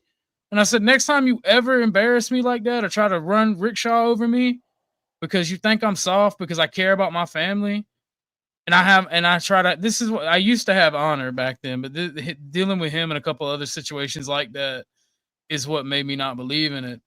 And I told him, I said, next time you do it, I'll fucking kill you. Next time you try to do me like that, I'll just kill you because you put hands on me for no fucking reason, even after I told you I don't fight family. Hmm. So, I was like 16 or 17 at that time too, by the way. Hmm. How about the cut off part? The cutting off family, as in, you That know, is an fight. I guess killing them is the way of going about it. But go ahead, go ahead. I that is an absolute last resort, right? But because this guy was adopted, I don't really see him as my blood kin, like as my actual family, because he's done everything he can to not be associated with family. But like cutting people off is like an absolute last resort. Sometimes you have to just to keep from drowning. But as you can tell from me talking about my friend who just got out of prison, I don't like doing that, Hmm. right? So like it's an absolute last resort for me. And if I have to, I will. but I'm not gonna talk about it. It's not gonna be a It's gonna instead of being a marker of pride, you know, because I got out. I was able to get rid of. I was able to not have to deal with these people. They're toxic. I'm never gonna talk about it. You won't hear Orthodox Guy talking about it, other Mhm. than on these streams. You're not gonna hear me bragging about it. You're not gonna hear me telling people and advising other people to do it. I should say. Mhm. You might hear me reference it when I'm giving advice or when we're talking, but I'm not gonna brag about it. It's gonna to me, it's a symbol of defeat to have to cut your family off. It meant that you couldn't control the situation to the point you had to completely cut them.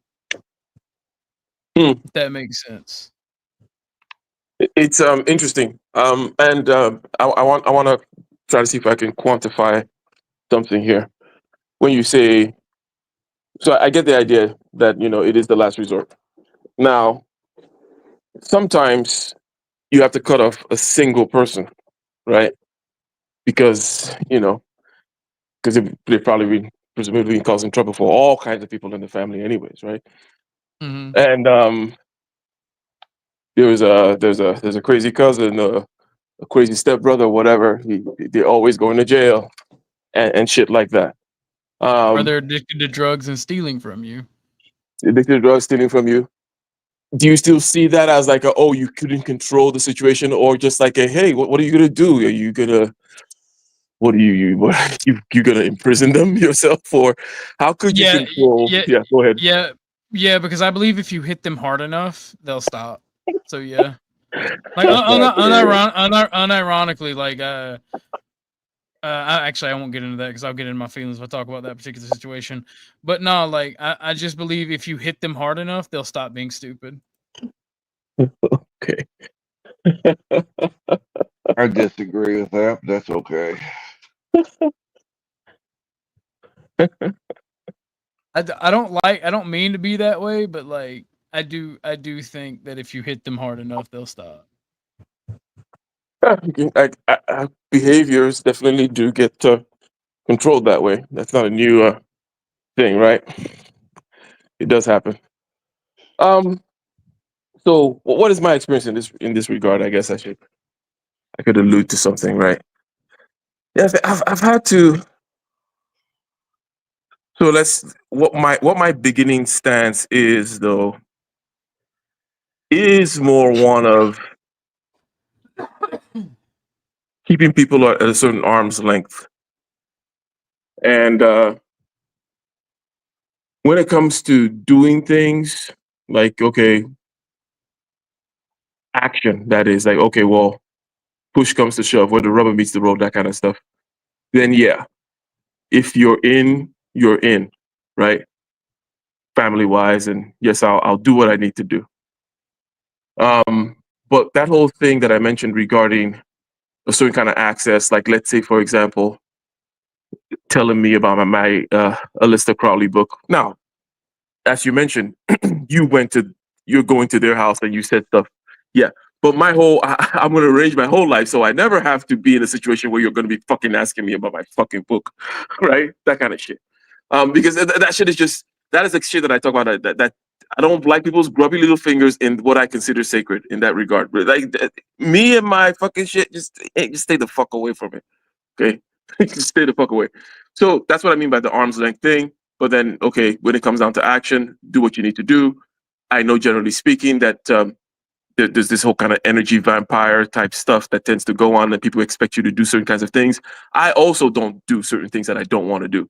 It may be some kind of an event, some kind of come around. It's like, no, I don't. It weighs on me more than the average person, and there's no reason why I owe you this particular pound of flesh, right? It's not really that important.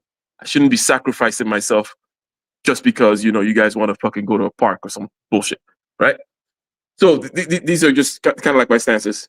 And then there is the one person that I've actually had to like just be like, I'm not fucking talking to this motherfucker again. And he is that kind of character that you mentioned regarding in and out of jail and this and that and the other. And when you do a certain kind of manipulative move on me,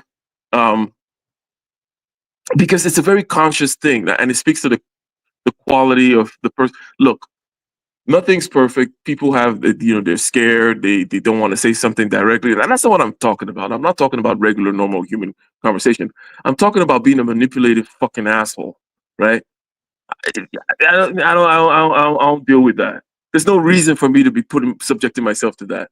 And I'm not gonna be your fucking punisher or whatever. I'm simply just not gonna. You're not gonna be talking to me after that, right? After you do shit like that repeatedly, or after whatever. It may be only one time. But anyways, that's kind of like my position in it. Generally speaking, coming from a place of like, okay, I'm more keep to myself type of person. But if you're in, you're in. When it comes to like action, where the rubber meets the road and all that kind of stuff, I'm not gonna let you access me in a particular kind of way. So I'm gonna definitely build my life such that you don't get to ask me certain kind of questions, right? Because fuck you, And we could talk about it if I want to talk about it, but I'm not gonna get into your weird. I don't try to control your weirdness and your weird shit or your religion, for example, or anything. Don't try to fuck with mine, right? And then sometimes you have to cut a motherfucker off. That's kind of like my whole thing. But generally speaking, being an immigrant also, because this goes to that whole West versus non. Um, and I came here by myself when I was 17, and I understand that whole importance of family or the difference between the Western family and other families. But I think that the aspect of duty is key, as opposed to, in other words, you don't have to be happy or satisfied or even be close in the certain way that people think of closeness. You don't have to have all those things for you to have the sense of duty that tends to keep certain immigrant families intact in a certain kind of way that helps them to kind of succeed, right? So it's not all like, oh, we get together every fucking weekend and barbecue. No, you don't have to. It's just a sense of duty, right? And that's a different kind of thing than it doesn't have to come with all the fixings and all the trimmings, right? But there's still that kind of sense of duty. So that aspect, I think I can add as just saying, yeah, and it may be obvious, obviously. But even within the American family, it seems like they're looking for a certain kind of perfection is what I tend to see. I haven't said all I said, like, yeah, motherfuckers need to be cut off. But outside of that, fucking people that have to go because, they just constantly fucking shit up. People, as you mentioned, OG, complaining about this generation, as though everything should have been perfect. It's like, no, it's not supposed to be perfect, but then let's just fucking have a sense of duty and an obligation to do the things that we need to do, right? And that's that. You don't have to like these people leaving. Anyways, I've gone on too long. No, dude, you're great actually. That's the thing. Like, everybody, because I like bitching about boomers. Don't get me wrong, I like bitching about boomers. It's funny, especially when I have like a boomer grandparent or a boomer person. But like, just bitching for bitching's sake and keeping on. Everybody, like, it's cathartic to sometimes bitch and complain, right? But sometimes it's unworthy, right? Just complaining to complain, if you get what I'm saying. It makes no sense to me to just bitch and whine ad Oh, I nauseum. know a lot of people like that. Like, I get being frustrated with your life if it ain't where you want it to be. That's a you problem. You need to fix that. And ain't really a lot of people that I know wanting to fix that in their life. They want somebody else to come in and fix it and solve all their problems. And I'm like, well, I mean, if you want people to fix all your problems, just do what the fuck they say. Because you can't want people to fix all your problems and then be like, nah, I'm not gonna do what you say. Fuck you, fuck you, I'm not gonna do what you tell me. Type shit.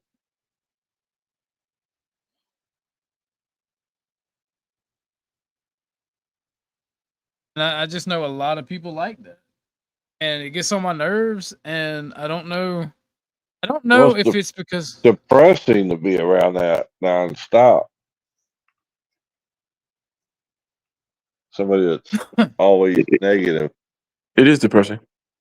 well, it's not even that they're negative, right? it's that if they're like, bro, I hate this situation, and like we're going through it together, like it's not depressing that we're going through it together, and I'm not gonna naysay them or be mean or mad at them for saying, this shit sucks and talking about it 24/7. But what I'm not okay with is when that same person will do absolutely nothing about it and just keep bitching.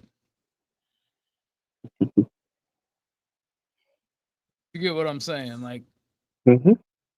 it makes no sense. It makes no like my I have a friend right now that is unemployed and going through shit. Well, my best friend and me and him, it's a mutual friend between me and my best friend and him, right? I He is very annoyed that I've had to come up on YouTube that I have. He's mad that he can't do anything like get a job or anything. He's like, I don't have a car. I don't. It's always an excuse. And me and the homie are like, bruh, you got to do something, even if you got to walk. You can't just be bitching and complaining all the time. That's all this guy wants to do. And like, no matter what we do to help him, he's like, I don't want to do shit your way. I don't want to do shit your way. I'm like, and I'm just sitting here like, well, then you don't want to do. Then you don't want fucking help. You don't want anything, bro. You just want to sit on your ass and not do anything. Like my homie and me have been without jobs or been without shit, and genuinely been struggling, and we'll get a come up, and this guy be like, I don't see it's so easy for y'all. It's like, no, it's not easy for us. The fuck are you talking about? None of this was easy. And he'll be like, oh well, all you do is sit on the computer and talk to people. And then when I was working at my other job, he'd be like, oh, all you do is sit on the computer and fuck with robots all day. And I'm like, all you do is jack off and smoke weed all day. He's like, you don't understand my struggles and what I go through. And I'm like, are you a fucking woman, dude? And he's like, you say you hate the red pill, but then you talk to people like me and ask us if I'm a woman. I'm like, I'm to the point where I told the homie, like, I'm just not gonna be around that guy. I don't want shit to do with him. No, you're asking him if he has any special, whatever. I mean, is he going through a cycle or whatever? I mean, it's legitimate to ask him if it's a woman if he's telling you about he's not knowing what he's going through. Like, what are you going through that I don't know about? Like, You ain't going through shit that I ain't watched other dudes go through, bro. Like, it's crazy to me, man. It's crazy to me. and the same shit goes all the way, by the way. So I don't know if you know William F. Buckley, one of these. He had the show called The Firing Line on PBS. But he's one of these. Yeah, okay. He had the a magazine and whatnot, conservative type. Slick talking, not slick talking in a particular sense, but like he's a good speaker / debater and interviewer, and kind of does that kind of stuff, like an American Christopher Hitchens, let's say, right? If you know Christopher Hitchens, the late Chris Hitchens, that type of character. So he was also like a Renaissance man of sorts. He did different kinds of things. He'd write a book, and then he'd do this, and then he'd do that, and blah blah blah. And people would say shit like, "Oh well, Bill Buckley can do all these things because he has a chauffeur and he sits in the back of the boat, or he can do this because." And I see people say similar things about me as well, like, and they don't seem to understand, like, how the fuck do you think he got to the point where he got a chauffeur that's driving him from his 10 a.m. show that he's doing on TV, and he's writing in the back his magazine journal article on his way to the next appointment. You think God just, that just happened? It's like, no, this motherfucker was grinding his ass out, doing all these different jobs himself, okay, expanded by outsourcing and, hiring people to do certain things. But they just think, oh no, if you give me a chauffeur and and blah blah blah, and the crazy thing is, no, even if I gave you a chauffeur and all these things, you can't do what Bill Buckley does. Even if I gave you all that shit, right? But people do this stuff all the time, like, oh, it's so easy for you. Oh, it's just this. Oh, it's just that, and da da da da. They don't see all the things that you're doing to get there. They don't see the graveyard, if you will, all the failures, all the things that didn't work, blah blah blah. They just see, oh well, if I were to just sit in my ass all day and blah blah blah, then I'll be doing the same thing. What's the big deal? Anyways. No, I mean, absolutely. And that's what I don't understand about people, because like they don't want to get out there and try, and then they want to make excuses. And like, that's all I can't. Oh, everything's stacked up against me. Boo hoo, poor me. I It's broke like, a brother, fingernail. Oh. I mean, I get it. I get it. It's hard. Life is hard. I get it. I'm not trying to talk shit on people that I know. I'm not trying to be mean even. But Jesus fucking Christ, man. I don't know. It's okay. Look, now first of all, just what you said, that life is hard, right? Fine. And I'll circle back to that point. Then maybe there's different levels of education and adjustment psychologically that people need to go through, that they haven't gone through yet. Different personalities maybe mature at different times. And then you have the small chance of people whom are, actually afflicted with some kind of, I don't know, maybe it's clinical depression or whatever it may be. Those are typically different, and you can kind of sense it or something. You know when it's something like that. I'm not saying that I'm a medical professional, I can make those diagnoses, but you have that whole spectrum there. But what I find is, and I'm going to take it back to that point of life being difficult, but the main thing is, well, what is this life that people are talking about that is difficult? Especially when you take outside because when we say life is difficult, we're not saying, oh, because you get, a chronic illness and and then you get your head burn. It's like, no, we're saying just regular life, right?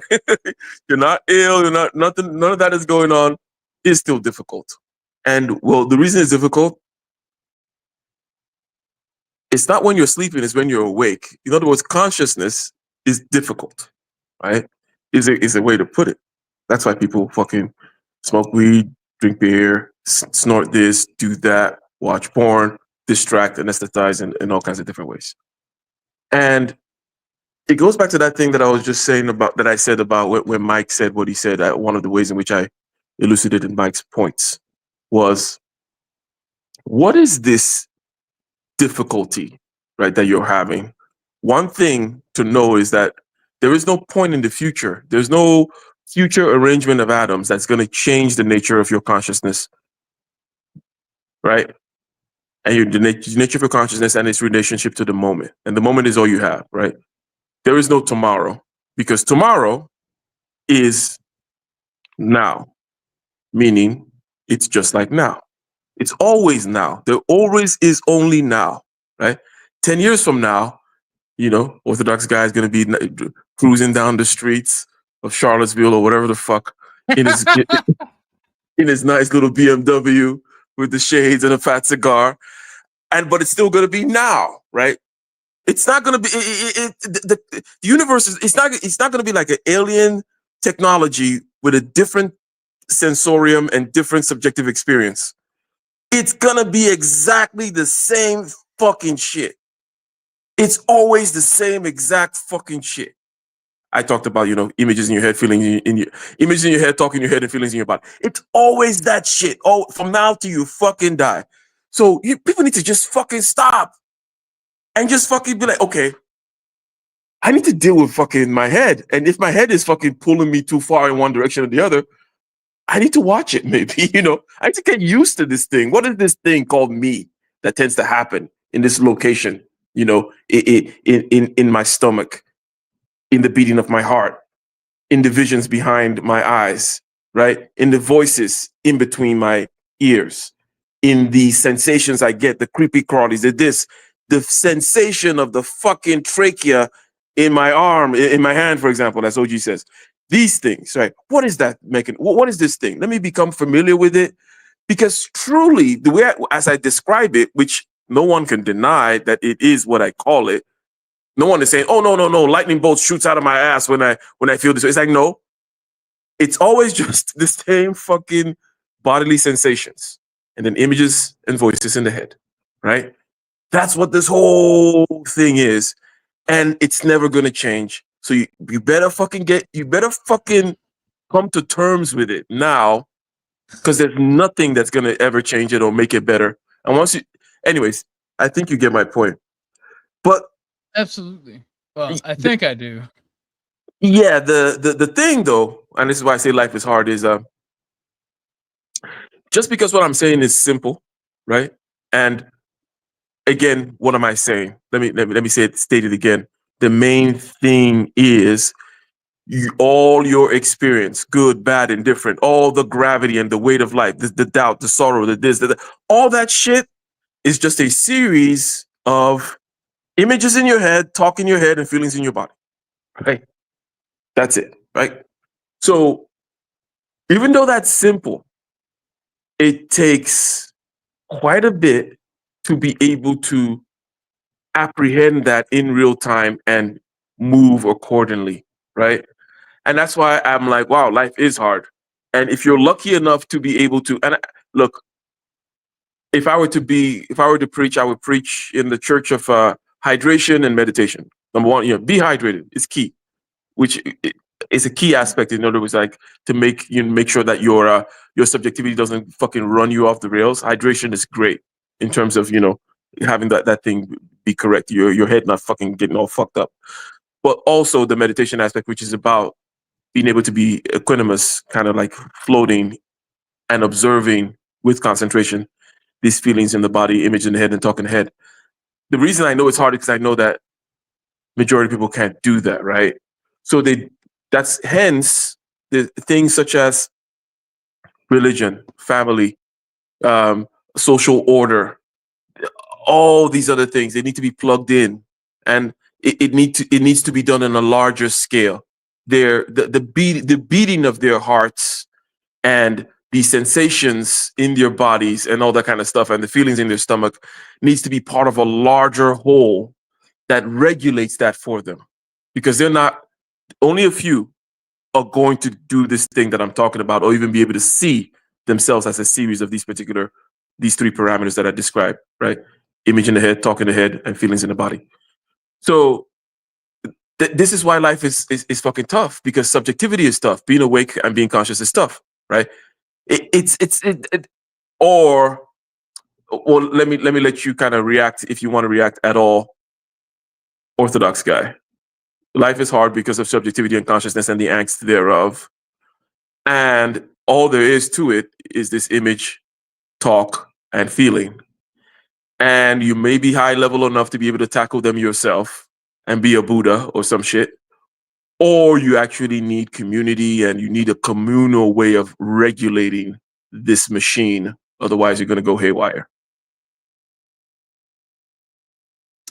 I think so. I agree with you there. Maybe I missed the point and I don't know what you're talking about. Oh yeah. Sorry, I do that. Sorry, my bad. No. Like I think I get what you're saying. Like let me say this, and if I'm off the mark, let me know, and then we'll try to meet somewhere in the middle. So what I think is being said here is either you self-regulate right? Or you go completely off the rails, and if you can't self-regulate, you have to have an external force like family or someone to come in and help you. Is that about it? I think That- you were yeah, going that's for? about it. There's got to be something you have to get nicely plugged into, and lean on more than others into the communal system of religion, church, family, all that kind of stuff, spirituality. Yes, Okay. yes. In the sense that we all do. However, some will need to lean on it more than others. And I think it was Nietzsche that said, and I forget now, but basically the paraphrase is, those whom cannot govern themselves shall be ruled, right? You need to be able to rule yourself. Otherwise, you're going to be the level of external rule that can be and will be exacted upon you is directly proportional to the degree to which you cannot rule yourself, right? With the simple analogy, simple examples being, well, so someone's going to lock you up in jail and completely fucking rule your ass because you couldn't rule yourself, right?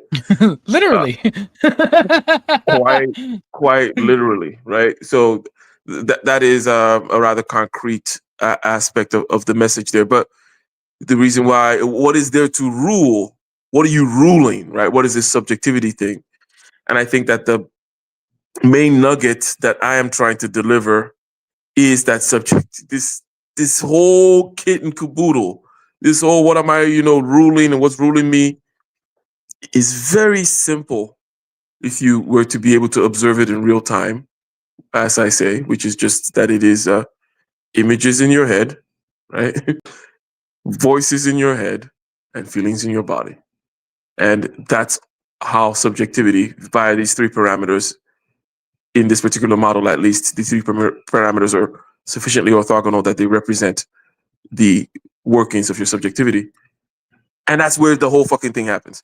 And okay, then let me add some more, because the Eastern philosophers, shout out to Buddha and whatnot, have kind of more elucidately and elaborately kind of described certain things regarding this, right? So things like, let's say, desire causing suffering, right? Or, well, then what is to be done if you tell me, okay, well, the cause of all my problems is in my subjectivity, and my subjectivity is just made up of these things. Well, what do I do? It's like, well, you need to be able to create a degree of freedom between yourself and you. And like, what? Well, you're the one that says you can't live with yourself, right? You say you can't live with yourself. Well, what is this you and what is this yourself? Yourself is like this particular weather pattern, as I like to call it, of feeling, image, and talk that resides in your body, right? Generally speaking, or you could choose your brain depending on the way you like to think about things. And this thing is going to do what it does. It's going to have bad days, it's going to have good days. It has triggers, it has memories, okay? Words could be said to this thing, right? This thing being Orthodox Guy's little machine, right? I could trigger it literally by throwing a word at it, okay? But does that have to be you, OG? No. You can watch your fists literally clench when I say a word. But who's watching it, right? That's the question. Who's watching it? The point is to develop that person that's watching, right? The degree of freedom, if you will, the separation between the clenching fist and the watching of the clenching fist. Because if you completely just control them by the clenching fist, that's the way you want to be, right? So this degree of being able, of sobriety, if you will, to be able to observe yourself via practices called meditation, meaning just ways of improving concentration, equanimity, and sensory clarity. Really, that's it.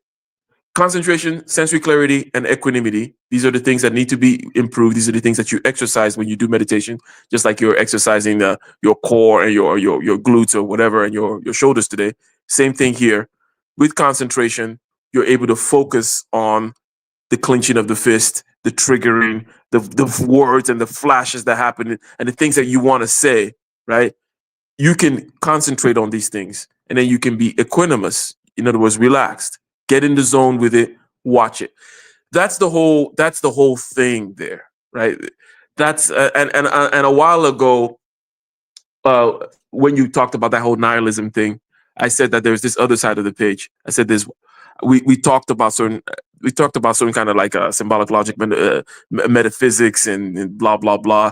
You know, outside of space time and causality, people can be the child of God, but within space time and causality hierarchy, blah blah blah. So we did all that dance, but I mentioned that there is another side of the page which has to do with, well, then how does one regulate oneself when one is indeed encountered with the filth that makes you want to go fucking crazy nihilist or whatever the hell it is, right? And this is this aspect. I think this aspect is super key, super critical, right? And it's not very different from it's the same thing that Mike is saying, right? It's kind of like the same thing, even though for me, I like to keep things more grounded in a kind of a mechanical way, like a bodily way, where I'm talking about images in your head, feelings in your head, and images in your head, talking in your head, and feelings in your body, and concentration, sensory clarity, equanimity. You did develop this to do this, and then you create that degree of freedom. Blah, blah. So that's the way I like to look at things, very kind of systematic that way.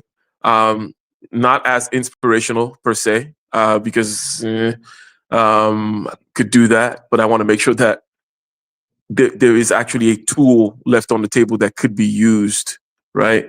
So, but that's my shit, okay? Sensory clarity, equanimity, concentration, developed using specific exercises, and then it's going to be used to master the realm of feeling, image, and talk, such that you're not completely controlled by its triggers, its weather patterns, and it just doing what it does, because it does what it does. Okay, the fucking hormone system and the this and that and the whole fucking millions of years of evolution and fucking the creation, whatever the hell it is, it's gonna do what it does, and you don't want to be ruled by it, right? Anyways, that's the seminar for today, dude. I'm gonna. You done? You done? I'm done. Done for the night.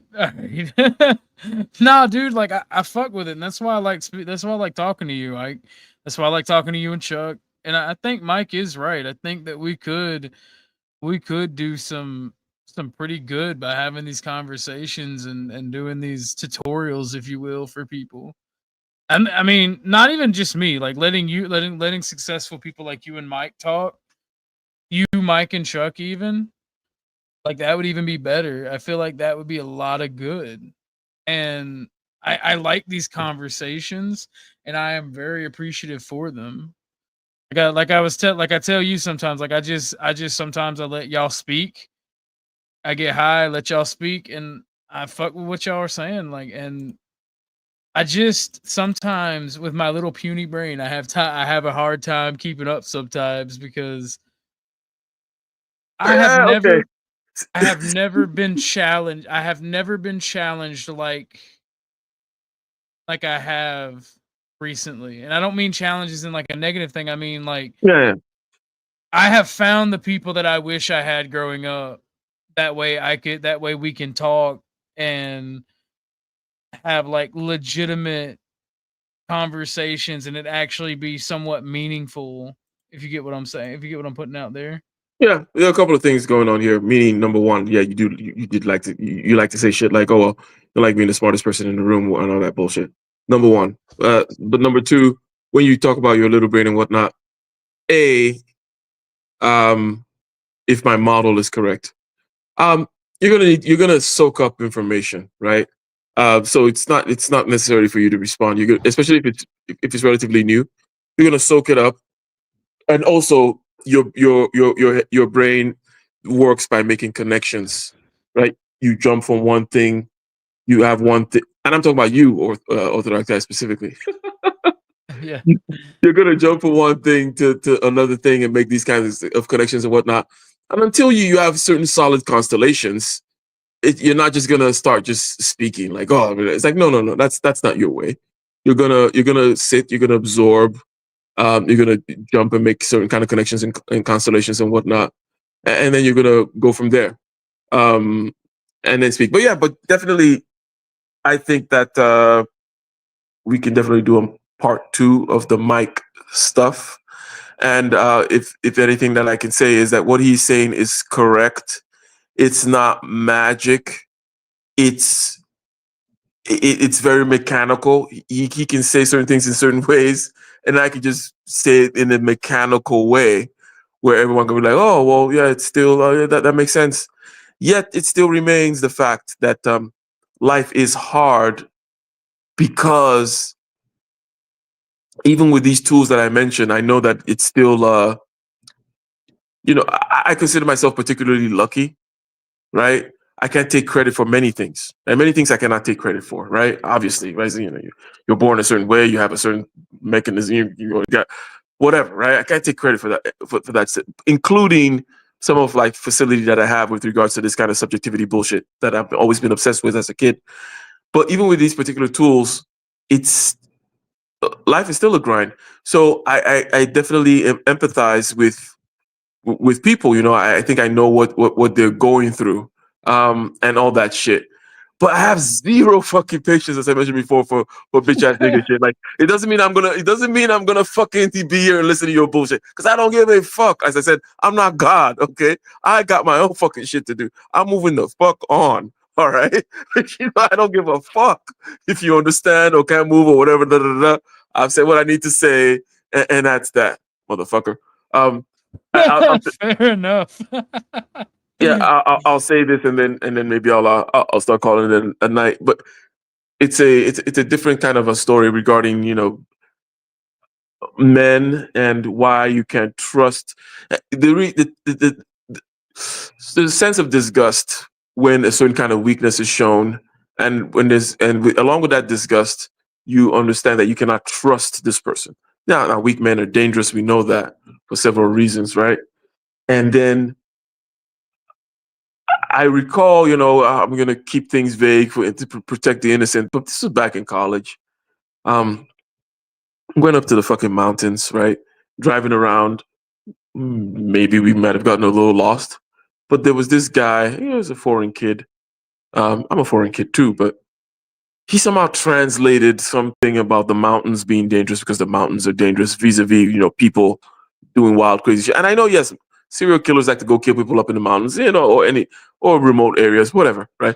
But come on, the chances, blah, blah, blah, and stuff like that. But it doesn't really matter. But this guy started freaking out in the car, dude. Like, grown college dudes, okay?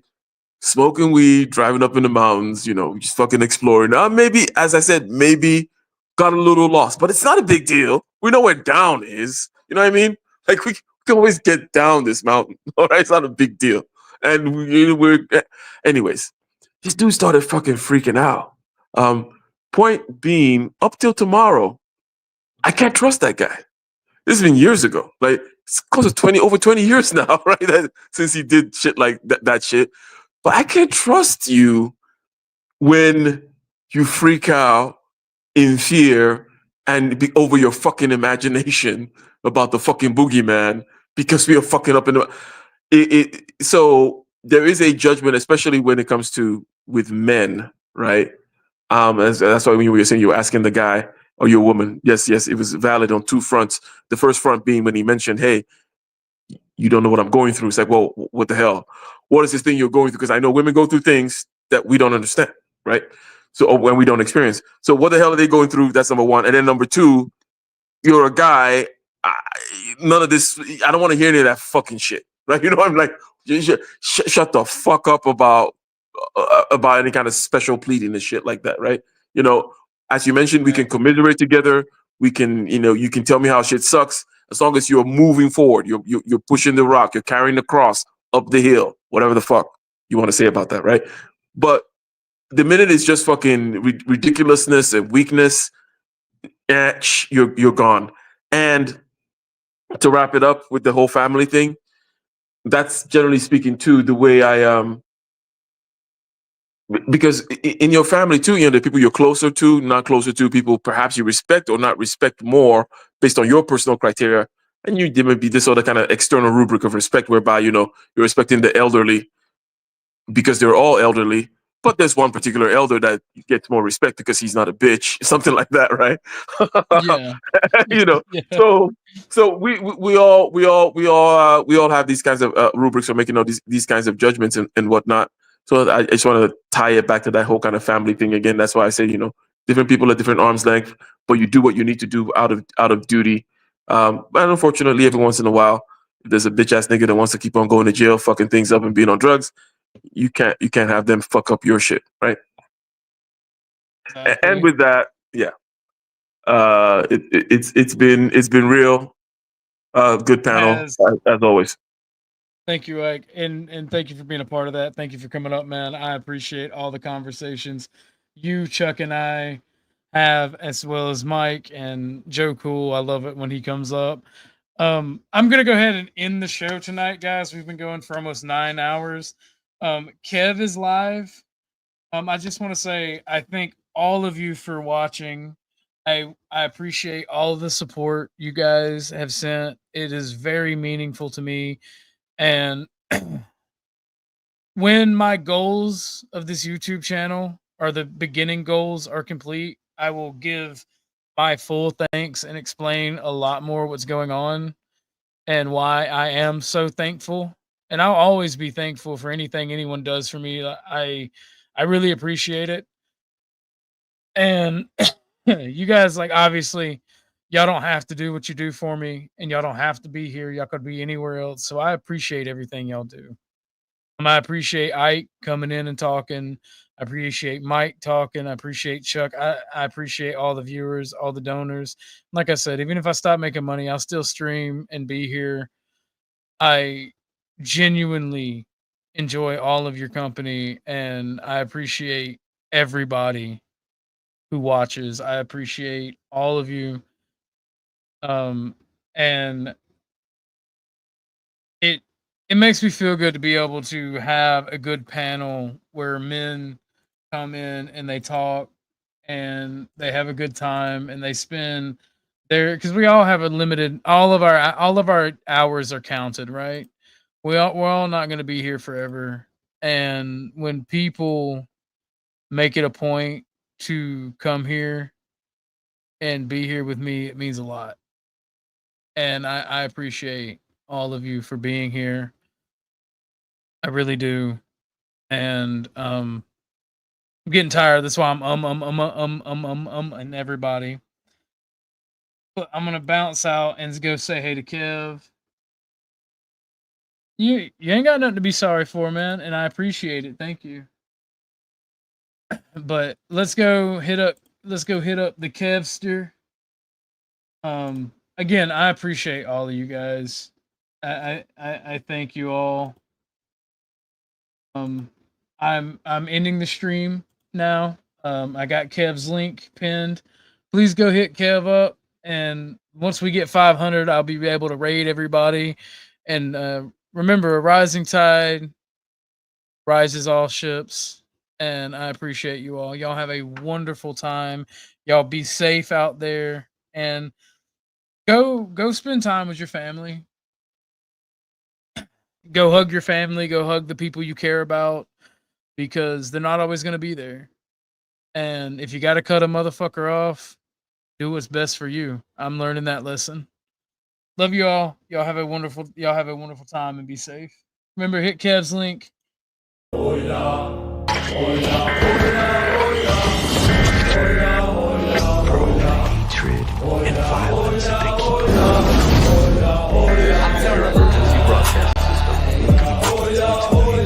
and everything is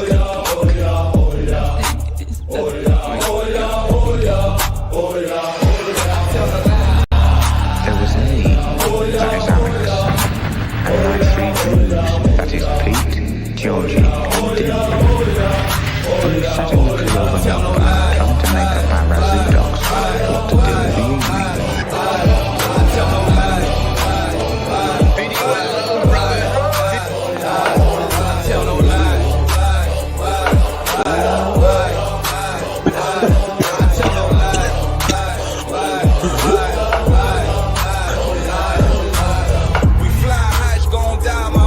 Motherfucking Orthodox Guy, motherfucking Jock Guy. Oh yeah.